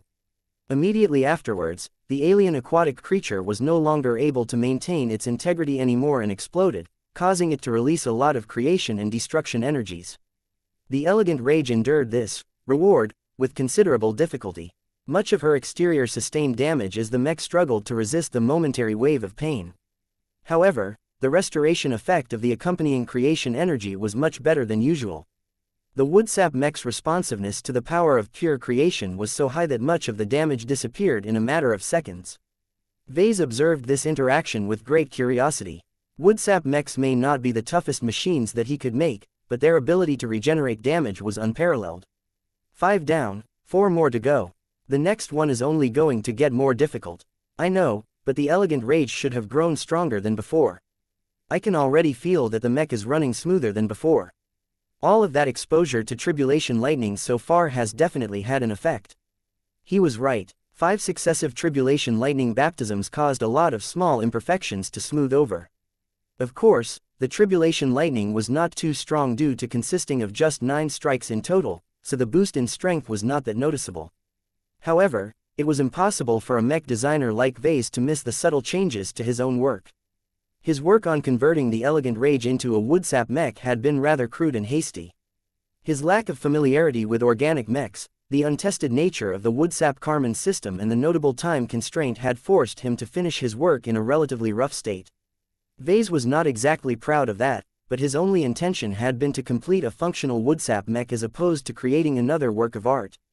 Yet now, the lighting tribulation seemed to compensate for all of the sloppiness in Vase's latest work. It was as if a vastly superior craftsman was making a pass at the elegant rage with every lightning baptism. The only regret was that the lightning baptisms were too weak to be of any interest to Vase. He had siphoned the energies of much more powerful lightning strikes during the legendary tribulation of the Dominion of Man. While Vase could have decided to go ahead and embezzle a modest portion of the elegant rage's reward, he held off on this decision. There was not much he could do with so little tribulation energy. As long as he allowed the living mech to claim as much creation energy as possible, there may be a chance for the elegant rage to evolve into a masterwork mech. There was no guarantee that the elegant rage would become a masterwork mech as soon as the Red Association took possession of her. Not all master mech designers possessed this capability to do so, and even if they did, they might not possess the motivation to do their best. Since Gloriana was not involved in the refit process, the elegant rage did not come with a god-body solution. It was therefore very significant if the woodsap mech was able to become a masterwork mech at the end of this ordeal. One of the benefits of having the elegant rage turn into a masterwork mech was that Vase gained absolute assurance that her woodsap Karman system would definitely work as intended. The chance that such a high-quality mech would botch her attempt at forming an experimental woodsap pact was extremely low. Chapter 6143 Quick Bargaining Chapter 6143 Quick Bargaining The elegant rage had to put up a slightly greater struggle to defeat the next opponent, but that was all. Major Yankovsky needed no additional instruction in order to outfight the tribulation manifestation that resembled a rock golem. The enemy was amazingly resistant against damage, but it was unable to fly. The only threat posed by the creature was that it was able to launch rock projectiles that flew fast and exploded as soon as they approached their targets. The elegant rage was able to evade the rock projectiles so long as they remained in one piece, but her armor received a lot of scratches after getting struck by a lot of rock shards. The fight turned into a contest of endurance. The elegant rage eventually managed to win comfortably as the lightning manifestation was unable to withstand all of the ebony wooden seeds launched by the sprout rifle. As the elegant rage already managed to complete 2/3 of the multimodal lightning tribulation, both Vase and Major Yankovsky became more alert. "It's going to get really difficult from now on," Vase remarked. "Lightning tribulations never want to let off their targets easily, and I fear that my action to provoke the storm will finally come back to haunt me. If my guess is correct, the tribulation will get more serious by targeting the weaknesses of the elegant rage." He could feel the energies accumulating in the storm clouds. The continued survival of the elegant rage did not sit well with the lightning tribulation. Thankfully, no matter how powerful it became, at least it didn't get hijacked by the subjugation king. The powerful god king probably had standards. It was an absolute waste of time for him to expend so much power just to witness the struggle of a much weaker mech. It may also be that the subjugation king was only able to hijack storms of sufficient size and power. It could be that only larger and more noticeable storms registered on his senses. Whatever the case, Vase didn't have to worry about a certain slave driver trying to ruin his life again. "The next one is coming," Major Yankovsky noted. The lightning manifestation that appeared as the 7th challenge came in the form of a living gas cloud. The hostile entity was fast and surprisingly agile, so the elegant rage had little choice but to confront this enemy head-on without any chance of avoidance. That was where the problems began. From the moment the elegant rage attempted to strike the gas cloud with her ebony wood tonfas, the weapon simply passed through without hitting anything solid. In the meantime, the gas cloud began to generate a large amount of lightning bolts, many of which struck the elegant rage from all sides. Although the mech's armor system was able to endure this destructive massage for the time being, the more delicate and vulnerable parts were faring significantly worse. The sensors in the flight system of the elegant rage possessed a much lower damage tolerance and could not withstand this lightning bombardment for long. Major Yankovsky immediately recognized the threat and tried to pull the elegant rage out of the gas cloud. Unfortunately, no matter how elegantly the cybernetic mech moved through the air, the elegant rage was unable to shake off a cloud that was even faster and more maneuverable. "How can I kill an enemy that can't be struck?" he questioned. "It doesn't look as if this enemy will exit this special state." The Red Association was not entirely unfamiliar with enemies that exhibited similar capabilities. In most cases, it took a lot of energy to maintain an intangible state. In addition, first-class multi-purpose mechs were often equipped with diverse armaments, of which one should always be able to damage these tricky opponents. The elegant rage did not have access to a dozen different weapon systems. Much of the damage that the mech was able to inflict was physical in nature, but this just so happened to be the most ineffective solution against an opponent that lacked a solid body. Vase frowned in thought. He studied the enemy that continually struck the elegant rage from every direction in the hopes of discovering a weakness. "Wait, I know how you can defeat this enemy," he exclaimed. "Please elaborate. If my guess is right, an enemy like this can only be harmed by relying on energy damage. My mech doesn't have access to energy weapons at the moment. Wasn't this model equipped with plasma tonfas? I replaced them with solid ebony wood rods." Vase helplessly said, "As I have said before, I always assumed your association would take the time to design proper weapons and arm the elegant rage with them. Anyway, that's not important at the moment. Your mech still has an extraordinary means of attack. Examine the state of the thorns. They are constantly accumulating energy as your mech gets attacked. You should be able to launch an effective counterattack if the thorns are packed with counterattack energy." The elegant rage's thorns were not for decoration. They had become the unique gimmick of the partially wooden mech. The wooden and metal thorns adorning her mech frame became deadlier as the living mech continued to suffer greater harm. The expert candidate inspected the thorns, but grew disappointed when he evaluated their current threat level. "They're not powerful enough. I can vaguely feel the energies inside of them, but I don't have any confidence that they will be able to deflate this gas cloud." The efficiency was too low. It couldn't be helped. The elegant rage's thorns were originally a manifestation of Venerable Laney's distorted willpower. Only when the living mech came under the effect of forced resonance or true resonance would the thorns be able to show their true power. As it was, the thorns were charging up so slowly that it would take forever before they could land a serious enough blow against this intangible opponent. Just as Major Yankovsky was starting to think about giving up and evacuating from a no-win situation for the second time, Vase spoke up again. "We can still defeat this enemy. The electrical bolts produced by this gas cloud are quite weak, so the elegant rage can still endure them for the time being. The problem is that the mech cannot outlast the gas cloud long enough to charge up the thorns. In order to buy more time to prepare an effective counterattack, you need to relocate the mech. Go down to the forest. The thicker the trees, the better."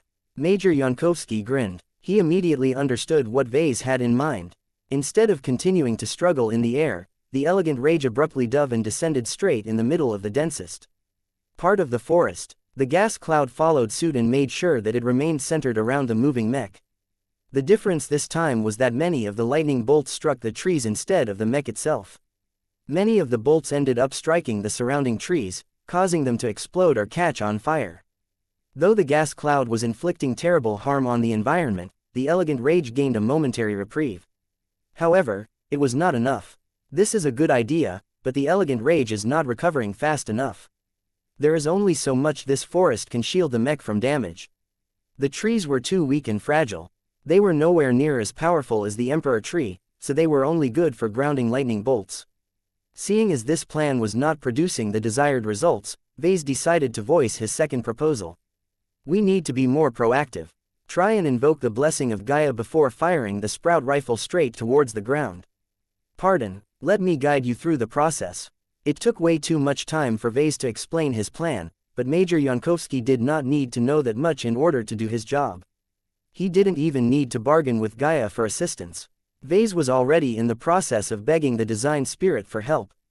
Gaia, listen to me, help us out by lending your power to the sprout rifle. It was difficult to catch the true god's attention. Gaia grew way too quickly and lost her respect for her progenitor. She quickly became involved in much greater affairs, causing her to look down on the Larkinson clan. Gaia, we need your help. The elegant rage won't be able to make it if you don't lend us your power. Think of all of the good this mech can do once she has survived this test. I intend to make a lot more woodsap mechs in the future. I am not afraid of dedicating many of them to you, because there are no other design spirits that are more suitable to shower the woodsap mechs with their blessings. Vase could feel that he had managed to attract Gaia's interest, though the ongoing tribulation event made it difficult to maintain a connection. It's okay, Vase reassured Major Yankovsky. The sprout rifle is designed to channel Gaia's blessing. I think that is enough of an excuse to get away with this. We just have to be careful not to do it often enough to make the tribulation storm think we are cheating. Now that he managed to attract the distant design spirit's attention, Vase quickly began to bargain with her. He knew that the only way for the elegant rage to borrow her power was to win her over with solid benefits. After making certain concessions related to woodsap mechs to Gaia, the design spirit finally went into action. The storm is growing more violent. Outside intervention was a big taboo during lighting tribulations. This was why the current one became a lot more complex after Vase deliberately provoked it at the beginning. It's okay, Vase reassured Major Yankovsky. The sprout rifle is designed to channel Gaia's blessing. I think that is enough of an excuse to get away with this. We just have to be careful not to do it often enough to make the tribulation storm think we are cheating. Gaia only reached out to the sprout rifle long enough to infuse it with a modest dose of her power. She retracted her presence before the tribulation storm could do anything more. Now that the sprout rifle had become infused with the blessing of Gaia, Major Yankovsky reluctantly pointed the weapon downwards and fired an activated ebony seed right onto the ground. The impact was softer than usual. The sprout rifle had deliberately reduced much of its power in order to prevent the seed from shattering apart. Once the seed settled into the soil, its green glow became brighter as it began to sprout and extend all sorts of thorny vines in every direction. Each vine was filled with a bountiful amount of life energy and wood energy, allowing them to grow rapidly. Not only that, but the thorns also became charged by Gaia's energies. As soon as they came in contact with the gas cloud, they began to attack it on a metaphysical level. It's working, Major Yankovsky noted. The thorns on those vines are much more effective than the thorns on the exterior of my mech. That's because they are charged by the power of a true god. What was important was that Gaia did not attack the gas cloud directly, but instead empowered the sprouted thorn vine. The thorns became so effective that they not only harmed the gas cloud, but also started to absorb its energy to fuel the growth of the vines even further. Although the gas cloud immediately retaliated by striking the vines with lightning bolts, the energetic vines rapidly recovered and became more vigorous in their attacks. Is this the true power of the sprout rifle? Major Yankovsky asked, as he never expected this kind of weapon to produce such a strange sight. Not even close. Vase shook his head. The sprout rifle only truly comes into power when wielded by Venerable Laney. It is a real shame that the first display of this ability does not have the benefit of her true resonance. The gas cloud never would have troubled us so much if she was in the cockpit. Chapter 6144 The Swords of Ice and Fire. Chapter 6144 The Swords of Ice and Fire. To be honest, Vase felt as if the elegant rage had resorted to cheating by borrowing the power of Gaia. Major Yankovsky barely had to do anything, as the thorn vines spawned from the Gaia-empowered seed practically slaughtered the gas cloud by themselves. While Vase acknowledged that the elegant rage was able to sit back and relax because he had done a good job at designing the sprout rifle, it did not change the fact that the mech was relying on the power of an external source. It presented an interesting question to Vase.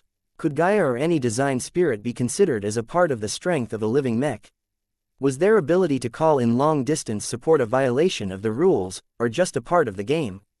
Vase wasn't able to make up his mind. His sense of honor told him that borrowing the power of a true god was not right, even if the tribulation storm let him get away with it this time. His sense of pragmatism was a lot more accepting towards this approach. So what if the sprout rifle was able to borrow Gaia's power? This was the entire purpose of a blessed weapon. Perhaps it was much like the priest characters in those popular virtual reality games based on fantasy settings. Unlike most character classes, the ones related to priests explicitly prayed to their gods to cast healing spells and resurrect dead bodies. The devoted characters were able to perform a lot of actions that were far beyond the realm of mortals, yet they were still allowed to do so within the rules of the game. Perhaps the concept of blessed weapons was not all that different. Gaia had to pay a price in order to bestow the sprout rifle with her power. This was also why Vase had formed a tentative deal with Gaia. He promised that she would be the design spirit of every woodsap mech he would make in the future. This was a beneficial arrangement so long as both sides maintained friendly relations. Vase would become assured that his woodsap mechs gained a supportive supervisor and source of additional wood energy. In turn, Gaia would gain a lot of high-quality spiritual feedback from pilots that would presumably enjoy greater success by forming woodsap pacts. Each of these pilots and their woodsap mechs would probably have amazing compatibility with the Mother of Earth. So Vase had no reason to resist this change. The only concern that Vase had with this arrangement was whether he was shifting too much power into Gaia's hands. The true god not only possessed a lot of relations with plant life, but also shared an unmistakable connection to old Earth. This meant that it was conceivable that Gaia would also be able to claim dominion over elemental Karman mechs based on the Earth element. It was not acceptable for a design spirit to become the default design spirit for both wood and earth aspected Karman mechs. To be honest, Vase originally intended to create another design spirit with a powerful wood or earth domain. If he had been able to harvest the remnant spirituality of the Emperor tree, then Vase would have the perfect ingredient to create a tree-based design spirit that inherited many traits of the Calamity plant. Alas, this was not possible unless Vase became willing to dismantle the Ebony Everchanger, which was not an option. He would have to figure out a different solution. He could still spend money to acquire powerful mutated beasts based on either wood or earth elements. The thorny vine exhausted the gas cloud a minute ago. The next one is about to come, Yankovsky said, pulling Vase from his thoughts. This is the 8th challenge. That meant that as long as the Elegant Rage managed to pass 2 more tests, she would successfully earn the right to exist as the first woodsap mech in existence. Although it looked as if the Elegant Rage had almost made it to her destination, both Vase and Major Yankovsky did not dare to become complacent. After continuous strengthening, the lightning manifestation that emerged this time was bound to be even harder to defeat than the strange gas cloud. A considerably larger form dropped from the storm clouds. The lightning formed a vaguely familiar alien presented before the Elegant Rage.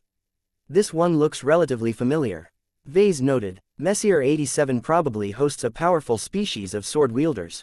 This one holds 2 different blades. The alien can also do more. Can you sense the flow of E-energy? One of the blades is attracting fire energy while the other is attracting ice energy. When combined with tribulation lighting, the twin blades of this sword-wielding alien started to look really scary. This was the style of swordsmanship of Messier 87. In an energy-rich environment, every extraordinary swordsman apparently learned to amplify all of their sword techniques by borrowing the power of heaven. Although this approach towards swordsmanship lacked the strong willpower and indomitability of human swordmasters, the alien style was nonetheless immensely powerful as long as there was a strong supply of energy. It just so happened that the sword-wielding alien could count on the storm clouds to gain a constant infusion of tribulation lightning.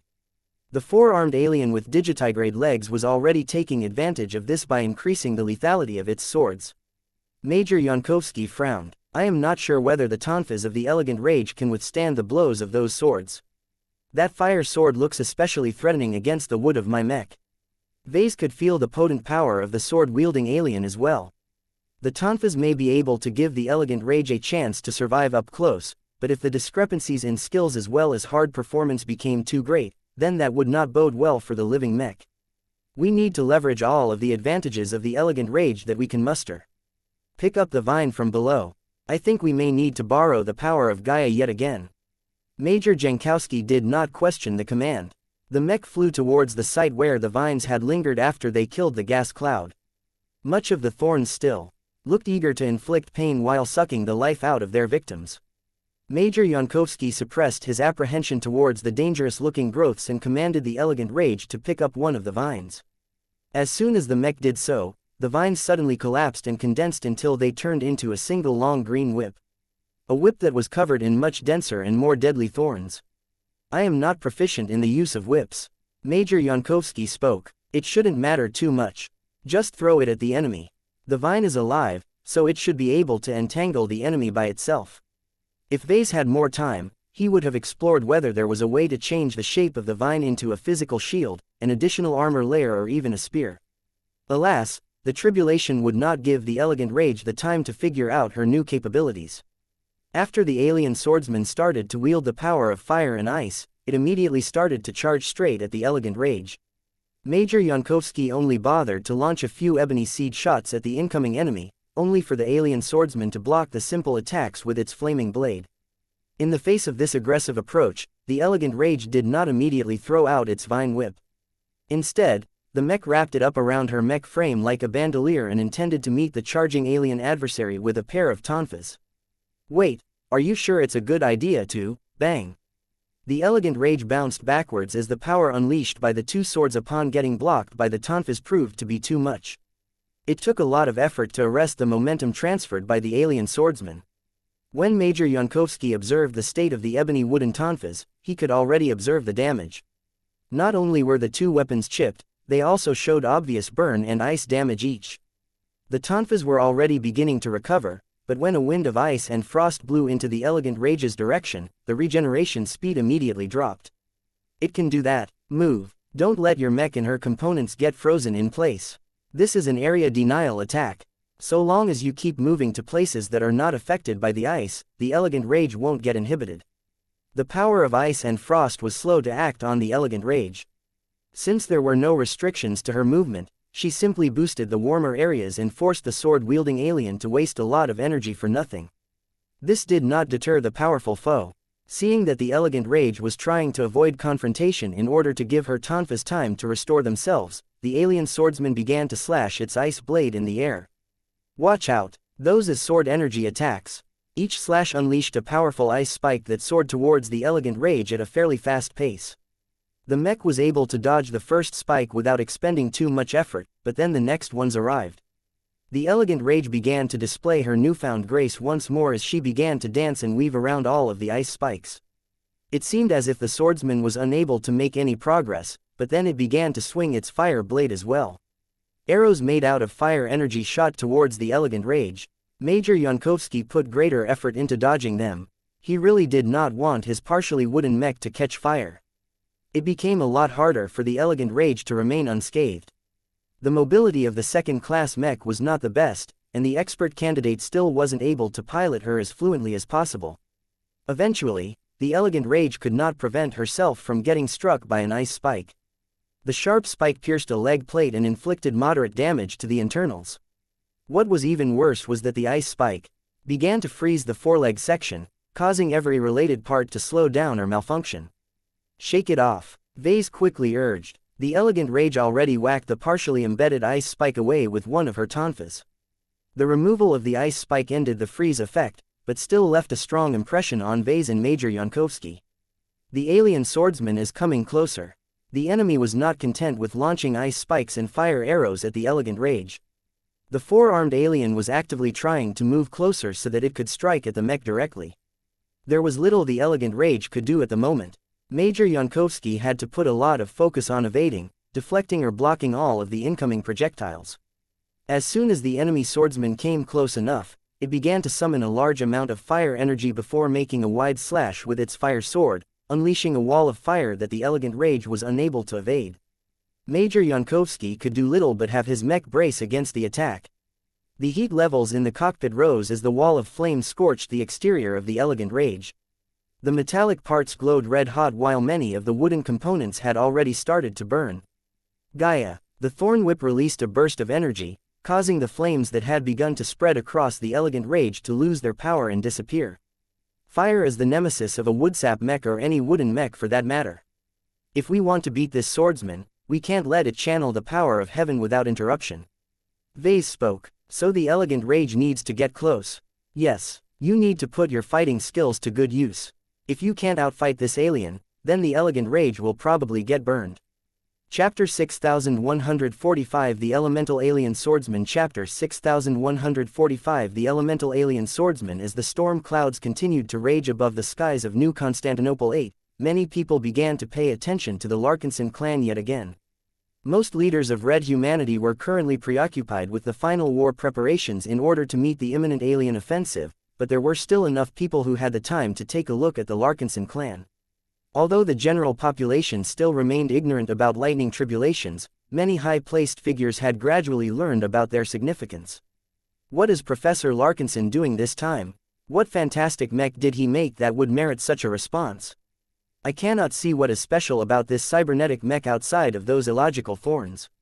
The scale of the lightning tribulation may be limited this time, but any creation that provoked such a response was worthy of notice.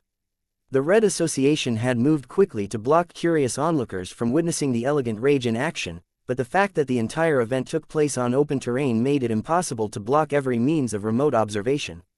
People were beginning to take notice of the first Woodsap mech, even if hardly anyone comprehended the true secrets of this mysterious machine. Inside D&D base, the mech designers who witnessed the finalization of the elegant rage all grew impressed at the performance of the overhauled mech up to this point.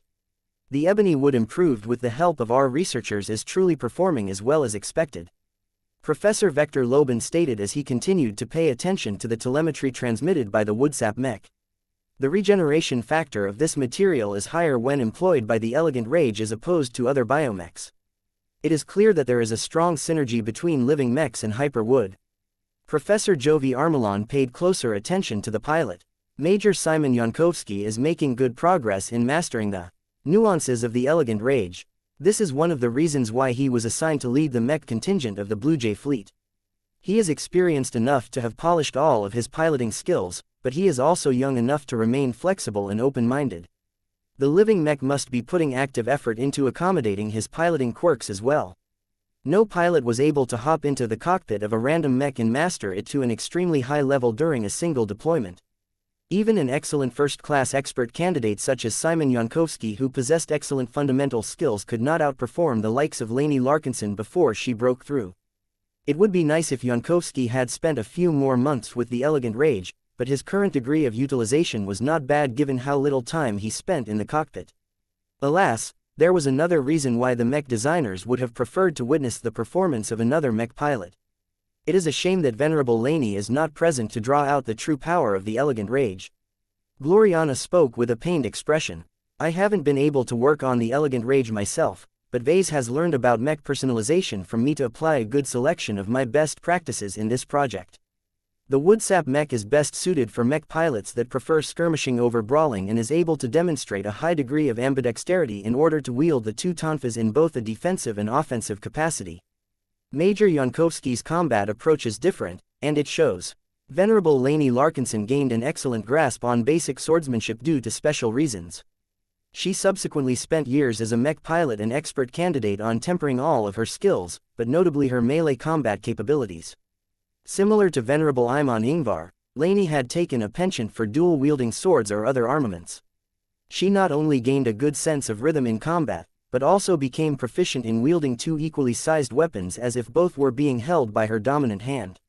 Vase subsequently optimized the elegant rage for this combat approach, making sure that both arms were able to exert the same amount of strength, with only minor differences in their settings to take Lainey's subconscious biases into account.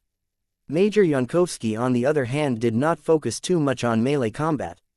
He was fine when wielding fairly short and light one-handed weapons, and he knew his way around long and heavy polearms.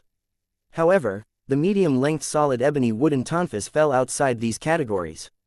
Although Yankovsky at least attended a few classes in the past where he was able to learn the basics of wielding this exotic type, the man was clearly not in tune with Lainey's preferred weapon type in the past few years. Not only that, but Yankovsky never put any emphasis on ambidexterity. He wielded the elegant rage's tonfas with a distinct split between a dominant hand and an off hand. It was not a bad approach. By relying on the dominant hand to hold the tonfa like a club, the elegant rage was able to strike the current lightning manifestation with additional reach and leverage. By relying on the off hand to hold the tonfa by the convenient grip, the Woodsap mech gained a convenient and slender barrier that could effectively block a lot of sword strikes. However, the poor mastery demonstrated by Major Yankovsky was not enough. He was unable to replicate Venerable Lainey's more dynamic and unpredictable approach of alternating between grips with either tonfas. It became a lot harder to predict her attacks when either hand was able to switch from a defensive to an offensive grip and vice versa. Although Simon Yankovsky knew that he could be doing a lot more with the pair of tonfas, He did not dare to attempt anything new for fear of losing control and presenting an opening to his current opponent. Clang! The four-armed swordsman simulated by the lightning tribulation was relentless. The alien warrior swung his weapons with greater speed and more versatile angles than the elegant rage, causing the latter to get suppressed ever since both opponents closed in on each other. Xianxia barely found opportunities to launch his own attacks. The two swords that were constantly bearing down on the elegant rage not only struck with considerable force, but also produced elemental effects that generated additional pressure. Whenever the alien swordsman's fire sword struck a tonfa, it produced a blast of flames that scorched and burned the ebony wood. Whenever the opponent's ice sword struck a tonfa, it produced a blast of frost that impaired the ebony wood's regenerative properties. The alien adversary became a lot harder to fend off when he occasionally swapped his swords around. The fire sword struck a tonfa that had already become marred by frost. The ice sword struck a tonfa that had become hotter and marked by burns. The abrupt switch from hot to cold or the other way around was not doing the abused tonfas any favors. The tonfas weren't designed to withstand this kind of abuse. The improved ebony wood material that served as the main material of the pair of weapons may possess the ability to recover from damage, but it needed time it did not have at the moment. Vase grew more and more concerned as the duel progressed. The biggest positive to this bout was that Major Xianxia still managed to maintain his guard. The enemy swordsman had not been able to land more than a couple of glancing blows onto the elegant rage's mech frame. He was also learning quickly. The pressure of combat forced him to become rapidly more familiar with the tonfas. He was constantly optimizing and speeding up all of his moves. This was the strength of a heavily augmented first-class mech pilot. Soldiers such as Simon Xianxia might not possess too much depth in any single area, but they accrued such a broad array of skills that they had become good at quickly gaining proficiency in any weapon system. However, this still did not give the elegant rage an edge in the ongoing duel. The enemy was learning as well. The lightning tribulation did too good of a job at simulating the skills as well as the combat acumen of this alien swordsman. The adversary that was large, skilled and strong enough to be able to fight head-on against a mech like the elegant rage always maintained the upper hand throughout the exchanges. Even if the alien swordsman briefly backed off, he only came back even harder just a short moment later. Vase continued to study the opponent's swordsmanship with a critical eye. He had spent enough time with Kedis and the Sword Maidens to gain certain insights on the alien's approach to sword combat. The traditional swordsmanship of the Heavensward Association was largely centered around the self. The swordmaster relied on extraordinary willpower to forcefully reshape the reality around him.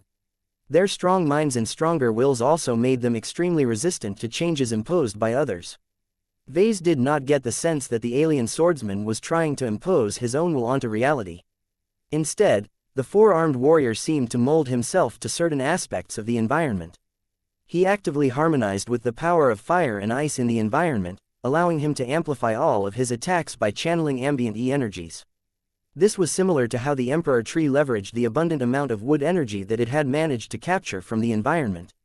The difference between the two was that the alien swordsman did not rely on brute force alone in order to leverage the power of heaven. It was not too obvious at first, but as the duel progressed, the alien swordsman was gaining more and more momentum. All of his sword techniques seemed to resonate with either fire or ice energy. It was like a snowball. The more the alien swordsman wielded the power of these elements, the more he was able to call upon them in his next attacks. The tonfas held by the elegant rage were beginning to look more and more ravaged as a result. Despite Major Xianxia's adaptations, the pair of ebony wood weapons could not endure the onslaught for long. Even a total layman was able to see that the lightning manifestation was gaining more and more advantages as the fight continued. Two different energy vortices appeared around the swords. Despite their proximity, the fire and ice vortices did not actually come close enough to produce any violent reactions. Instead, the alien swordsman masterfully kept them apart and wielded the power of the two elements without producing any accidents. There were even signs that the alien swordsman was able to deliberately take advantage of the inherent conflict between the two elements to add additional force to certain blows. As much as Major Xianxia tried to figure out his adversary's weaknesses, he had no ability to exploit them so long as his elegant rage remained suppressed. "I cannot go on like this, Professor." He spoke through gritted teeth. "I need a way to break this game. Do you have any solutions?" That was what Vase had been wondering for several minutes now. The second-to-last challenge of this ostensibly short lightning tribulation was already proving to be a very serious threat to his work. The easiest way to break the game was to borrow a copious amount of power from Gaia, but Vase was extremely wary of exceeding the tolerance of the lightning tribulation. Its earlier reaction already showed that it was on the edge. No, Major Yankovsky and the Elegant Rage needed to look to themselves in order to improve their performance. There was one obvious way to increase their combat effectiveness. It was also one that Vase had been trying to ignore since the start of this ordeal. What if Vase broke his promise to Venerable Laney? What if he allowed Major Jankoxi to form a woodsap pact with the Elegant Rage? Chapter 6146 Gap in Energy Utilization Chapter 6146 Gap in Energy Utilization The Woodsap Pact. The Elegant Rage in her current iteration would never be able to unlock her true potential so long as she was still being used as a standard mech. There was nothing wrong with her neural interface. The Elegant Rage was still able to perform almost comparable to how she was in the past. However, it was undeniable that she was still fighting as if one of her hands was tied behind her back. Vase found it painful to witness his creation struggle for survival while being subjected to a handicap. The Woodsap Pact could make everything better. Even if she was not paired with her intended mech pilot, Vase was convinced that the Elegant Rage would definitely be able to unleash her greater potential if she formed a Woodsap Pact with Major Yankovsky. The option tempted him a lot. If Vase had to choose between seeing the Elegant Rage crumble into dust like the Elemental Lord or seeing her live by pairing up with the wrong pilot, he would gladly choose the latter option any day.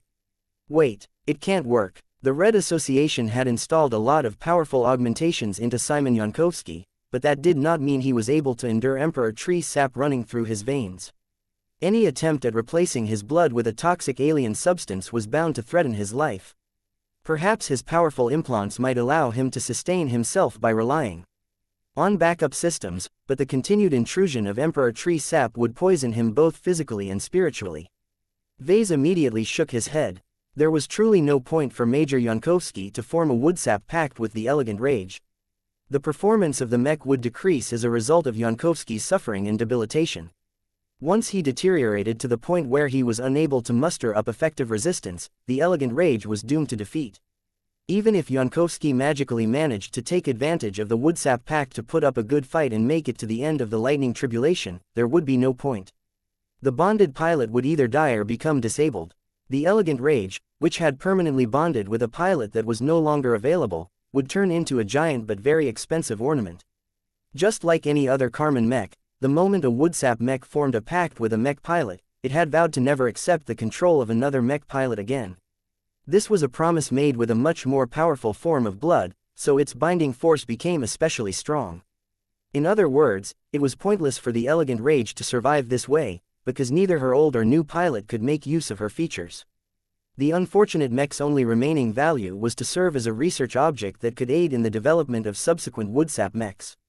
This was not a trivial benefit, but it fell far short of Ves's hopes and expectations. Vase inwardly shook his head. He no longer considered this option. The Elegant Rage was made for Venerable Laney Larkinson. It would be an affront of her purpose and existence if he forced her to form a pact with a completely different pilot. He could spend his time much better if he considered more realistic options to turn this situation around. This was difficult because the circumstances did not permit him to employ a lot of options. In terms of raw physical performance, the Elegant Rage was not that different from the alien swordsman. In terms of combat skills, Major Yankovsky was at a heavy disadvantage. There was no way for him to outfight or outmaneuver a genuine master in his discipline. The most he could do was to maintain the tightest possible defense and prevent his mech from getting struck too many times. In terms of E-energy utilization, the lightning manifestation also enjoyed an advantage. The mysterious form of elemental swordsmanship practiced by the four-armed alien effectively made it so that the Elegant Rage had to fight back against the environment as well. Crack! One of the battered tonfas held by the Elegant Rage almost snapped in half after it got repeatedly pummeled by strikes augmented by flame and frost. The condition of the weapon had already dropped to the point where Major Yankovsky felt reluctant to use it to resist any further hard blows. Vase furrowed his brows. What else could he reverse this decision? Could he channel the Transcendence Glow in order to promote Major Yankovsky's breakthrough? No, it wouldn't work. Major Jankovsky was in the wrong place at the wrong time. The expert candidate had not fought enough serious battles to temper himself to the point where he became eligible to trigger apotheosis. Even if Yankovsky was much further ahead than Vase thought, it did not change the fact that he was piloting the wrong mech. Mechs mattered when it came to breakthroughs. Most of them took place when the pilot was either using a machine that he had been familiarizing with for months or years, or a very new and powerful product that better matched his fighting style. Neither of these conditions applied to Major Yankovsky at this junction. As admirable as he may be for rapidly becoming familiar with the Elegant Rage's unique quirks, he still looked as if he would rather pilot one of the Ra's trusty first-class multi-purpose mechs. It was hard for a professional first-class mech pilot to find any joy by being forced to make do with a mech of a lower class. The soldiers of the Blue Jay fleet may have been shadowing Vase long enough to understand that his second-class living mechs possessed special qualities. The enormous gap in hard performance still made Major Yankovsky uncomfortable. Vase silently ruled out the possibility of inducing a breakthrough. He needed to find an entirely new and different way to turn this battle around. There was not much time left for him to make a difference, so he concentrated hard and rapidly went over the variables. It was like he was trying to run a marathon while being weighed down by a backpack that weighed over 100 kilograms. No matter how much his augmented physique allowed him to bear this burden, he would never truly feel fulfilled throughout this entire experience. Vase silently ruled out the possibility of inducing a breakthrough. He needed to find an entirely new and different way to turn this battle around. There was not much time left for him to make a difference, so he concentrated hard and rapidly went over the variables. He soon concluded that the fundamental issue that caused the Elegant Rage to fall behind was the disparity between energy. If the Elegant Rage and the alien swordsman fought by relying on their own power, then the latter wouldn't have been able to gain a strong advantage. November LBJNN. Unfortunately, the alien swordsman was incredibly good at using his swordsmanship to borrow the power of heaven. The power of fire and ice added a lot of lethality and other troublesome factors to his attacks. As for the mech that was trying and failing to keep up with the lightning manifestation, the current iteration of the Elegant Rage amounted to a stopgap model that only served as a preview to her future form as a fully fledged expert mech. The Elegant Rage was also a hyper mech, but her ability to leverage the power of heaven through her ebony wood was far behind compared to a native of Messier 87. The aliens of the supermassive galaxy had been born and raised in a high-energy environment over countless generations. They were much more sophisticated and efficient at this game. Their ability to harness the power of heaven might not be as good in a fairly distant place like the Red Ocean, but their techniques gave them an edge against most forms of hyper-technology. Vase narrowed down his possible options until he was left with two different options. He could either find a way to inhibit the alien swordsman's ability to draw upon the power of heaven, or he could improve the Elegant Rage's ability to do the same. The former option was too difficult. The alien swordsman was not actually real, but the lightning tribulation had made sure to emulate much of his intelligence and initiative. There was no way the adversary would allow Vase to tamper with his ability to draw upon the power of ice and fire. Vase could only shift his gaze to the cybernetic mech. In the end, he had to solve this problem like a mech designer. How? It was not as if the lightning tribulation would calmly allow Vase to hit the pause button and bring the Elegant Rage back to his workshop in order to apply hasty upgrades. The only way to improve the machine was to do it on the spot, which was anything but easy. Vase rapidly went over the possibilities that came up in his mind. What if he added transphasic capabilities to the Elegant Rage? Although he had made the Woodsap mech more compatible with phase water after he upgraded the old Emperor wood with an artificially improved version of ebony wood, he had yet to add any transphasic parts to the living mech. Vase had been acting like a cheapskate by expecting the Red Association to spend its own reserves of phase water. This decision created an opportunity for Vase to apply spontaneous upgrades to the Elegant Rage. Where would he get the phase water? My blood should be able to do the job in a hurry. The idea sounded tempting, but Vase soon figured out that it wasn't all that practical. There were very limited ways he could upgrade the Elegant Rage with transphasic components in the middle of an active battle. The tonfas were almost gone. The backup knife needed to be worked by an industrial machine in order to infuse it with phase water. Vase might be able to infuse phase water into the ammunition of the Sprout rifle, but the alien swordsman would never give the Elegant Rage a chance to employ her firearm. Vase soon rejected this choice. Phase water could not make a difference in this bout. What else? A cultivation method probably wouldn't work either. The Elegant Rage already ditched the Greater Larkinson Metal Guardian mantra because the artistic conception bestowed by Venerable Laney did a far better job just by existing. Wait a second, Vase might be able to cheat the lightning tribulation by entering the system space in order to buy additional time. However, it was extremely unlikely that any cultivation method he developed over there would lead to an instant performance boost. Vase had a better chance of doing so if he somehow managed to develop a powerful desperation technique. There were actually many ways for cultivators to overdraw their potential or pay a heavy price to gain a momentary advantage in battle. So long as he developed a suitable method for the Elegant Rage, the Woodsap Mech may be able to turn this battle around. This may be a way to empower not just the Elegant Rage, but also his other living mechs. Why didn't I think of this before? Cultivation was too new to red humanity. Vase was barely scratching the surface of what it was capable of.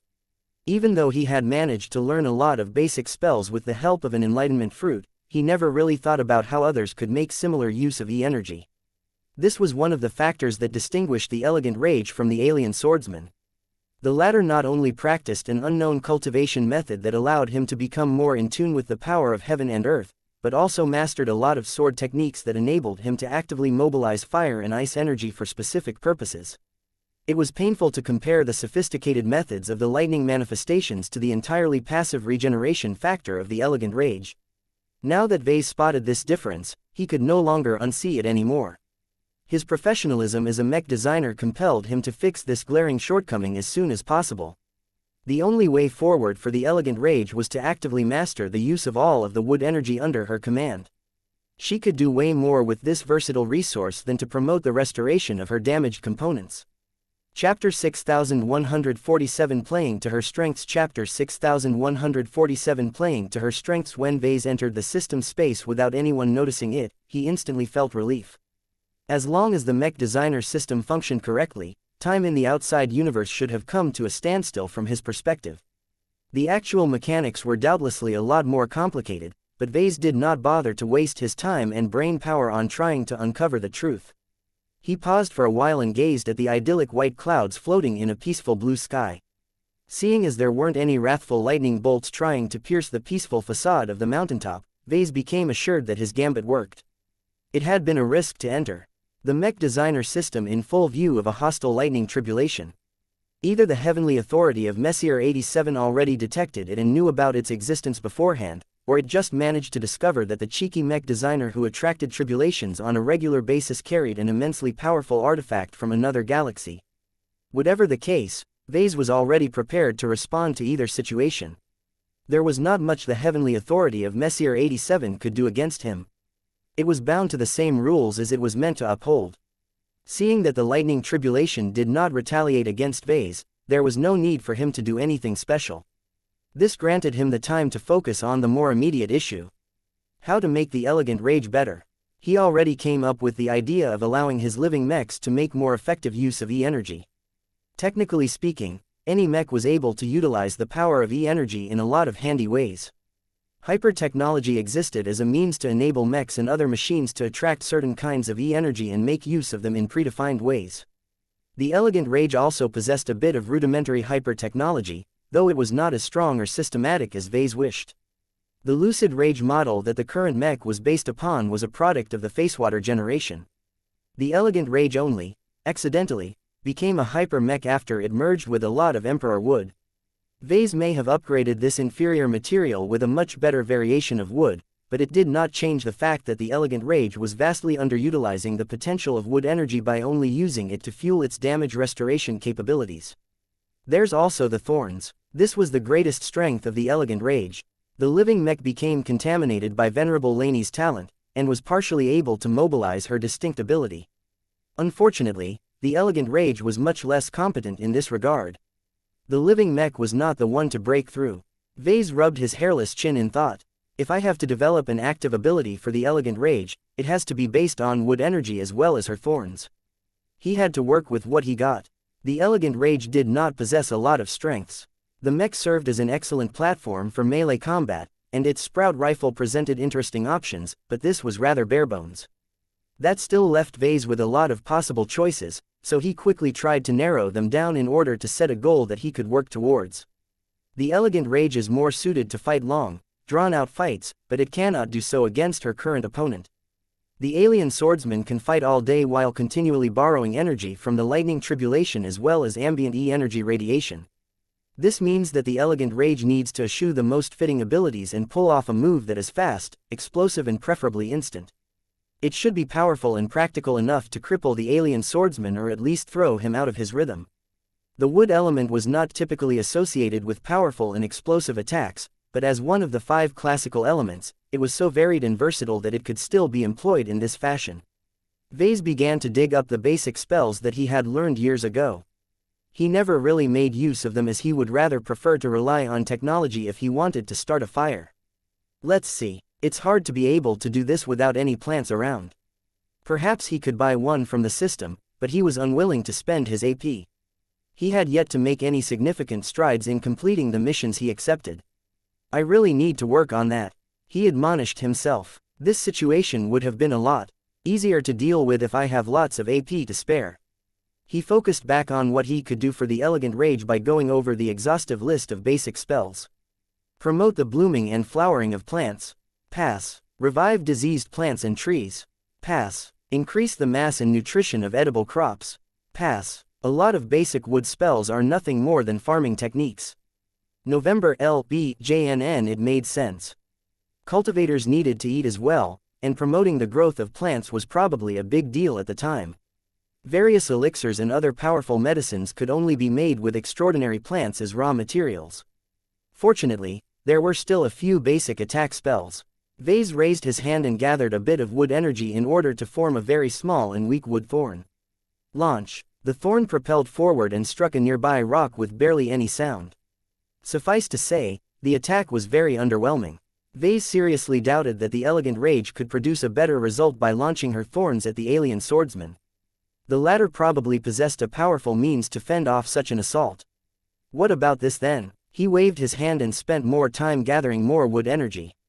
A very thin vine formed in the air before it launched forward to entangle and wrap around a smaller rock.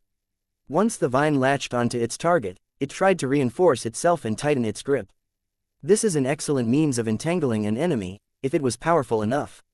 Much of the reason why the conjured vine did not impress Vase was because he had to make it from wood energy. The conversion of E-energy to a matter was very slow and inefficient, especially for a cultivator that did not excel in this element.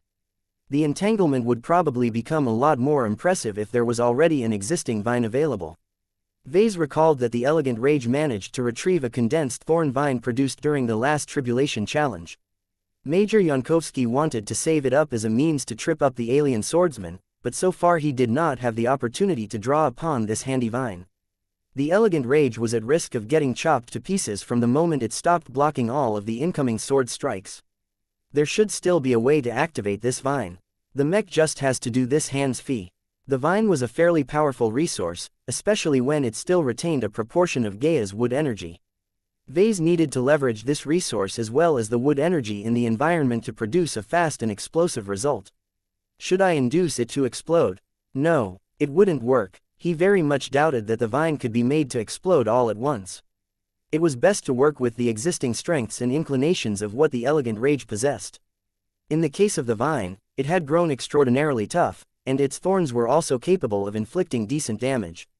It had become a good tool for trapping and injuring anything caught by this growth. Then let's make its ability to entangle opponents stronger. How can the alien swordsman remain a threat when the vine has wrapped up his limbs? The vine did not even have to inflict any damage onto the lightning manifestation. It was already enough for the vine to immobilize and stop the alien swordsman's attacks. The elegant rage herself could do the rest. There were several major concerns, though.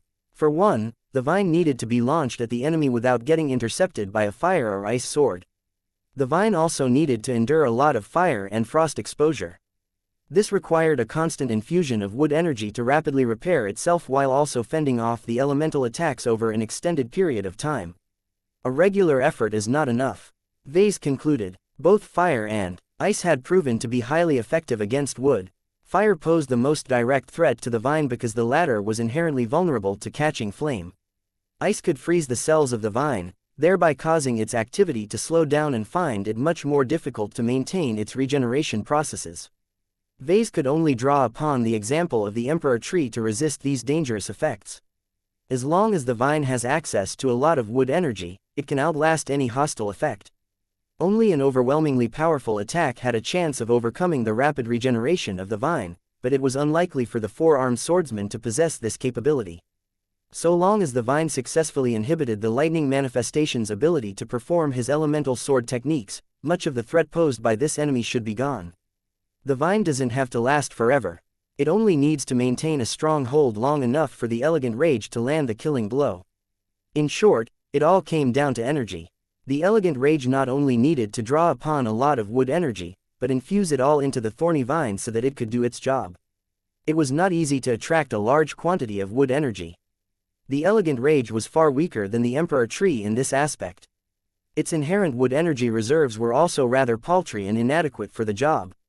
Vase quickly came up with two potential ways for the elegant rage to summon a lot more wood energy in a hurry.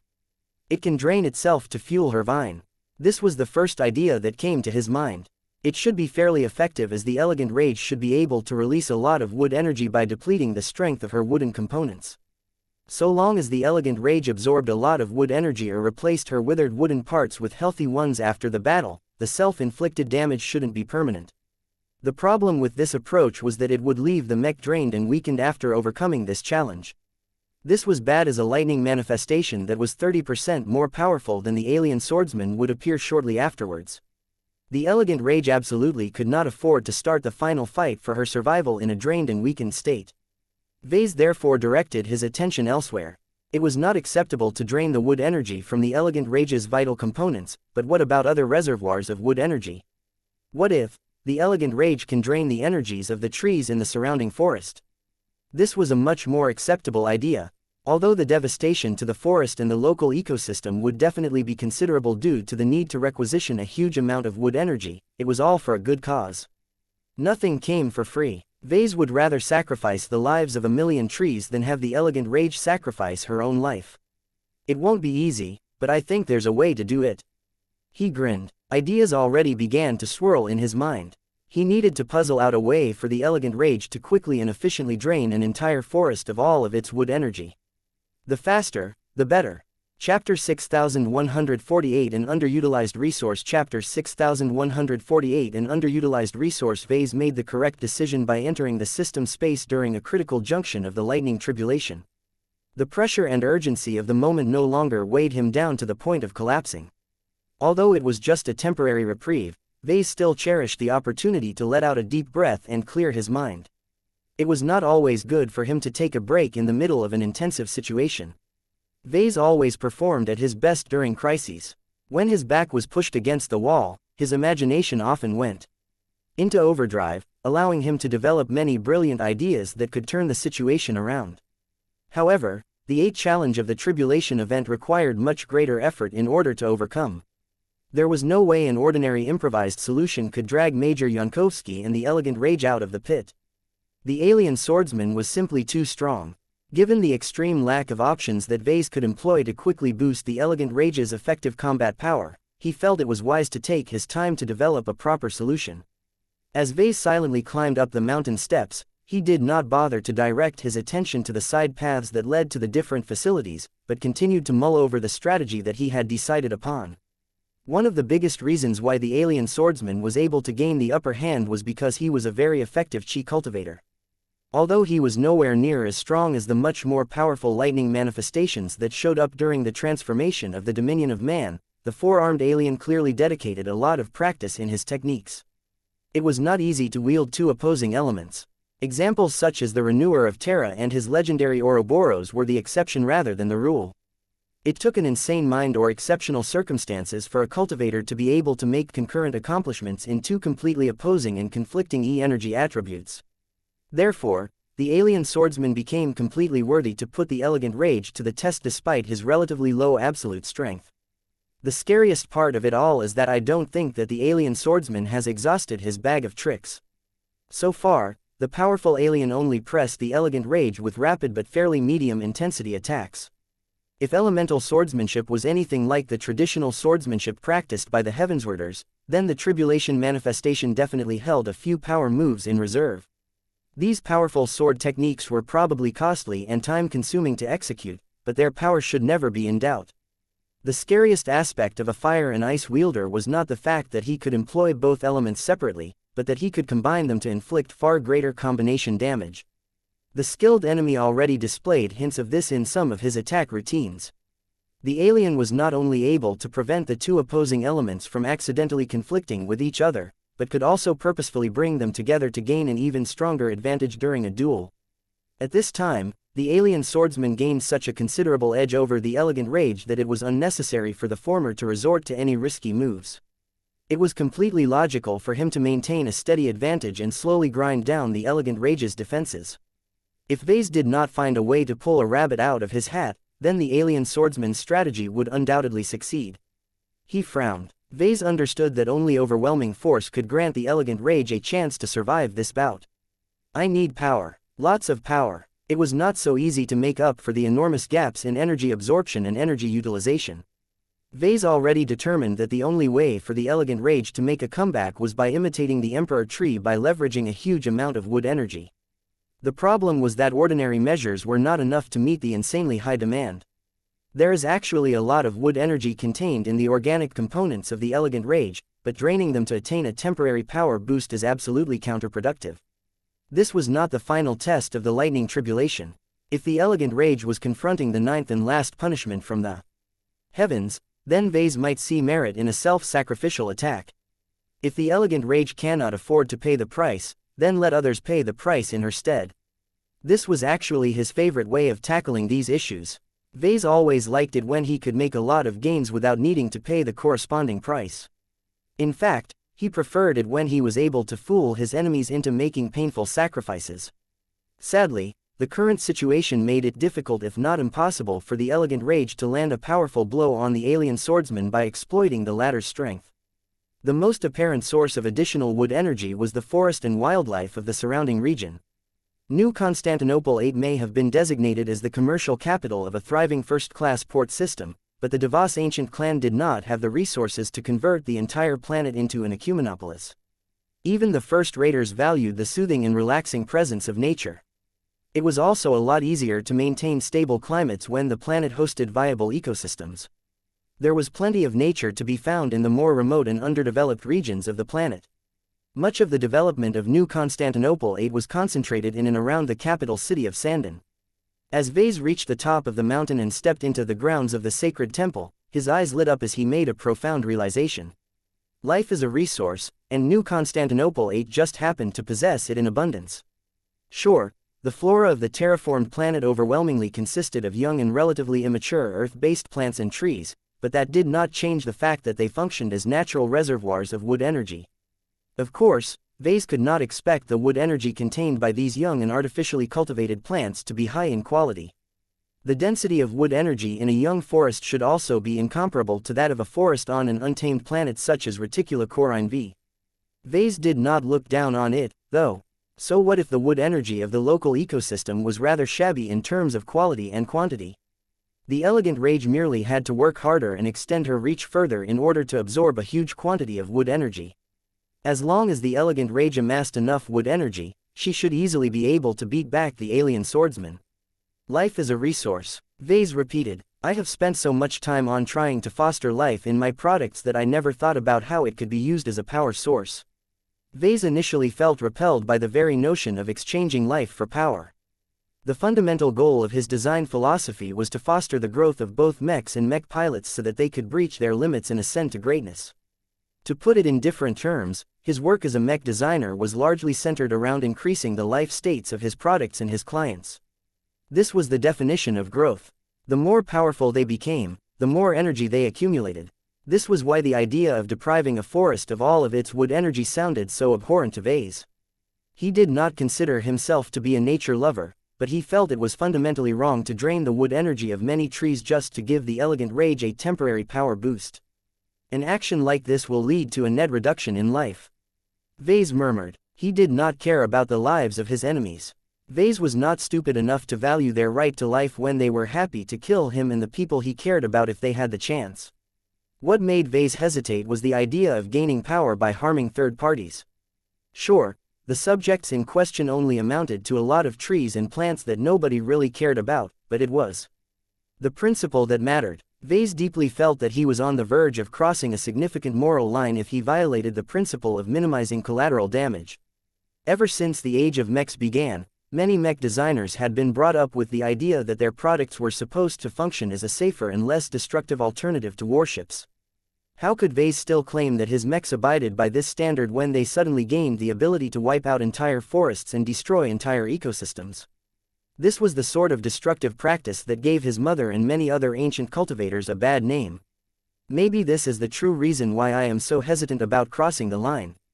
He frowned. Vase could already feel that the act of pursuing power through rampant plundering was forbidden in more ways than one.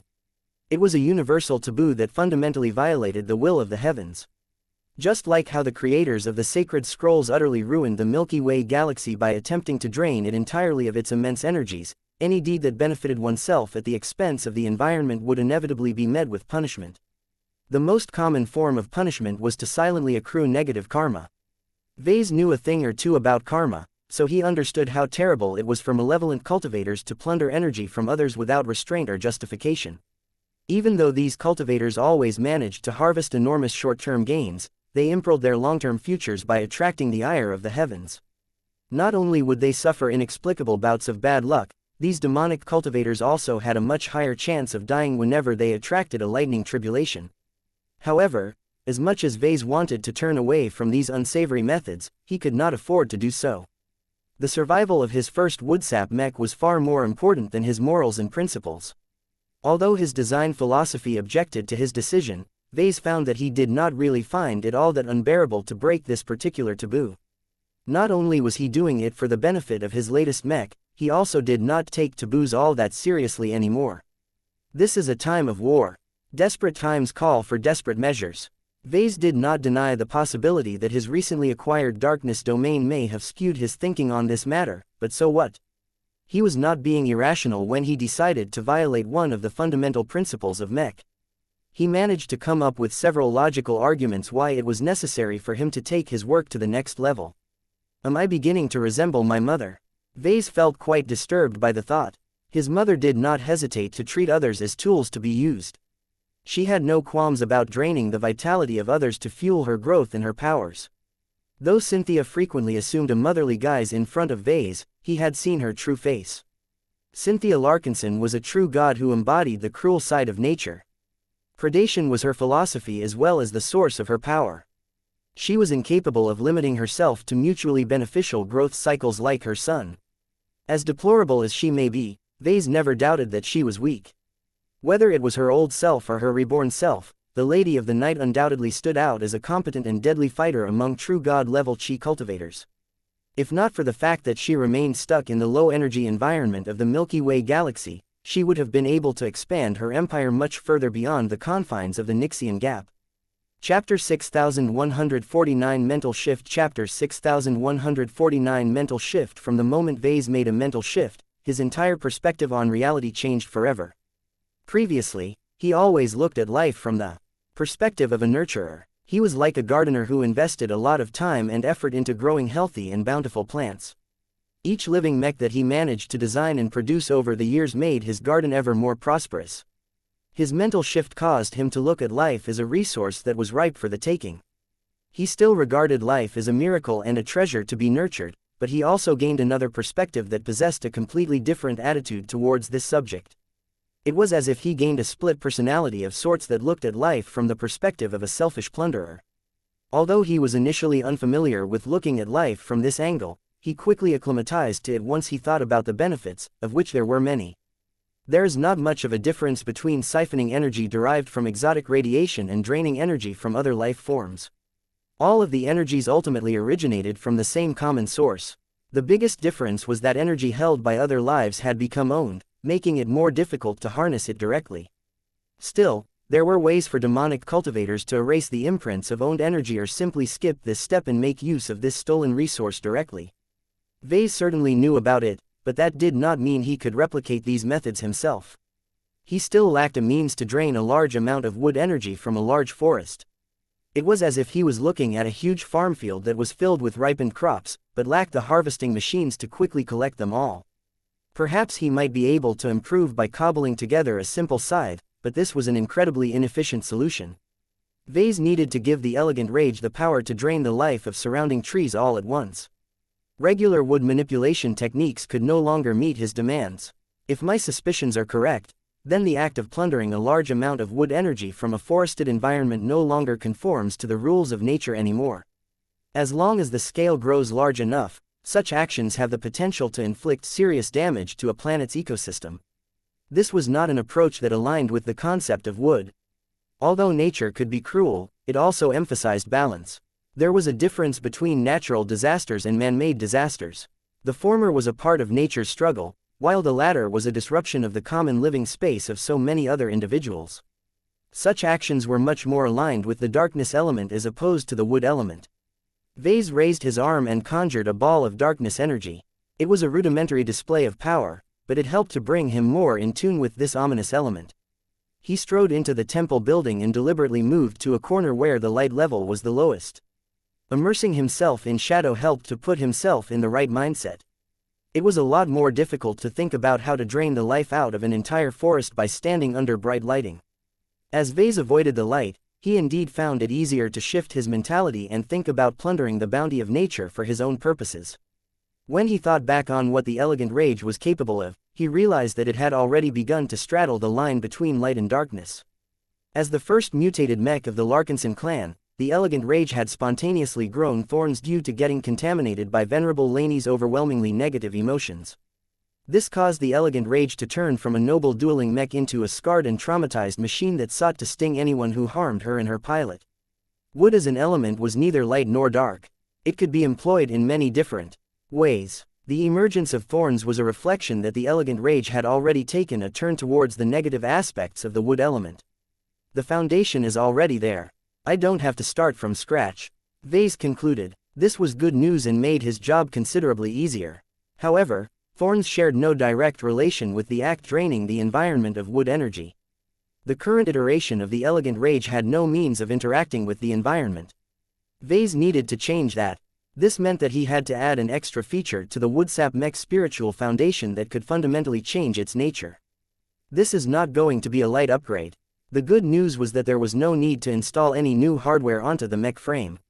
Vase figured that the elegant rage could already accomplish its objective by relying on additions based on spiritual engineering or e-technology. That also made this job a lot more difficult. It would have been nice if he was able to bring the elegant rage back into his workshop so that he could install a huge new hyper module onto the mech frame. Well, it's not as if it is necessary to add more hyper materials to the mech. The elegant rage already has a lot of improved ebony wood that is not being used to their full potential. The elegant rage already possessed the ability to utilize E-energy a lot more effectively. The living mech was just not capable of doing so because Vase neglected this aspect in the past. His starting point should be the ebony wood that currently made up much of her mech frame. Vase had to figure out a way to activate this powerful wood and assist the elegant rage in siphoning a lot of wood energy. He also thought about the thorny vine that had grown from one of the seeds fired by the sprout rifle. This was another prop he could use to drain the life out of the surrounding forest. He frowned as his thoughts soon hit a wall. Figuring out a starting point was not enough. He needed to develop a more specific way to utilize the wood to achieve the desired result. I know my starting point and my ending point. What I can't figure out is how to connect the former to the latter. There was a gap in his knowledge base. He was not familiar with how to manipulate the wood element in a more destructive and predatory fashion. He also lacked a lot of specific methods related to demonic cultivation that could help the elegant rage gain a rapid boost of power. The solution seemed obvious at this point. I need to acquire an enlightenment fruit that can make up for the gap in knowledge. He always intended to learn more methods related to his recently acquired darkness domain, but events moved too quickly before he had time to address this priority. Vase hadn't even completed any of the missions that he had accepted shortly after the system completed its latest upgrade. He was still stuck with a paltry sum of 132 ascension points. Vase was grateful that he still retained at least that much. He thanked his habit of trying to maintain a minimum AP reserve in case of emergencies. 132 AP is not much, but it should at least be enough to acquire an affordable enlightenment fruit with a narrow focus. Vase left the shadows and exited the sacred temple. He descended down the mountain and approached what may arguably be his most favorite facility in the system space. Vase licked his lips as he thought about how much he could gain if he plucked them all before biting into their juicy flesh. It's so painful to be poor. The exorbitant AP price of this stellar enlightenment fruit did not deter Vase from staring hotly at this sumptuous package of priceless knowledge. The tree of possibilities beckoned to him once again. Hundreds of random fruits in many different shapes, sizes and colors vied for his attention. Vase licked his lips as he thought about how much he could gain if he plucked them all before biting into their juicy flesh. It's so painful to be poor. He thought about his limited spending power and winced once again. He wished that the system opened up a way for him to spend AP on credit. He had become too pampered as of late. The Larkinson clan was spending way more than it earned in recent months. Despite the lack of liquidity, money never seemed to be an issue, as Vase and the Larkinsons could easily borrow a lot of money. All of this ease was based on the assumption that the clan would grow faster than its debt burden. Unfortunately, the system did not see any merit in establishing a financial institution based on ascension points. The only way for Vase to obtain more was to earn them fair and square. If I am truly short of AP, I'll go back to the mission hall and see how many missions I can complete in a lengthy marathon work session. He decided. Vase really hoped that he would not have to resort to that. Trying to extend his stay in the system space by spending AP while trying to complete as many design-related missions as possible was mentally exhausting ordeal. He would probably need a long vacation by the time he was done. He was still prepared to do it for the sake of the elegant rage, but Vase hoped he could get his hands on a more cost-effective enlightenment fruit that met his essential requirements. Let's see what the tree has in store this time. Vase couldn't help but glance at a handful of familiar and very attractive enlightenment fruits. Divine Blacksmith Records price, 975 Ascension points imparts a large collection of related smithing recipes and techniques developed by a divine blacksmith. The majority of techniques consist of special hammering methods that can impart metallic and organic materials with special properties. The smithing recipes contain many combinations that enable a craftsman to forge powerful materials with the infusion of special energies and materials into a work. The exorbitant AP price of this stellar enlightenment fruit did not deter Vase from staring hotly at this sumptuous package of priceless knowledge. The more he learned about high-level artifacts and how his living mechs related to them, the more he recognized the value of a complete traditional blacksmithing heritage. November LBJNN, one day. Vase promised. One day I will grab you and let Vulcan ingest you whole. His gaze soon swept across another expensive but seductive enlightenment fruit. Carnasis Seed Planting Manual price, 555 Ascension points imparts a set of secret techniques that enables a practitioner to covertly plant demonic seeds into many different people. These demonic seeds will gradually merge with their recipients until they fully merge together. The practitioner can employ various different techniques to manipulate the behavior of the seed bearers, although strong-willed individuals may be able to detect and resist contradictory compulsions. The practitioner can also harvest as much energy from them as desired. If seed bearers grow stronger, they can make greater sacrifices to their controller. If a seed bearer perishes, the implanted seed can be harvested and absorbed by the practitioner. The matured demonic seed can also absorb the nutrients of the corpse on the spot to rapidly form a demonic tree that can spread a large amount of initial seeds that can be spread to a large group of nearby individuals. What a useful method. Compared to the first time Vase encountered this fruit, his attitude towards it was completely different. He no longer found it as reprehensible or disgusting as before. He still recognized the stigma surrounding its methods and its implications, but the Carnasis Seed Planting Manual seemed like the perfect complement of a powerful wood-based organism such as the Emperor tree. By extension, it can also function as an excellent complement of the elegant rage. If Vase wasn't so short of AP at the moment, he would have felt tempted to buy it. Not only did the Carnasis Seed Planting Manual present him with options on how to solve his immediate problems, he could also employ its methods for many other purposes down the line. Chapter 6150 Positive or Negative Methods Chapter 6150 Positive or Negative Methods After acquiring numerous enlightenment fruits over the years, Vase had learned that the Tree of Possibilities never undercharged its products. If a fruit was priced at 555 AP, then it was most definitely worth the high price. The Carnasis Seed Planting Manual enlightenment fruit seemed tailor-made to solve many of his recent problems. It could serve as an extremely comprehensive introduction to the wood element. Vase could also learn a lot about demonic cultivation and how to quickly gain power by depriving it from others. Although these so-called demonic seeds could certainly be used to disrupt a lot of human lives and throw a society into chaos, Vase didn't consider it to be an evil method anymore. Part of it depended on who it was used on. If Vase mastered the knowledge of this enlightenment fruit but made sure to plant the demonic seeds into alien lives, then who could possibly object to his actions? The more alien lives he drained with these deadly seeds, the better. Not only would he be able to kill a lot of native aliens that posed a threat to red humanity, but he could also grow stronger in the process. This is no different from a buy one get one free deal. The difficulty with this demonic cultivation technique was to maintain enough discipline to avoid targeting any humans.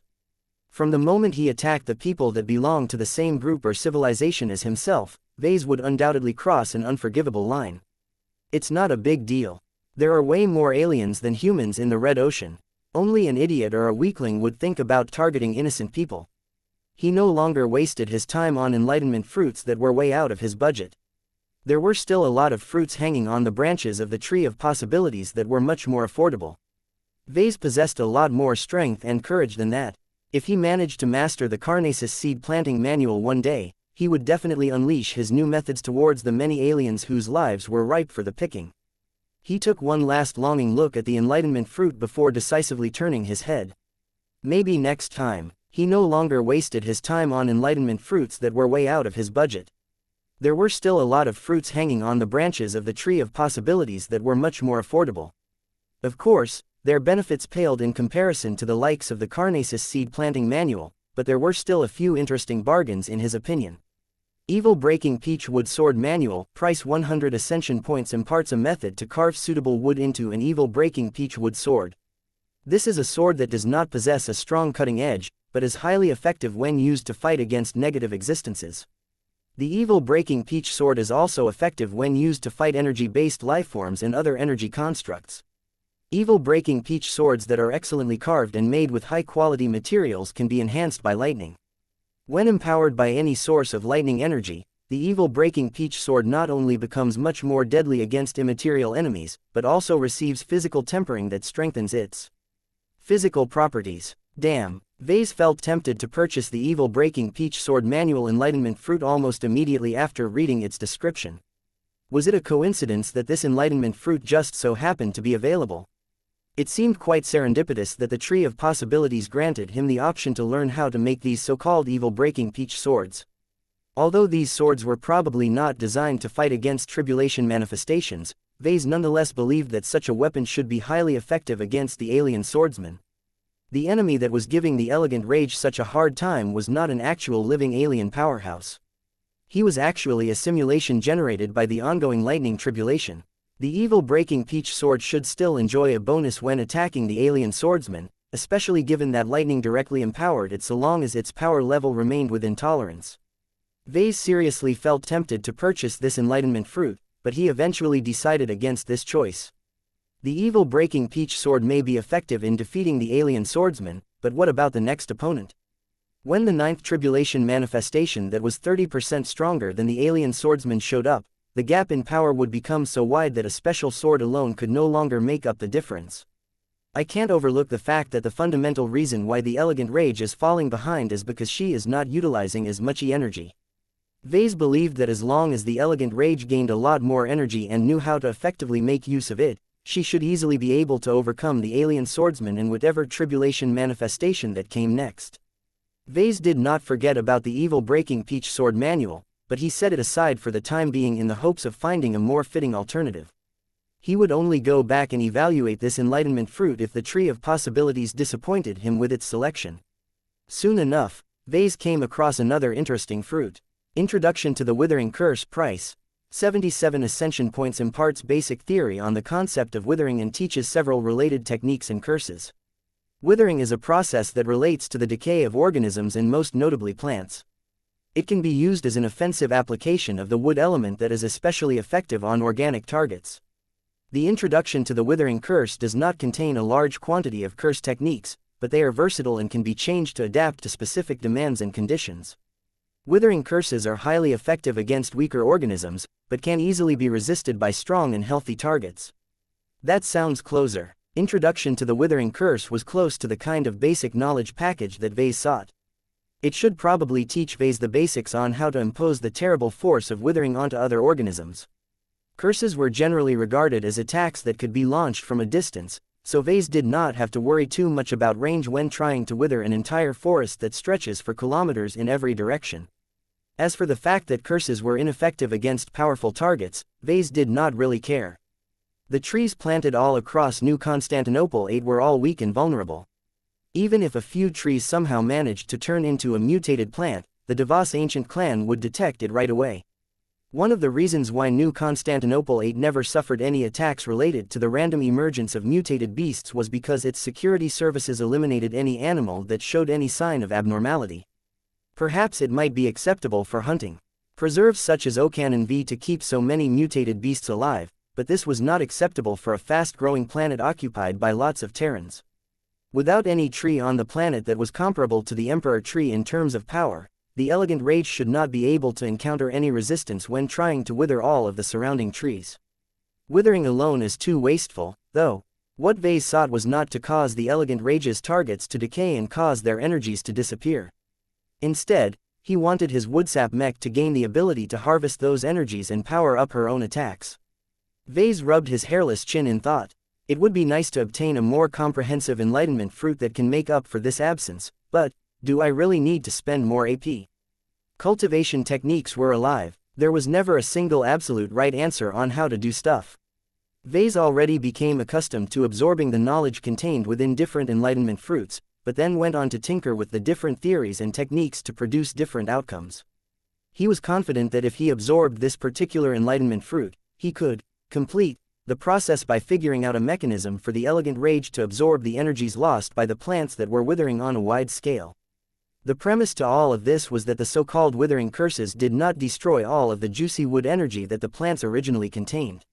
Vase frowned a bit. He was not quite certain whether this fruit would give him the building blocks he needed to turn the elegant rage into a true nature predator.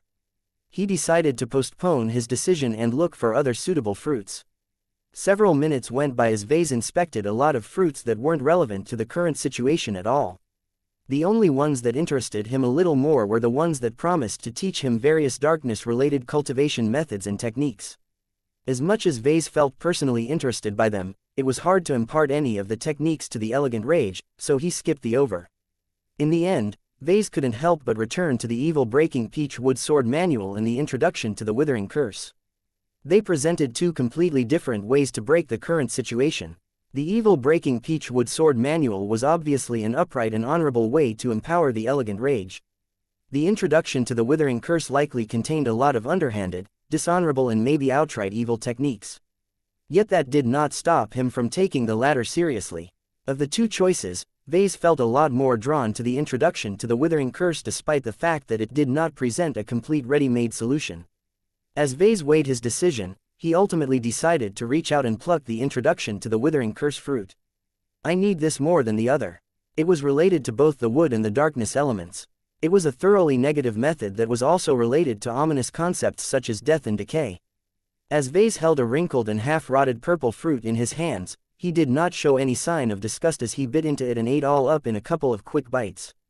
Before the dry and awful taste of the fruit registered on his taste buds, he winced as he received an abrupt infusion of knowledge in his brain. The changes came and went quickly. Vase instantly mastered the basics of a small collection of withering techniques. How wonderful! I didn't know how vulnerable life can be to a cultivator who knows how to manipulate life.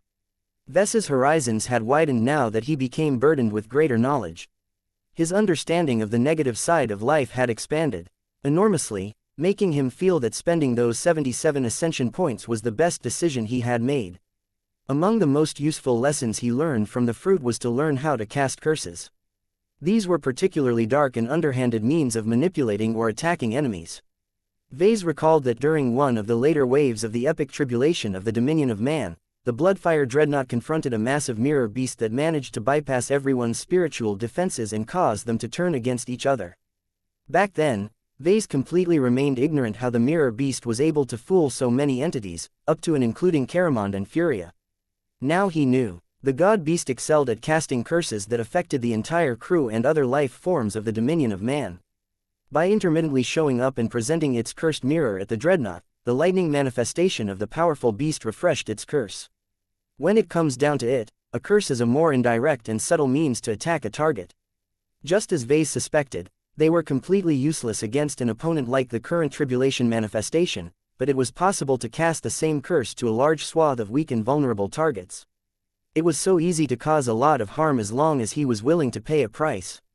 In fact, if Vase wanted to, he could use the knowledge he learned from this fruit to make a lot of people in a city sick. It is no wonder that demonic cultivation has become so persecuted by the Mechers and Fleeters. The capacity to do harm is too great. Chapter 6151 The Power of Curses Chapter 6151 The Power of Curses Consuming the introduction to the Withering Curse Enlightenment Fruit was one of the best decisions that Vase had made as of late. It contained knowledge on everything that Vase needed the most at the moment. It granted Vase a clear and succinct introduction on the wood element. The information contained in the rotted fruit went beyond the other basic sources that he had absorbed in the past.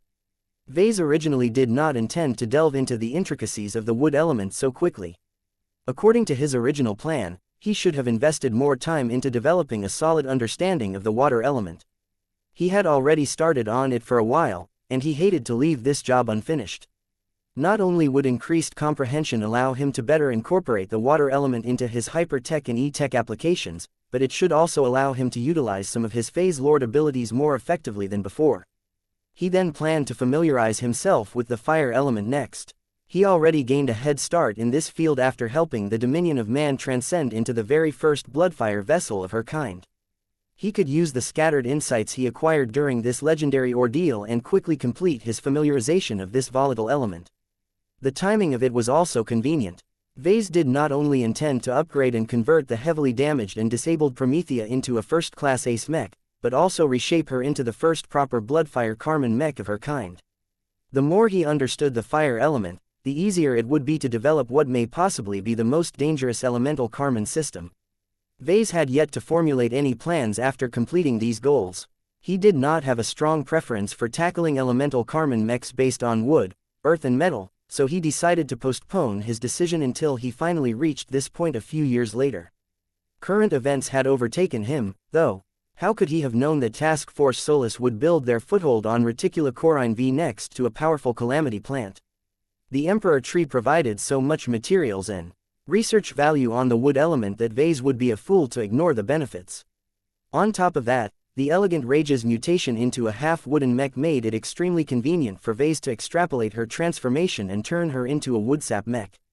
November LBJNN While Vase did not regret the detours that he had made, he could not deny that he completely made a mess out of his development trajectory. He deviated so far from his original plan that it had practically turned worthless by this point. All of this meant that before he ingested the enlightenment fruit, he lacked a solid foundation in the wood element. The lessons he learned from the Emperor Tree was not enough for him to gain a systematic understanding of an element that was closely aligned with his life domain. These shortcomings hindered him from making the Elegant Rage stronger. Now that the introduction to the Withering Curse had addressed this shortcoming, Vase knew much more clearly that he had missed several opportunities to make his woodsap mech stronger and more in tune with the wood element.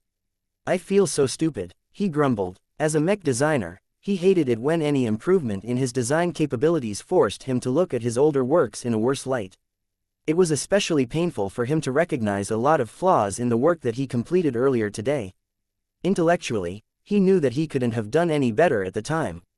He had yet to absorb the introduction to the Withering Curse Enlightenment Fruit before this hour, so how could he have possibly done any better?